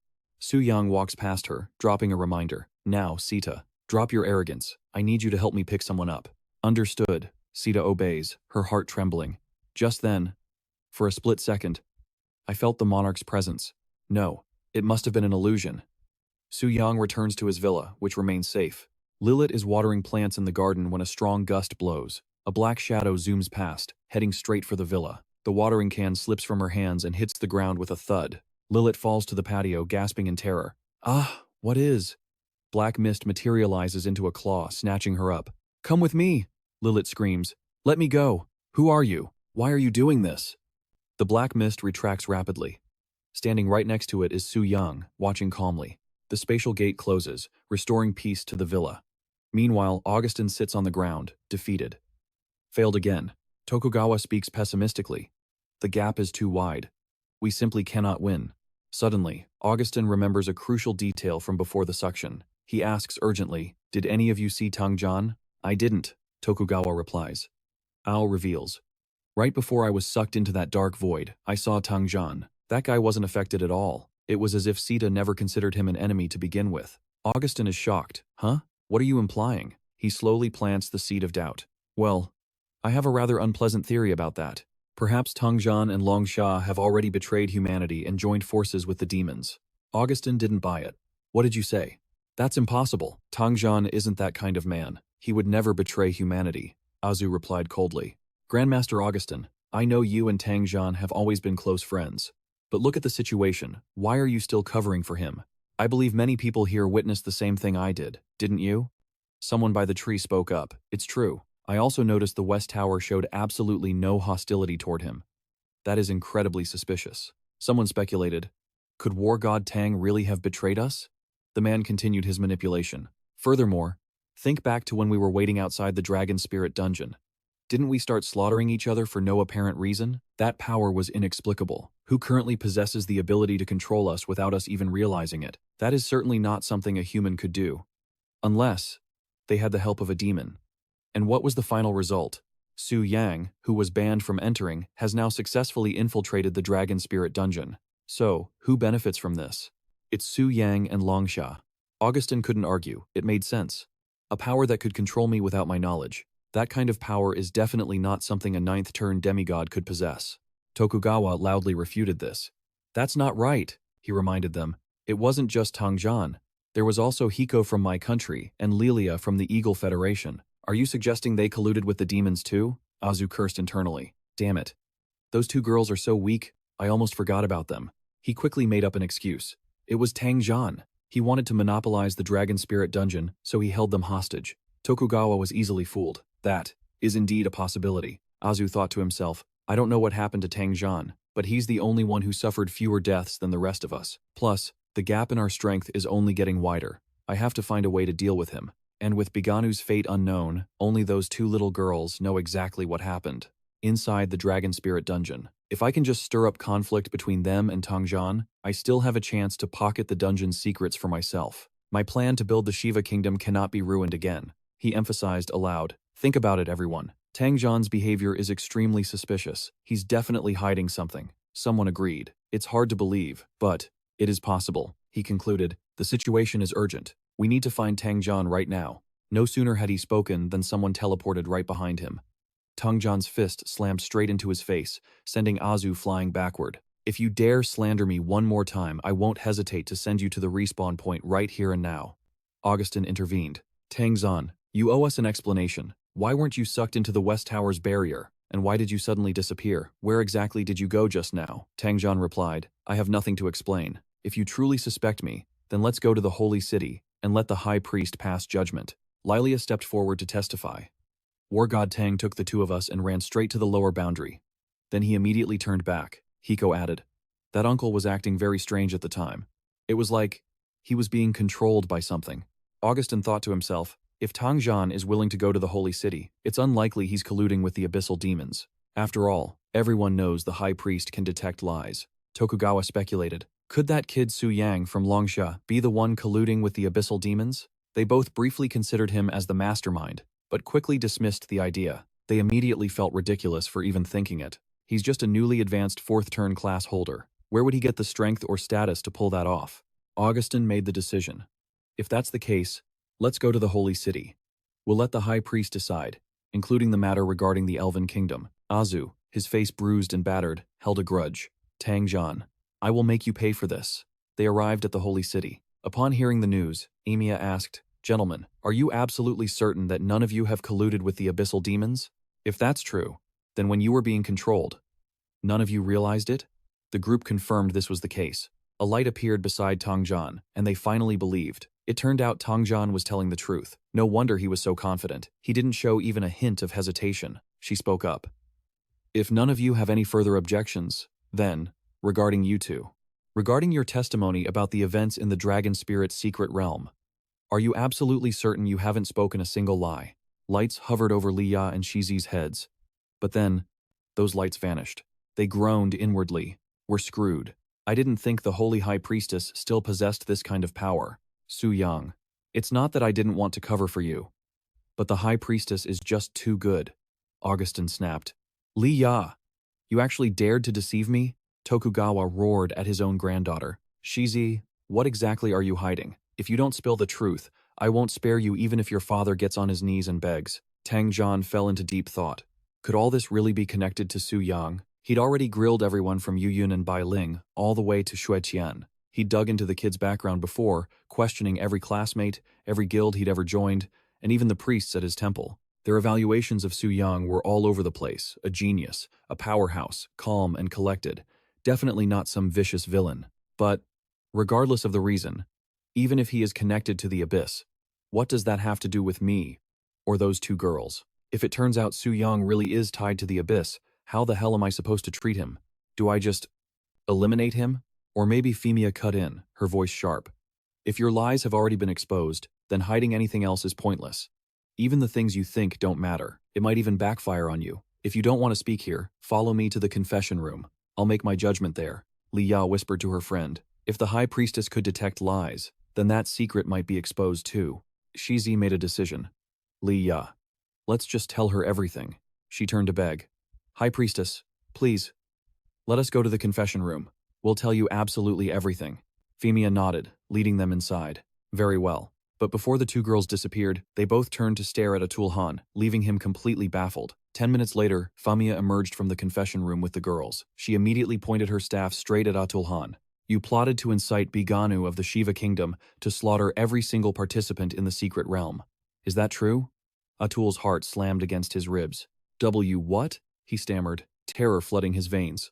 What is going on? How could the High Priestess possibly know that? Was it those two brats? Did they actually catch Biganu? No, that's impossible. Femia continued her accusation, citing the girl's testimony. In the Dragon Spirit secret realm, Su Yang exposed Biganu's scheme and executed him. Neither of these girls participated, so now, the judgment falls on whether Su Yang is guilty or Biganu, which means you, Atul Han, are the guilty one. So you only need to answer my question, yes or no. The crowd behind them gasped in shock. Isn't Su Yang only at the 4th awakening? How on earth did he kill Biganu, a 6th awakening user? But that didn't matter right now. The point is, Atul, you scumbag, you dared to scheme behind our backs? He tried to bluff his way out. I didn't, but the light of truth flared up instantly. Then it faded. The verdict was immediate. Everything was now crystal clear. In the name of the Holy High Priestess, I temporarily grant execution rights to Tang Jian. Atul Han of the Shiva Kingdom is sentenced to 3 death penalties. He will be imprisoned in the Holy City to await execution. He fell to his knees, eyes hollow. How did it end up like this? Tang Jian exploded with rage. Atul, it seems neither I nor the participants from the Sakura Kingdom or the Eagle Union had any issues. You just wanted to pin all this filth on Su Yang, didn't you? Atul remained stubborn. Tang Jian, don't you dare slander me. I may have had those intentions, but I never colluded with that abyss demon. Besides, Su Yang isn't completely innocent. He slaughtered the elves. There was even an elf prince among them. If I'm guilty, then Su Yang is guilty, and you Dragon Shia people are guilty too. Your crime is obstructing the formation of the Elf Alliance. That is far more repulsive than anything I've done. You are the real traitors. Tang Jian threw a massive punch. Die, you piece of trash. The force of the blow sent Atul flying into the distance. Atul revived, gasping for air, exhausted. But Tang Jian wasn't done. He continued to beat Atul to a pulp. I'm not finished with you yet. He incinerated the man with a blast of firepower. When Atul revived again, Tang Jian spat. Get your ass in the cell and wait for your judgment. As he was finally dragged away, he growled. Tang Jian, do you just wait? But the moment the words left his mouth, 2 sharp spears pressed against Atul's neck. He knew it was over. The truth was out. Very soon, the Shiva Kingdom would be held accountable. The only thing left to do is turn the tables. Brother, this is my final message before I'm sealed away. Tell the Elf Kingdom that Su Yang murdered their prince, and organize the Shiva Kingdom to join the abyss, join the demons, and help me get my revenge. Atul seized the moment to transmit the message, a tiny streak of light flashing briefly. Su Yang watched the scene, utterly speechless. The Shiva Kingdom wants to join the demons? Of all the things to plan, why would they walk right into the trap? Seeing the man locked up, Su Yang couldn't help but grin. Atul, oh Atul, Even if you calculated everything, how could you possibly guess that I am the Lord of the Abyss myself? Your options are getting narrower by the second. If the Shiva kingdom joins the demons, well, I can torment them however I please. I'll happily accept this grand gift. You can keep blaming me all you want, but in the end, you brought this on yourself, so don't go crying to me. As for the elf kingdom, aside from Lilith, every single elf I've met has been insufferably arrogant. They all act like some high and mighty noble race, looking down their noses at everyone with that sneer on their faces. If I didn't know any better, I'd think they all had Zeta's level of power to be acting this crazy. But let's be real. They're just a has-been race that used to have gods. Just wait until I advance to Original Sin Monarch and complete my apotheosis. I'll teach those stuck-up elves who the real lord is. By then, making an elf my slave will be child's play. Come to think of it, school is almost over, isn't it? Time to get down to business. He looks up at the towering demon god statue. I've been holding back my level up for ages because of that dragon spirit secret realm and the holy city watching me. But now that the heat is off, I can finally go all out and sprint toward demigod status. The demon saintess, Livia, watches him approach with burning curiosity. Why would the monarch choose a weakling like him as a messenger? It makes absolutely no sense. He warns her coldly. You don't need to ask questions, just do as you're told. She knits her brows, swallowing her irritation. Livia forces herself to accept it, thinking, the monarch's decisions are way above my pay grade. Better to just play nice with his representative. Damn it. Why did Zeta get the representative mission? I could have handled that easily. I have the skills. I just can't accept this. System. Level check complete. Level 100. 4th. Transition limit reached. Initiating 5th transition. Legendary promotion quest. 1 star. 5th transition promotion quest. 2 stars. 5th transition promotion quest. He grins. This process is exactly the same as the job temple, isn't it? That means I can probably set up a VIP system for the demon temple too. Su Yang starts analyzing the process in his head, a plan already forming. First, I'll let powerful demons take on the 5-star transfer quests in the demon temple. If things go as expected, they'll run into the Red Moon corruption.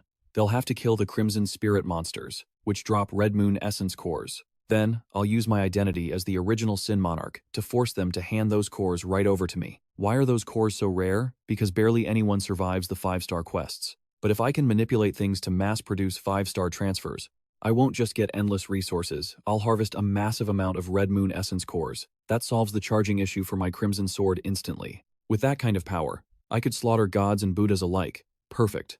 System alert. 5th transition promotion quest. 5 stars. Double rewards. Quest brief. 1. Kill 10 5th transition demon class users. 2. Kill 10 5th transition non-demon class users. Rewards. 1. Class evolution. Demon Spirit Martial Artist becomes Demon Spirit Reaper. 2. Advance to Legendary Stage. Life Tier Evolution. Base stats increased by 50%. 3. New class skill. 4. Receive 1,000 free attribute points. He rubs his chin thoughtfully. It's always the same. The shorter the description, the bigger the problem. This quest looks tough. And trust me, it is. It's only going to get harder from here. Anyone who can complete a 5th transition is basically a chosen one. Asking a 4th transition to kill a 5th transition, that's usually suicide. The power gap is massive. This is where the true gods chosen separate themselves from the pack. Su Yang smirks confidently. But for me, killing a 5th transition is as easy as flipping my hand. First, I'll take a stroll through the demon abyss and knock out that first objective. Meanwhile, in the Shiva kingdom, inside the Ganges temple, Amino paces back and forth. Why is there no news yet? I'm dying of anxiety here. If Paganu can just secure the ancient devourer's inheritance, nothing will stop the Shiva kingdom's rise. By then, we can surpass everyone in one breath. We'll overtake Dragon Shah. We'll crush the Eagle Union. We will become the strongest nation on Earth. We might not even need to ally with those elves. Just killing the original Sin Monarch will be enough to trigger the world quest. A notification chime rings out. He lights up. Finally, news. Let me see. But as he reads, the smile vanishes from Amino's face. What? Bigu failed? And he was killed? How is this possible? He starts trembling uncontrollably. This can't be happening. Bigu was my pride and joy. His beast-taming talent was even higher than mine. If he had just had time to grow, he would have reached the 9th transition for sure. Why? How could a mere 4th transition trash kill my genius son? He gripped the edge of the table, struggling to stand, trying to steady his nerves. Calm down. The truth is out. My brother is definitely in grave danger now. The job change temple will be knocking on my door any second. I need to make a decision right now. Amino weighed his options. Joining the demon faction meant betraying all of humanity. Once he took that step, there would be no turning back. But Baganu cannot die in vain. Things had gone too far. He bit his lip, his voice a low growl. "You people, you forced my hand." Back at the Holy City, Amia announced, "Ah Su has been arrested and thrown into prison. Now, let us discuss that young man named Su Yang." Augustin spoke up. That Su Yang, with only 4th transition strength, could defeat the 6th transition Biganu. I can barely accept that as possible. But killing the long-lost elf, Prince Eric? How do you explain that? Isn't that just too absurd? Li Ya pleaded. "I swear, everything I said is the truth. Please, you have to believe me." He shook his head. "It's not that I don't believe you after all. The High Priestess has verified it. But this story, it simply defies all logic. What exactly happened back there? Tell us every detail," she recounted. At that moment, it looked like Su Yang used some kind of item to control Eric. I've never seen an item like that in my entire life. Eric was clearly conscious, but he couldn't move. He couldn't use items, or even cast a single skill. We couldn't determine the duration of the restraint. All I know is, it never wore off. Based on what we witnessed, another elder interrupted. That sounds like a confinement status. But when a low-level awakener faces a high-level one, both damage and control duration should be significantly reduced. She nodded in agreement. Exactly. The effect of level suppression is common knowledge for every awakener. That is precisely why so few dare to challenge opponents with a higher level. Augustin sighed. I know. But it seems common sense no longer applies to Su Yang. Either he has been concealing his true level, or that item is terrifyingly powerful, powerful enough to completely negate level suppression. Could it be? Tongjian interjected. Regardless of the method Su Yang used, it was self-defense. He didn't just hurt someone for no reason. I believe he is innocent. Tokugawa countered. To us, perhaps not. But to the Elf Kingdom, it is undoubtedly a capital crime. Murmurs of agreement filled the room. That's true. Su Yang didn't do anything wrong. It was legitimate self-defense, after all. But will the Elf Kingdom see it that way? One of their princes just died in the Dragon Spirit's secret realm. If we don't give them a proper explanation, what happens to our alliance? Suddenly, someone rushed in from the door, shouting, High Priestess, bad news. Emiya frowned. What is this panic about? The messenger leaned in and whispered in her ear. She slammed her staff onto the ground, silencing the room. Emergency. The meeting is adjourned. Ah, Su has incited Amino. The Shiva Kingdom is defecting to the demon faction. At the entrance to the abyss in the Shiva Kingdom, the guards had already been decimated. Bodies lay scattered across the ground, motionless. Amino, the architect of this slaughter, was lost in thought. If I cannot become the strongest through the inheritance, then I will join the demons, become powerful, and return for my revenge. The great monarch of original sin will protect us. He will grant us the time we need to grow. He declared to the wind, Just you wait. When we return from the abyss, the waters of the Ganges will drown your wretched kingdoms. At that moment, Asura arrived to report. Priest Amino, Amino asked urgently, what is the situation? Asura bowed. The number of transferees has reached 20,000. They are all awakeners above the legendary stage. They are entering the abyss layers in an orderly fashion to maintain a stable infection rate. So far, over 1,000 have completed the demonification process and are marching toward the demon city. Once transformed, the abyss monsters no longer attack them on sight. In the distance, a scout rushed over, panic on his face. Priest Amino, we're in trouble. The forces of the Job Change Temple, they're here. They've already captured a large number of our people. Many of the commoners are being swayed by the temple's words. They're refusing to enter the abyss. Amino's eyes widened in shock. What did you say? He barked. Are there any Brahmins or Kshatriyas left to move? The scout replied. 70% of the Brahmins have been transported, and 60% of the Kshatriyas have made it through. Amino gritted his teeth and shouted his command. If that is the plan, the Brahmins will be transferred out first. As for the Chara, who haven't left yet, they will lead those obedient low castes to block the temple's class advancement ceremony and buy us some time. The two of them shout in unison. Understood. He grinds his teeth in frustration, thinking, those filth can't possibly stop the temple's ceremony. Looks like I'll have to sacrifice a few pawns. Amino swears a blood oath. Just you wait. Sooner or later, I will return and take back everything that is mine. But for now, I need to escape into the abyss first. Deep in the darkness of Abyss Floor 20, the group now fully transformed into demons gathers together. They chat with twisted delight, basking in the corrupt energy. Ah, this feels incredible. After switching to the demon class, my base stats already jumped by 4%. The guy next to him scoffs. You only got a 4% boost? Mine shot up by 6%. Two guys up ahead are chatting away. Wonder what the Demon City actually looks like. Hey, you think there are any exotic succubi waiting for us in the Demon City? His buddy grins. If there are, I'm definitely gonna have myself a good time. They start swapping intel. I heard the class temple formed an alliance with Longxia just to target our Shiva kingdom. Those damn Longxia bastards. They're definitely just jealous of how fast we're growing. Don't worry. Once we get stronger, we'll strike back under the command of the mighty lords of original sin. When that time comes, the Longxia scum die first. I heard the Elf Kingdom actually has a pretty good impression of our Shiva Kingdom. Just wait until we finalize that alliance. Our Shiva Kingdom's status is gonna skyrocket. Footsteps echo as a figure steps out from the shadows. The guy catches a glimpse of Su Yang's face half hidden in darkness and barks, "Who the hell are you?" Su Yang replies calmly, "Take a guess." The guy snaps, attacking immediately. "You dare try to scare me? Die!" A blinding beam of energy blasts towards Su Yang. A violent explosion erupts, sending scorching heat waves everywhere. Yet, his health bar remains completely full at 100%. Su Yang speaks up. "Everyone, calm down. I'm a guide from the Demon City, here to welcome new class holders." They all freeze in shock. "A guide?" He flashes a harmless, innocent smile. "That's right. I was one of the first to switch to the demon faction, so I accepted a quest from the demon priest to guide newcomers like you to the city." One of them commands, "Oh, is that how it is? Well then, lead the way for us." Su Yang turns and walks ahead. "All right, please follow me." He leads them to a massive statue.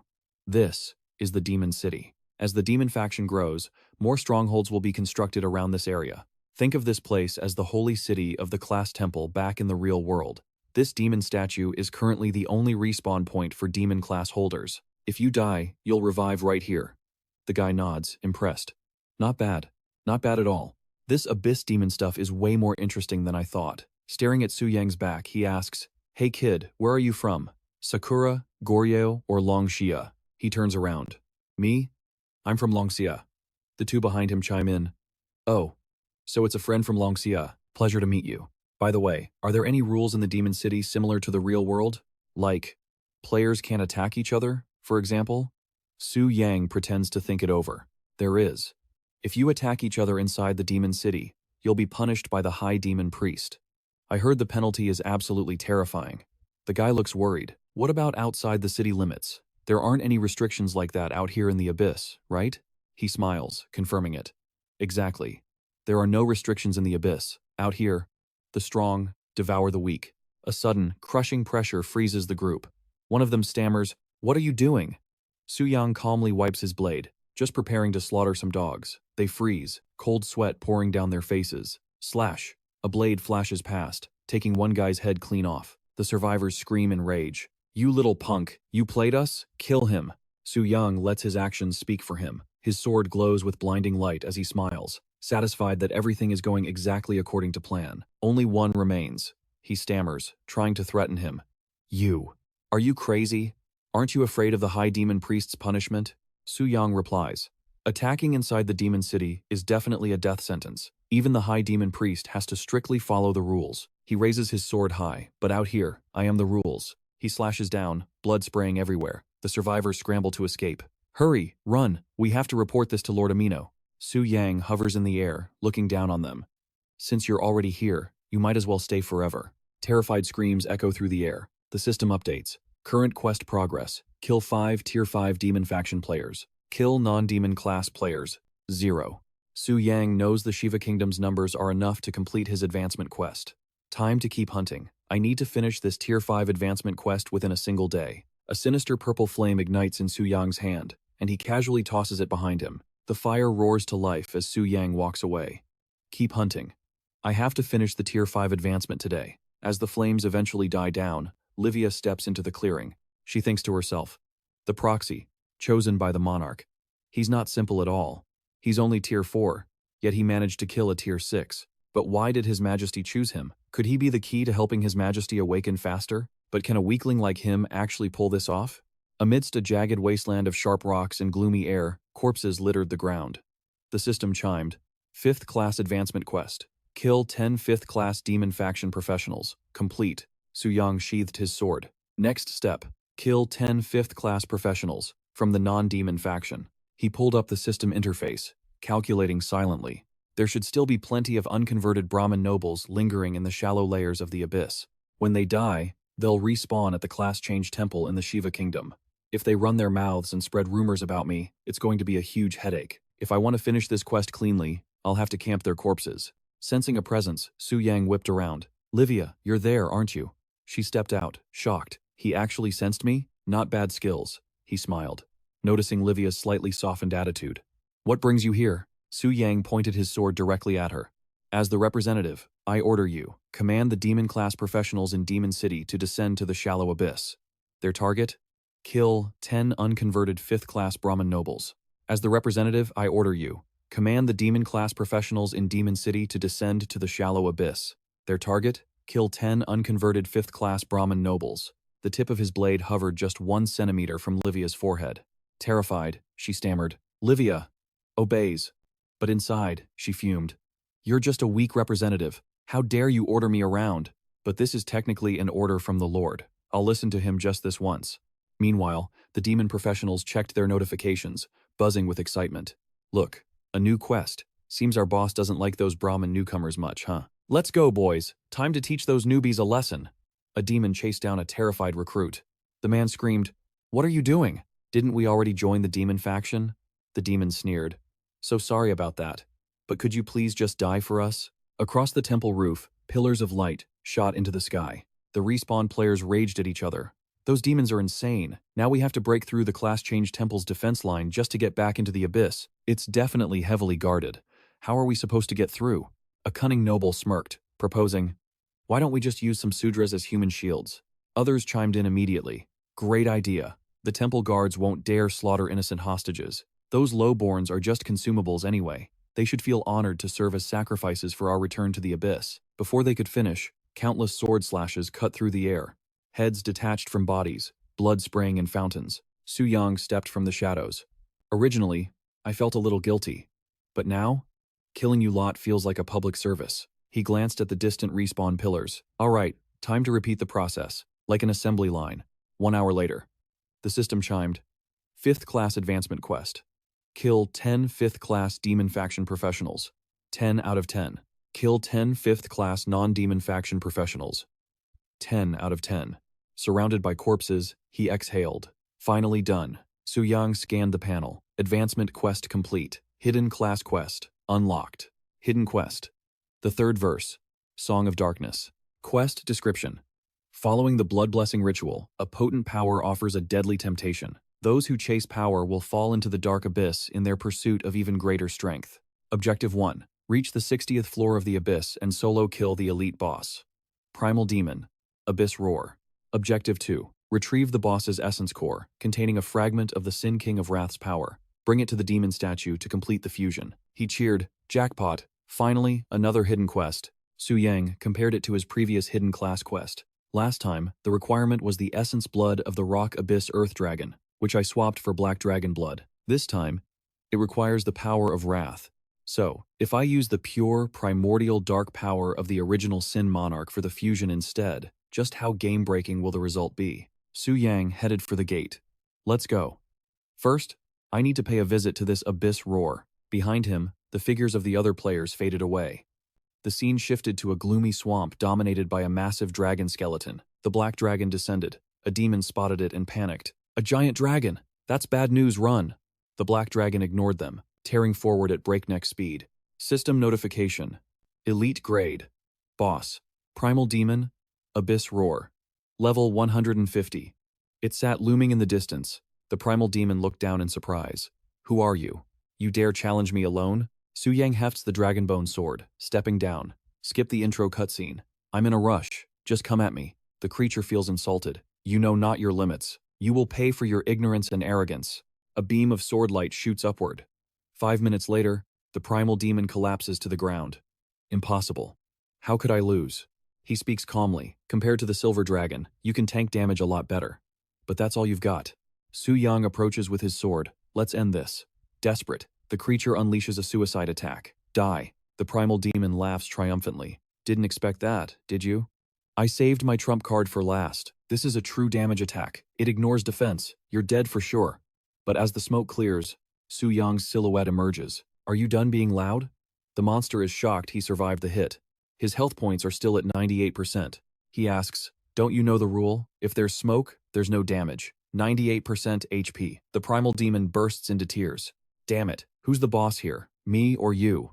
Su Yang delivers a decisive, glowing slash. He confirms confidently, obviously, it's me. Amidst the ruins and the giant monster's corpse slumping on the cracked earth, Su Yang stands tall, shrouded in mystery. Is this the demon core mentioned in the hidden quest? If this were the past, I might have actually been excited. With cold eyes, he calmly holds the glowing gem. Too bad. Now, this trash doesn't even catch my eye. Su Yang muses. To get the dark essence of the Lord of Original Sin, I have to go deep into the great abyss, but I can't enter yet. I can only grant this power to the King of Original Sin so they can transfer it back to me later. But I can't enter yet. I can only grant this power to the King of Original Sin so they can transfer it back to me later. Back at Demon City, construction is still underway on Su Yang's private estate. Lilith runs toward him. Su Yang, you're finally back. Where is this place, anyway? This is the Demon Lord's keep in the Demon Abyss. Lilith's eyes widen, cheeks blushing with confusion and doubt. The Demon Abyss? But you're a human. How is that possible? Su Yang smiles confidently, pointing behind the two maids. It's complicated. Basically, I heard the Elf Kingdom is hunting you again.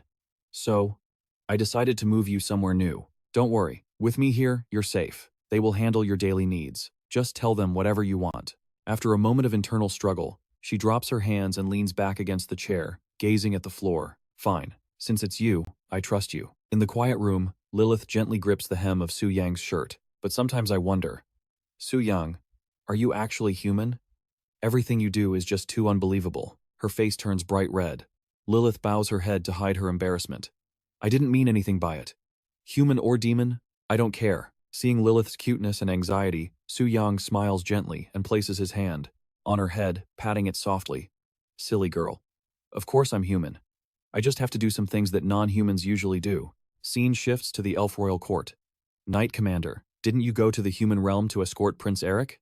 At the end of the long hall leading to the main palace, a figure kneels before the radiant throne. The person sitting there asks, "Why return now?" The Elf Queen's face is filled with imposing majesty, staring down at Knight Eslian, who kneels in guilt.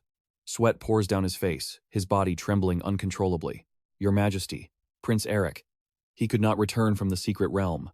Rage explodes. The Queen screams, "What did you say? What happened to my son, Eric?" An official steps forward with a stern expression.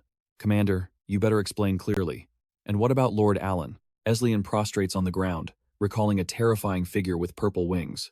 I do not know the specifics. I was negotiating with the humans outside. Suddenly, the King of Pride attacked. Only those humans know the truth. Unable to suppress her anger, the Queen swings her scepter, summoning a violent storm. Useless. Why should I keep you alive? Gark looks somber, trying to diffuse the tension. Please, Your Majesty, quell your anger. The Knight Commander is guilty, yes, but the priority is to punish the humans for their grave crimes. With a sinister smile and cold eyes, she tilts her head and commands. Fine. Grand Mage, go to the human realm. Tell those dirty, ignorant, low lives to give me an explanation. If they don't, before the demons destroy our world, my elf bows and staves will enslave them all. They shout in unison, Your will be done, Your Majesty. Back at the temple, Eremia stands deep in thought. Sva's Pandora's box has finally been ripped open. When other nations see Sva joining the Abyss faction and reaping the rewards, who can guarantee they won't follow suit? When that happens, the world will descend into chaos. Who will be left to resist the invasion of the Red Moon then? She shuts her eyes tight, lost in deep thought. Emia stands alone in the vast, silent hall, clutching her scepter of authority, until a voice breaks the silence. High Priestess, envoys from the Elf Kingdom have arrived. They're waiting outside the Holy City. Already? That was fast. Heavy footsteps approach. With every step he takes, the ground freezes over, radiating an overwhelming aura of dominance. Caro strides in with pure arrogance and sneers. Humans, are you prepared to pay the price for your stupidity? He issues a cold threat. I don't have time to waste on you vermin. Hand over the murderer of Prince Eric and Lord Alan immediately. He turns his head, his gaze sharpening like a blade. Or else, we won't hesitate to switch from being your allies to becoming your enslavers. Bach and Lina shout in outrage. What did you say? What is the meaning of this? Watch your tongue. Lord Caro Lawrence. Emia narrows her eyes, her expression dripping with sarcasm. As far as I know, even if the Elf Temple has unlocked God-level class advancements, the last person to actually reach God rank was over 200 years ago. And after 2 centuries, I'm afraid that God rank expert is long dead. We are both godless races now. Aren't you being a little too confident? Caro turns around, his voice calm and terrifying. You make a fair point, however. We still possess a demigod rank powerhouse. Level 500. Along with 2 experts above level 450, Cole Lorenz, 9th advancement, and the level 453 elf arcane mage, Teoku. Unfortunately for you, I am one of them. The moment the words leave his mouth, everyone's face goes pale. The atmosphere in the hall freezes instantly. Tang John clenches his fists and slams them onto the table, shouting in anger. So what? It's just level suppression. As long as you aren't a true god, you can be beaten. The weak defeating the strong.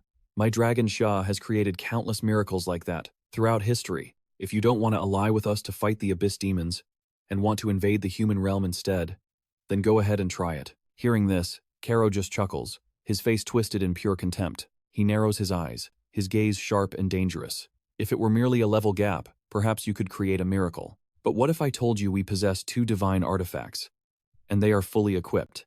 The room goes deathly silent. They stand frozen like statues. Caro continues, very good.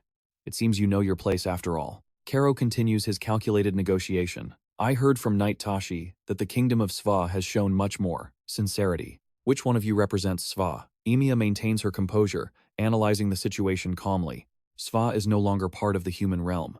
They have fallen and chosen the side of the abyss. Caro raises an eyebrow. Oh? And here I thought you humans were so united, if that's the case. He stares down the people opposite him with a chilling gaze. Who among you has enough sincerity to ally with us and hand over the criminal?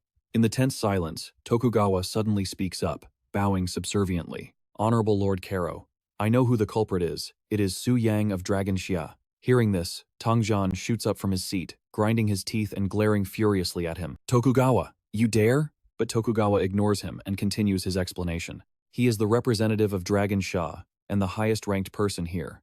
Relying on his strength, he refused the resolution to hand Su Yang over to you, my lords. Standing before the towering elf, Tokugawa holds his ground.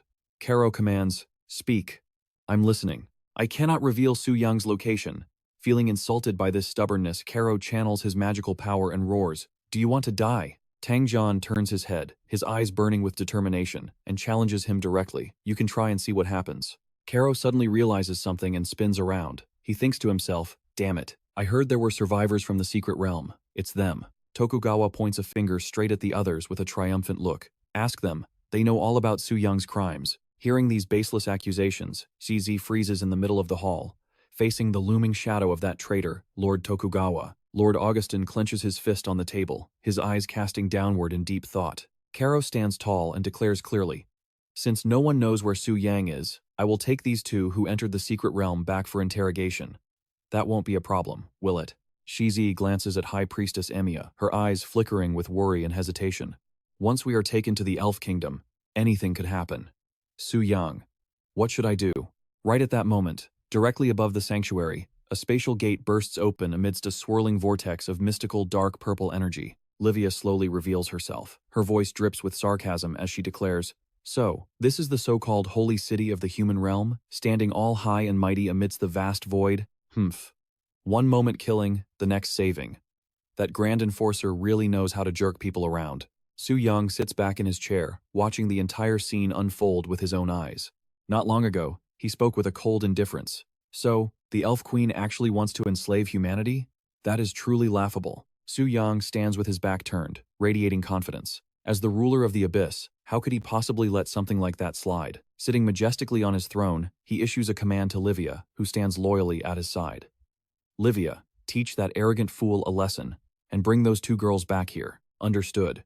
Su Yang's face lights up with confidence, a mysterious smirk playing on his lips. With the special power of the King of Envy, I'm really looking forward to this. Meanwhile, inside the temple, the crowd begins to disperse. Tokugawa is still busy sucking up to Makiko. When we get to the Elf Court, make sure you tell His Excellency everything about Su Yang, alright? This is your chance to repay the debt you owe your country. Do not anger Lord Gak or the Queen. If you do, you'll be branded a traitor to the entire nation of cherry blossoms. Do you understand? Hearing his cold words, a look of deep sorrow washes over Makiko's face. He used to care about me so much. How can he be so heartless now? Tokugawa, you've gone too far. Femiya watches the departing group, her face twisted with disappointment and disgust. head of the shogunate, Tokugawa. You are supposed to be the ruler of a nation. Behaving like this. Have you no dignity left? Tokugawa turns back, his eyes gleaming with cunning malice. As long as I can flatter this elf high minister and keep him satisfied, who cares about dignity or what anyone else says? Gak stands tall, his voice ice cold. Enough. I still need to return and report to Her Highness the Queen. I like people who know their place, like you. I'll allow you to accompany me to the spirit world. Once there, I'll help you raise your level. Tokugawa bows. Thank you, Lord Gak. He unleashes his magic, binding Makiko and Leah in an instant. Let's move. The group departs, disappearing into the distance. Outside, the sun shines brightly, illuminating the landscape. Halfway through their journey, Tokugawa suddenly speaks up. Lord Gak, if Tangjan still refuses to hand over the one who killed Prince Eric, what will you do? Gak clasps his hands behind his back, turning to look at him with a cold, ruthless expression. Then we kill him. We'll simply replace him with a new ruler. Tokugawa smirks, feeling triumphant. Tangjan, you are as good as dead. Just as the thought crosses his mind, Gak suddenly stops. Tokugawa, too lost in his own schemes to react, slams right into Gak's back. From the ground, both Gak and Tokugawa look up at the clear blue sky. There, hovering amidst the clouds, is a solitary figure. Who is that? Suddenly, Gak's face goes pale, his eyes widen, and cold sweat trickles down his temples, betraying his shock and unease. I can't see her stats, but my instincts are screaming. This woman is dangerous. Gak spins around, thrusting one hand forward to channel his magic. Swirling currents of energy surround his body, creating a terrifying, suffocating pressure. He activates his arcane art. High above, Livia looks down, her eyes filled with cruelty and triumph. Struggle all you want. It's useless. From this moment on, all of your powers belong to me. She casts a massive net of energy, enveloping the entire battlefield. Instantly, a system notification pops up. Deadly sin, envy. Livia covets all things. She steals every ability from her opponent to use as her own. During the theft, the target cannot use their original abilities. Duration, 10 minutes. Conditions. Unconditional effect on targets with a lower rank than Livia. For targets of equal rank, success is determined by attribute levels. Gak stands frozen, unable to believe that his power is draining away. She looks at the stolen skills in her hand, a sinister, contemptuous smile forming on her lips. Nothing but trash skills. Not a single one of these is useful. Watch closely. I'll show you how to improve this garbage forbidden spell of yours. From the sky, Livia unleashes a colossal surge of fiery energy. It explodes violently, engulfing the entire space. Arcane art. Forbidden spell. Great meteor flame extermination. The attack screams toward Gak's face. He stares in horror, unable to accept reality. That's my skill. How is this possible? And the power. It's even stronger than when I use it. The attack intensifies. Refusing to give up, he raises his hand to counter. Arcane art. Forbidden spell. 9-winged angel halo. But suddenly, he realizes. His body won't respond. Activation failed. How? In an instant, he is obliterated by his own skill. Seeing the situation collapse, Tokugawa scrambles to escape in a panic. Monster! There's a monster! Someone! Help me! Livia tilts her head coldly, extending her clawed hand toward the fleeing coward. Try this on for size. She activates another skill. Arcane art. Forbidden spell. Wind god slaughter. Makiko and Leah stand frozen, their eyes glued to the horror unfolding before them. They tremble, whispering, This is absolutely terrifying. Cold sweat pours down Makiko's face. Her expression is one of pure shock and helplessness. What are we supposed to do? The two of them stand isolated in the wasteland, crushed by the immense pressure of Livia's energy. Suddenly, a massive pillar of pitch-black energy erupts right in front of them, leaving them paralyzed with fear. Livia emerges from the shadows, her voice commanding. Follow me. Far away, a surge of incredible power is felt. Then, in an instant, the life force of Gak Lauren and Tokugawa vanishes completely. Back at the temple, Tokugawa collapsed on the ground, his entire body soaked in sweat and trembling uncontrollably after barely escaping Livia's clutches. That was terrifying. What the hell just happened back there? With a face still smeared with grime and sweat, he began to recount the horrific encounter. Not long after Lord Kirk and I set out, we ran into an unidentified woman. She didn't just seal our skills, she used Lord Kirk's own power to kill us. Instantly, his eyes went wide, paralyzed by the memory of an energy that defied all logic. That kind of power. There is absolutely no way a Tier 5 demigod could unleash something like that. Has a Sin Monarch descended to the human world? She asked me. Where are Makiko and Lena? It's so strange.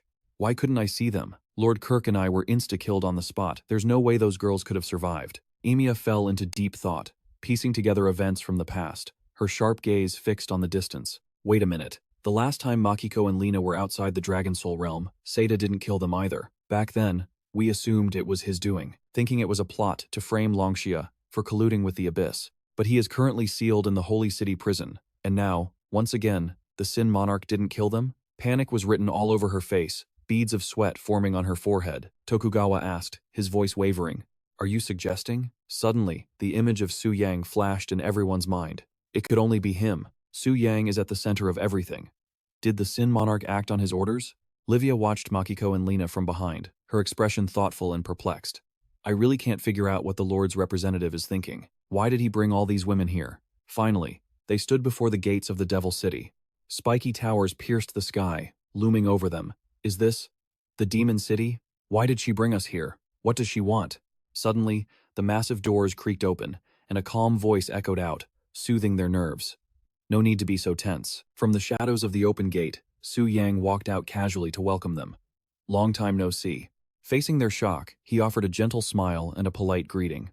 Hello, ladies. Both girls froze, cold sweat trickling down their faces as they realized Su Yang was standing right in front of them. Su Yang, why are you here? He turned to Livia, issuing a dismissal. Livia, you may go now. Understood.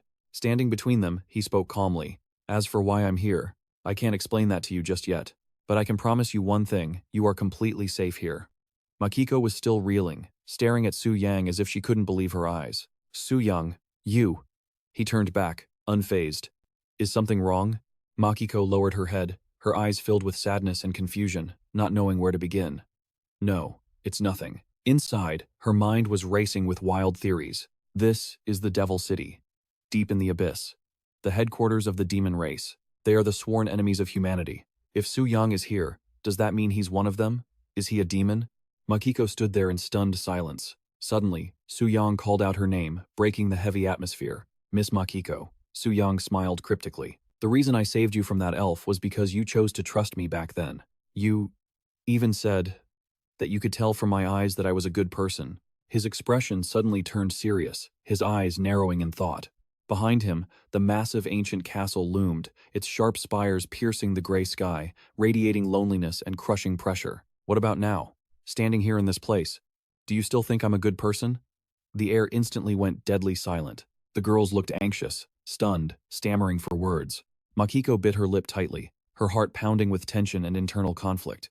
A few seconds later, her eyes hardened with resolve. She clenched her hands over her chest and whispered, I still believe in you. Or rather, I want to believe in you. You must have a reason for doing all this. Hearing her words, Su Yang smiled, a look of genuine relief washing over him. That's good then. Thank you. Lena exhaled a long breath. Looks like we passed the test. Even the Sin Monarch obeys him. If we offended him, we'd be dead for sure. Watching Makiko happily thank Su Yang, Lena felt a pang of confusion. Does this kid Makiko actually think Su Yang is a good guy? Whatever. Su Yang was kind enough to save us from the elves. He's our benefactor, and that's enough. He then led the two of them to find a place to stay. You two stay here for now. Once the storm outside clears, I'll take you back. Agreed. Night fell, and the house stood silent amidst the stillness of the dark. Sitting on the massive bed, Lai crosses her arms and turns away, pouting. You brought back two more beauties again? Are you planning to start a harem here? Su Yang steps closer, gently lifting her chin. What's wrong? Are you jealous? No way. Lai buries her face in the pillow, her voice muffled and sulky. It's just, ever since you got here, you're always so busy. You barely have any time for me. I don't even mind if you bring other girls back, but I just want you to spend a little time with me, that's all. He shrugs, looking playful yet helpless. Well, if you're going to say that, what choice do I have? The door shuts decisively. Then I'll make sure to serve you properly today. The oil lamps flare up brilliantly before fading into the silent night. Su Yang sits in a chair, chin resting on his hand, deep in thought. Once I obtain the Monarch of Original Sin's Dark Origin power tomorrow, I'll finally be able to complete my 5th class advancement. Based on my past experience, I feel like I can jump straight to max level and trigger the 6th advancement quest. His face shows cold calculation. Currently, everything in the Abyss is proceeding exactly as planned, but the elf world remains a potential hidden danger. Maybe I should wait until the Monarch of Original Sin's authority cooldown ends. Then I can revive Wrath and send him to scout the situation first. Su Yang stands up, still lost in thought. If the elves' combat power is lower than I imagine, I can have the kings of original sin occupy their world first. Once I kill the monarch of original sin, I'll rule over 3 factions simultaneously. The human and demon factions can live in peace, but those elves? They're only fit to be slaves. Standing by the window, he gazes into the distance. I'm really looking forward to seeing the look of shock on your faces when you see the gift from the abyss. Suddenly, he remembers something. Right. I almost forgot about those people from the Shiva kingdom. It seems almost all the nobles were transferred here, especially that guy, Amino. Su Yang gets dressed and walks out decisively. I'm a civilized man who always returns a favor. It's time to make him pay the price. Scene shifts to early morning at the temple. Femia is deep in thought. All clues point to Su Yang. Could he really have a connection to the Lord of the Abyss? She orders a check on Su Yang's class change records. Standing before the giant statue, Femia studies the data. A 5-star class advancement. This would be incredibly difficult for even a normal genius, but if Su Yang really is the incarnation of the Abyss Lord, completing this 5-star quest would be child's play. The priestess, responsible for his advancement back then. I wonder if she knows anything. Scene shifts to Sky Spirit City's class change temple. A beam of light engulfs Bai Ling. Is this a holy summon? I've never seen this before. She vanishes along with the surrounding light. Femia appears and speaks. Bai Ling, I am Femia, the 3rd-generation high priestess. In the name of the holy statue, in a hazy space with white feathers falling, she issues a command. Tell me everything related to Su Yang. Bai Ling sits on the floor, looking startled. Even the high priestess knows Su Yang? All right, I will tell you all the details of his heroic deeds. Hearing this, Femia's usual dignity vanishes instantly. Her eyes go wide, her face twisting into a look of disbelief. Recalling the past, Bai Ling's eyes shine with admiration, her cheeks flushing pink. I met him in East Spirit City. At that time, Su Yang was just an ordinary warrior, but who could have imagined the massive achievements and miracles he would create in the future? Femia closes her eyes, listening with intense focus. Bai Ling continues, intoxicated by her own story, listing Su Yang's illustrious feats. Every class change was a perfect 5 stars. He defeated the Crimson Spirit and tamed the Black Dragon. She looks down, her face still shy. He even made the eldest miss of the Heavenly Secret Pavilion fall for him. After a long speech, Bai Ling's face is red with excitement. That is everything I know about Su Yang. Are you satisfied? The air fills with question marks as she calls out to Femia. The high priestess grips her staff, staring straight ahead in silence. Why does she look exactly like a maiden in love? This is a disaster. Femia turns back with a grave expression and interrogates, are there any secrets between you and Su Yang that haven't been spoken? In the name of the holy statue, swear that you are hiding nothing. Bai Ling's face turns beet red, sweat pouring down as intimate images of her and Su Yang flash through her mind. W.E. Hearing this, Femia puts a hand to her forehead, her face showing pure exhaustion and tangled thoughts. Swear on your idol that you are hiding absolutely no secrets. Bai Ling's face instantly turns fire red, sweat dripping as intimate images of her and Su Yang flash through her mind. Tell you we. Hearing this, Emia rubs her forehead, her face showing pure exhaustion and a tangled mess of thoughts. Never mind. If you see Su Yang again, tell him I really need to talk to him. Understood. Her eyes narrow with suspicion, trying to comfort herself, hoping she is just overthinking things. Standing in the vast hall, Emia stares deeply at the giant stone statue, her heart heavy with burden. Now that the Lorens have been killed, the elves might change their attitude because of this. Even I can't see the direction of the future anymore. Oh God, please bless humanity so they can safely survive this calamity. Back at the Demon Palace, the Shiva group gathers in the courtyard, buzzing with noise. High Priest, have you heard? The demons are hunting us Shivas. There must be a misunderstanding. I want to go ask the Grand Priest personally for an explanation. Suddenly, a massive demon approaches. Are you Amino? That's me. May I ask what is the matter? The demon's huge hand, armed with sharp claws, reaches out to grab him. The beast seizes his collar, shoving a face full of fangs right into Amino's. In the name of the demon Grand Priest, Amino Hazan, you have disrespected the monarch and are sentenced to death. The Shiva group screams in panic. Wait, there must be some mistake. Priest Amino would never disrespect the great monarch. I swear, I have never said anything disrespectful about the great monarch. Could you have mistaken him for someone else? The demon glares with a savage face and razor-sharp teeth. The demon stares straight at him. This is the exact will of the great monarch. If you have any objections, go speak to the monarch directly. The demon towers over Amino, who is slumped on the ground, and orders the soldiers to drag him away. Seeing this, the others tremble with anxiety. What? What are we going to do? The scene shifts to the demon class transfer sanctuary. Livia booms.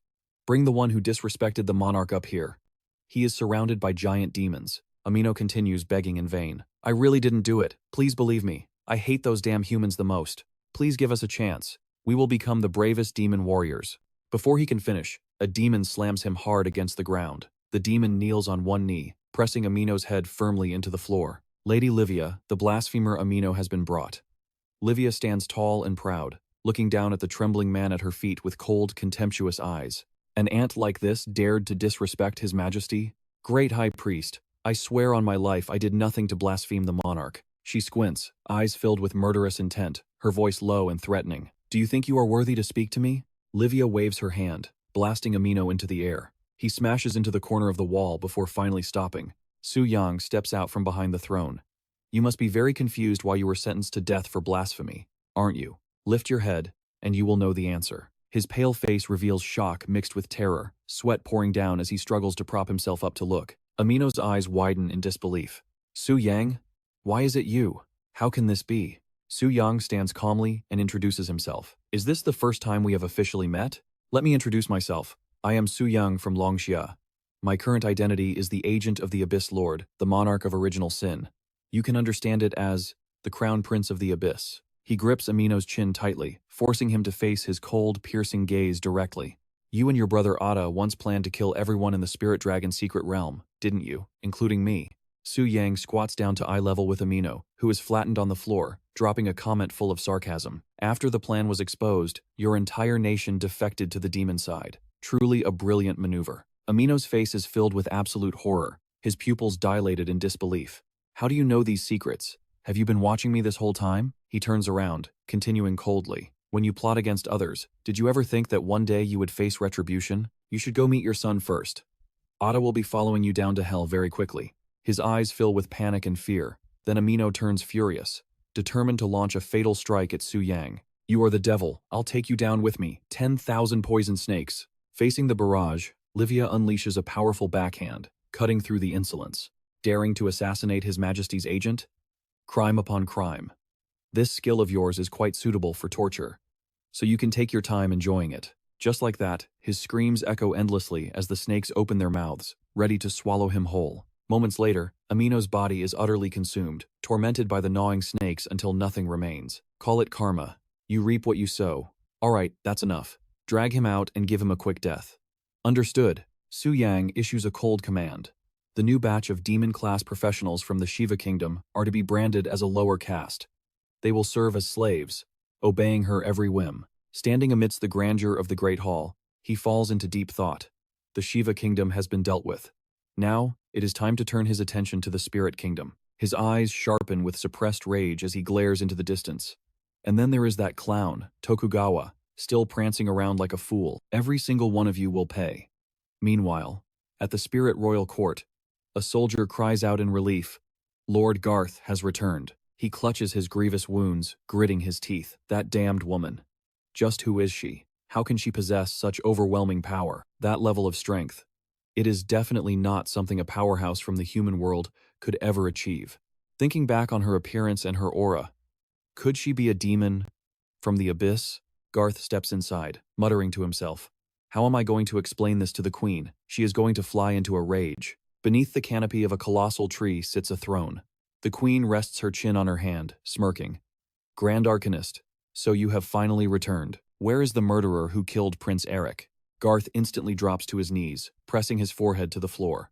Your Majesty, I have identified the one who murdered Prince Eric. He is a brat from Longxia named Su Yang. He is a human, and he is the one who tamed the black dragon.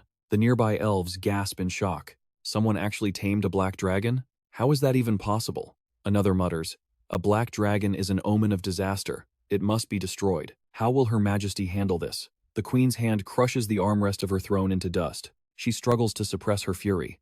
Where is this Su Yang now? Garth trembles as he reports. Your Majesty, there were 2 survivors from the Spirit Dragon's secret realm who knew the truth. But while I was escorting them back, I was attacked by a terrifyingly powerful demon. My subordinates were slaughtered. As for the 2 survivors, their fate is currently unknown. The queen narrows her eyes coldly. Garth continues to shake uncontrollably. The power of that abyss demon was catastrophic. If my guess is correct, She must be at the level of a sin monarch, the elves whisper among themselves. What? Even the Grand Arcanist was defeated? Is this abyss demon truly that powerful? Another interrupts. The most important question is, can a sin monarch actually leave the abyss and enter the human world? If that is true, they could use the human world as a stepping stone to invade our spirit realm, couldn't they? An elder elf bows respectfully. Your Majesty, based on the Grand Arcanist's report, the power of the abyss demons has likely exceeded our wildest imaginations. I propose that while we continue the search for Prince Eric's killer, we must accelerate the alliance with humanity. We need to deal with the threat from the abyss first. The court erupts into murmurs of agreement. I share this opinion. As do I. The Queen sighs. If everyone is in agreement, then in the name of the sacred goddess of nature, I will temporarily set aside my personal vendetta. We shall form an alliance with the humans to crusade against the abyss. However, she narrows her eyes dangerously. Be warned. The death of Prince Eric must still be investigated. I will have the killer's blood to offer as a sacrifice to the royal lineage. I swear this by the sacred goddess of nature and my honor as the queen who illuminates the other world. Yet, deep down, the queen feels a flicker of unease. To date, the spirit kingdom has slaughtered a total of 95 black dragons. In the dragon realm, black dragons have long been extinct.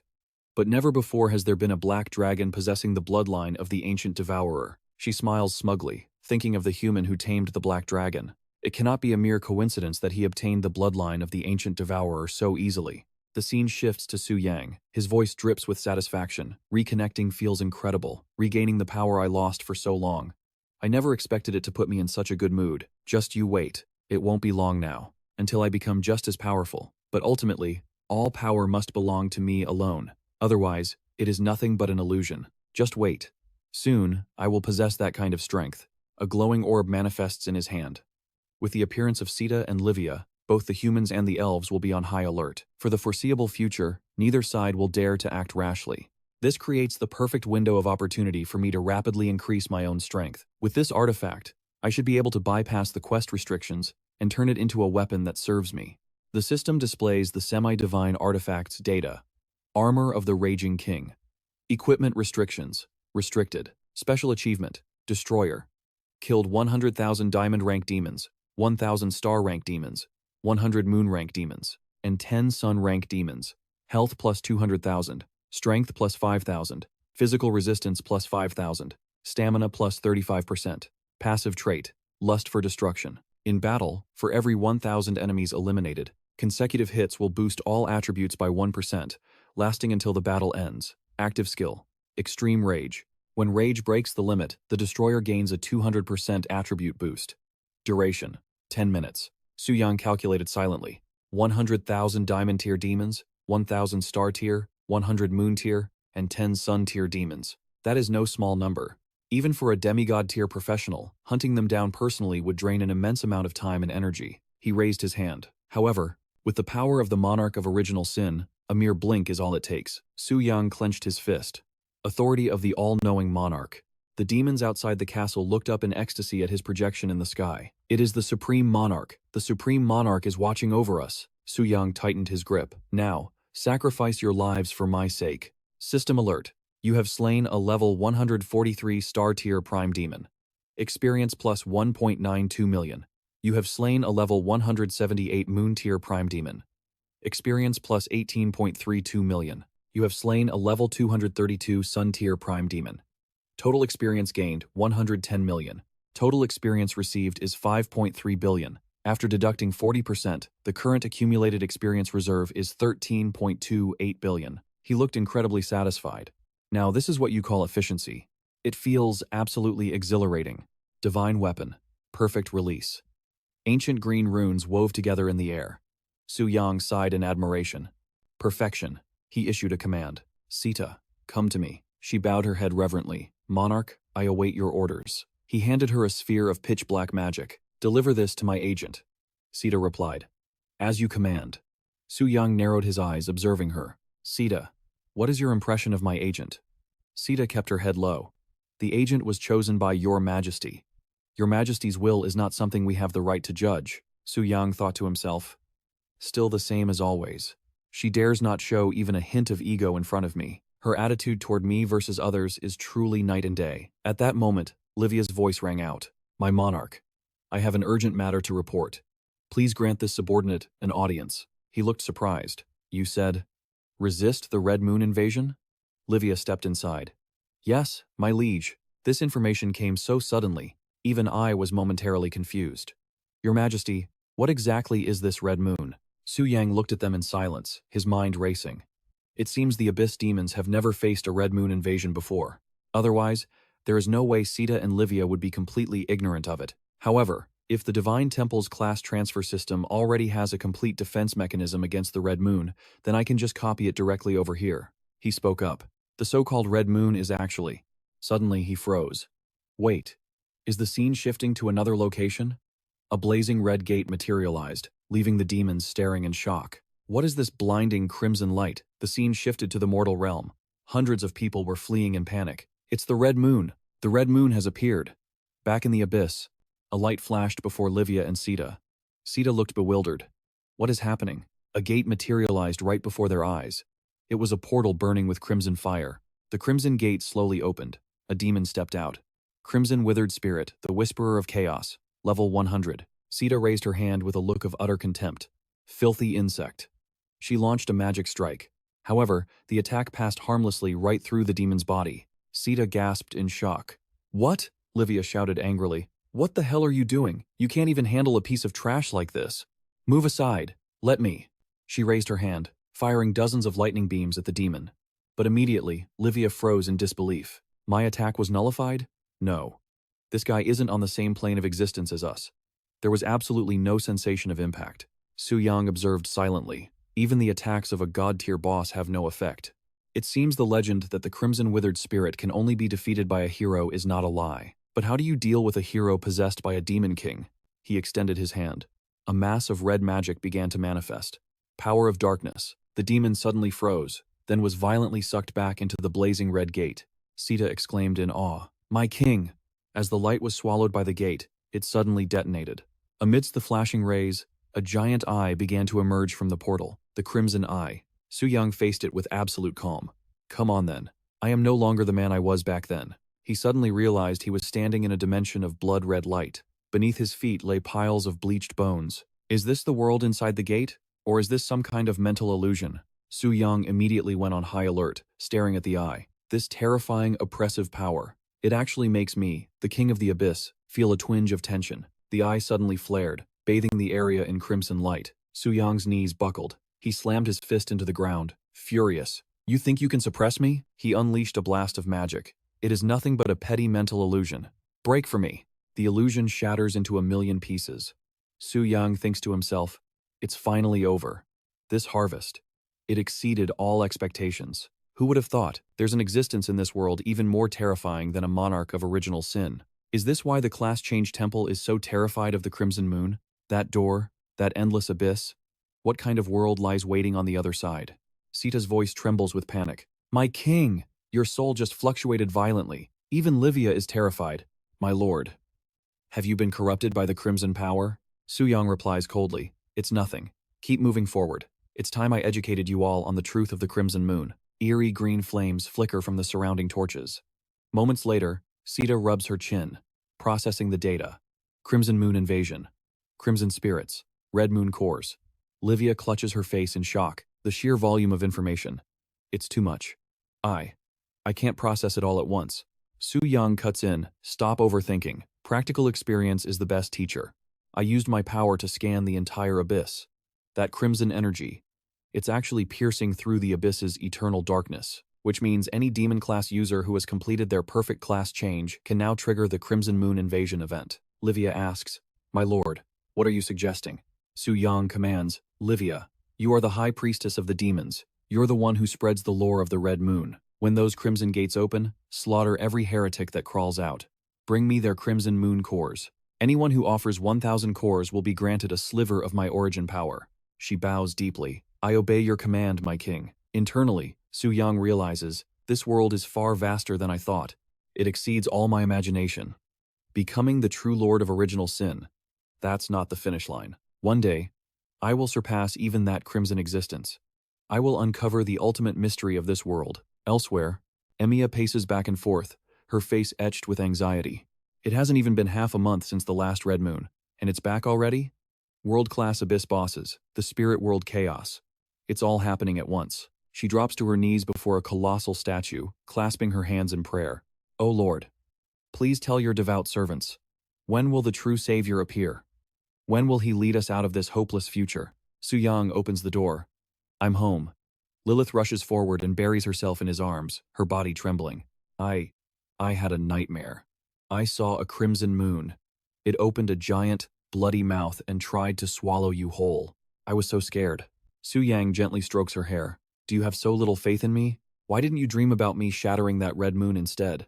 Lilith shakes her head, tears in her eyes. "I just worry about you. You're the only one I have left." Suddenly, Sita materializes in the room. Well, the representative seems quite busy, doesn't he? Su Yang steps in front of Lilith, shielding her. "I am busy. And I'm about to get busier. If you have something to say, spit it out." Sita holds out a magic orb with a look of pure disgust. "The Lord ordered me to deliver this to you. Take it." Su Yang watches helplessly as she vanishes instantly. She didn't even hesitate. He sighs. "She really hates my guts." A demon struggles to claw its way out of a pool of lava, only to sink back down and vanish. Another demon leaps forward, eyes wide with greed, snatching a crystal from the air. "The Crimson Moon Core is mine. I'll trade this for the Lord's origin power," he cackles. "You hear that? I'm going to become a god." Slash. A beam of light cuts the demon into 3 pieces. Sita hovers above, looking down with utter contempt. "Filthy trash. You dare covet the king's power?" She catches the Crimson Moon Core. "Honestly, why did the Lord choose him as the representative? It's bad enough he's weak as an ant, but he's also drowning in lust. It's an insult to the Lord's dignity." Sita admires her reflection in the crystal, smiling. "The Lord has spoken. Whoever offers 1,000 Crimson Moon Cores receives a sliver of his origin energy. I have to work harder. I will make sure the Lord fills me with his power." She tosses the core into the blazing red gate, her eyes gleaming with bloodlust. "Now, let the slaughter begin." Dozens of crystals fly into the red portal. Sita grins, baring her teeth, her gaze overflowing with murderous intent. A massive monster steps out from the portal, its voice booming. "Your sin of pride shall be sacrificed beneath the moon." The demon emerges fully, Crimson Spirit, Extreme Heat Chanter, Divine Rank. Sita's face twists in rage.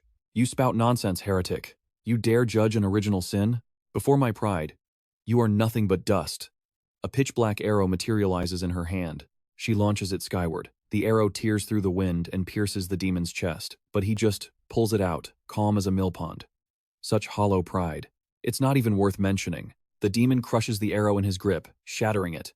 "You, and this entire vain world, will be crushed by the red moon." He unleashes the final blood tide, a crimson wave filled with thousands of eerie, staring eyes. Sita stares in shock. The demon speaks coldly. "This is the fate of those who defy the red moon." Sita instantly conjures a black magic orb. She soars upward, expanding her domain as a blinding light engulfs the entire space. The demon gasps. "A spatial barrier? How is the scale this massive?"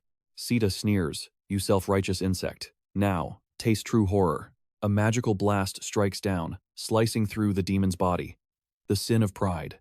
The red lights are instantly sucked into the gate. Seconds later, the gate shatters. Sita scoffs. "Is that all?" Suddenly, she flinches, coughing up a mouthful of blood. Sita lands softly on the ground. Just as my lord predicted. The enemy inside the Crimson Gate matches the target's rank, so it can actually hurt me. I just wonder, who was the target of that monster? From 100 years ago. Did I stray into the throne, destroyed the Crimson Withered Sun Chanter God rank, obtained 8,000 Red Moon Essence Cores? Sita exclaims in delight. 8,000! That's enough to exchange for 8 strands of my lord's origin power. She smiles. This time, I'll make sure my lord fills me up even more than before. I can't wait any longer. Suddenly, she freezes. When did this crimson stain get on my hand? Why won't it wash off? No side effects yet. I'll ask my lord next time I see him.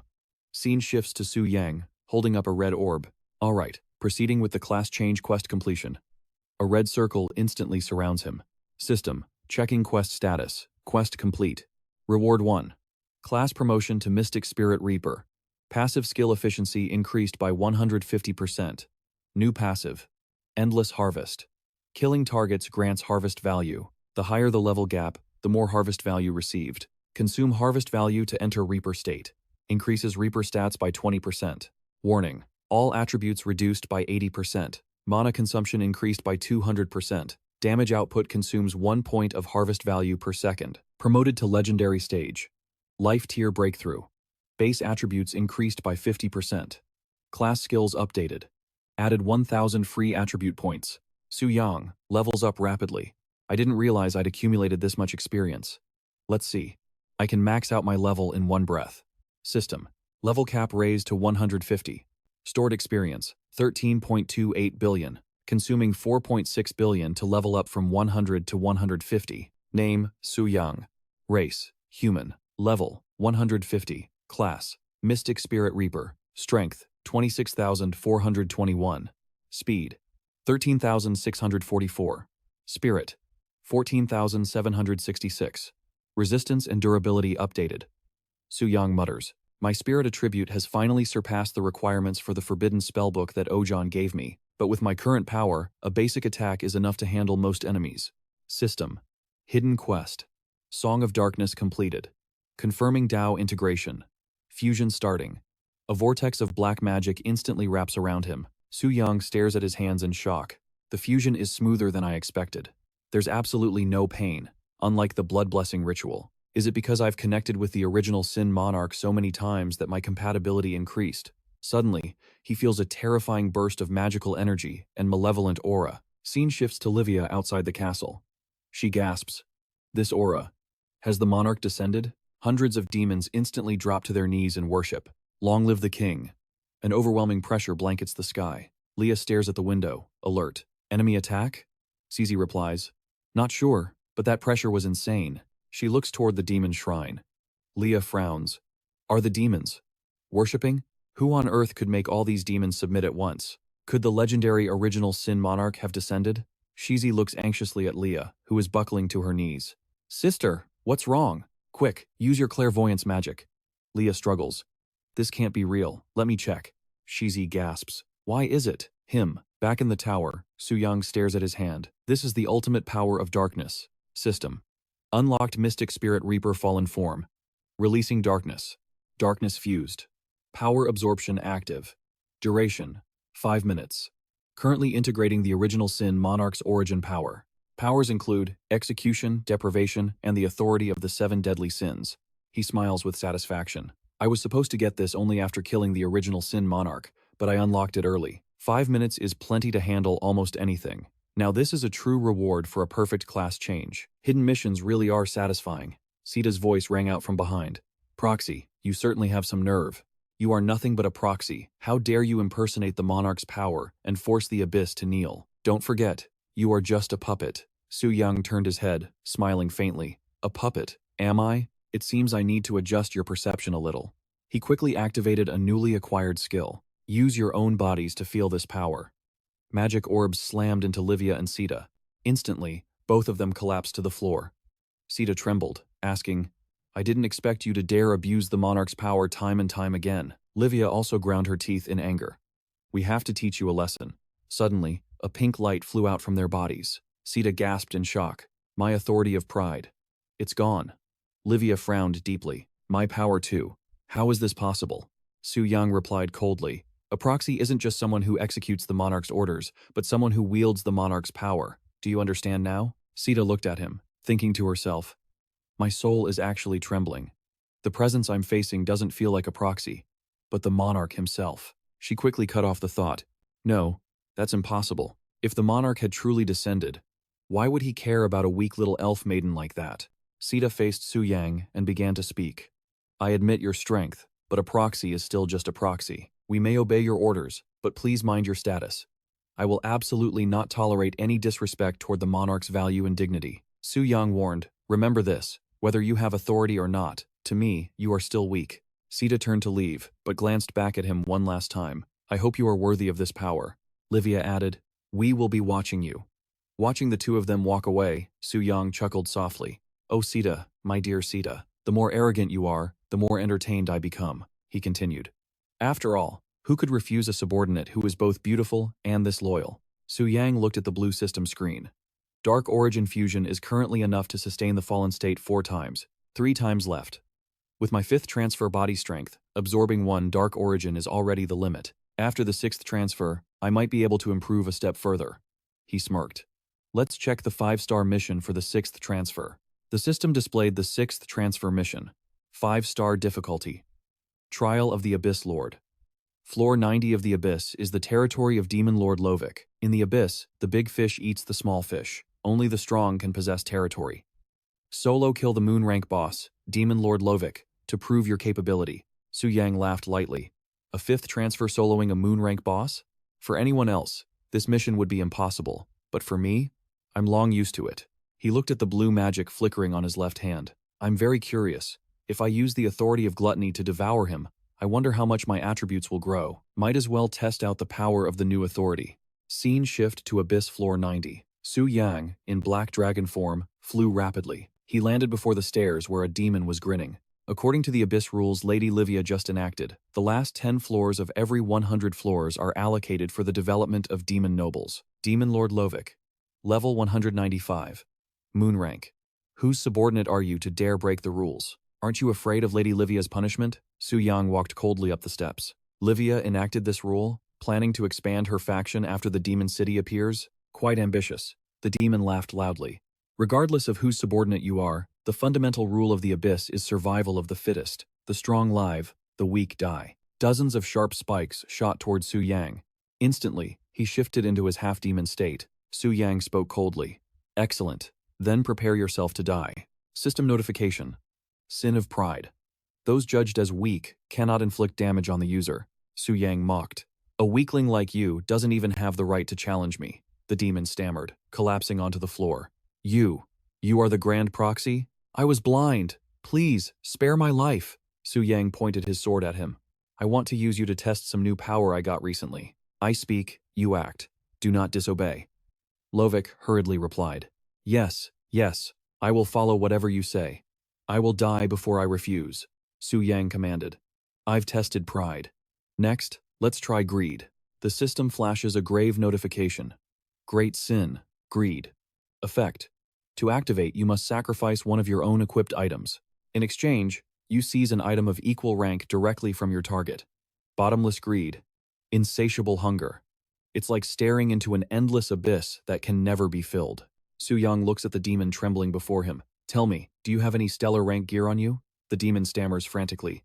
Yes, I'll give you everything. I even have plenty of lunar rank treasures. Su Yang pulls out a dagger, shaking his head. No need. My stellar rank dagger is getting a bit outdated anyway. Perfect for a test run. He shouts, Great sin, greed. Instantly, the dagger in his hand shatters into dust. A notification pops up. Acquired, Demon's Roar. Type, Shield, Rank, Stellar. Passive effect, Iron Will. Immune to all crowd control effects, incoming damage reduced by 50%. Su Yang nods, looking quite pleased. Nice. It's not an offensive skill, but those stats are absolutely broken. The real kicker is that I can strip my enemies naked while I stay fully geared.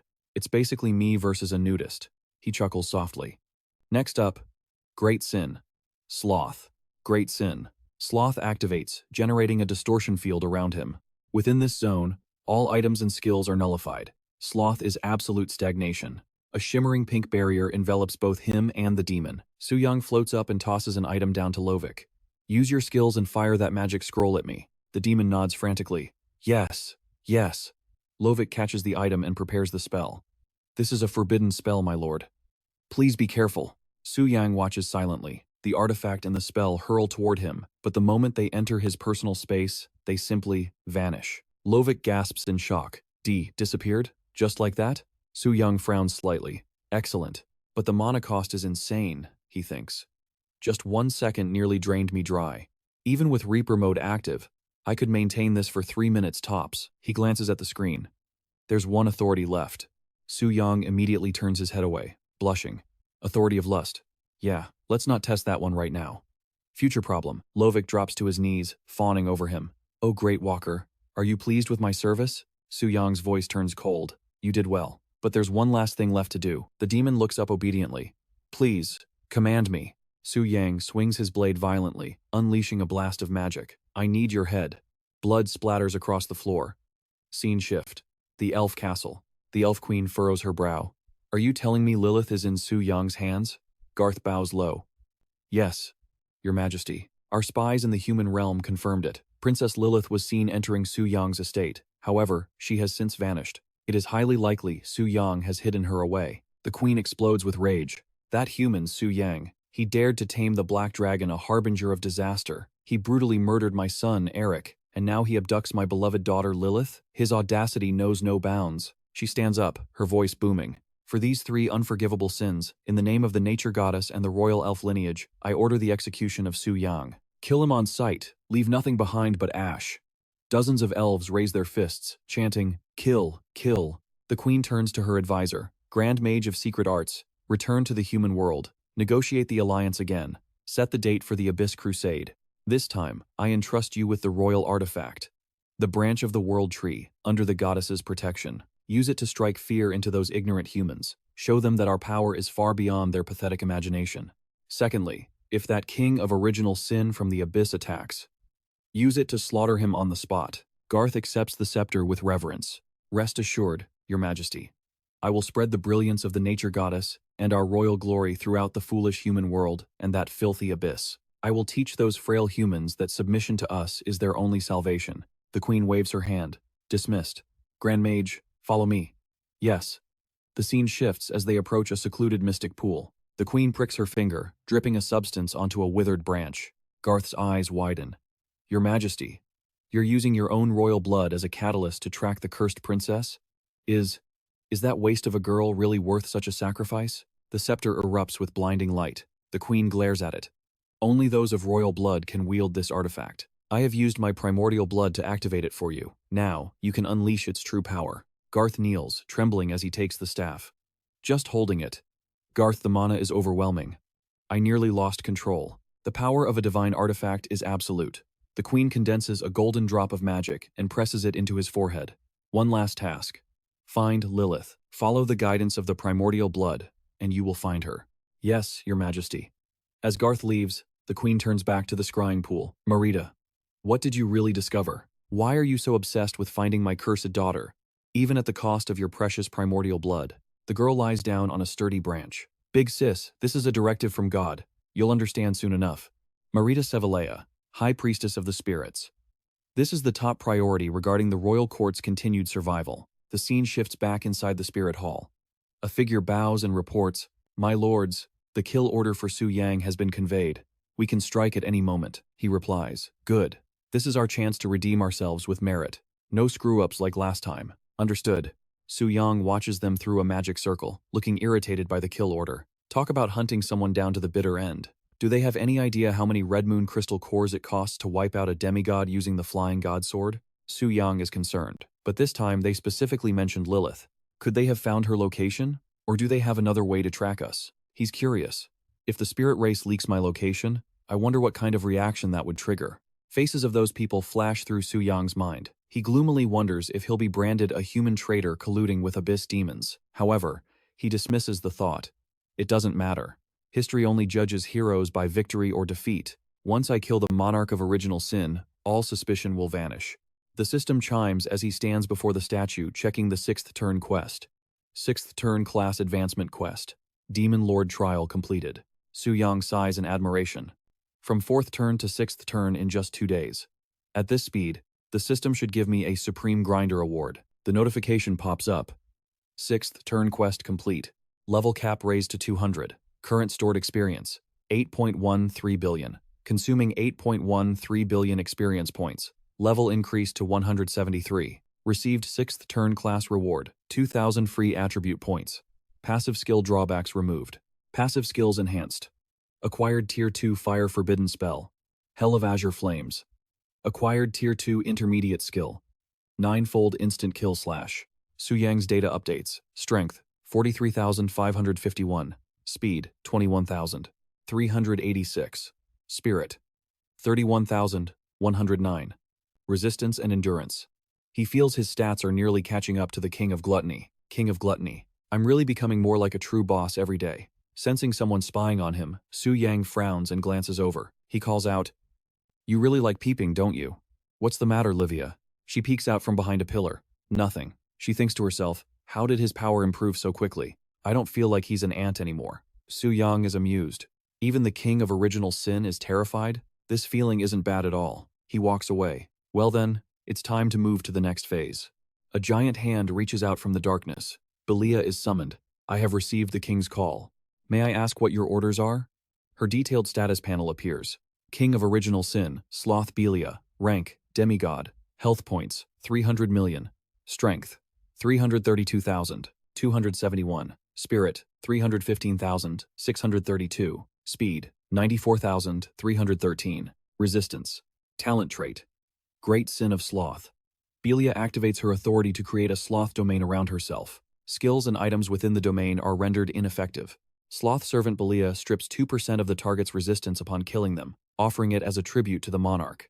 Su Yang realizes, no wonder she's the boss of the 600th floor. Her attributes in every aspect are far stronger than wrath. He commands Belia, I will sacrifice your life and grant you a long sleep in the realm of death. Until I call you back, do you have any objections? She agrees without hesitation. Sloth symbolizes immutability and stability. Since death is absolute peace, your subordinate is willing to offer her life. Belia continues with her melancholic demeanor. Your subordinate obeys the king's command. Su Yang flicks a sphere of darkness from his claws. He acknowledges, your loyalty will not be in vain. Go wait in the void for the next cycle of reincarnation. The sphere turns into a spear and flies toward her. Gradually, dark energy forms a cocoon around Belia's body. As the dark energy wraps around her face, a notification chimes. You have killed the King of Sloth, Demigod Belia. Received 181 million experience points. You have leveled up. Current level is 198.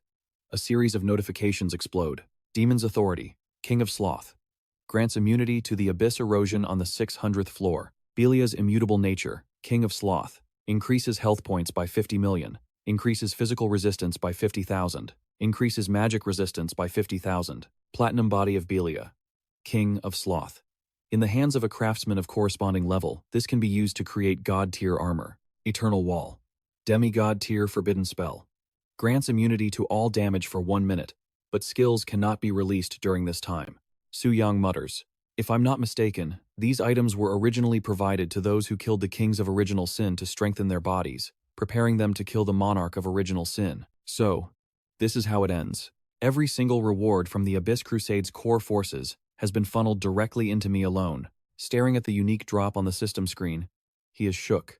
This isn't just loot, it is a heaven-defying god-tier artifact. Su Yang shrugs silently at the notification. Third time is the charm? He has to make another world announcement.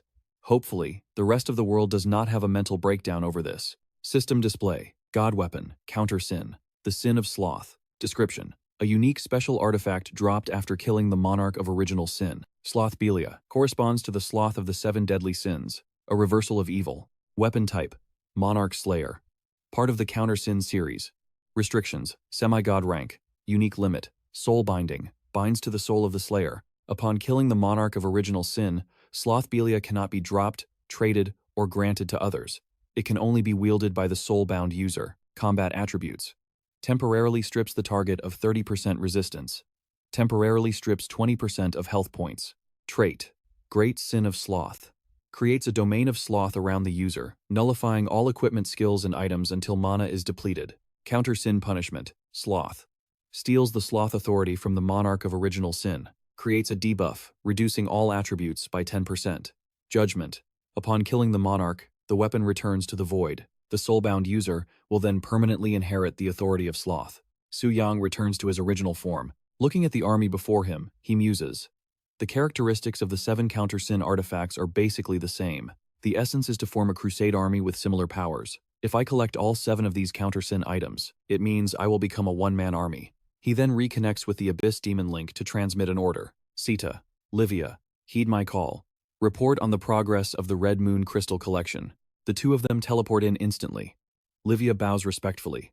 Your subordinate has answered your call. Su Yang asks, I ordered you to collect the Red Moon crystals. What is the current situation? Livia pulls out a pile of crystal cores stacked like a small mountain and reports, My lord, the Demon Temple has gathered 2,300 crystals. The people willingly offer them to you. Su Yang praises her. Not bad. You have worked hard. She beams with joy. Sharing the burden with my monarch is my supreme honor. She then shoots a smug, side-eye glance at Sita, who is standing silently nearby. Now it is her turn. Sita reports, My lord, I followed your directive and executed the heretic who stepped out from the Crimson Gate. These 8,000 Red Moon crystals are the spoils of victory. Countless glowing red crystals cascade onto the ground, piling up rapidly. Sita bows low. I offer these to you. Seeing a mountain of crystals twice as high as her own, Livia panics. 8,000? Su Yang's hand clenches the throne armrest, barely containing his excitement. Sita, you did excellent work. Truly worthy of being the head of the seven sins. Receiving this praise, Sita lets out an arrogant H-emph toward the jealous Livia. Su Yang then fires a beam of dark energy toward her. As per our agreement, I grant you both origin power. Receive it. The dark energy invades Sita's lower abdomen. The two of them are so overwhelmed with pleasure, they let out soft moans. Both flush red with satisfaction. Thank you for the blessing, my lord. It feels so comfortable. They share the exact same thought. I want the monarch to fill me up completely, right now. Their attitude leaves Su Yang speechless. He collects all the crystals. With this, I now have 10,300 red moon crystals. After absorbing them, Su Yang freezes as he looks at the scene before him. A string of numbers has appeared above their heads. Livia is 31,932. Sita is 62,210. He is surprised. Is this the ability of the soaring crimson sword? After increasing the number of red moon crystals, I can now see the stats of higher level beings. 31,000. 62,000. Those are some exaggerated numbers. By comparison, the crystals needed to wipe out those clowns in the elf kingdom should be much lower than this, right? I am looking forward to this more and more. He steps down from his throne, walking forward one step at a time. Sita is stunned. My king? Why are you personally leaving the throne? Su Yang speaks. Come. Witness the gift that makes even the king of pride tremble. His hand touches the top of her head. She is still confused. My king, what are you? Su Yang raises a finger to his lips. Shh. Don't move. A terrifying red aura erupts around his body. Sita is horrified. This is. Su Yang confirms it. Just as I predicted. As the crimson madness withers and grows stronger, the pollution one must endure after battle becomes more severe. Even Sita cannot avoid it. I have to use overwhelming power to suppress it. He absorbs all the crimson madness from her body. This amount of energy. It is massive. Then let's put this to use. Su Yang raises his hand, the air thick with crimson energy. He unleashes a massive sphere, overflowing with raw power. He clenches his fist. Snap. The light vanishes as the sphere shatters, raining down countless crystal cores. Sita's jaw drops. She stares blankly as the cores pile up into a mountain right before her eyes. He converted the pollution. Crimson moon cores? Su Yang picks up a glowing red gem. Listen well. If the corruption ever touches you again, don't hold it in. Come to me. This king will purge it for you. Watching his retreating back, she bows deeply. Understood. Sita's cheeks flush pink. My king. You're so warm. Serving you is the greatest blessing of my life. Back on his throne, Su Yang checks his inventory. He's amassed nearly 13,000 crimson moon cores. Lightning crackles violently around the scarlet flying sword in his grip. He eyes the blade. Time to see what this baby can do. Meanwhile, at the holy city, a voice booms. The Elf Kingdom delegation has arrived. Led by the second prince, Andel Sevia. Level 250. 7th Awakening. Class, Blessed Knight. The crowd erupts into whispers. It's him, Garg Lauren. And a royal elf? Pfft, just a second-generation brat. Shh, keep it down, you idiot. They'll hear you. Tokugawa rushes forward, bowing and scraping. Lord Garg, Your Highness, Second Prince. Welcome, welcome. We are honored by your presence. Andel looks at him blankly. Garg steps in. This is Tokugawa, leader of the Sakura Nation. Tokugawa beams. Whatever you need, my lords, the Sakura Nation will support you with everything we have. Garg smirks. Good. Rest assured, we haven't forgotten the promise the High Minister made to you. Tokugawa's eyes light up. Thank you, my lord. Just you wait, he thinks. Longsha has been suppressing us at every turn, acting arrogant just because they have the world's #1 ranker. But once Lord Garg helps me level up, I'll make you pay back every insult tenfold. Nearby, Tang Zhan stares them down, killing intent rolling off him in waves. Andel notices the hostility immediately. While the others freeze, Garg sneers internally. What a piece of trash. But I suppose having a mole is better than nothing. Andel's face darkens. Are you Tang Zhan? Tang Zhan doesn't even turn around. What do you want? The prince sneers. Longsha. Be a good dog and get the hell out of this alliance meeting, will you? The Longsha delegation trembles with suppressed rage. Lin Sanchong snaps. He points a shaking finger. You son of a bitch. I dare you to say that again. This is Lin Sanchong, Vice Guild Leader of the Undying War Realm. Level 354. 9th Awakening. Class, Zodiac Warrior. Garg raises his staff. eyes blazing. Insolent cur. A tiny human dares to disrespect the second prince? Boom! A massive blast of energy hurtles towards San Chong. He grits his teeth, bracing for impact. Damn, he's strong. Tang Jian shouts, San Chong. But the attack lands, slamming into him. Tang Jian whips around, furious. Garg! What is the meaning of this? Is this the Elf Kingdom's idea of diplomacy? Garg replies smoothly. We came to show our sincerity for the alliance. That is why the second prince personally joined this delegation. However, the savage who murdered Prince Eric and kidnapped Princess Lilith was from Longxia. To spare the second prince the pain of remembering his brother's tragic death, we must ask Longxia to leave. Andal steps forward, a cruel smile playing on his lips. However, if you hand over my brother's killer, I might find it in my heart to show mercy and let you stay. Tang Jian narrows his eyes. I see. They pretend to kick us out, but their real goal is to force us to hand over Su Yang.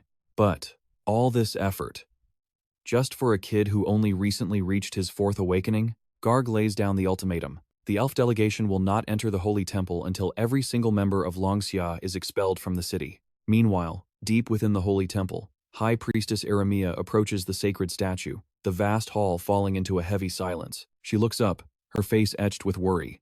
Eremia raises her staff, casting holy light healing. Outside, San Chong feels the warm energy wash over him. He bows toward the temple. Thank you, High Priestess. Suddenly, a beam of energy shoots toward Garg. He scoffs, raising his staff to block the attack. The two forces collide in the sky. Boom! A blinding explosion tears through the air, heat waves rippling outward. Garg stumbles back, actually taking damage from the clash. Eremia's voice rings out. Respect is a two-way street. Watch your words and actions, envoy. Garg swallows his pride, not daring to escalate. Thank you for the lesson, High Priestess. I was out of line. Impossible, he thinks, trembling. That power. It rivals the goddess-blessed holy branch. No. It's even stronger. The foundation of the class change temple is terrifying. Garg turns to leave with his squad, but throws back a final threat. I hope you consider your next move carefully, High Priestess.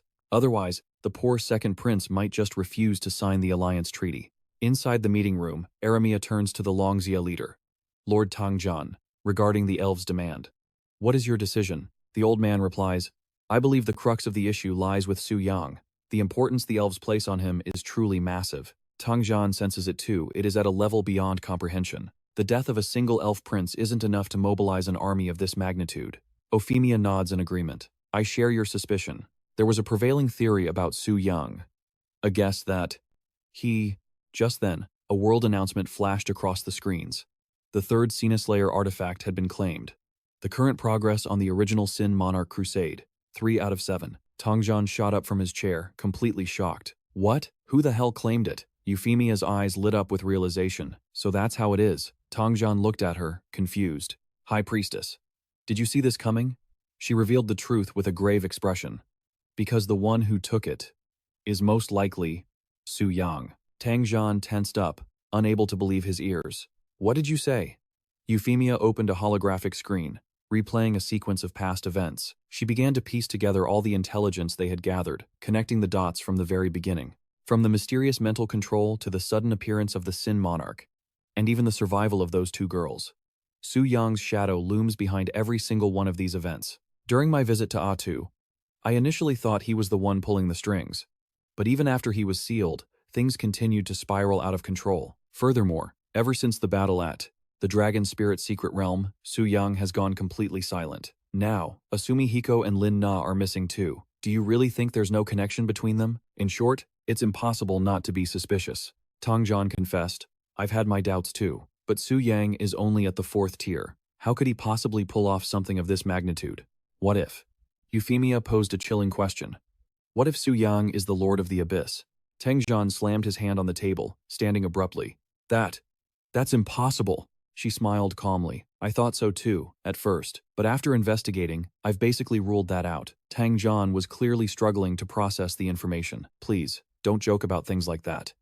But Euphemia stood firm in her deduction. He may not be the Lord, but he definitely has a complex relationship with the Abyss. He might even have the privilege to summon the original Sin Monarchs. After all, if someone can command a Sin Monarch to kill at will, then obtaining a Sign-Slayer artifact would be as easy as flipping a hand. A map materialized on the conference table as she continued. On another note, the temple's influence is spreading globally. Logically, We should have found some clues by now. However, regarding the Sign Slayer artifacts that have appeared so far, we haven't received a single piece of intel. Euphemia stood up, her voice pausing for a dramatic moment. Unless the person claiming these artifacts isn't in the human world at all. They're in the abyss. Tang Zhan recalled something. Is this why you said earlier that the artifacts fell into Su Yang's hands? But I don't get it. If you believe Su Yang isn't the Abyss Lord, then how on earth can he command the Sin Monarchs? Euphemia replied, it's just a theory. The current chain of evidence doesn't form a perfect logical loop yet. But the attitude of the Elven Kingdom has confirmed my suspicions on a whole other level. Tang Zhan fell silent, needing time to digest these heavy implications. He nodded slowly. You're right. They seem to value Su Yang way too much. It's like he holds some secret they're desperate to know. Suddenly, he remembered something crucial. That's it. The Dragon Spirit's secret realm. Euphemia nodded. Exactly. That's where it all started. I suspect Su Yang received a specific legacy inside that realm. It established a link between him and the Abyss, granting him some kind of transcendent status. And then, he used that identity to control the Sin Monarchs, seize the artifacts, and manipulate them to attack the Tokugawa group, all while rescuing the two girls who knew his secret. Logically speaking, it all fits perfectly. Tang Zhan sighed heavily. You make a good point. I survived the West Tower attack myself, after all. But if that's true, why didn't he try to negotiate with us? She mused. I assume he has his own reasons, his own burdens. Besides, I hope to meet him face to face. Internally, Euphemia vowed. Next time, I will get the truth out of him. She returned to the main topic. But for now, advancing the world mission is our top priority. If we want to conquer the Abyss, we cannot do it without the power of the Elven Kingdom. Tang Zhan interrupted, his voice firm. High Priestess, say no more. I, Tang Zhan, already have a plan. Dragon Xia will withdraw from this specific Crusade alliance. But that doesn't mean we are giving up on the war against the Abyss. My warriors and I, we will continue to train endlessly. We will become stronger. Even without outside help, we will rely on our own power to slay the Sin Monarchs and claim the artifacts. We of Dragon Xia never surrender. He turned and left the room immediately. Let's move, brothers. Euphemia watched the backs of the Dragon Xia warriors fading away, her eyes filled with admiration. Is this the spirit of the Longxia people? I wish you all prosperous martial fortunes. Then, the speaker turns to Tokugawa. We just arrived, and Mr. Tong's group has already left. Do you not plan on informing the Elf Kingdom representatives? He stammers, bowing hurriedly. Yes, I will contact them immediately. The Elf Kingdom delegation arrives at the Round Table Conference. Ando speaks up. I heard those Longxia pests have been dealt with. You did well, High Priest. Euphemia tries to steer the conversation. Shall we begin the conference? The prince ignores decorum, throwing his legs up onto the table. Why do you always have to be such a nag? It is annoying as hell. Just shut your mouths and listen to my conditions. The others silently judge him. With the queen absent, this brat's true colors are on full display. Lin Na frowns in irritation. What an arrogant little punk. Euphemia sighs. Very well, second prince. What are your terms? Ando begins. First, since you humans begged for our support, the loot distribution will reflect that. The Elf Kingdom takes 6 parts. You get 4. She nods calmly. We do not object to this. My second condition. Of the 4 remaining Sin artifacts, 3 will belong to us. The atmosphere in the room instantly turns heavy. What? Lin Na can't hold back. That is crossing the line. Bach slams his hand on the table. The Sin artifacts are critical for the strategy to defeat the final boss. Are you planning to hoard them all for yourselves? The prince remains nonchalant. What is so excessive about it? Don't forget, 3 Sin artifacts have already been revealed. That means you humans technically already possess 4 of them. You are getting a bargain. She is not convinced. This is clearly sophistry. Even Augustin objects.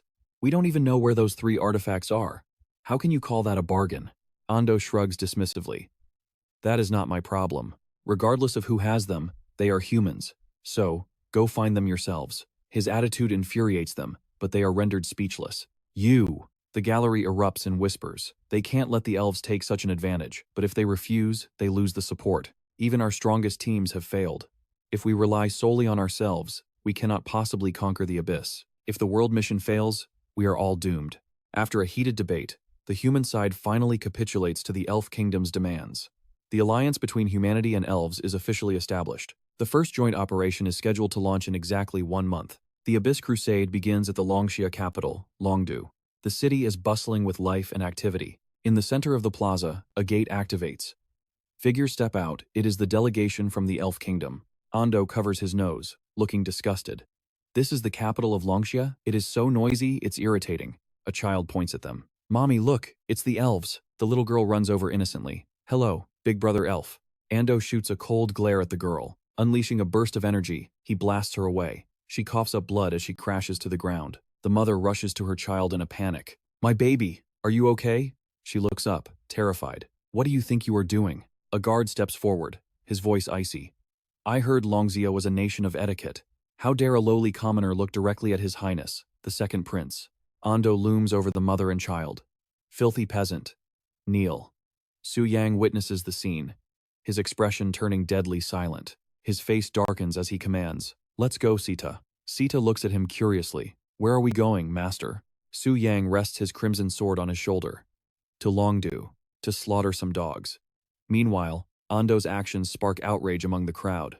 Where did you feudal remnants crawl out from? You dare cause trouble in Longxia? You are the ones who should be kneeling to apologize. These mongrels, the prince coldly signals his guard. The guard understands immediately, sneering. Trash. You really don't know your place. He unleashes a sword slash at the outspoken civilian. I will show you the difference in our power. The guard laughs arrogantly. Do you see now? This is the only fate for ants like you. Seeing the man fall, the mother clutches her child tightly, sobbing. Please, sir, don't kill us. My daughter hasn't reached level 5 yet. She can't be revived. Please. I beg you, spare us. The mother squeezed her eyes shut, her body trembling in sheer terror. From the sky, a beam of light descended, accompanied by a sharp, arrogant shout. Along with it, a blast of firepower rained down, blowing the whole area apart. Only that mother and child remained untouched, shielded by a protective sphere. Tang Zhan ordered San Chong to organize the civilian evacuation. He turned around, furious, and demanded, was it you who just hurt the people of Dragon Jia? That bodyguard is covered in wounds but still talking trash? Fine. Here's my answer. Extreme Dao Destruction Fist. A crimson torrent surges like it wants to swallow him whole. A massive wave of firepower blasts forward, drowning him in flames. Garth steps in front of Anello. Your Highness, watch out. Thick smoke billows from the impact site, leaving a deep gouge in the street. Deep in the crater, where that guy is lying, a green light suddenly flashes.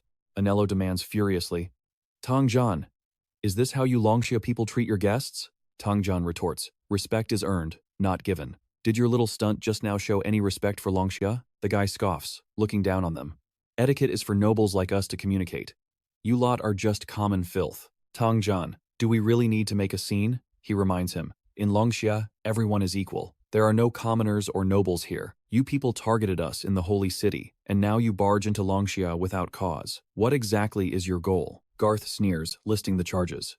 You actually dare to ask? Your Longxia native, Su Yang, has committed 3 capital crimes. First, he tamed the Black Dragon without the elf royal family's permission, harboring malicious intent. Second, he murdered Prince Eric and a group of noble geniuses in the dragon spirit realm. Third, he kidnapped the elf princess Lilith. Her Majesty the Queen has ordered Su Yang's execution. Now do you understand why we're here? Someone in the crowd snaps. That's shameless. Taming the Black Dragon was purely Su Yang's own ability. Why the hell would he need the elf royal family's permission? Do we need to ask for your blessing to breathe too? Garth replies coldly. The Black Dragon is a vile creature, a seed of calamity. It must be executed on sight. Furthermore, what are you supposed to be? You're not worthy to speak to me. Tang Zhan cuts in. Don't waste your breath on him. If you're here for Su Yang, you're going to leave disappointed. No one knows where he is right now. Garth declares, we don't need you to hand him over. Just open up your entire territory. We will search every inch of Longxia, starting right here in Longtu. Sanchong feels the insult burning. This is the capital of Longxia. How can they let outsiders search it at will? This is a blatant humiliation to our nation. Garth raises his holy staff. You want to stop me? Let's see if you have the power to back that up. Tang Zhan decides to go all out. A warrior can die, but he cannot be humiliated. If that's how it is, then let's fight. Extreme Dao Divinity. Divine Power Intensity 8. This effect boosts his highest attribute by 10 times for a short burst. He throws a punch overflowing with power. Extreme Dao Dragon God Destruction Fist. But Garth's holy staff disperses the energy instantly. Garth shouts, Goddess protect me. He sneers. I know that after using that move, you're full of openings. Wooden branches erupt from the tip of his staff. Holy Tree Punishment. Sharp boughs shoot out, piercing right through Tang Zhan's body. He coughs up blood, his body racked with agony. As he collapses, 2 allies rush to his side. War God Tang. Chairman. Garth taunts. The power of a divine artifact is beyond a mortal's imagination. Be a good boy and surrender. Suddenly, black feathers drift down from the sky. Garth looks up, suspicious. A bad feeling settles in his gut. Someone is up there. Seda appears, her imposing aura terrifying the crowd below.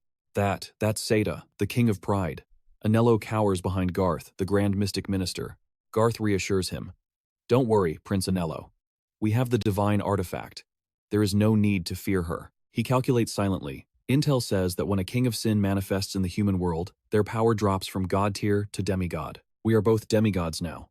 With the power of the divine artifact, I might even be able to kill the king of pride right here. Tangzan is shocked. Seda? Why is she appearing here? Of all times. Sanchong wonders, is she here to kill us? Or those elves? He can't see the figure standing next to Seda clearly. Some power is masking their identity. Could it be? Su Yang thinks. All eyes are on Seda. This is perfect for my move. Su Yang calculates silently. Attack range has been adjusted, down to about 1 meter. If they're too defensive, I might miss. But right now, it's perfect. He issues the command. Drag all the elves into the domain. Leave that second prince to me. Seda obeys instantly. As the great monarch wills, a sphere of darkness expands, swallowing the center. Domain expansion. Anello panics. Grand Minister? Commander Tassi? Guards! Where did you all go? Su Yang steps out right in front of him. Save your breath. Your lackeys are busy fighting Seda. They won't be coming out anytime soon. Since he's cloaked from head to toe, completely masking his aura, the guy doesn't recognize him at all. Who are you? I am the second prince of the Elf Kingdom. What do you think you're doing? Su Yang doesn't waste a breath, he just charges. Guardian Shield, activate. Don't you come any closer. The system info pops up. Guardian Deity. It deploys a barrier capable of withstanding a full-force attack from anyone below rank 8. Su Yang channels power into his fist, preparing a little gift for the guy. The punch slams into Andal's face, making him cough up blood as his body goes flying. Groans of agony fill the air. Su Yang grabs Andal by the hair and hauls him up. Already battered, he takes another direct hit to the gut. The pain shoots straight to his brain. With no strength left to move, he just accepts his fate. Andal screams, "Kill me! I'll just be resurrected in the spirit temple anyway. Then the spirit army will flatten the abyss and make sure none of you trash ever respawn again." His trembling hand points at Sanchong. "And your precious Longxia too. I'll report to the queen and have your whole country exterminated." Hearing this guy rant is getting annoying. "You lunatic." Su Yang raises his scarlet rainbow sword. "Too bad you won't get that chance." He mentions someone else, just like your big brother Eric. Hearing that, realization hits Andal. You're the one who. The sword slashes down. System info. Edit activated. Consumed 250 impulse points. Andal Seva, second prince of the elves, is hereby erased from the world. Banished to eternal nothingness. Gasps of shock erupt all around. Did that elf just vanish? Not even a breath remains. What the hell just happened? Sanchong is just as stunned. He grits his teeth. He was so focused on Shita's arrival earlier that he completely ignored this mysterious man. He clearly doesn't have any powerful aura. Is he actually one of the kings of original sin too? Sanchong looks up into Su Yang's cold eyes. Wait, is Shita's barrier disappearing? He watches the barrier fade until it's completely gone. Looks like the winner has been decided. Shita stands silently watching from above, clutching her chest and letting out a soft cry of pain. At that moment, Garg approaches, laughing loudly as he walks. So the strongest king of original sin is nothing special after all. You're just a demigod rank. How could you possibly match a noble spirit divine artifact? He turns to his side. Prince Andal, rest assured. As I told you, with the divine artifact here, Garg freezes, looking bewildered when he doesn't see Andal anywhere. Prince Andal? He suddenly realizes the prince's aura has completely vanished. What did you do to His Highness the Second Prince? Su Yang smiles and waves at Garg. I just killed a dog, that's all. Why so surprised? You're next on the list. Garg stands there, stunned into silence. A moment later, he starts laughing coldly, the sound growing louder and louder. He stares straight at Su Yang, laughing like a maniac, then suddenly goes dead silent. He grips his staff tight, raises it forward, and screams, "Pierce!" The staff flashes, and streaks of magic shoot out, impaling several people nearby. As the magic beams pass through them, their bodies instantly drain dry, turning into withered skeletons. Garg speaks in a low, slow voice. Since Prince Andal is dead anyway, I don't need to worry about accidentally hurting him anymore. He swings his staff high. Holy tree sanction. Power explodes outwards in all directions. People scream and scatter in panic as the magic hits them. I'll use you fools who dare oppose the holy will as a blood sacrifice. You'll all become food for the divine artifact. Sanchong supports the wounded while shouting, "Damn it! Everyone run! Get out of here!" The gloom vanishes from Shita's face. She smiles slightly, eyes shining, and immediately hurls her weapon down. "Heretic! Our battle isn't over yet." Garg narrows his eyes and says coldly, "You fell for it, Shita. From the very beginning, you were my only real target." He places a hand on his chest. A light flashes, releasing a surge of authority. He raises the staff again, but this time, the power pouring out is exponentially stronger. Shita freezes, unable to react to the sudden attack. What the? A swarm of tentacles shoots out, wrapping tightly around Shita's arms and legs, completely immobilizing her. She tries to struggle, but electricity surges from the tentacles, racking her with pain. Garg grins triumphantly. "Die, king of original sin. Become nutrients for the holy tree." But as the words leave his mouth, he notices something rushing toward him and flinches. It's Su Yang. His sharp gaze is locked onto Garg like a hunter eyeing his prey. Garg looks at him with disdain. "You don't know your place." He watches the boy for a second, then raises his hand and snaps his fingers. Su Yang is charging in fast. The air around him suddenly swirls. Garg launches another spell from his staff, but Su Yang dodges it effortlessly. The magic beams and tentacles keep chasing him relentlessly. Su Yang leaps lightly into the air, diving straight into the converging magic. He slices through it cleanly, then swings his sword at Garg, who sidesteps to dodge. Garg smiles contemptuously. "Idiot." Su Yang just smirks and thrusts his sword forward. "The only idiot here is you." Magic explodes across the space. The blade whistles through the air, accompanied by a demonic roar. Super armor effect activated. Immune to all crowd control skills. Damage reduced by 50%. Su Yang slams head-on into the barrier. Gal remains calm, sneering. "You think you can do anything relying only on yourself?" But the words die in his throat as he watches Su Yang's sword shatter the barrier into dust. Without wasting a single second, Su Yang rushes in and snatches the staff right out of Gal's hand. He raises the scepter, grinning triumphantly. Divine artifact secured, totally worth the trip. The tentacles coiling around Sita vanish instantly. She stands there, dazed, realizing her bindings have been completely lifted. Did that elf just? Sita lands softly next to Su Yang, whispering in disbelief. "What exactly did you just do?" Su Yang shoots her a cold glance. "You don't need to know that. We're done here. Let's go." Sita stares at Su Yang with wide eyes, her cheeks flushing. Gal Loren held a divine artifact. He was one step away from becoming a god. Even she would have struggled in a bitter fight against him. Su Yang turns to walk away, scoffing. "And here I thought he was strong, but he got insta-killed the moment we met. This level of power, common sense, doesn't even apply here anymore. Is this really just Su Yang's representative? I can't see through this man at all." As Sita slowly follows behind Su Yang, a voice calls out from behind. "Your Excellency, please wait." Tang Zhan, supported by Sanchong, wheezes out. "Thank you for stepping in. You were able to control the strongest king of original sin. Just who are you?" Su Yang halts, but he doesn't look back. For a few tense seconds, he remains silent. Tang Zhan stares at Su Yang's retreating back, his voice trembling. "Is it really you?" Meanwhile, in another location, a woman is cursing in pure fury, the life force of Andel and Gal Loren. "It's gone." "No, that's impossible. It is Queen Chris." She screams in rage. "What the hell happened?"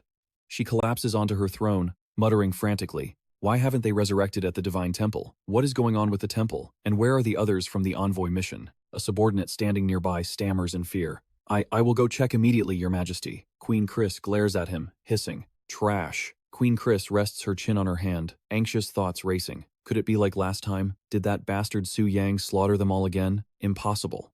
Gal Loren had the divine artifact in his hand. How could a mere human possibly kill him? Her train of thought is cut short as 3 soldiers burst into the hall. "Your Majesty, we have returned." Queen Chris looks at them coldly. "What happened? Speak, and don't you dare leave out a single word." The 3 soldiers, covered in wounds, tremble as they report.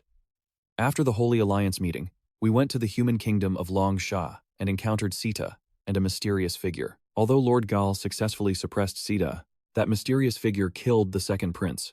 And Lord Gal, quote, to unleash the power of the divine artifact, he sacrificed us. After that, everything went black." Queen Chris narrows her eyes suspiciously. "A mysterious figure?" The soldier quickly replies. "He used some secret technique to mask his appearance, making it impossible to identify him." Queen Chris loses her patience, standing up and roaring. "Enough! Get the hell out of my sight!" The soldiers bow their heads low, terrified. Yes, Your Majesty." Queen Chris frowns deeply. "Anyone who can stand alongside Sita is definitely no weakling. Just who is that person? She glances sharply at her aide. Marita. Prepare to petition the holy tree for an oracle. Marita bows. Understood. Moments later, Queen Chris and Marita stand before a massive, ancient tree. They place their hands upon the bark. Marita begins her fervent chant. Sacrificing the blood of the elf royalty, we beseech the holy tree. Grant us your glorious guidance.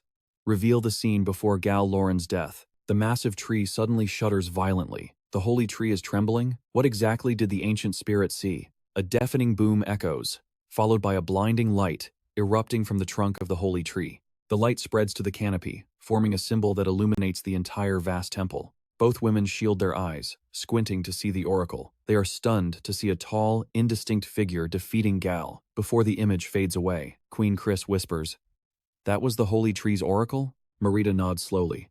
"Yes, the message is clear. We must kill that mysterious man at any cost." Queen Chris falls into deep thought, but he never revealed his face. How are we supposed to find him? Do not worry. The oracle has assimilated his aura and soul, creating a spiritual mark. As long as the bearer of this spiritual mark sees him, no matter how he disguises himself, he cannot escape the mark's detection. She lets out a long sigh and turns away. The will of the holy tree is the highest priority. Immediately order the removal of all borders with the humans and launch a full-scale crusade against the abyss. We must find that man and kill him. Marita bows respectfully. As you command. Pure hatred surges violently within Queen Chris. But don't think for a second that I'm finished with you lot, you filthy humans. Sooner or later, I will take my revenge for Andel and Eric. Meanwhile, Su Yang was busy admiring the staff, a divine artifact blessed by the goddess of nature herself. Item description. This artifact is crafted from a sacred branch, the very first one to sprout under the goddess of nature's blessing. It is used to strike down and punish those who disrespect the gods. Equipment restriction. Can only be wielded by those possessing elven royal blood. Spirit attribute plus 5,000. Mental resistance plus 200%. Mana recovery speed plus 1,000%. Elemental magic power plus 200%. Trait 1. Goddess's Blessing. Instantly deploys a divine shield to block incoming damage. While inside the shield, you are immune to all domain effects, mental attacks, or skills below the divine tier. 2. The Staff of Punishment. Holy branches extend into punishing thorns, piercing through the target while simultaneously draining their power. The puncture wounds are infected with holy spores, preventing healing and siphoning the target's strength. 3. Holy Spore Absorption. Absorbs 1% of the target's health and 1% of their mana every single second. 4. Royal Blood Blessing. Consumes elven royal blood to amplify the staff's effects, coating the punishing thorns in a holy glow. This grants 50% armor penetration and 50% resistance penetration. I don't know how much time had passed since the battle with Galen, but the sky was already turning a dusky twilight. Su Yang looked at the staff and sighed in admiration. It really is worthy of being the pride of the Elven Kingdom. The effects are absolutely broken. Even Sita couldn't inflict any damage on Galen because of this thing. His gaze grew thoughtful. Although the restriction is a bit of a hassle, the fact that Galen could use it proves there's a workaround. With that thought, Su Yang stood up and walked over slowly. I should go ask Lilith. Lilith's eyes lit up the moment she saw the staff. That staff is beautiful. But why does it give me such a familiar feeling? Su Yang asked curiously. You've never seen your own family's divine artifact before? Lilith looked surprised. This is the Elven Kingdom's artifact? Where did you steal it from? Su Yang looked at her, the corner of his mouth twitching up. Steal? You think I'd stoop to something as classless as theft? I robbed this directly from his hands. Lilith couldn't help but gasp. You actually managed to kill Galen? That's amazing. Su Yang held his head high with pride, though he tried to keep his voice steady. Anyway, I wanted to ask you. Is there any way to remove the restrictions on this thing? Lilith turned her gaze back to the staff. I read about it in the ancient texts once. It says you need the blood of the royal family to activate the artifact's true power. She absent-mindedly ran her fingers along the shaft, but accidentally pricked her finger on a sharp thorn. Su Yang rushed over and grabbed her hand. Are you okay? Lilith immediately softened her voice. I'm fine. But look. Su Yang looked at the drops of blood hovering around the thorn. Is this the effect of the so-called cursed blood? It can even corrode a divine artifact? Spirit attribute plus 4,500. Mental resistance plus 180%. Mana recovery plus 900%. Elemental magic power plus 180%. He smiled bitterly, thinking to himself, even the stats dropped by about 10%. What a loss. Lilith rubbed her hands together, stammering, I'm sorry. I didn't mean to. Su Yang patted her head gently. It's okay. Even without this artifact, I can still protect you. Lilith's cheeks instantly turned bright red. Su Yang. Su Yang looked outside, his expression tightening. As for unlocking the artifact, I'll just wait until I enslave those elves. I'll force them to tell me the secret themselves. A few days later, on the 99th floor of the Abyss, the silence was shattered by a massive explosion. Amidst the ruins, monsters roared in agony as they were crushed under falling rocks. Su Yang stood to the side, coldly slashing through them. Su Yang, level 199. After a while, he stood amidst the scattered corpses, letting out a breath. Finally, I'm about to hit level 200. This means targets destroyed by the flying rainbow sword won't yield experience anymore. Otherwise, the XP from Galen alone would have been enough. He glanced at the screen that had just popped up. That elven queen. She's willing to put aside her son's assassination to form an alliance. It's very likely she's grasped some critical information. I need to be careful. While Su Yang was relaxed watching the screen, a shadow shot up behind him. It moved silently, almost inaudible. Su Yang appeared calm, with his sword on his shoulder, but the moment the monster lunged, he spun around and slashed it in half. He glanced at the slain monster and gave a faint smile. The last one is done. Su Yang, level 200. Level cap reached. As soon as he spoke, the ground shook violently, and rocks crumbled from the walls. Su Yang went on alert. What's happening? Suddenly, a notification broadcasted across the entire world. Global announcement, World Boss, Monarch of Original Sin. Recovery progress, 1/3. Please complete the subjugation quest within the time limit. Hearing the notification, Su Yang pauses, deep in thought. The Monarch of Original Sin has already recovered 1/3 of his power. Could my leveling up be affecting the world quest? If I accidentally level up too fast, will his recovery speed ramp up directly too? He glances around as he walks. Well, for now, everything is still within a controllable range. So, I'll head back and finish my rank 7 promotion quest first. I wonder, just how much stronger is the Monarch of Original Sin with 1/3 of his power? I can't wait to find out. The thought sends a rush of adrenaline through Su Yang. He swings his sword, slicing open a rift in space. He hurls his blade straight through the crack, tearing it into a massive gaping hole in the fabric of reality. The sword hovers in the center, anchoring the spatial tear to keep it from snapping shut. Su Yang dashes through, vanishing into the void. The sword and the rift disappear instantly behind him. Meanwhile, in Longxia, at the Tang estate where Tang Zhan and San Chong have retreated to recover, Tang Zhan lies in a hospital bed. He slowly cracks his eyes open, his face pale and exhausted. San Chong rushes to the bedside. "Chairman, you're finally awake. I was terrified you were going to stay in that coma forever." Tang Zhan's daughter, Anan, hears the commotion and runs in, crying out, "Dad!" Tang Zhan asks weakly, "Anan, I thought, didn't you go into a dungeon?" Anan rushes over and hugs him tight. "I heard something happened to you, so I rushed back immediately. Seeing you safe like this, I was so scared." Tang Zhan gently strokes her hair. "I'm sorry for making you worry, sweetheart. I'm all right." And Anne sobs, nodding. "Okay." Tang Zhan turns to San Chong. "How long have I been out? And what about Sita and that mysterious man?" San Chong answers quickly. "You've been unconscious for nearly half a day. Those two left right after you passed out. We couldn't stop them." Tang Zhan falls silent, thinking back to the moment he chased after Su Yang. "It's a shame I couldn't confirm his identity. But I have a gut feeling that mysterious man who killed the Lorens is the missing Su Yang." A woman walks in, holding a stack of files. "Chairman, 2 major events occurred while you were in a coma." Tang Zhan recognizes her immediately. "Vice President Chen, go ahead." Vice President Chen pushes up her glasses. She reports calmly. The Elf royal family suddenly sent a message. They stated they are temporarily abandoning the pursuit of Su Yang, setting aside their grievances with Longxia, and focusing all their power on conquering the Abyss. At the same time, a new world announcement was issued. The Monarch of Original Sin has now recovered 1/3 of his power. Her voice remains steady as she explains the situation. Groups of powerhouses from the Eagle Federation, the Sakura Nation, Goryeo, Northern Siberia, and other countries have all arrived in the Elf world. They are leveling up in preparation for the Abyss Crusade. San Chong gets agitated, snapping loudly. "A prince and a high minister just died. I was expecting them to send a massive army to wipe us out. What the hell is going on?" Vice President Chen replies succinctly. "Who knows? Perhaps it's related to the changes with the Monarch of Original Sin." Tang Zhan frowns, deep in thought. Is that really all? To make the elves do a complete 180 like this? It must be directly tied to their own interests.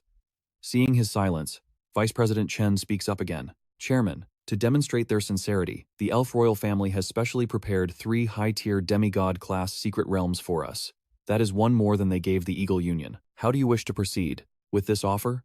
Tang Jian remains silent, and the atmosphere in the room suddenly grows heavy. After a moment, Sanchong breaks the silence. I'm not going. Who needs their damn charity anyway? I spit on those elf bastards, he shouts furiously. Arrogant pricks. They just rely on their artifacts and treat us like dirt. Now that they've lost their precious artifacts, they come crawling back to suck up to us. Chairman, please, whatever you do not agree to this. Tang Jian shakes his head, struggling to get out of bed. No, we must prioritize the bigger picture. Everyone, get ready. We are going to the elf world. And Anne rushes to support him. Dad, they're the ones who critically injured you. Tang Jian silently grabs his coat from the rack. Our main target right now isn't the elves. It's the abyss. Once the abyss is dealt with, he starts walking, throwing his coat over his shoulders, his voice filled with resolve. Then we'll come back and settle the score with those elves. Hearing this, no one says another word. They follow him to a site currently under construction. Tang Jian stared up at the towering mountains of rubble. Is this portal actually still usable? Tan Chong followed close behind him. The repairs are complete. The technical department worked their tails off, and the restoration of other public facilities has already been scheduled. Tang Jian gave a slight nod. An gazed around in a daze. What terrifying destructive power. Is this the strength of a ninth transition powerhouse? No. Is this the might of a spirit divine artifact? Tang Jian looked at his daughter with affection. Speaking of which, I originally wanted you to meet Su Yang, but who knew he'd cause such a huge stir? Now the kid has vanished into thin air. But honestly, he didn't commit any crime. It was purely self-defense. Anan hurried to his side. You really love making excuses for him, don't you, Dad? What kind of ability does this Su Yang guy have to make you so obsessed? Tang Jian rubbed his chin, deep in thought. About that. He scratched his chin and grinned. Who knows? Maybe he can help you wipe out those annoying elves. Anan flipped her hair and walked off, unbothered. Yeah, right. Who'd believe that? Meanwhile, back where Su Yang had just teleported, he was checking his status. Level 200. You have reached the limit of the 6th transition. Transition quest announced. 7th transition, 5-star mission. The Abyss Demon Lord's Dragon Feast. The Abyss Demon Lord on the 190th floor is hosting a banquet. Please hunt a Scorching Sun tier giant dragon solo, retrieve its heart, and prepare for the feast. What a coincidence. The bone-devouring dragon greatsword also needs to slay a Scorching Sun tier giant dragon to unlock its next stage. You could say this kills 2 birds with 1 stone. Still, a worry lingered in his mind. Without Bai Ling's help, I can't find the hidden dragon realm in the human world. Does that mean the only option is the Dragon Kingdom? He thought of the massive stone gate. The only teleportation portal leading to the Dragon Kingdom is located inside the Elf Kingdom. To get there, I have to pass through the human world's portal first. After a moment of contemplation, Su Yang came up with a plan. The guards of the Elf Kingdom are only at the 6th or 7th transition at best. They won't be a problem. Thinking this, he suddenly stopped, calculating his next moves. Su Yang looked ahead, a confident smile playing on his lips. Since I'm going to enslave the elf world in the future anyway, going there now for a little reconnaissance makes perfect sense. He looked up at the black dragon before him. It's a pity. I originally planned to treat you to a delicious meal, but you're just too conspicuous. If people discover my true identity, it'll be a huge hassle. So, I'm afraid I can't take you to the Dragon Kingdom this time. The black dragon lowered its head. Su Yang reached out to rub its snout comfortingly, but suddenly, the dragon jerked up and let out a roar, making Su Yang's eyes go wide with surprise. A current of electricity surged through the black dragon's body. In an instant, it glowed with an intense light. But a second later, the dragon vanished, leaving behind a dragon-shaped tattoo on the back of Su Yang's right hand. Su Yang scolded it lovingly. If you could transform like this, why didn't you say so earlier? Are you itching for a beating? Meanwhile, in a dark, cavernous hall, Su Yang appeared in his boss form, Abyss Demon Lord, the ruler of original sin. Rank, Divine. Strength, 723,000. Spirit, 213,000. 543,000. Speed, 221,000. 434,000. 958. Lounging on his throne, he mused. My power has increased significantly after recovering 1/3 of it. If this were my power in its prime, it would be truly unimaginable. But more importantly right now, the ruler of original sin authority has been updated. Effect. Consume a portion of Dark Origin power to revive the Kings of Sin indefinitely. Su Yang looked at the holographic panel before him. No longer restricted by time? As long as I have enough Dark Origin power, I can revive the Kings of Sin? This is truly a massive change. The text displayed. Gluttony consumes 1/10 of Dark Origin power. Wrath consumes 1/7. Sloth consumes 1/4. He chuckled to himself. For the upcoming battle, this is absolutely fantastic news. Su Yang selected the middle option. Then let's fulfill the original promise and revive Samael. Come forth, King of Wrath. Dark origin power consumed 1/7 to revive Samael, the King of Wrath. A deafening boom echoed. Lightning crackled wildly around the throne. Samael materialized, kneeling on one knee. Thank you for your grace, my lord. Samael pledges to serve you until death. Su Yang nodded and commanded, Samael, I order you to follow my human persona, Su Yang. Obey his commands and crusade against the Elf Kingdom. Samael looked straight at him, his voice deep and resonant. As you command, my lord. A few days later, at the passage connecting the human world to the Elf Kingdom, a long line of people waited to cross. Tokugawa rode forward on his horse, but was abruptly blocked. Halt! Who are you people? He replied. We are from the Sakura Nation. We have been invited by the great lords to the secret realm of the Elf Kingdom, to level up. Please let us pass. The soldier opened his electronic panel. Hold on, let me check. Tokugawa urged him. Hurry it up, will you? The longer he waited, the more uneasy Tokugawa became. Why did the elves suddenly put aside their differences with Dragon Shia? Why allow them to join the alliance to raid the abyss? Like this, how can our Sakura nation exploit this dungeon to surpass Dragon Shia? How am I supposed to trample all over Tangjan now? Seeing the soldiers suddenly point their spears at him, he screamed. What? What do you think you're doing? I am a guest of your master. The soldiers ignored him, marching forward. Who cares about you? It's the one standing behind you. Tokugawa froze, looking back. Behind me? Standing there were Su Yang in a hood and Samael in human form, walking together. The soldiers charged with their spears, then halted dead. Their screens flashed an incredibly abnormal energy reading. Who are you? Samael glanced back. Agent, awaiting orders. Su Yang replied, I originally wanted to pretend to be human and sneak in, but it seems that won't be so easy. Su Yang grinned cunningly. If that's the case, no more sneaking around. Just trample them directly. Samael had been waiting for this. His eyes lit up as he obeyed. In an instant, Samael transformed back into his monster form. He roared, vanishing like the wind before the stunned eyes of everyone present. While the soldiers were still dazed, Samael appeared right behind them. Alarms blared everywhere, a piercing screech echoing through the space. Warning! Warning! Samael glanced back. The notifications didn't stop. Boss detected. Energy signature comparison complete. Confirmed.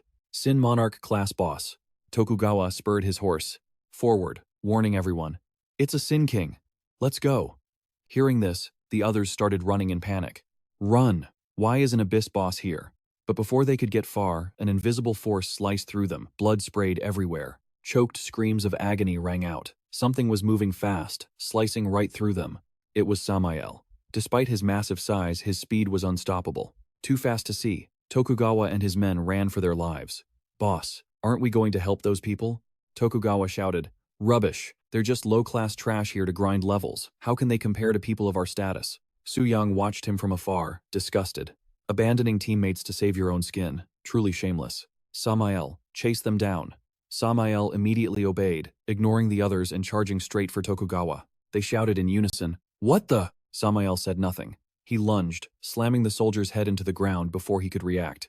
Then, grabbing his head, he hurled him into the sky. The screaming didn't stop. Samael opened his maw and snapped the soldier up. A desperate wail echoed. No. System. King of Wrath, Samael has killed Yamataro, second advancement level 276. Offered as a tribute to the King of Wrath. Max HP, plus 50,000. Su Yang calmly watched the panel. 50,000 HP isn't huge, but every little bit counts. Samael laughed loudly, growing more manic by the second.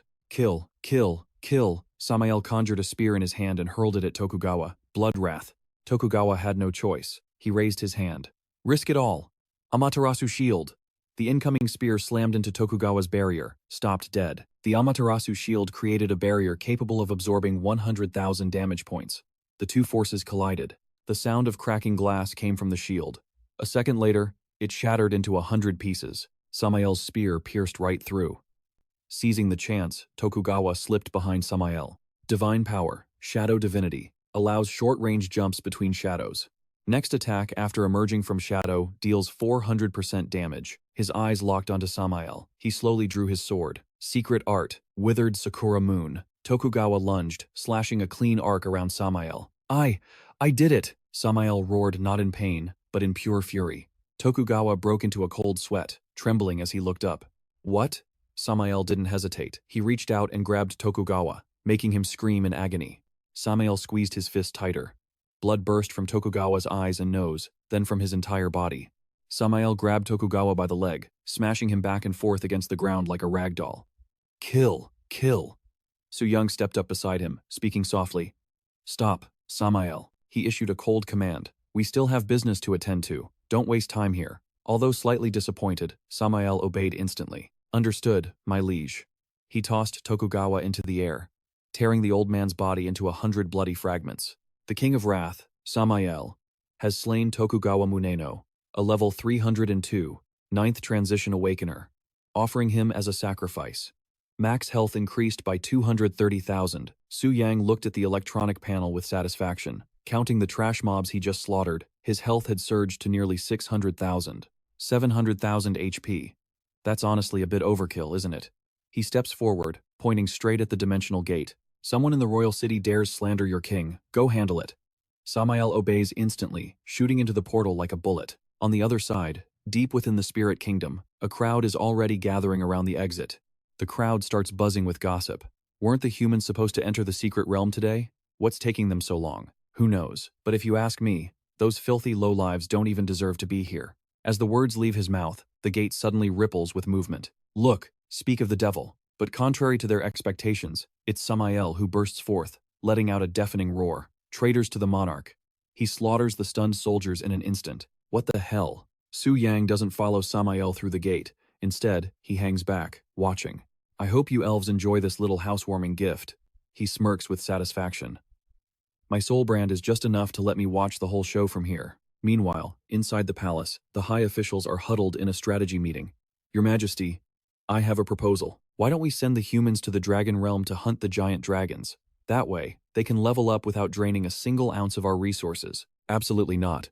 If we allow humans into the dragon realm, and they master the blood dragon fortification or spirit dragon magic, they would become a far greater threat to us than they are now. That rare divine power is worth far more than any of these petty concerns. Seeing Queen Chris remain silent, they press on. Divinity is notoriously difficult to obtain, but humans possess a terrifying capacity for learning. Queen Chris sits back, bored by their bickering. None of this matters. The only thing that matters is that mysterious figure in the hood. But her thoughts are violently interrupted by a frantic voice. Your Majesty, we have a massive crisis. I just received the report. The soldier gasps for air as he rushes in. The barrier passage. The King of Original Sin is attacking. Queen Chris shoots up from her throne, eyes wide with shock. What did you say? The King of Original Sin? She screams out the order, losing her composure. Royal Guard, mobilize immediately and destroy that heretic. The officials drop to their knees to obey, while veins bulge on Queen Chris's forehead in pure rage. Why isn't the King of Original Sin attacking the humans? Why is he coming here instead? Outside the palace, Samael has turned the city into a sea of fire. You ants dare blaspheme my monarch? You all deserve death. People scatter in terror. It's the King of Original Sin. Run for your lives. Samael grabs a soldier and roars. Another sacrifice for the pile. Suddenly, strange beams of light erupt from the palace, shooting straight into the sky. The royal guard descends, landing directly in front of Samael. By order of the Queen, we shall execute the King of Original Sin. Samael looks at them with utter contempt and sneers. You think a swarm of flies like you can stop me? One guard, fueled by rage, charges forward with his weapon. This demigod's sword will shatter your defenses, but Samael catches the blade with a single hand. Ridiculous. He grips the sword tight, lets out a furious roar, and clenches his free hand into a massive fist. He drives his fist straight into the soldier's gut, causing him to cough up a mouthful of blood instantly. How? How is this possible? The soldier gasps. Samael roars. Who's next? His roar is so powerful it shakes the very earth. The remaining guards back away, warning each other. Keep your distance. His attacks seem to ignore defense entirely. Elemental forbidden spell. Spiritfall. Samael prepares to charge, but he freezes as he senses a massive surge of abnormal magic building up behind him. 5 members of the Royal Guard combine their power, channeling a colossal torrent of magic directly at Samael. A massive fireball hurtles toward Samael's back, but he stands there, completely motionless. A deafening explosion rocks the area, erupting into a raging inferno. Samael stands amidst the flames, coldly swiping them away with his aura, completely unharmed. But the guards, blinded by the smoke, celebrate prematurely. The magic worked. Keep firing. Blast him to ash. But as the smoke clears, Samael's figure has vanished into thin air. He reappears instantly behind them, his claws slicing them in half. Congratulations, you have successfully pissed me off. Without hesitation, he plunges his claws deep into his own chest. Blood sprays everywhere. Ignoring the gushing wound, Samael rips out his own beating heart. He stares at it for a moment, opens his razor-sharp maw, and swallows it whole. Lightning crackles around his body as he roars. Wrath's finale. Total destruction. Wrath's finale. The King of Wrath consumes his own heart, unleashing the flames of rage to incinerate all creation. All stats massively increased. Attacks deal immense, fire damage. HP cannot drop below 10%. Duration: 3 minutes.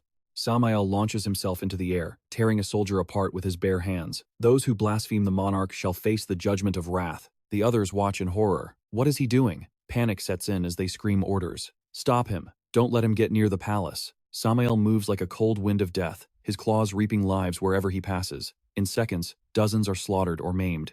Samael charges forward relentlessly. The soldiers look up at his HP bar and gasp. What is going on? Why isn't the boss's HP going down? The royal guard raise their weapons in despair. He has an HP lock mechanic? That's insane, the commander shouts. Switch to full crowd control. We have to slow him down. They chant in unison. Trap him, nature's bind. Suddenly, thick vines erupt from the ground, wrapping tightly around Samael's limbs. Samael stood still, letting the vines wrap around him, then let out a cold, mocking laugh. Using wood to suppress fire? Absolute idiocy. With a single wave of his hand, the vines snapped like twigs. Just wait until the timer runs out. I'll incinerate every living thing and swallow this entire royal city whole. Suddenly, Queen Chris appeared.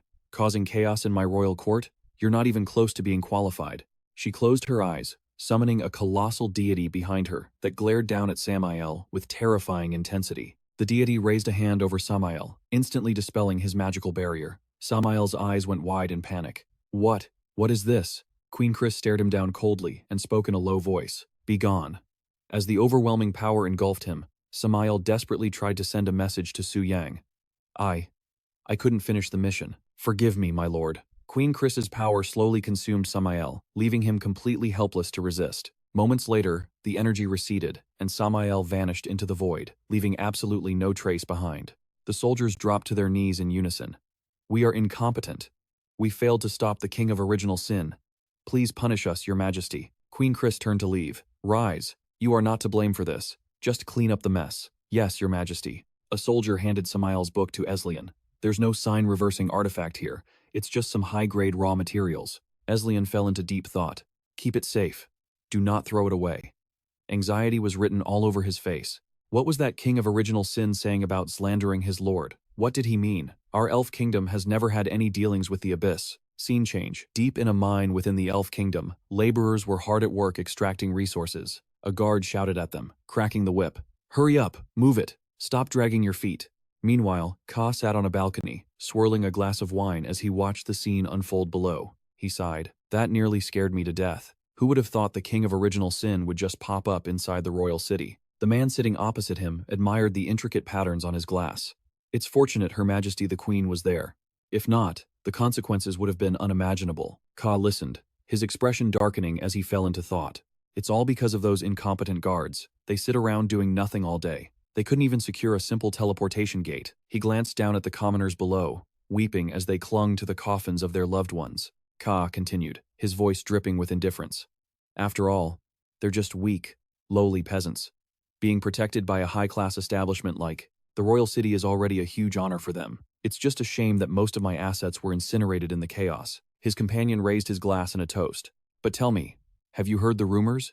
Things have been a bit unstable in the city center lately. Ka clinked his glass politely. You mean that new Original Sin sect? I heard they actually claim to worship the King of Original Sin. Absolute morons. They'll be purged before they can cause any real trouble. Mark my words. Just then, a maid entered the room, carrying a tray of refreshments for the two nobles. The other noble burst out laughing. True enough. Then, a toast to the great Queen Chris. Ka raised his glass in agreement.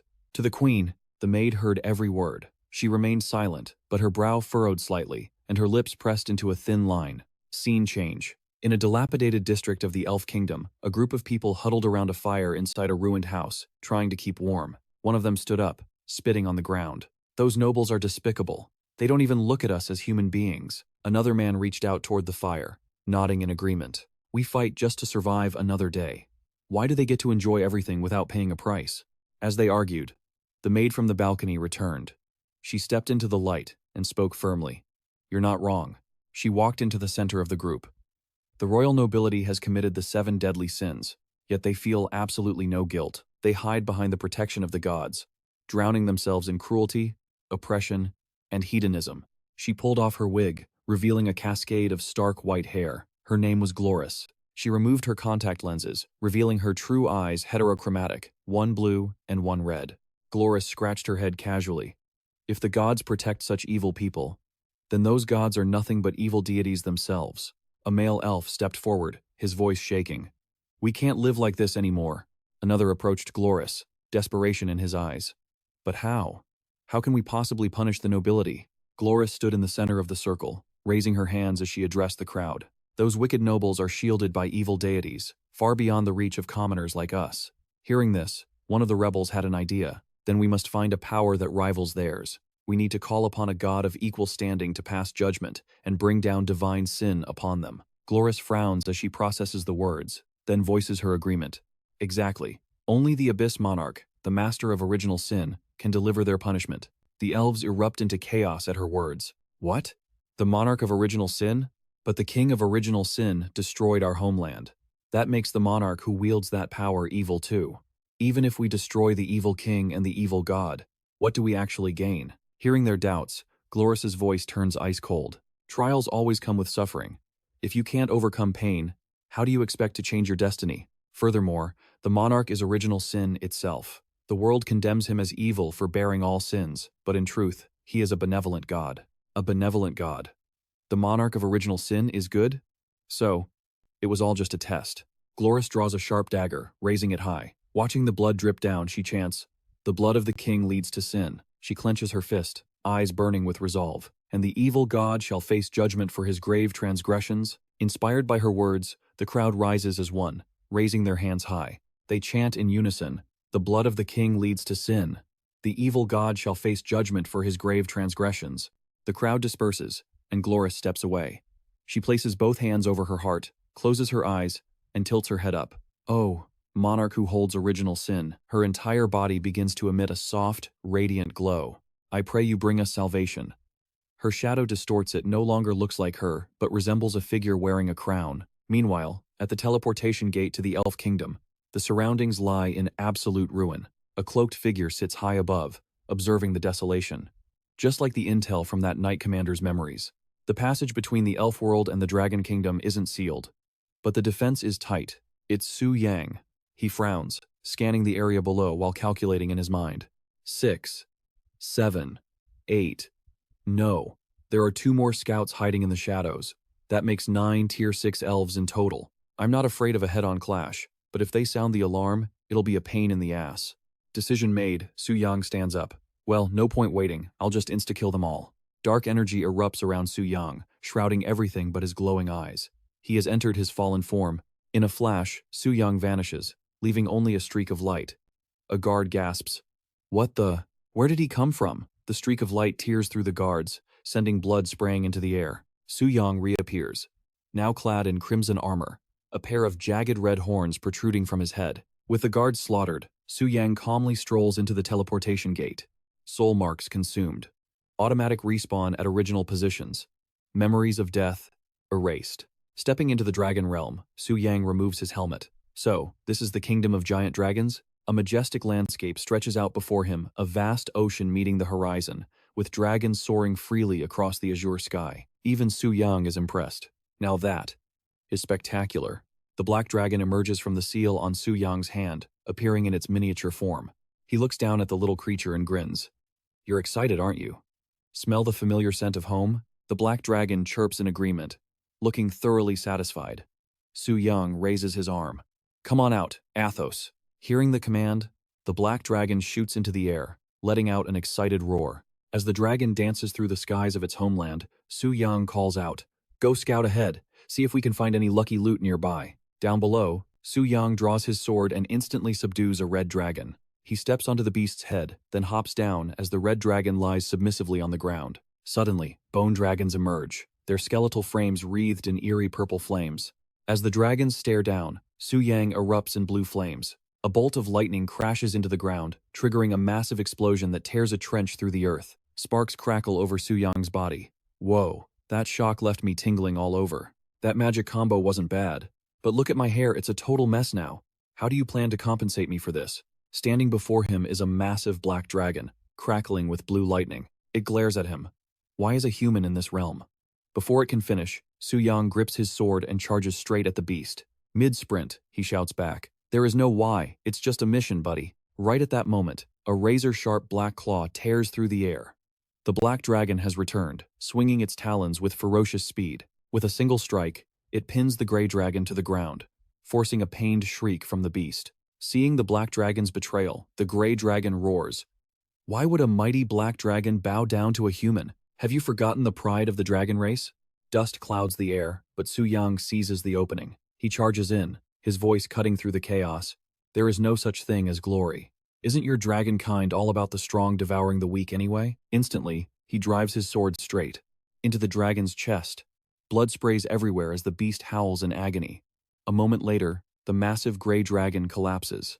Its gigantic body slams into the earth, sending rocks and debris flying, while a final mouthful of blood gushes from its maw. With the dragon dead, Su Yang glances back at his companion and says, "Come on, let's eat." The two of them immediately squat on the ground and begin feasting on the dragon corpse. By the time Su Yang finishes, his belly is completely round and full. He lies back with a satisfied burp and says, "This thunder dragon had a massive heart. I can feel my compatibility with the lightning element and my power have increased significantly. I'm just a tiny bit away from learning that lightning element forbidden spell." The black dragon lies underneath him, acting as a living mattress, letting out a happy burp of its own. Su Yang rests on its belly and muses, "Damn it. The devour attribute of the Dragonbone Greatsword has hit its limit again. To grow further, I need to kill a Tier 8 Dragon King. A demigod dragon is not something I can handle right now, so I need to slow down a bit." Su Yang clasps his hands behind his head, opening the system interface to check his quest details. 5-star hidden class change quest. The Fall of the Holy Giant Dragon. Quest introduction. The Holy Giant Dragons are powerful beings possessing special holy characteristics. They are the natural-born kings of the giant dragons. However, a juvenile holy giant dragon accidentally swallowed an unknown existence. Since its corruption, it was exiled by its clan to the wildlands. Mission objective: kill the level 350 fallen holy giant dragon. Tier: Scorching Sunday. After reading this, Su Yang frowns, a drop of sweat rolling down his cheek as he mutters, "To think there's actually a holy giant dragon here?" Even the global database of the Beast Tamer Association has no information on this, and yet, I managed to run into one. Su Yang finishes reading the mission and the information provided by the system. He manipulates the system interface with one hand while stroking his chin thoughtfully with the other. I remember that a normal giant dragon is at the diamond tier, even as a hatchling. After going through many stages of development, it finally reaches the Scorching Sun tier upon adulthood. Even the black dragon, who possesses the bloodline of the ancient devourer, was only at the Star Brilliance tier when it was young, yet this holy giant dragon is already at the Scorching Sun tier?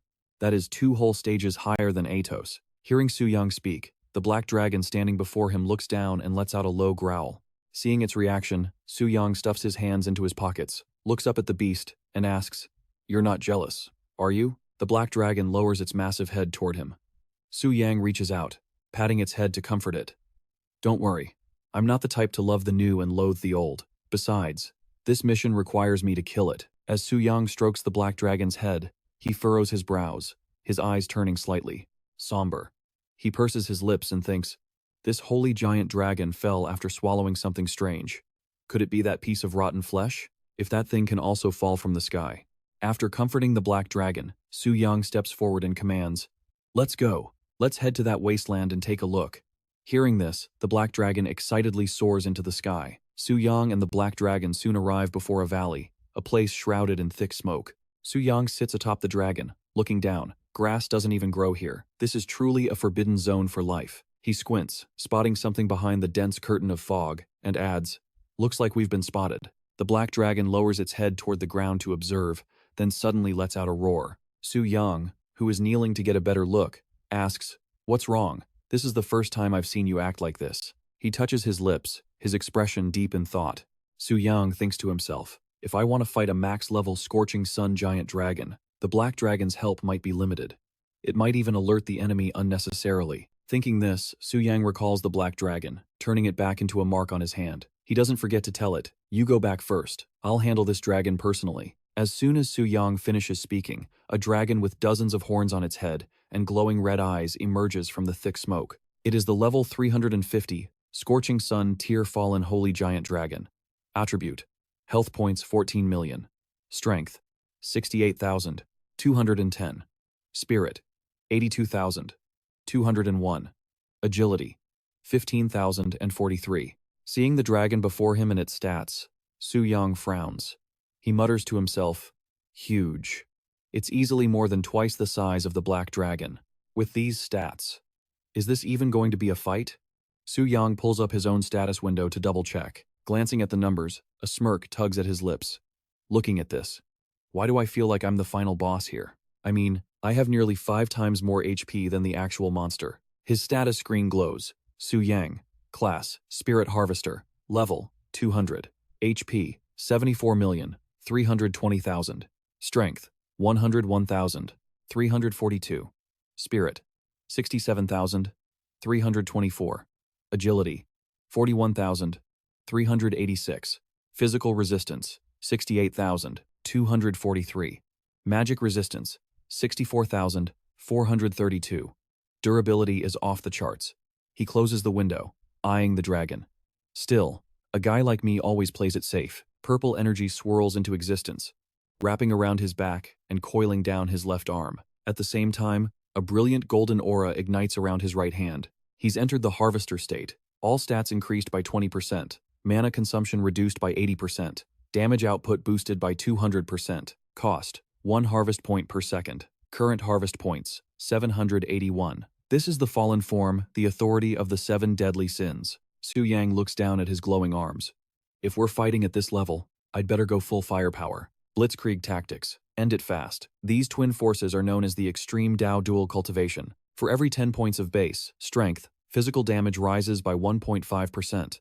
For every 10 points of base spirit, magic damage increases by 1.5%. Plus, the Dragon Slayer heart ignores all giant dragon racial traits and boosts damage against them by 500%. The Scorching Sun dragon locks eyes with Su Yang. It freezes for a split second, sensing the threat, but recovers instantly. Ready for war, it lets out a deafening roar, spinning its massive body to whip its tail in a crushing attack. Without flinching, Su Yang catches the massive tail with his bare hands. He laughs maniacally, shouting, "Brace yourself, big guy." He grips the tail tight, leaps into the air, and hurls the dragon away like a rag doll. The Scorching Sun dragon lands solidly on the ground, completely unfazed. It charges back in, jaws wide open, gathering purple energy for a devastating blast. That's the breath of death. Su Yang isn't backing down. He raises a hand, summoning pitch-black energy from the sky. Release second-tier forbidden spell, Blue Flame Purgatory. A massive, glowing chain materializes in his grip. He lashes out, the chain instantly wrapping around the dragon's colossal body, binding it tight. This is the skill, Confinement. With the beast immobilized, Su Yang leaps onto its head. A sword appears in his hand, a black mask covering his face. He swings the blade down. Ultimate move, 9-layer shield killing slash. The dragon tries to look back as its health bar plummets. 3 consecutive hits. 170 million damage each. Su Yang lands with his back to the beast as the dragon explodes behind him. He glances back with cold eyes, analyzing the result. A fallen divine giant dragon boss, the Scorching Sun dragon. It had 1.4 billion HP, and I just one-shot it. My damage output is actually terrifying. Alright, next up. Gluttony's Devour Authority. He raises his hand, and a spectral set of sharp, glowing red jaws manifests in the air. Suddenly, the dragon's corpse twitches. Su Yang frowns. Not dead yet? In a flash, the Scorching Sun dragon shoots up into the sky. Its shadow casts a massive darkness over the land. Su Yang looks up, genuinely surprised. Whoa, the dragon's face has mutated completely. It's gone. All that remains is one giant, staring eye. It stares down at Su Yang and unleashes a sound that isn't a roar, it's an indescribable noise. Su Yang tries to check its stats, but everything is glitching out. Name, newborn fallen creature, level, race, attributes, HP, strength, spirit. Everything is reading as unknown. The dragon's horns elongate grotesquely. The eye on its forehead glows a sickly purple, its body mottled with patches of blue and black corruption. Su Yang grimaces. It looks even more disgusting than before, and I can't see its stats. What the hell is this thing? The creature swoops down, exhaling a freezing breath, its eye locked onto Su Yang. Suddenly, it fires a barrage of sharp, spike-like projectiles straight at him. Su Yang leaps away just in time as the ground explodes where he stood. He thinks, damn, that was fast. Dark green stone rings suddenly materialize on the ground. Sharp dragon spikes shoot up from below, boxing Su Yang in and cutting off his escape. In a split second, he's completely bound. Su Yang can't move a muscle. Disbelief washes over him as he gasps. What the? The spikes tighten, crushing his body and sealing his mouth. Suddenly, black smoke erupts from Su Yang, followed by a maniacal laugh. The dragon's spikes instantly shatter into pieces and crumble to the ground. Su Yang stands revealed in pitch-black armor, his face hidden behind a mask, with ominous red horns protruding from his head. Seeing its prey escape, the dragon opens its maw and unleashes a torrent of green fire straight at him. Su Yang leaps up on pure reflex. The spot where the flames hit is instantly gouged out, stained a sickly green. Mid-air and diving toward the beast, Su Yang frowns. Is that the best you've got? Now it's my turn. He swings his sword, channeling massive power as his eyes erupt with flames. Ultimate Art, 9-layer shield killing slash. Purple energy slashes rain down, forcing the dragon to cough up blood. Seeing the opening, Su Yang roars, Azure Flame Purgatory. A massive explosion engulfs the beast instantly, but as the smoke clears, the dragon stands unharmed. It simply looks down and growls. Su Yang stares in shock. No way. I used a forbidden spell and an ultimate move, but it only took 25% of its health? The dragon throws its head back and lets out a piercing shriek. Purple lightning crackles as sonic waves ripple through the air. Su Yang clutches his forehead, grimacing in pain. What is this noise? It's scrambling my brain. Special attack received. Sanity dropped by 10%. Strength, spirit, and agility all reduced by 10%. Su Yang freezes, shouting, What? Rooted to the spot, his mind races. Sanity value? Isn't that a trait unique to the legendary Cthulhu monsters? Does this mutated dragon have a connection to Cthulhu? Seizing the moment, the dragon's sharp spikes lunge forward, aiming straight for Su Yang's chest. He barely raises his sword in time to block, getting knocked back by the impact. Su Yang glares at the beast. I can't let this drag on. My stats aren't the problem, but the side effect of this memory loss will kill me. I have to end this battle before the fallen state and harvester simulation wear off. Su Yang raises his hand, black-purple flames dancing at his fingertips. Let's run it back. Azure Flame Purgatory. Instantly, a ring of fire encircles the dragon. Towering pillars of flame erupt around it. As the dragon looks up, Su Yang is already diving in. He unleashes a palm strike, sending a bolt of power flying. My compatibility with the lightning element is almost maxed out. Eat this. He fuses fire with lightning, causing the flames to roar violently. Forbidden spell, Thunder Flame Annihilation. Su Yang charges, electricity sparking in his eyes. Full firepower. I'm taking your head. He unleashes a relentless barrage of slashes, giving the beast no room to breathe, before landing heavily on the ground. Su Yang hits the floor, gasping for air.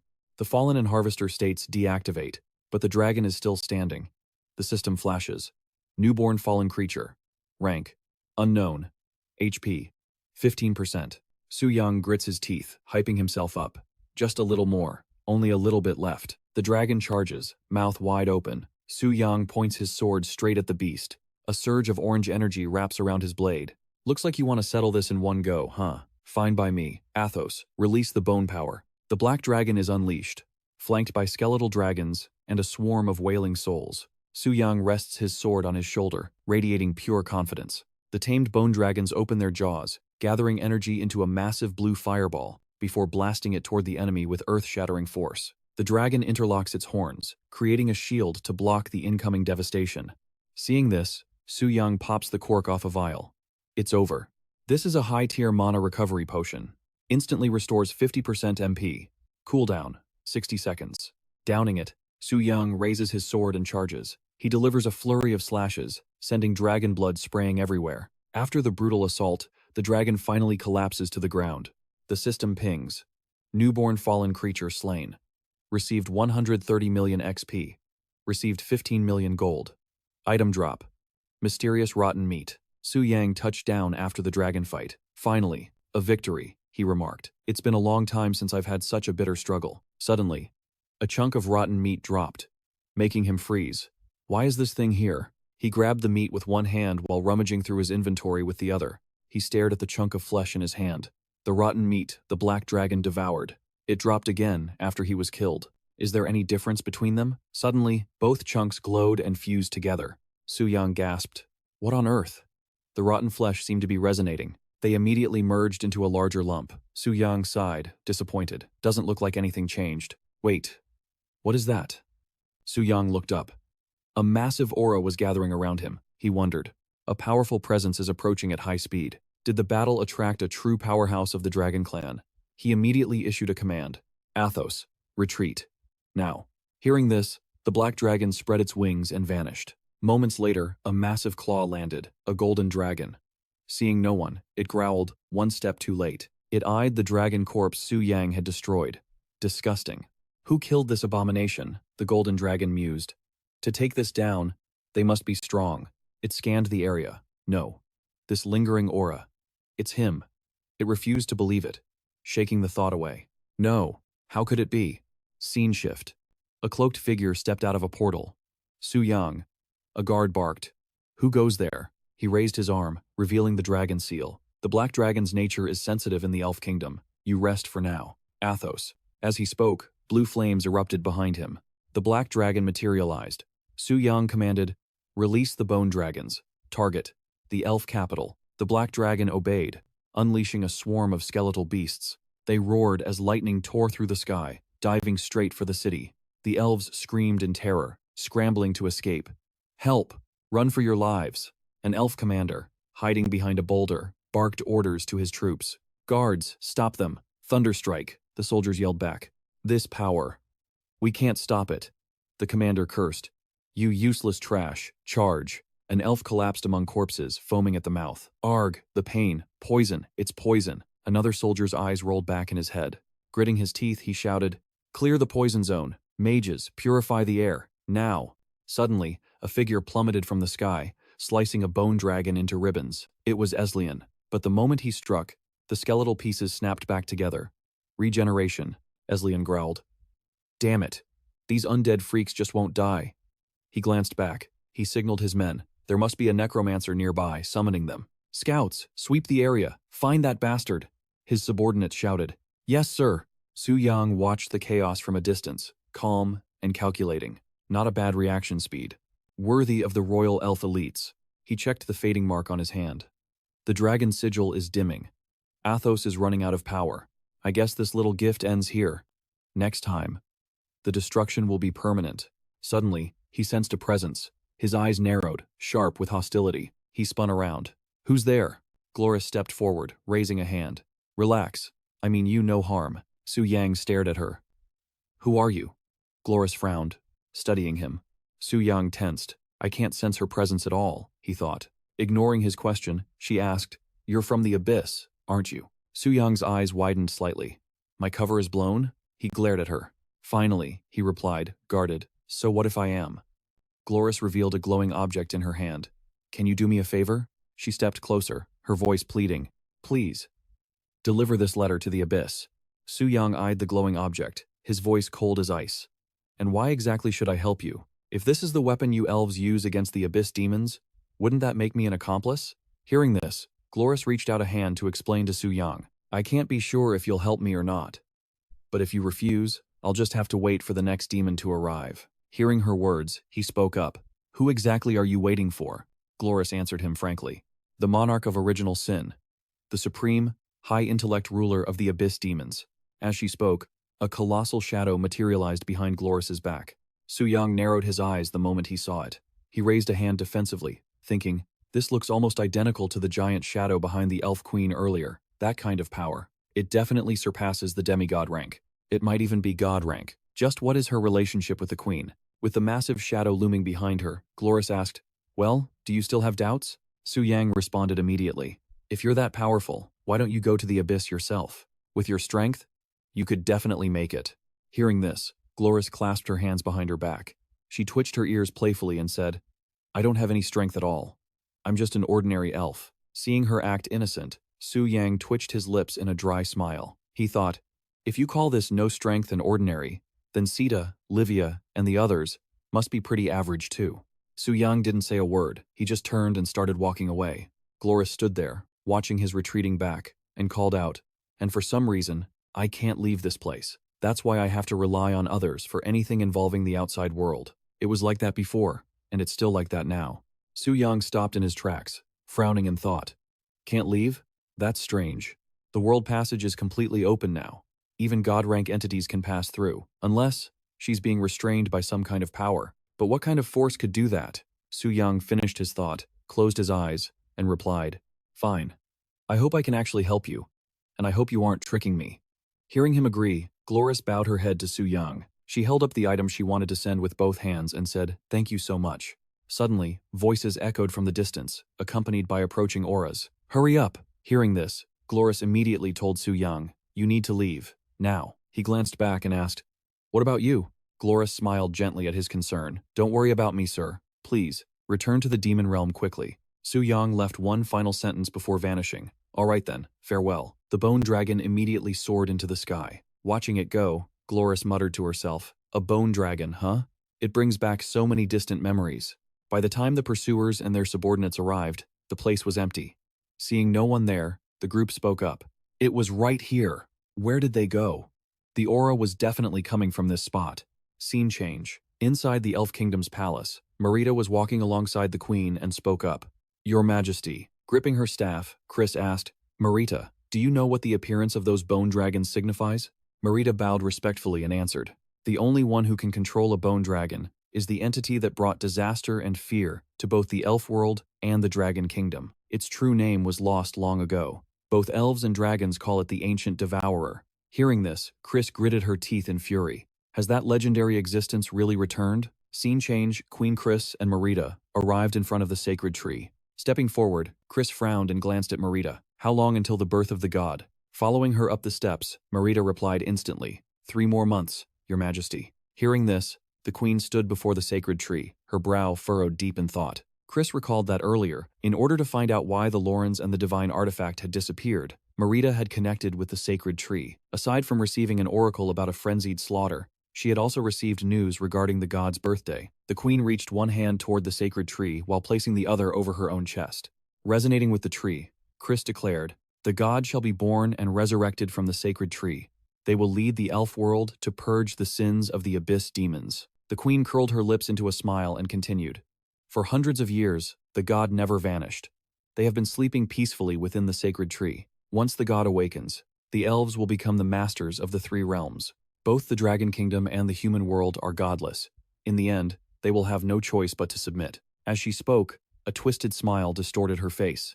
Hearing the queen's words, Marita looked concerned and spoke up. But Your Majesty, what exactly did the oracle mean by purging the demons? Hearing the question, Chris turned back, furrowing her brow at Marita. Both you and I know the truth. The gods have returned to erase the existence that terrified the holy tree and caused the disappearances. She gripped her staff, walking as she continued. Humans can absolutely never crusade against the monarch of original sin within 3 months, nor can they birth a deity-rank existence. Gazing out at the elven kingdom, she declared, In 3 months, the final glory will arrive. The abyssal demons, the human world, and even the ancient devourer, all will tremble before the glory of the gods. The scene shifts to a manifesting teleportation gate. Su Yang was sprinting toward the portal. Seeing the area completely deserted, he thought, There were guards here before. Why have they suddenly vanished? Did she do this? No time to think. He stepped toward the gate without hesitation. Judging by the situation, it doesn't look like a trap. I'll leave first and deal with it later. He entered the portal, quickly reaching his destination. But inside the transfer channel, something caught his eye, making him frown. Emerging on the other side, he found himself in a different city. Helicopters buzzed overhead, accompanied by countless surveillance drones. He shaded his eyes to observe the situation. These defense lines are only good for surveillance, Su Yang commented. They're practically useless for stopping demons. If I hadn't blocked the West Tower and the others, the human world would have collapsed long ago. With that, he vanished, moving with silent, ghostly speed. Moments later, Su Yang arrived at the entrance to the abyssal chasm. In his hand was the sigil item Gloris had asked him to carry. Suddenly, it began to glow. Before he could react, the sigil broke free from his grip and shot straight ahead. Su Yang frowned, pursing his lips. Why is that letter moving on its own? But he had no time to chase it. Forget it. The class advancement mission is critical. I'll deal with that after I'm done. He immediately approached the class advancement altar, holding up the dragon's heart. System, submit 7th transition mission. The interface flashed. Checking 7th transition mission. 5-star quest Dragon Lord's Banquet complete. Life tier elevated. Receiving. 50% increase to base attributes. Light and crackling electricity erupted from Su Yang's back. The system continued. Basic reward. 5,000 free attribute points. Level cap raised from 200 to 250, consuming 1.3 billion reserve experience. Level increased to 202. Su Yang brushed his hair back. He sighed. 1.3 billion experience, and I only went up 2 levels? Maxing out is going to take a while. Then again, going from Awakening to level 202, 7th transition, in less than a month. That speed is honestly exaggerated. Just as his mind wandered, the system pinged again. Passive spirit amplification doubled. Strength to spirit conversion increased from 15% to 25%. Spirit to strength conversion increased from 15% to 25%. Passive extreme dual cultivation. For every 10 points of strength or spirit, damage increases by 2.5%. Name, Su Yang. Level, 202. Class, Demon Spirit Harvester. Health, 755,000. Strength, 54,000. Spirit, 72,000. Agility, 54,000. Endurance, 32,000. Seeing his stats skyrocket, Su Yang clenched his fist in satisfaction. My damage limit multiplier has jumped from 10 times to 20 times. My naked stats now exceed even the Scorching Sun rank Gluttony. If I add my gear, my full firepower could instantly execute an 8th transition entity. He hyped himself up. It's coming. 8th transition. 9th transition. And soon, I will replace the Monarch of Original Sin. At that exact moment, the system flashed again. Checking quest items. Check complete. Hidden mission accomplished. Instantly, streaks of golden light flashed before him, delivering a notification. Class advancement. Unlocked. God Blasphemer. Seeing this, Su Yang couldn't help but gasp in sheer astonishment. The hidden class advancement system continued to display data, verifying the quest item. Verification complete. Hidden quest accomplished. Unlocking class advancement. God Blasphemer. New ability acquired. Blasphemous Blade. You can now control the unknown corrupted flesh and transform it into a mutated weapon. The Blasphemous Blade. Crimson light pulses, guiding Su Yang's attention straight to that chunk of rotten meat sitting in his inventory. The meat's purpose is still a mystery, but the system keeps scrolling through the weapon's data. Blasphemous Blade. It possesses a terrifying ability to corrode flesh. It inflicts flesh blasphemy on the target, draining 2% of their HP every single second. Second ability, Mental Erosion. It inflicts severe mental pollution on the target, causing mental blasphemy. It drains 1% of their mental power every second. New ability unlocked. Blasphemer Form. This links the user directly to the Blasphemous Blade. To enter Blasphemer Form, the following effects apply. HP is doubled, and the Blasphemous Blade's effects are doubled. However, the target's drained HP is temporarily lost and will not be transferred to the user as healing. Third, every second in Blasphemer Form consumes 1% of my axed mental power. Warning. If mental power hits 0, it will be impossible to exit Blasphemer Form. Instantly, Su Yang's upper body is encased in a jagged, terrifying suit of bone armor. Power radiates from his entire being. He grips the crimson blasphemous blade, his eyes glowing a blood-curdling red. Su Yang examines the sword in his hand, looking it over before muttering to himself. Based on my current burst damage strategy, I should be able to instantly wipe out 95% of targets. Comparatively speaking, the 2% HP drain per second is negligible. It might even just delay the fight, but later on, when I face tankier bosses, or enemies with special resistances, that percentage-based drain will become devastatingly effective. As Su Yang speaks, his expression shifts to one of concern. A drop of sweat rolls down his cheek. He continues, "The problem is the cost. Mental power. If my mental power drops to 0, it's like my sanity stats flatlining. I'll turn into a raving lunatic with absolutely no reason left. That is genuinely terrifying. This blasphemer form must be used with extreme caution." He dismisses the bone armor and the sword, then muses aloud, "Now, where can I find some unlucky bastard to test this blade on?" Scene shift. Deep in the dark recesses of the abyss, on floor 56, a man is pinning a half-human, half-spider girl into a corner, gripping her head tightly. He smirks, threatening her, "Stay still, stop moving, or I'll kill you right now." The spider girl, terrified by the threat, struggles desperately. "Let me go, you sick pervert." The man slams her against the wall, his twisted, lustful expression fully visible. He licks his lips and sneers. "I've been wandering the abyss for so long. Honestly, your spider form is starting to look pretty good to me." Coincidentally, Su Yang happens to be passing by. Seeing the bullying, he immediately equips his bone armor, Sword in hand, Su Yang speaks up. I knew the Shiva clan were bad, but I didn't realize you were this level of depraved. Hearing this, the man shoots a sharp, deadly glare towards Su Yang. But unfortunately for him, before he can even react, Su Yang lunges, driving the sword straight through the man's shoulder. The Shiva clansman screams in agony, spitting out a mouthful of blood. Su Yang's eyes are glowing red, blood splattered across his cheek. He looks down at the man and says coldly, I'll use you to test the effects of the blasphemous blade. Su Yang stares at the Shiva member on the ground and commands, Get up and run. I'll give you 1 minute to escape. The spider girl is overjoyed to be saved. The Shiva guy, lying on the ground, hears this and turns to look at Su Yang, thinking, what kind of monster is this guy? I can't sense his aura at all. Immediately, he scrambles up and sprints forward, his mind racing. This guy is too strong. I can't win. I have to run. As he runs, he frantically downs potion after potion, leaving a trail of empty bottles behind him. He mutters between breaths, Damn it. What the hell is happening? My HP keeps dropping. My mental power is draining too. Heal. Come on, heal. How long is this bleed effect going to last? And why is my mental power plummeting like this? What is this magic? Veins bulge on his face, and his eyes roll back in his head. He clutches his head, screaming, My head! It feels like it's going to explode. Su Yang watches from behind and calmly notes, 20 seconds left until mental power hits 0. Let's see what happens.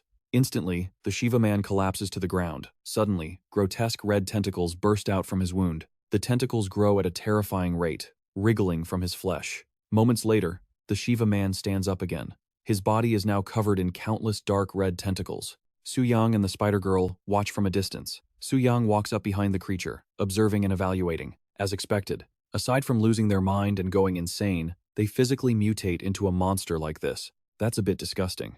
With that, he swings his sword, slicing the creature in half from top to bottom. The Shiva man's body immediately melts into a pile of sludge.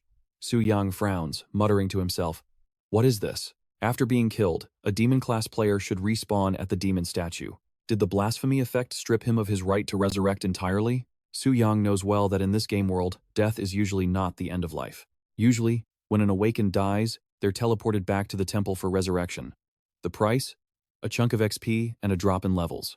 But as for true death, I've witnessed it 3 times now.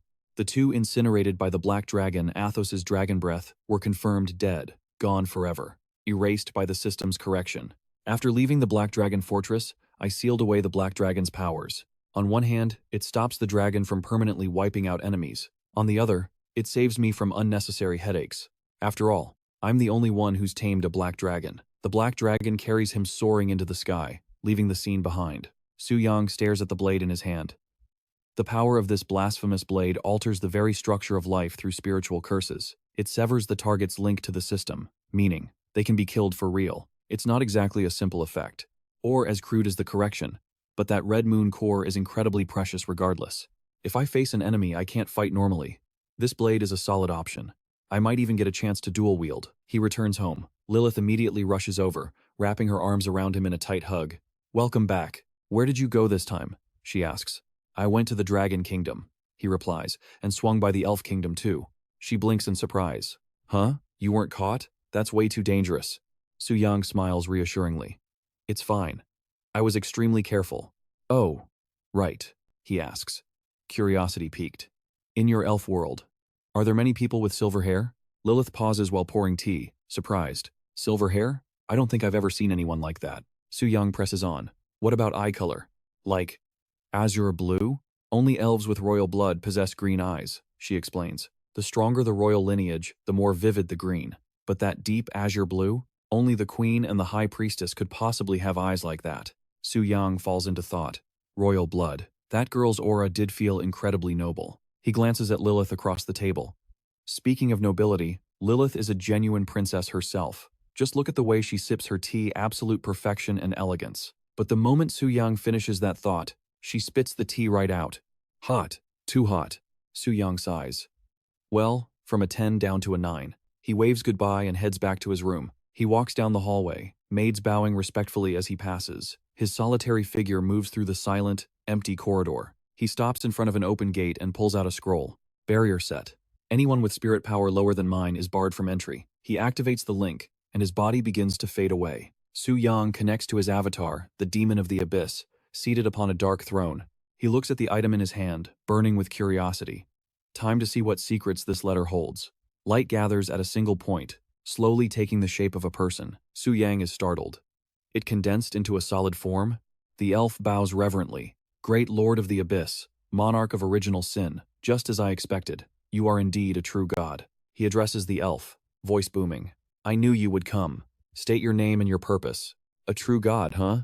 She introduces herself. I am Gloris, the deity connecting the human world and the elf world.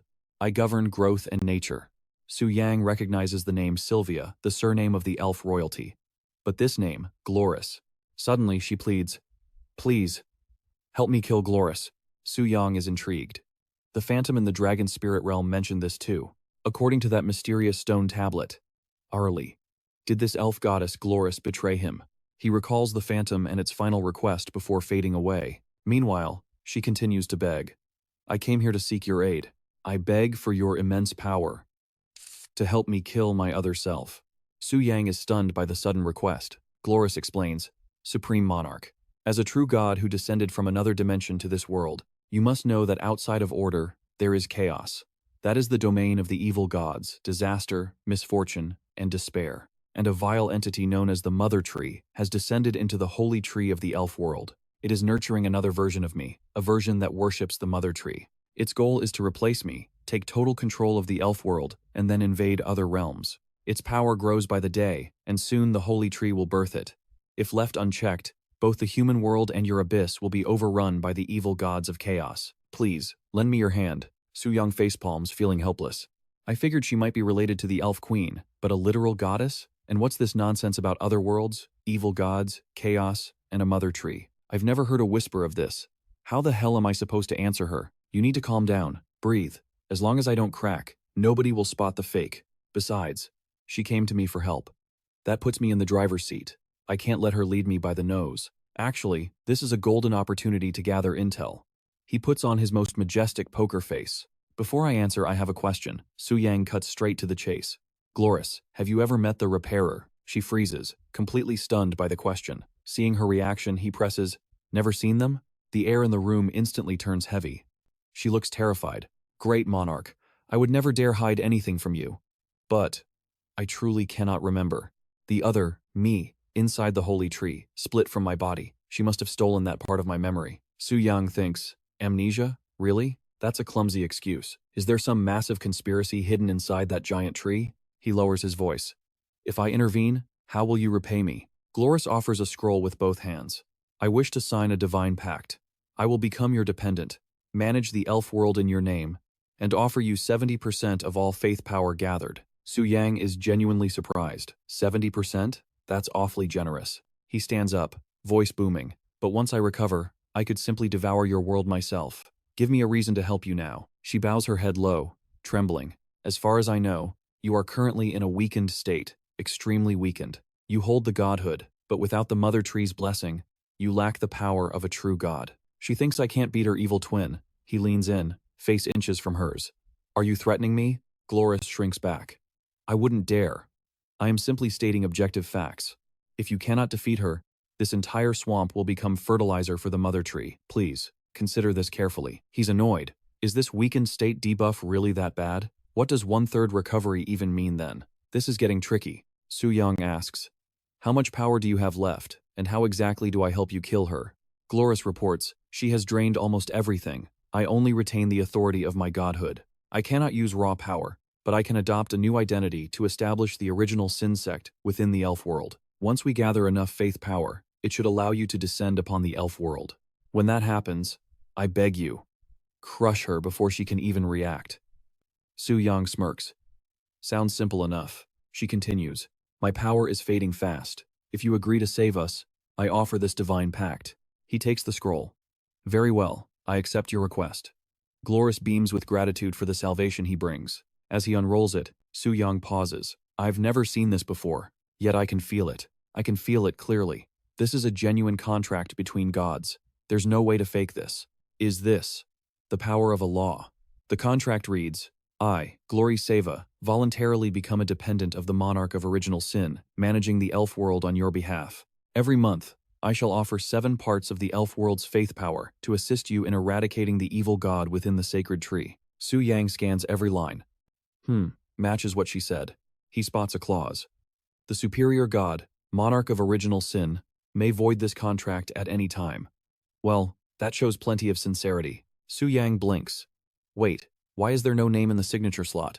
Do I have to sign it manually? There's just a colon waiting for a name. Glorious places her hand over her heart, waiting for the moment. The scroll dissolves into particles of light that dance around him. The contract is active. Su Yang is dumbfounded. Did it auto-sign because my title matches Monarch of Original Sin? Is this a glitch? Are there any hidden traps? He snaps his fingers. Too much info to process. I'll ask Sita. She's god tier. She should know something. Sita appears instantly. She listens, then asks, You speak of godhood? Our powers are bestowed by you, my lord. If we cannot condense godhood, then, does godhood even exist? Your subordinate does not understand. Su Yang quickly makes up an excuse. I just woke from a long slumber. My memories are still chaotic. I've confused you. She bows deeply. I have been disrespectful. I failed to consider your condition. Please, punish me. He waves his hand, dismissed. Once alone, Su Yang lets out a long breath. Close one. Almost blew my cover. It seems gods past the 9th rank are just strong mortals. Even a powerhouse like Sita is miles away from being a true god. Chorus wasn't bluffing.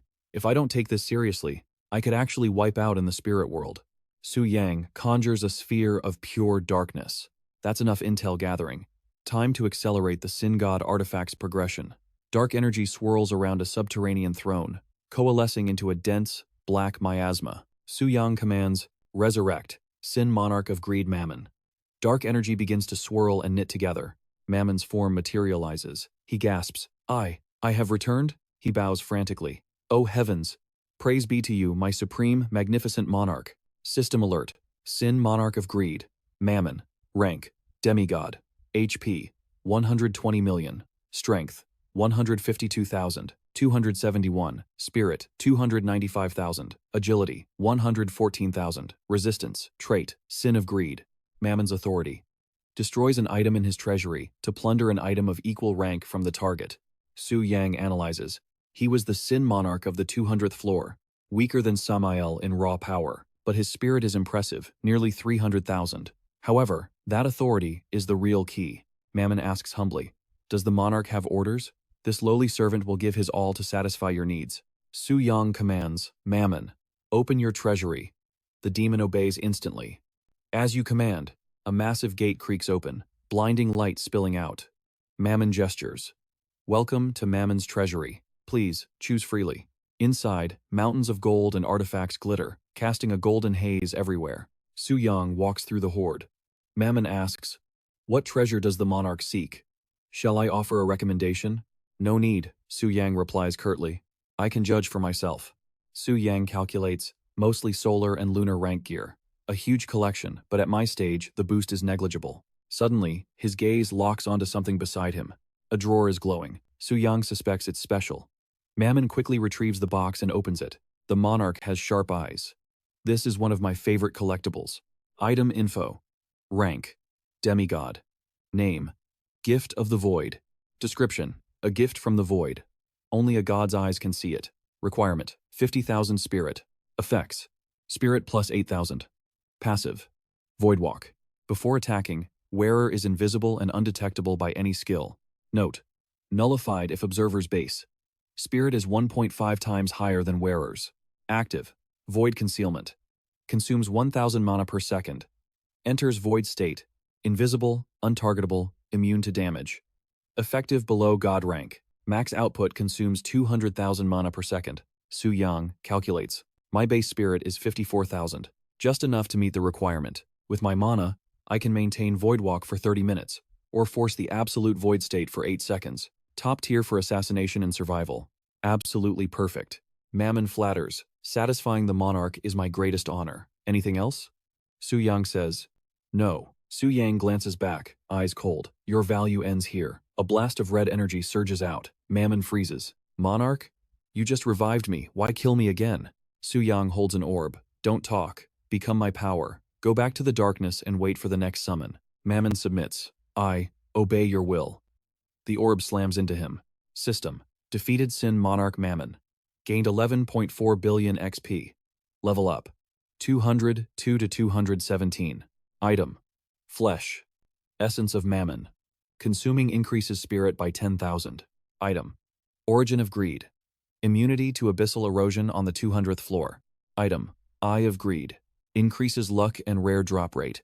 Su Yang thinks, only 15 levels? My leveling speed has really slowed down. And the drops are the same 3 items. Fixed boss drops, I guess. Seeing the empty screen, he frowns. Nothing else? Su Yang is surprised. That's it? He sighs.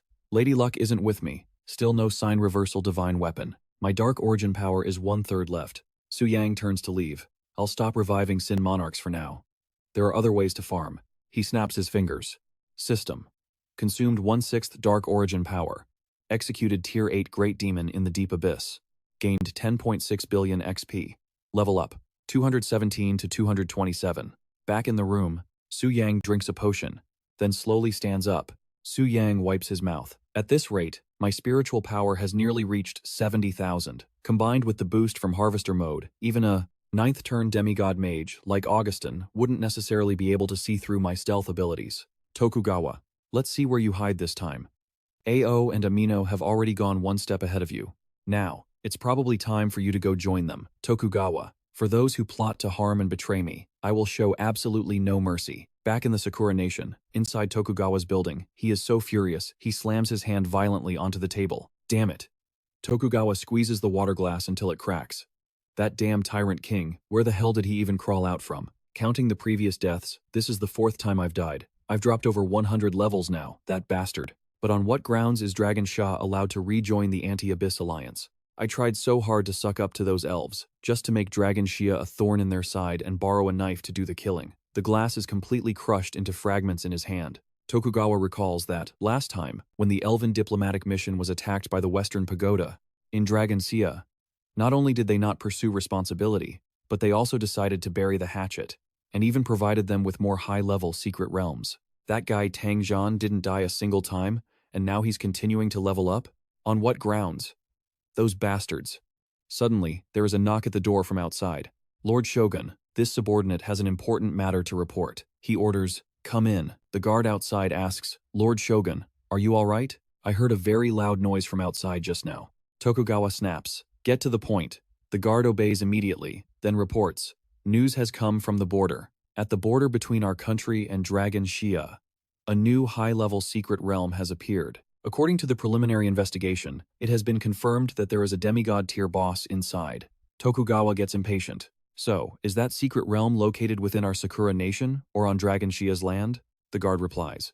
It is located right in the middle, but it leans slightly more toward the Dragon Shia side.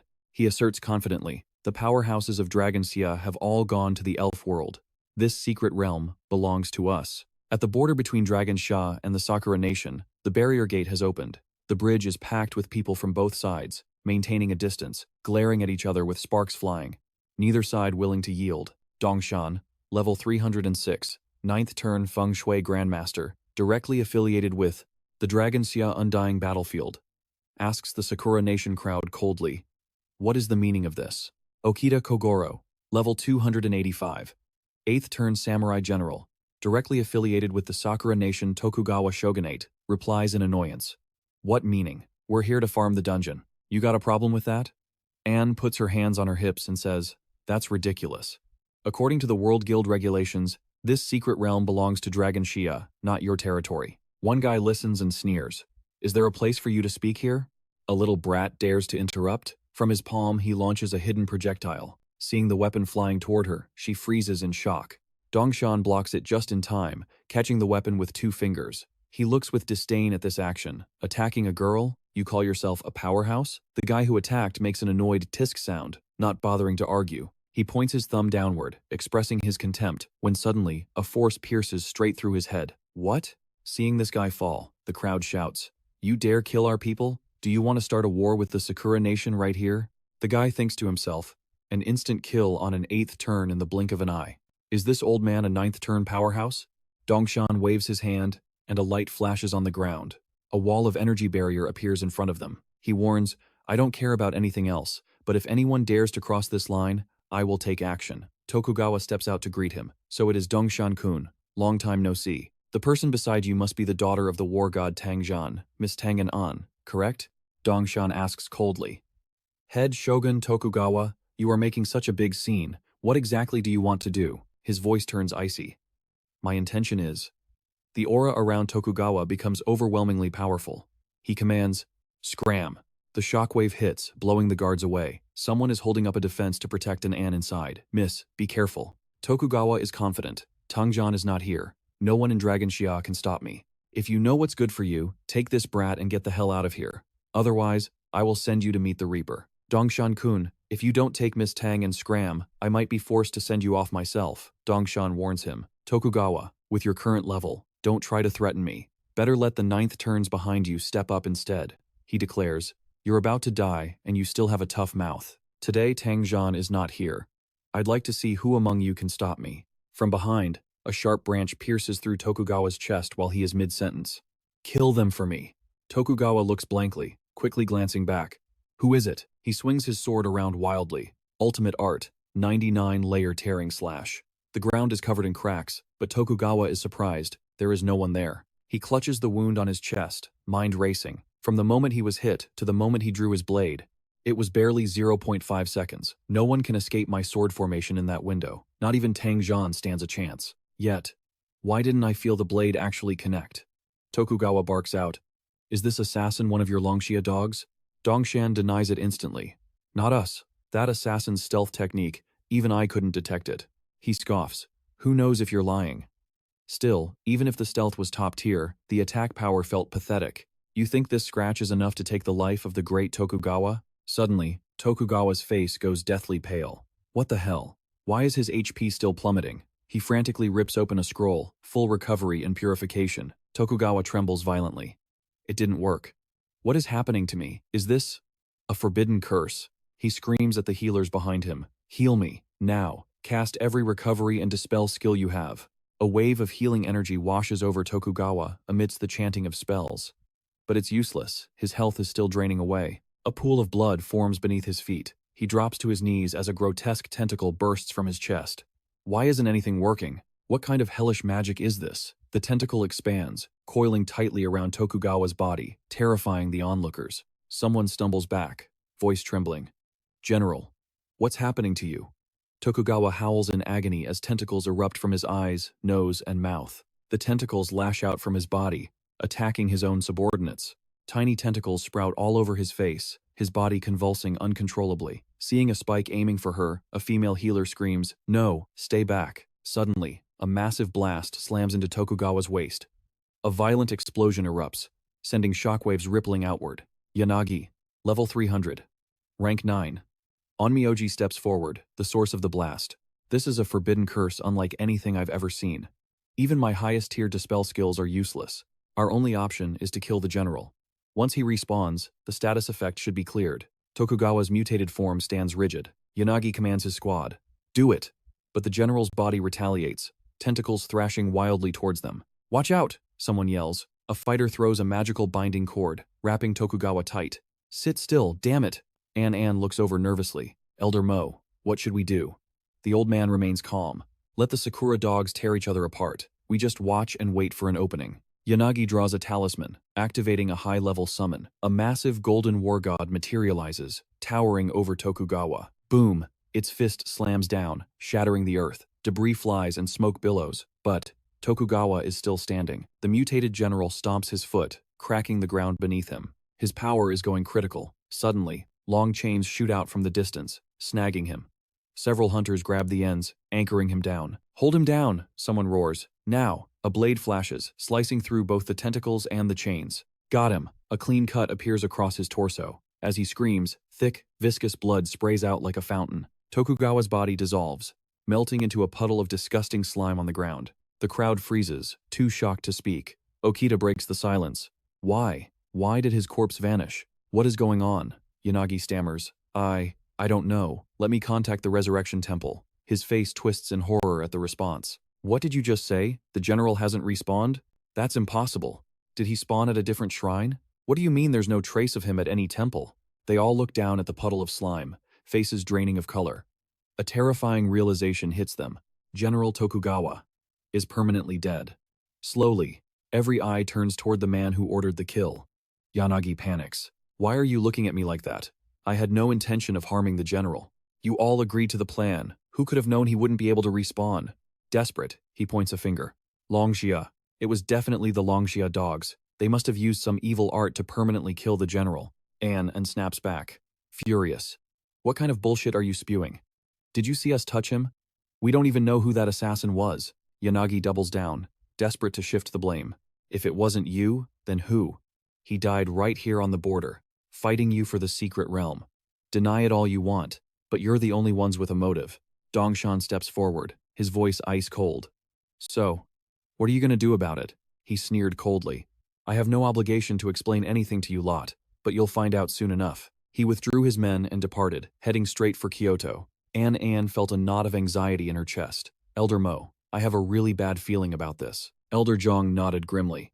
I feel it too. That bastard Yanagi is definitely plotting something.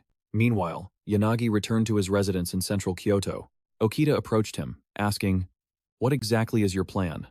The shogun, Tokugawa, is dead. In terms of status, you are now the acting shogun. I will follow your lead. Yanagi spoke with a hidden meaning. Shogun Tokugawa's death is a heavy blow to our Sakura nation, but it might just be an even deadlier strike against Dragon Shia. Okita looked curious. Why do you say that? Yanagi posed a question. Tell me, if it was revealed that Dragon Shia possesses a class ability capable of permanent killing, wouldn't they become the target of public condemnation? Who in this world would allow someone from Dragon Shia to wield such terrifying power? Put it this way, even if their nation is powerful, who knows if total isolation and helplessness might lead to their complete destruction? Okita looked as if he'd been enlightened. That makes sense. To this day, nations still fear the Red Moon because, aside from the Crimson Withering, it is the only known phenomenon that causes true, permanent death for awakened classes. Furthermore, we only need to spread a simple rumor that Dragon Shia possesses an ability similar to the Crimson Withering of the Red Moon.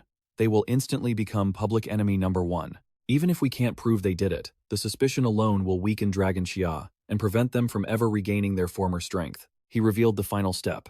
I will broadcast the news of the assassination and the permanent death of Shogun Tokugawa to the entire world. At the same time, I will preserve and display his corpse. This will show the world the threat, the horror, and the sheer terror of Dragon Shia. If Shogun Tokugawa has a spirit after death and knows his demise led to the destruction of Dragon Shia, I'm sure he would understand our actions. When the news of Tokugawa's death spread across the globe, it immediately caused a worldwide uproar. Everyone was shaken to the core upon receiving the intelligence. People everywhere whispered and debated the details of Tokugawa's demise. To distinguish truth from fiction and gather intel on the situation in the Sakura Nation, awakened professionals from various countries secretly infiltrated the region. Over at the Yu Guild, Yu was ecstatic. Those Sakura Nation devils finally got what was coming to them. Yu quickly warned him, keep your voice down, don't let others hear you.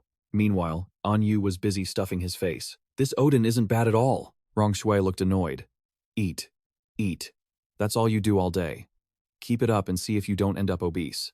At the Tianji Pavilion Group, Jotai was discussing matters with Jia Yue.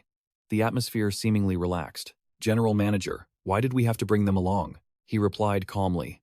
Given the current tension between our two nations, and the fact that our visit is unannounced, we naturally need the best preparation possible. The Yu Guild has the best reputation among all A-rank guilds in Tianlin City. Having them as bodyguards is the most suitable choice. Yu turned back, speaking politely. Thank you for your kind words, sir. We will do our absolute best. Ling approached, asking tentatively, I heard Su Yang is in your guild. How?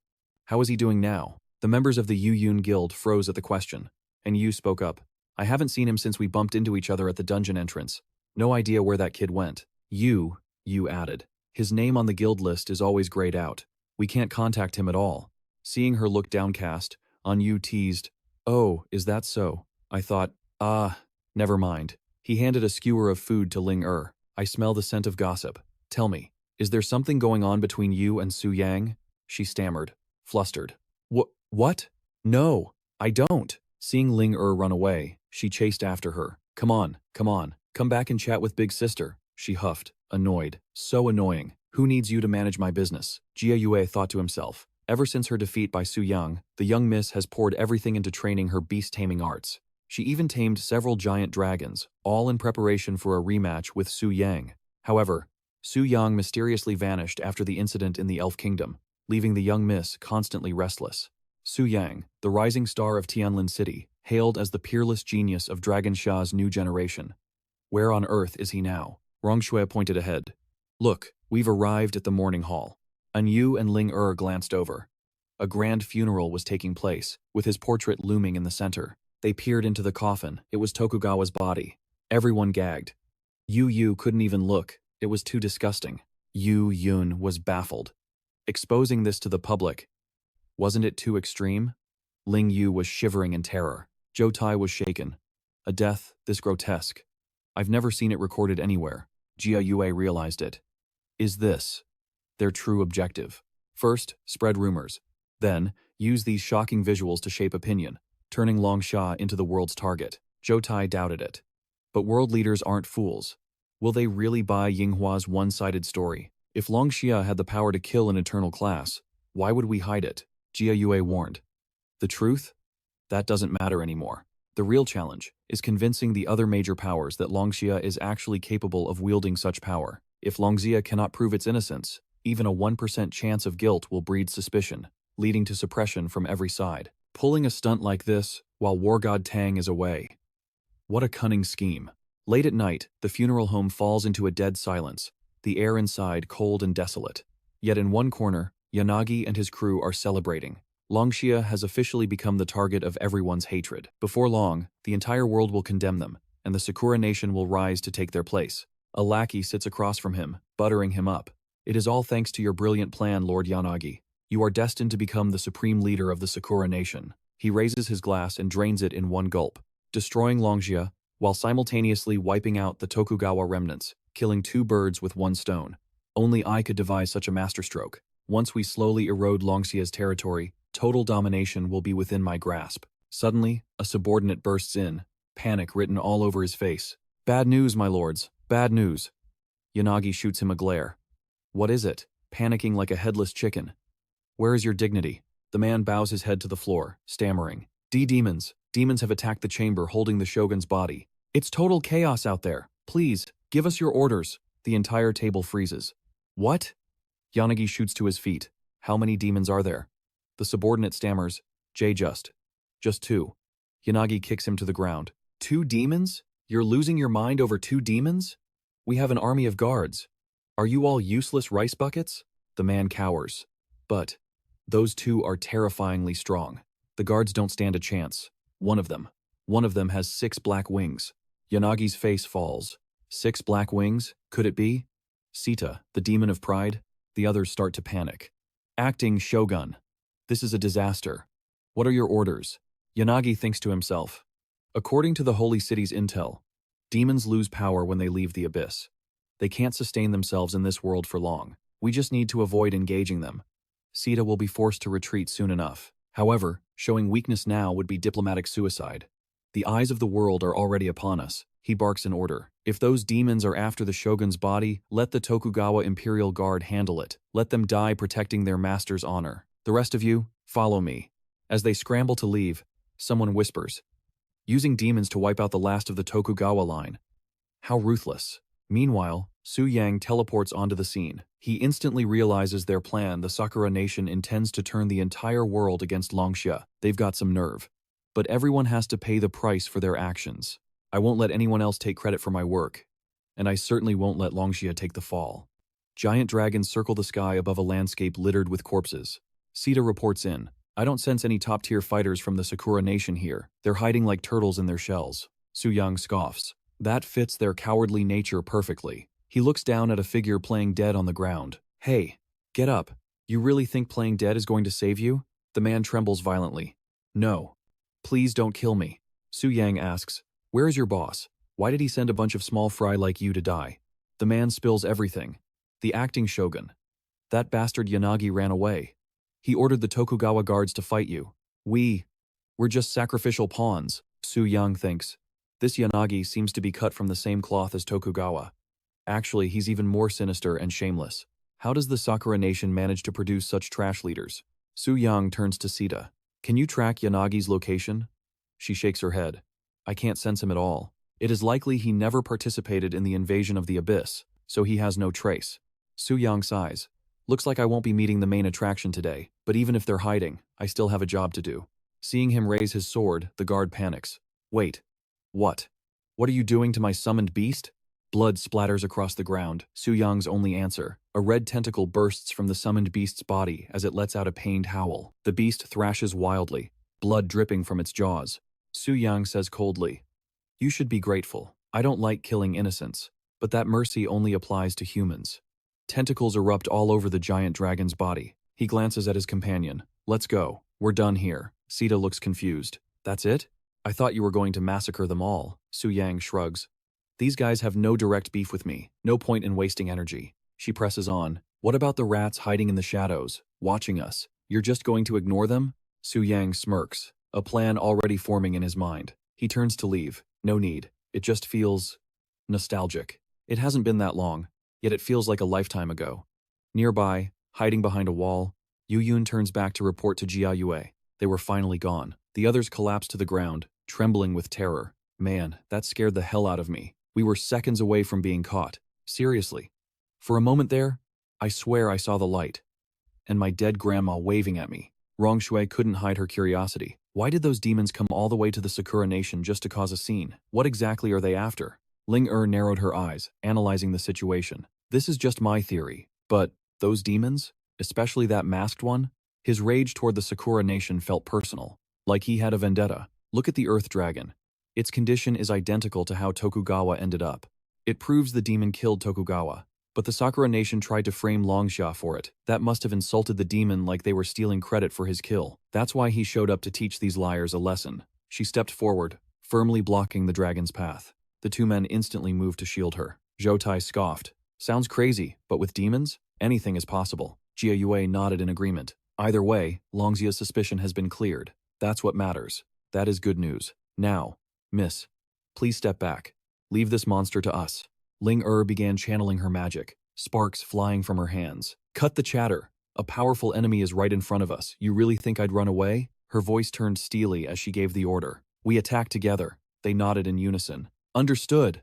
The dragons roared, closing in around them. Meanwhile, in the hidden chamber beneath the stairs, Yanagi stared at the screen, trembling with rage. How? How did it end up like this? He gritted his teeth, his voice dripping with venom. Is my plan ruined? How? And why does that damned demon have to cause so much trouble? If he hadn't interfered, everything would have gone perfectly according to plan. But why? Suddenly, Yanagi froze.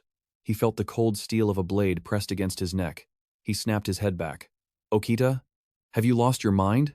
What do you think you're doing? Seeing the crowd gathering behind his subordinate, a chill ran down Yanagi's spine. And what's with that look in your eyes? What do I mean? Okita's voice was cold. The plot is exposed. The Sakura Nation has to answer to the world now, especially to Longxia. You are the mastermind. As the highest-ranking official in the country, you're the one who has to take the fall for this mess. Speak. Grand Minister Izanagi couldn't accept reality, screaming, "Why? My power, my ambition, has it all really turned to nothing?" Meanwhile, after a fierce battle, Ling team finally struck down the mutated Earth Dragon. They wasted no time bringing the news back to Longxia. The truth spread like wildfire. Every nation learned of the Sakura Nation's plot to frame Longxia. Izanagi was arrested as the primary culprit. While he awaited trial at the Divine Temple, the Sakura Nation's international reputation plummeted to rock bottom. At the same time, the world realized a terrifying truth. The threat from the Abyss demons was far greater than anyone had imagined. Their ability to twist humans into monsters, permanently stripping them of the ability to resurrect, was a nightmare come true. Luckily, the Lord of Original Sin hadn't fully recovered, and the demons couldn't leave the Abyss at will yet. If they could, the consequences would be unthinkable. Because of this, conquering the Abyss became humanity's top priority once again. Su Yang watched the events unfold with a satisfied smirk. Everything is playing out exactly as I planned. The Sakura Nation won't be causing any more trouble. Thanks for gathering that intel for me, he said softly. It was incredibly useful. Bai Ling smiled gently. I'm just glad I could help. But how have you been? It's been so long. Are those people from the Spirit Nation still giving you a hard time? He waved it off, reassuring her. Don't worry. Where I am now is perfectly safe. They'll never find me. And even if they did show up, I'm not afraid of them. She blushed, lowering her voice. That's good. But please, still be careful. Oh, And, when things settle down, could you come back and visit me? There's something I really want to tell you. Su Yang nodded. I will, I promise. Bai Ling beamed. It's a deal then. After the call, he sat back, deep in thought. I've been in this abyss for so long. Sometimes I feel like I'm starting to think like a demon. These connections are the only things reminding me that I'm still human. Suddenly, a voice called out from behind him. Su-kun, is Lord Tokugawa really dead? Su Yang nodded. Yes. And he's never coming back. No resurrection. So, even if you go back home now, no one will give you any trouble. She hesitated, looking down. But, you're not just sending me back, are you? You have to wait until you finish everything here first, don't you? He looked at her. You figured out my plan? Cece shook her head. No, I'm just guessing. If you don't want to tell me, I won't pry. I'll wait. But, if the time comes and you still don't want to let me go, I think I'd be okay with that. What do you say? Su Yang gave a wry smile. Let's talk about that later. He watched her. She looks innocent and pure, but she's sharper than she lets on. Outside, the city night fell into a deep, silent slumber. Li Ya walked silently down the empty street, lost in thought. I've been inside the abyss for quite a while now. Even though the demons haven't made a move yet, I can't let my guard down for a second. Su Yang, he seems to hold a supreme position among them. Does he possess some special artifact, or maybe a skill that lets him control these monsters? He's clearly younger than me, yet I can't read him at all. I need to find Cece and discuss our next move. Meanwhile, Cece is seeing him out. Remember to come visit me more often, okay? I really want to talk with you more. He nods in agreement. Sure. See you next time then. Hiding behind the wall, Li Ya watches in shock. Since when did Cece and Su Yang get so close? Did something unspeakable happen between them while I was gone? Shizi calls out to her, Su Yang's gone. You can come out now, sis. Busted. Li Ya freezes in place. She steps out and demands. Since when did you two develop that kind of relationship? Cece answers innocently. Well, just now. Su Yang and I did a lot of things together. Li Ya's mind goes to the gutter. Just now? Don't tell me you two just finished doing it? Cece lists everything off. He said he was really tired lately, so I gave him a shoulder massage. After the massage, she invited him to play games, and then poker. After that, we had a deep discussion about beast taming. Su Yang taught me so much. Li Ya listens, soul returning to her body. She didn't expect doing things meant that. She lets out a huge sigh of relief. Right. You're not that kind of girl. You nearly gave me a heart attack. Li Ya advises seriously. Shizi, I think it's best if you stay away from Su Yang. Whatever his reasons are, humans and demons will always be sworn enemies. I absolutely cannot accept anyone associating with demons and bringing disaster to the world. Shizi explains gently. I know that. I just don't think Su Yang is a bad person, especially since he saved our lives. Li Ya sighs. I'm very grateful he saved us, but being under house arrest like this, it's not the life I want. Shizi walks down the stairs. But sis, if we really wanted to leave, Su Yang wouldn't stop us. Li Ya looks confused. I don't quite get what you mean. Cece suggests casually, can't we just self-destruct? After we die, we'll respawn at the class change temple. Sure, we'll lose a few levels, but still. Li Ya is stunned, her face twisting in awkwardness. That's technically true, but isn't that a bit too extreme? Cece continues. Besides, I actually chose to stay. I'm really interested in Su Yang, whether it's how he tamed the Black Dragon or just who he is as a person. I never had the chance to talk to him properly before, so I don't want to miss this opportunity now. Li Ya thinks to herself, I'd heard the daughter of the Asita family had a unique way of thinking. Turns out, the rumors were true. In this entire abyss, aside from Su Yang himself, you're probably the only one who doesn't feel any pressure at all. Elsewhere, a fierce battle is raging.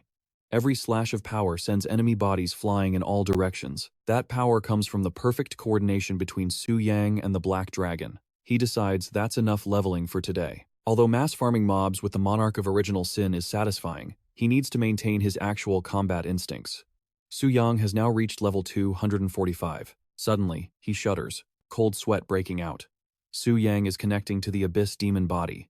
He is deep at the bottom of the ultimate abyss. The system actually summoned him on its own, and this intense, restless feeling inside him. He is currently in his demon form, hovering in midair. A bold speculation crosses his mind. The time for descent has arrived? It's only been 9 days. Have they already accumulated enough faith power? If this works, it'll be the first time I truly use the authentic power of the Monarch of Original Sin. I'm actually looking forward to this. Meanwhile, in the Elf Kingdom, a majestic voice booms out. Those of royal blood who end in sin, and the evil gods who condone them, shall suffer an even greater punishment. Below, a crowd has gathered before a crucifix. A figure is bound tight to the stake, their body covered in wounds. A voice from the crowd reads the verdict. The Lauren family is infamous for their heinous crimes, debauchery, kidnapping, and pillaging, especially their second son, who specializes in hunting down the weak. He is truly depraved. In the name of original sin and lust, strip them of their tools of crime and let their blood be the punishment. We will never again allow evil to rise within the temple. Gloris thinks to herself, even I didn't expect things to escalate this quickly. Is this good or bad? She steels herself. No. There's no turning back for me now. Someone steps forward to announce, then let it begin. A magic formation has been established, surrounded by 7 pillar points. The figure in the center cries out, I summon my supreme king. Using the blood of believers and the power of faith, they raise their daggers to comply. She stands in the center, absorbing that surge of power. O ruler of the abyss, monarch of original sin, heed my summons. Spread your glory across this polluted world. The entire city darkens. Tendrils of golden aura radiate outward, creeping into every corner. In the distance, a massive pillar emerges. People on the streets stare in awe. What is that?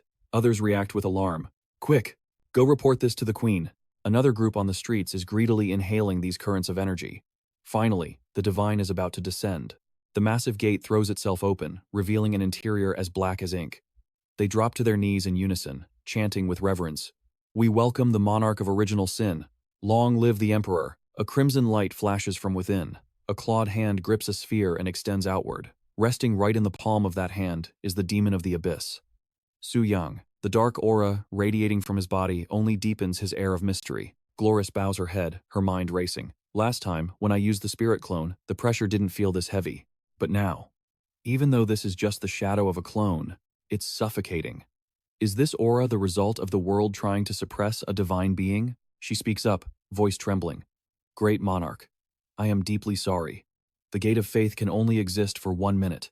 I thought I had accumulated enough divine power, but I didn't expect to be so far from the mark. Please, forgive my ignorance. The monarch stands high above, gazing down at the city beneath him. Su Yang mutters to himself, 1 minute, huh? Come to think of it, I've never actually unleashed the true power of the monarch of original sin. Perhaps now is the perfect opportunity. Seeing him streak across the sky, Gloris calls out in confusion. Monarch? Su Yang is already hovering at the very center of the city. A colossal surge of energy turns the entire sky pitch black. Feel the power of darkness. From the abyss, the elf clan below stares up at the massive black sphere in terror. It's a demon! Is the demon attacking us again? He's about to strike. Hurry, open the barrier. Su Yang continues to amplify his power.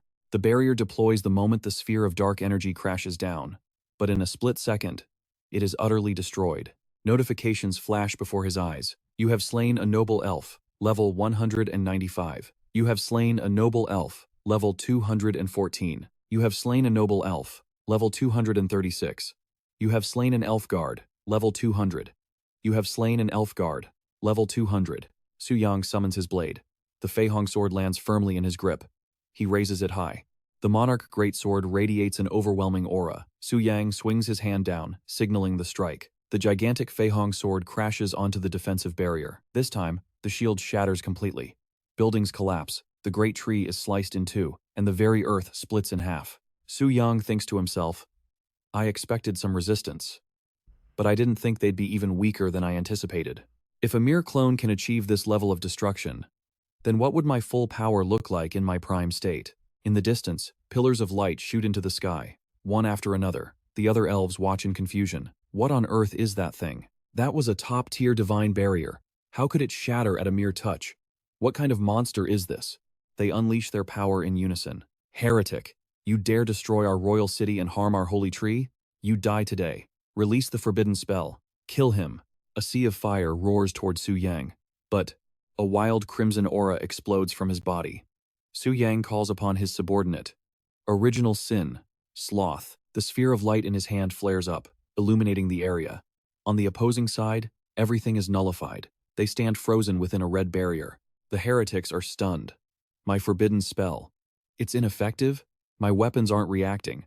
What kind of magic is this? Smoke drifts from Su Yang's mouth. As he summons the sin, they look up in a daze, completely immobilized. His eyes radiate dark energy, pride. The moment the word leaves his lips, Fresh blood spurts from their mouths. He glances down at the ruined city. Time is almost up. Su Yang's attention shifts to an egg nestled beneath the tree. Is that the divine altar? In 3 months, it will be born from the holy tree, possessing the full power of a god. At that time, it would enter the abyss to hunt down a weakened version of me. He raises his sword.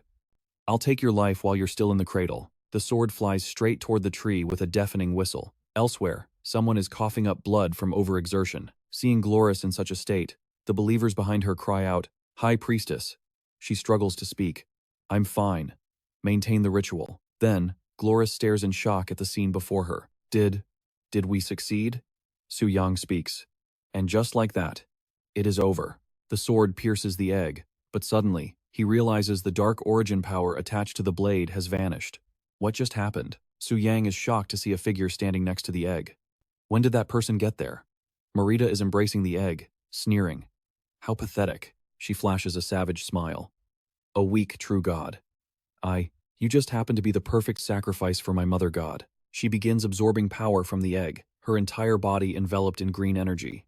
Marita speaks with arrogance. This is my battlefield. Your authority means nothing here. The egg beneath her shatters. Green flames roar to life, and a mysterious blade, radiating blasphemy, emerges from the shell. Marita grips the blade, her aura exploding with terrifying power. Su Yang thinks, that's the blasphemous blade. Does that embryo have a connection to that unidentified piece of rotten flesh? She gloats. Die. This is the blessing of the mother god. A torrent of green energy surges out with her slash, transforming into a massive arc of power that hurtles straight toward him. Su Yang scoffed. Mother goddess? She's nothing but a parasite feeding on a rotting holy tree. Boom! A massive collision shook the air. A deafening explosion rang out as cracks spiderwebbed across the barrier, protecting him. Destructive power is off the charts, Su Yang noted grimly. She's fused with the realm god's power, and has the home field advantage. I can't underestimate her.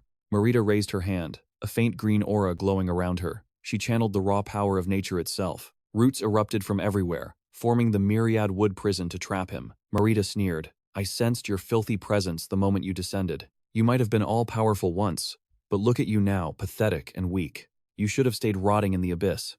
How dare you disrupt the Mother Goddess's blessing?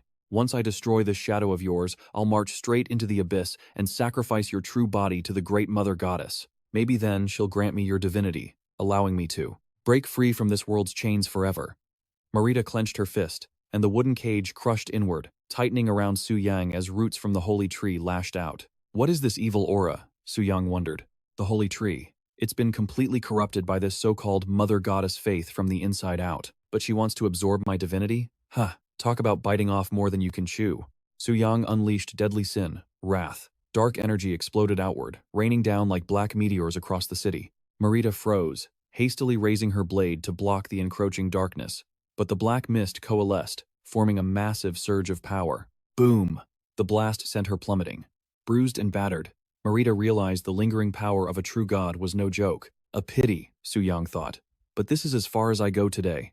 Is my time up already? His voice turned ice cold. Count your lucky stars. If I wasn't short on time, you'd be a corpse right now. Marita composed herself. Right back at you. Next time we meet, I'll be carving you up for the Mother Goddess. The Abyss Demon's form dissolved into the sky. Marita immediately coughed up a mouthful of blood. He's a true god all right, she thought. Even a mere shadow packs that much punch. I need to find my other half and devour her to restore my full power. Fast. Chris rushed over. Marita, what the hell is going on? Did you merge with the god? It was an emergency, she replied curtly. I had no other choice. She waved her hand, and massive branches swept through the ruined city, beginning repairs. Buildings reconstructed instantly, vines weaving the city back together. Marita, the observer gasped. You really are. Save it, Marita cut in. I'm simply fulfilling my divine duty. I'm going to hunt down my missing half. The spirit world remains under your rule for now. This wasn't the plan, the ruler thought, but even a weakened, resurrected god has enough power to wipe out the human world. But not yet. Once the abyss demons are exterminated, that's when our spirit race will rule the 3 realms. Meanwhile, a violent explosion rocked a distant location. Gloris hung her head, surrounded by unconscious allies. We failed? She despaired. What the hell did Marita do to the holy tree? She's hunting me. I can't let her win. The Abyss Monarch needs time to recover. I have to stall them until he's back at full strength. Next time, we won't miss. Back at the round table, the council had watched the entire battle unfold. The screen froze on Marita, wielding her blade. Meanwhile, Su Yang had returned to the desolate, gloomy realm of the Abyss. Sitting on his throne, Su Yang brooded. The spirit realm god. And that mysterious mother goddess. Things have changed. With the Sin Monarch's current power, victory isn't guaranteed. I could actually lose. At this rate, who knows how long it'll take for my body to return to its peak. I have 3 options. 1. Wait for the Sin Monarch to fully recover and crush her. But that takes too long, she might attack before I'm ready. Option 2. Power level to the 9th turn immediately, and kill the Sin Monarch myself. Once the Sin Monarch is dead, the system will link me to a higher tier, stronger boss. The Sin Monarch is already a true god. If I can access an entity ranked even higher than that, crushing Marita will be a walk in the park. There is a third option. Destroy it using the restored power of the Scarlet Sky Sword. The catch? It requires a massive amount of Red Moon Essence cores. I checked the numbers earlier. 80,000 exactly. That's more than double what the West Tower holds. Where the hell am I supposed to find that many? Su Yang shifts back to his combat form. Time to grind. Notifications flood his vision. Ding. You have slain an 8th tier archdemon. Experience plus 860 million. His level skyrockets 245 to 248 in a blink. He's a blur of violence, tearing through the monster horde. Giant beasts crash to the ground one by one, chests bursting open in fountains of fresh blood. Interwoven sword beams slice through the air, shredding whatever's left standing. Su Yang pushes harder. Just 2 more levels to go from legend to godhood. This is going to be another massive leap in his evolution. Beyond the stat and skill boost, the class advancement trial grants divinity. He glances at the swarm of monsters rushing him. Yeah, this is definitely the most efficient way to power level. Su Yang cracks a smile full of anticipation. 8th advancement. Here I come. The slaughter continues. Ding. You have slain an 8th tier archdemon. Experience plus 790 million. Ding. You have slain a 9th tier demon king. Experience plus 2.3 billion. Ding. Level 250 reached. 7th advancement limit hit. 8th advancement mission unlocked. He stands before a statue, surrounded by gathering demons. He steps forward and commands Livia. I want to use the temple for my advancement. Clear out the trash. As you command. Livia eyes Su Yang with shock. In just a few short months, this kid's power has skyrocketed. He must have received significant blessings from the monarch. But how could a mere mortal earn such favor? Who is he really? Su Yang's cold voice cuts through her thoughts, requesting class advancement. System checking level 250. 7th advancement limit reached. Advancement unlocked. Please select difficulty. Su Yang doesn't hesitate. 5 stars obviously. No one in the entire world has ever completed an 8th advancement mission at 5-star difficulty. Even the world's top powerhouses like Augustin only managed to clear the 7th advancement at 5 stars. They hit their limit right there at the peak of the world. If I pull this off, I'll be the first in history. The system responds immediately. Initiating 8th advancement mission, 5-star difficulty. To prove your qualifications for the 5-star trial, please complete the following prerequisites. 1. Single-handedly slay an 8th tier primal demon. 2. Single-handedly slay an 8th tier awakener. He forces a laugh. Great. Even the trial has prerequisites now? Just these entry requirements are insanely hard. No wonder nobody's ever cleared this. The gap between 7th and 8th tier isn't just a level difference, it's total suppression. From life force to power systems, everything changes. The biggest factor? 8th tier awakeners can wield divinity. Defeating an 8th tier while still at 7th is considered impossible. Killing one? That's a fantasy. 5-star difficulty. Now this is a path worthy of godhood. He heads to a dark, ruined wasteland and resumes the massacre. Su Yang faces a beast wielding a massive bone dragon spine, while another screeches and dives from the air behind him. The creature in front raises its claws. Su Yang simply opens his hand. You're too loud. Order. Su Yang sidesteps, catching the beast's arm in a vice grip. He crushes the limb, blood sprays everywhere, and follows up with a casual sword slash. Su Yang sighs. Attribute, suppression is this bad, huh? Even I feel powerless. He places his hand on the terrified monster's face and rips its head clean off. He wipes the blood from his cheek. Mission 1 complete. Now, time to pay a visit to that trash from Shiva's kingdom. In a hidden corner of the ruins, the wet sound of chewing echoes. An awakener sits before a giant monster's corpse, gnawing on it. Disgusting. This tastes absolutely disgusting. It's all that damn proxy's fault. What did we even do to offend him? Why is he hunting us down like this? If I ever see him again, I'll hack him into 1,000 pieces. He spits out a chunk of meat. If he didn't resort to eating demon flesh and drinking blood, he'd starve. He has no choice. Can't stay here. The blood scent will draw more of them. Time to move. The moment he stands, a blade pierces his chest. Blood spurts out, pooling on the ground. He touches the wound, trembling.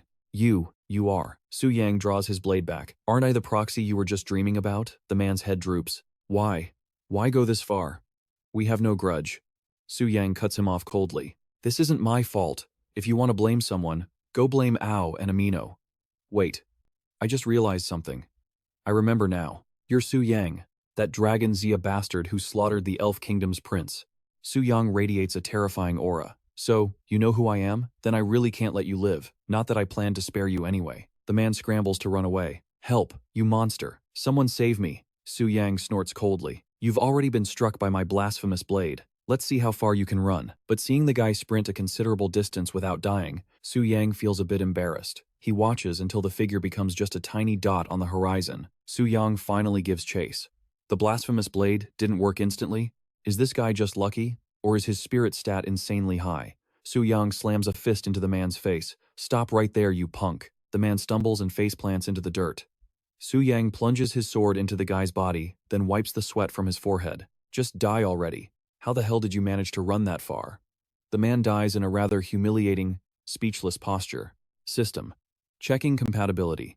Selecting suitable divinity trial. Selection successful. Mission. Rank 8. 5-star promotion trial. Trial. Death. Divinity.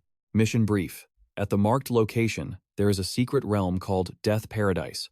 Rumor has it that cursed ghosts wander these grounds. They are undead creatures. Venture into the abyss of Death Paradise to investigate the truth. Complete the trial to obtain the corresponding divinity. Su Yang, Muses. Death Divinity. A power over death itself. I actually already mastered 2 methods to inflict true death inside this game world. Black Dragon Athos possesses the Hellfire of Annihilation, but that move is tied to the Black Dragon's strength. It's hard to use effectively against high-tier enemies.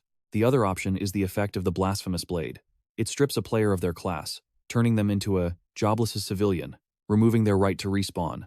A permanent kill. Su Yang frowns in curiosity. I wonder if the enemies in this mission possess that kind of power too? But if this is a rank 8 mission, the max difficulty shouldn't exceed rank 9 demigod level. With my current energy reserves, I have enough to land a precise, fatal strike. He steps through the gate. This is the first challenge on my path to godhood. I absolutely cannot screw this up. Brilliant light floods through the crack, blindingly bright. Boom! The heavy door slams shut. Elsewhere, a spatial rift tears open. Purple light flashes, revealing a cross-shaped object radiating mysterious energy. It hovers in the sky, absorbing the surrounding black miasma, before vanishing without a trace. Meanwhile, in the frozen, snow-covered wastelands of Siberia, Su Yang struggles to trudge through the blizzard. Every step is heavy, not a single soul on the road, no beasts, let alone humans. Is it just because of the extreme cold? Su Yang stomps down, sending white snow flying. He looks curiously at the dark gate ahead. Or is it because of this secret dungeon? System warning. This area is not covered by the idol's protection. Those who die in this region cannot be resurrected. Su Yang is surprised. He mutters, seriously? That's the gimmick? Most normal people would give up on a 4-star promotion if they saw this condition. But do I look like the kind of person who gives up that easily? Su Yang steps inside. If I don't even have this much courage, how can I call myself the strongest? He looks calm, his aura flaring around him before settling. In front of him lies Death Paradise, a gloomy, desolate graveyard. He carelessly steps on a dry branch. Snap. A crisp sound echoes. Su Yang approaches a tree tied with strips of red cloth. The mission requires investigating the truth of Death Paradise. What does that imply? Are there hidden mystery elements? Suddenly, giant hands burst from the soil. Zombies crawl out of the ground, wailing, blood, blood. The gloomy space lights up with flashes of steel. Su Yang slashes through the horde. These walking corpses. It's like a bad horror movie. Who are you trying to scare? But as soon as he kills them, more rise from the dirt. He's speechless. Are these guys infinite or what? Su Yang speeds up to leave. Can't waste time with these small fry. I'm going straight for the boss. He obliterates the undead, blocking his path, glancing back at the horde trailing far behind. Su Yang sighs in relief. Good. They stopped following. He stops and looks ahead. Looks like the boss room. It's an altar. A sphere floats in the air, draining energy from 4 pillars. In the center of the altar stands a level 260 monster. The sole priest of Death Paradise. Su Yang stays alert. A rank 8 boss. Definitely stronger than the average abyss demon. Killing him won't be hard though. But considering the mission requirements, I should probably watch and see what he's actually doing first. Seeing the creature turn its head, its eyes glowed crimson, and its face was a void like a black hole. He flinched. Did he actually spot me? My voidwalk state should clearly bypass anyone whose base, spirit power, and perception are less than 1.5 times my own. This guy is only rank 8, yet his base spirit power is somehow higher than mine. The creature raised a cross, muttering an ancient incantation. Waves of power blasted out from the center of the altar in all directions. Go, Su Yang scoffed coldly, knocking away the incoming sword. By now, the high priest had conjured a protective barrier around himself. Su Yang raised his blade, slashed straight at the shield, and roared, "Shatter!" The barrier exploded into fragments, drifting suspended in the air. Su Yang looked at the mark on his hand in surprise. It was the black dragon, Athos. The black dragon materialized right there, its body massive and imposing. The high priest was terrified, freezing in place. He frantically used an ancient spell to block a stream of dragonfire blasting from the black dragon's maw. The black dragon looked a bit sheepish, then a loud gulp echoed out.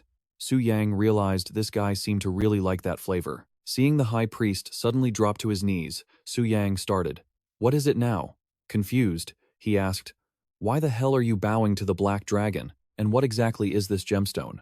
The high priest spouted a stream of ancient tongue, waving his hands around, leaving Su Yang even more confused. What kind of gibberish is that? Suddenly, the black dragon reared its head high. Su Yang jumped. "Athos?" Its eyes flashed red, burning like two bonfires. Su Yang facepalmed helplessly. "What?" Just then, the high priest finally spoke human language. "May I ask, what is wrong, my lord?" Su Yang glanced at him. "Oh, so you speak human now?" He turned back to look at the black dragon. "No, wait. It's probably because the black dragon ate that orb.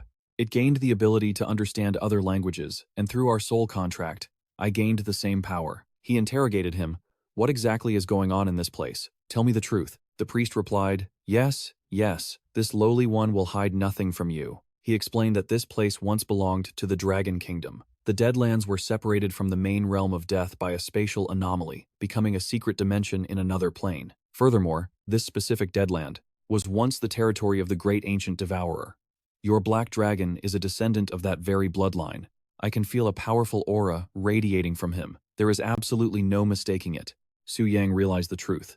No wonder he was so respectful to Athos, it was all because of the connection to the ancient devourer. He asked further, "And what's the story with that gem?" The high priest spilled everything. That soul gem contains the power of the ancient devourer, used to swallow and enslave souls. I was merely imitating it, so I needed a medium to wield the power of the souls. Su Yang fell into thought. So that's it. The Deadlands. Soul devouring, walking corpses, the divinity of death. Everything seems to be connected. He raised the hand bearing the black dragon mark. "I need to enter the deepest part of this secret realm. Lead the way." The high priest knelt reverently. "I obey your command." The black dragon carried Su Yang while the priest flew behind. Stopping at a gate, he announced, "Contractor Lord, we have arrived. Behind this stone gate lies the ancient guardian. It requires the bloodline of a black dragon to activate. Please be careful, my lord." Su Yang glanced over. "Athos." The dragon roared in understanding, placing a claw on the gate. Energy surged forth, and the massive, heavy doors slowly creaked open before their eyes. He took the lead, strolling inside casually while observing his surroundings. Torches on the walls flared to life, illuminating the entire chamber. In the distance stood a row of giants guarding a gate. They were the soulless guardian giants. The high priest warned, "These stone giants are controlled by soul power. Their core is the rune on their heads. You must strike precisely, my lord." The statues began to move as if alive. One raised the axe in its hand high, preparing to strike down. The axe blade struck the black dragon's wing, and cracks immediately began to fracture the weapon. A violent explosion erupted, lighting up the area. Su Yang ambushed a giant from behind. "Break!" The giant was stunned to see him closing the distance so fast. Two other giants trembled, exchanging information. They simultaneously moved to surround Su Yang. He mocked, "Quite a grand welcome, isn't it? Bring it on." Raising the bone dragon sword high, he prepared to strike. With a single slash, the entire group of giants was annihilated. Su Yang ordered, "We've wasted enough time. Move forward, now." The high priest hurriedly obeyed. "Understood." He realized his mistake. "I thought he was just a lucky kid who contracted the great devourer's descendant. I never expected a hidden powerhouse. Thank goodness I didn't force a fight earlier, or my bones would be dust by now." Stopping before a monster, the high priest introduced it. That is the ancient devourer. In its mouth, it held a small dagger. Su Yang felt something was very wrong. That dagger radiates an absolutely abnormal aura. My gut tells me that is the biggest secret in this necropolis. Suddenly, the monster's eyes blazed with raging fire. It turned toward the intruders and let out an earth-shaking roar. Seeing the black dragon in the monster's sights, Su Yang called out anxiously, "Athos." But the black dragon was ready to face a worthy opponent. Titi asks with worry, "My lord, aren't you going to help?" Su Yang explains, "Athos spoke to me through our mental link. This is his supplementary trial. He must face it alone, so I cannot interfere at will." Su Yang sounds supremely confident. Besides, I also have absolutely no need to step in. Athos is far stronger than that mindless object. In moments, the black dragon slams the monster into the ground, biting deep into its flesh. Suddenly, the beast's mouth shoots out a dagger. The blade spins wildly as it launches upward. The black dragon snatches the small blade with his claws, then drives it straight into his opponent's body. Once done, he rips the dagger out from the monster's thick hide. The monster's eyes have lost their light. Its body lies completely motionless. The black dragon smashes the corpse, sending debris flying everywhere. Su Yang praises him. "Well done." Athos displays the item information. Rank unknown. It is the Godslayer dagger. The description reads, "A dagger infused with the divinity of death. It was once used by the apostles of death to hunt down gods. It inflicts a double death of both body and soul, a true, eternal, and silent demise. Effect: fated death. Consumes a specific amount of death divinity to mark a target. Temporarily strips away the protective layer of life divinity. The target cannot be resurrected after being killed. Effect: soul extraction. Targets slain by the Godslayer dagger will have their souls extracted and converted into pure soul power. The dagger falls into his hand. Su Yang thinks to himself, this is it. Another special power to ensure that destruction cannot revive. And, looking at this name, does this mean I can kill even a god? Meanwhile, in the depths of the demon abyss, on the 700th floor, a holy angel appears. Demons of the abyss, you filthy sinners, accept the purification of the holy court. A terrified monster recognizes him. It's a holy angel. Run. Go tell Lord Mugalivia. The holy angel extends his hand. Holy light purification. Everything is incinerated within, the beam of holy light. The entire space is engulfed by a wall of scorching fire. Interwoven slashes of light cut through the air, leaving corpses strewn across the ground. The arrogant figure of the angel stands tall. He brings his holy staff down, shattering the earth and sending rocks flying. The angel stands fearless in the 700th floor. Where his staff struck, a massive hole appears. A figure emerges from the thick smoke. Sita speaks with disdain. Just a four-winged angel? Her voice drops low, eyes glowing red. And yet you dare to cause trouble in the abyss? He announces, I am Anfeng, four-winged angel of the Third Holy Legion. Your monarch has been exposed. The archangel is about to descend to cleanse your sins. Before he can finish, Sita appears right behind him and slashes down. One of Anfeng's wings is severed instantly. He retreats rapidly to dodge the follow-up. Anfeng admits to himself that he was too careless. Sita mocks him. Are you kidding me? Careless or not, what difference does it make? Even an ant should know its limits. Her attitude enrages him. Demon, don't get cocky. He grips his cross tightly. Cross judgment. The cross grows to a gigantic size, forming a solid barrier to protect Anfeng. He grasps a spear in his hand, the spear of punishment. He drives the tip into the center of the cross, forcing it down toward where Sita stands. But she has lost interest in playing with Anfeng. Boring. The sin of pride activates a spherical shield to protect herself. Meanwhile, outside the abyss gate, the atmosphere is incredibly tense. A brilliant golden light flares up, shocking the guards. What is this? Inside, Anfeng lets out a sigh of relief. Thank goodness I set up a resurrection statue beforehand. Seeing him, a soldier thinks, has God sent an angel to save us? I can feel his power. He's incredibly strong, even stronger than High Priest Timia. Humanity is saved, and Feng is deep in thought. I assumed the monarch of original sin was weak. I thought the fallen angel's power had diminished enough for me to kill them. I never expected her to be this powerful. The spatial channel created by the Silver Cross is unstable. I can't count on reinforcements from the Holy Court yet. I have to rely on myself. He holds a box covered in talismans. In the name of the Holy Court, salvation for the sinful. Seal release. The talismans snap apart. Countless glowing red demon souls rush out from inside. The guard freezes at the sight. What? What is that? And Feng proclaims, in despair, I grant hope. In fear, I grant protection. He chants, "In disaster, I grant peace. In sin, I grant salvation. I lead the world toward the divine, toward the light, toward faith." And Feng flaps his wings, rising into the air. "Will you become my first believer in the human realm?" The soldier hesitates in fear at first, then pledges his loyalty. "I swear undying loyalty to Lord Avalon." And Feng commands, "Go. Gather more believers for me." The guard obeys instantly. Meanwhile, back at the statue where Su Yang is located, he is curious. 8th transition complete. With my current stats, I could probably solo an entire crusade army and survive, right? Su Yang's status panel updated. Level 305. Strength, 166,234. Vitality, 144,871. Agility, 56,211. Plus resistance and recovery attributes. He was stunned. After his 8th class advancement, the system's divinity power had finally unlocked. Who would have thought? The blasphemous blade and the dark orb now granted additional divinity as well. No, wait. It seems this dark orb actually holds the power of the monarch of original sin. I never expected its divinity to be this bizarre. A barrage of notifications exploded. Death divinity. Quality. Transcends the limits of this world. Cannot be displayed. Intensity 3. Quantity 35.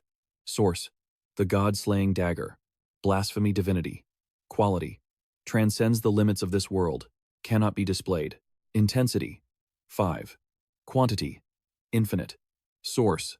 The blasphemous blade. Original sin divinity. Quality. True God. Intensity 2. Quantity 5. Source. The dark orb. Su Yang fell into deep thought. Furthermore, both death and blasphemy fell into a category that surpassed the boundaries of this world.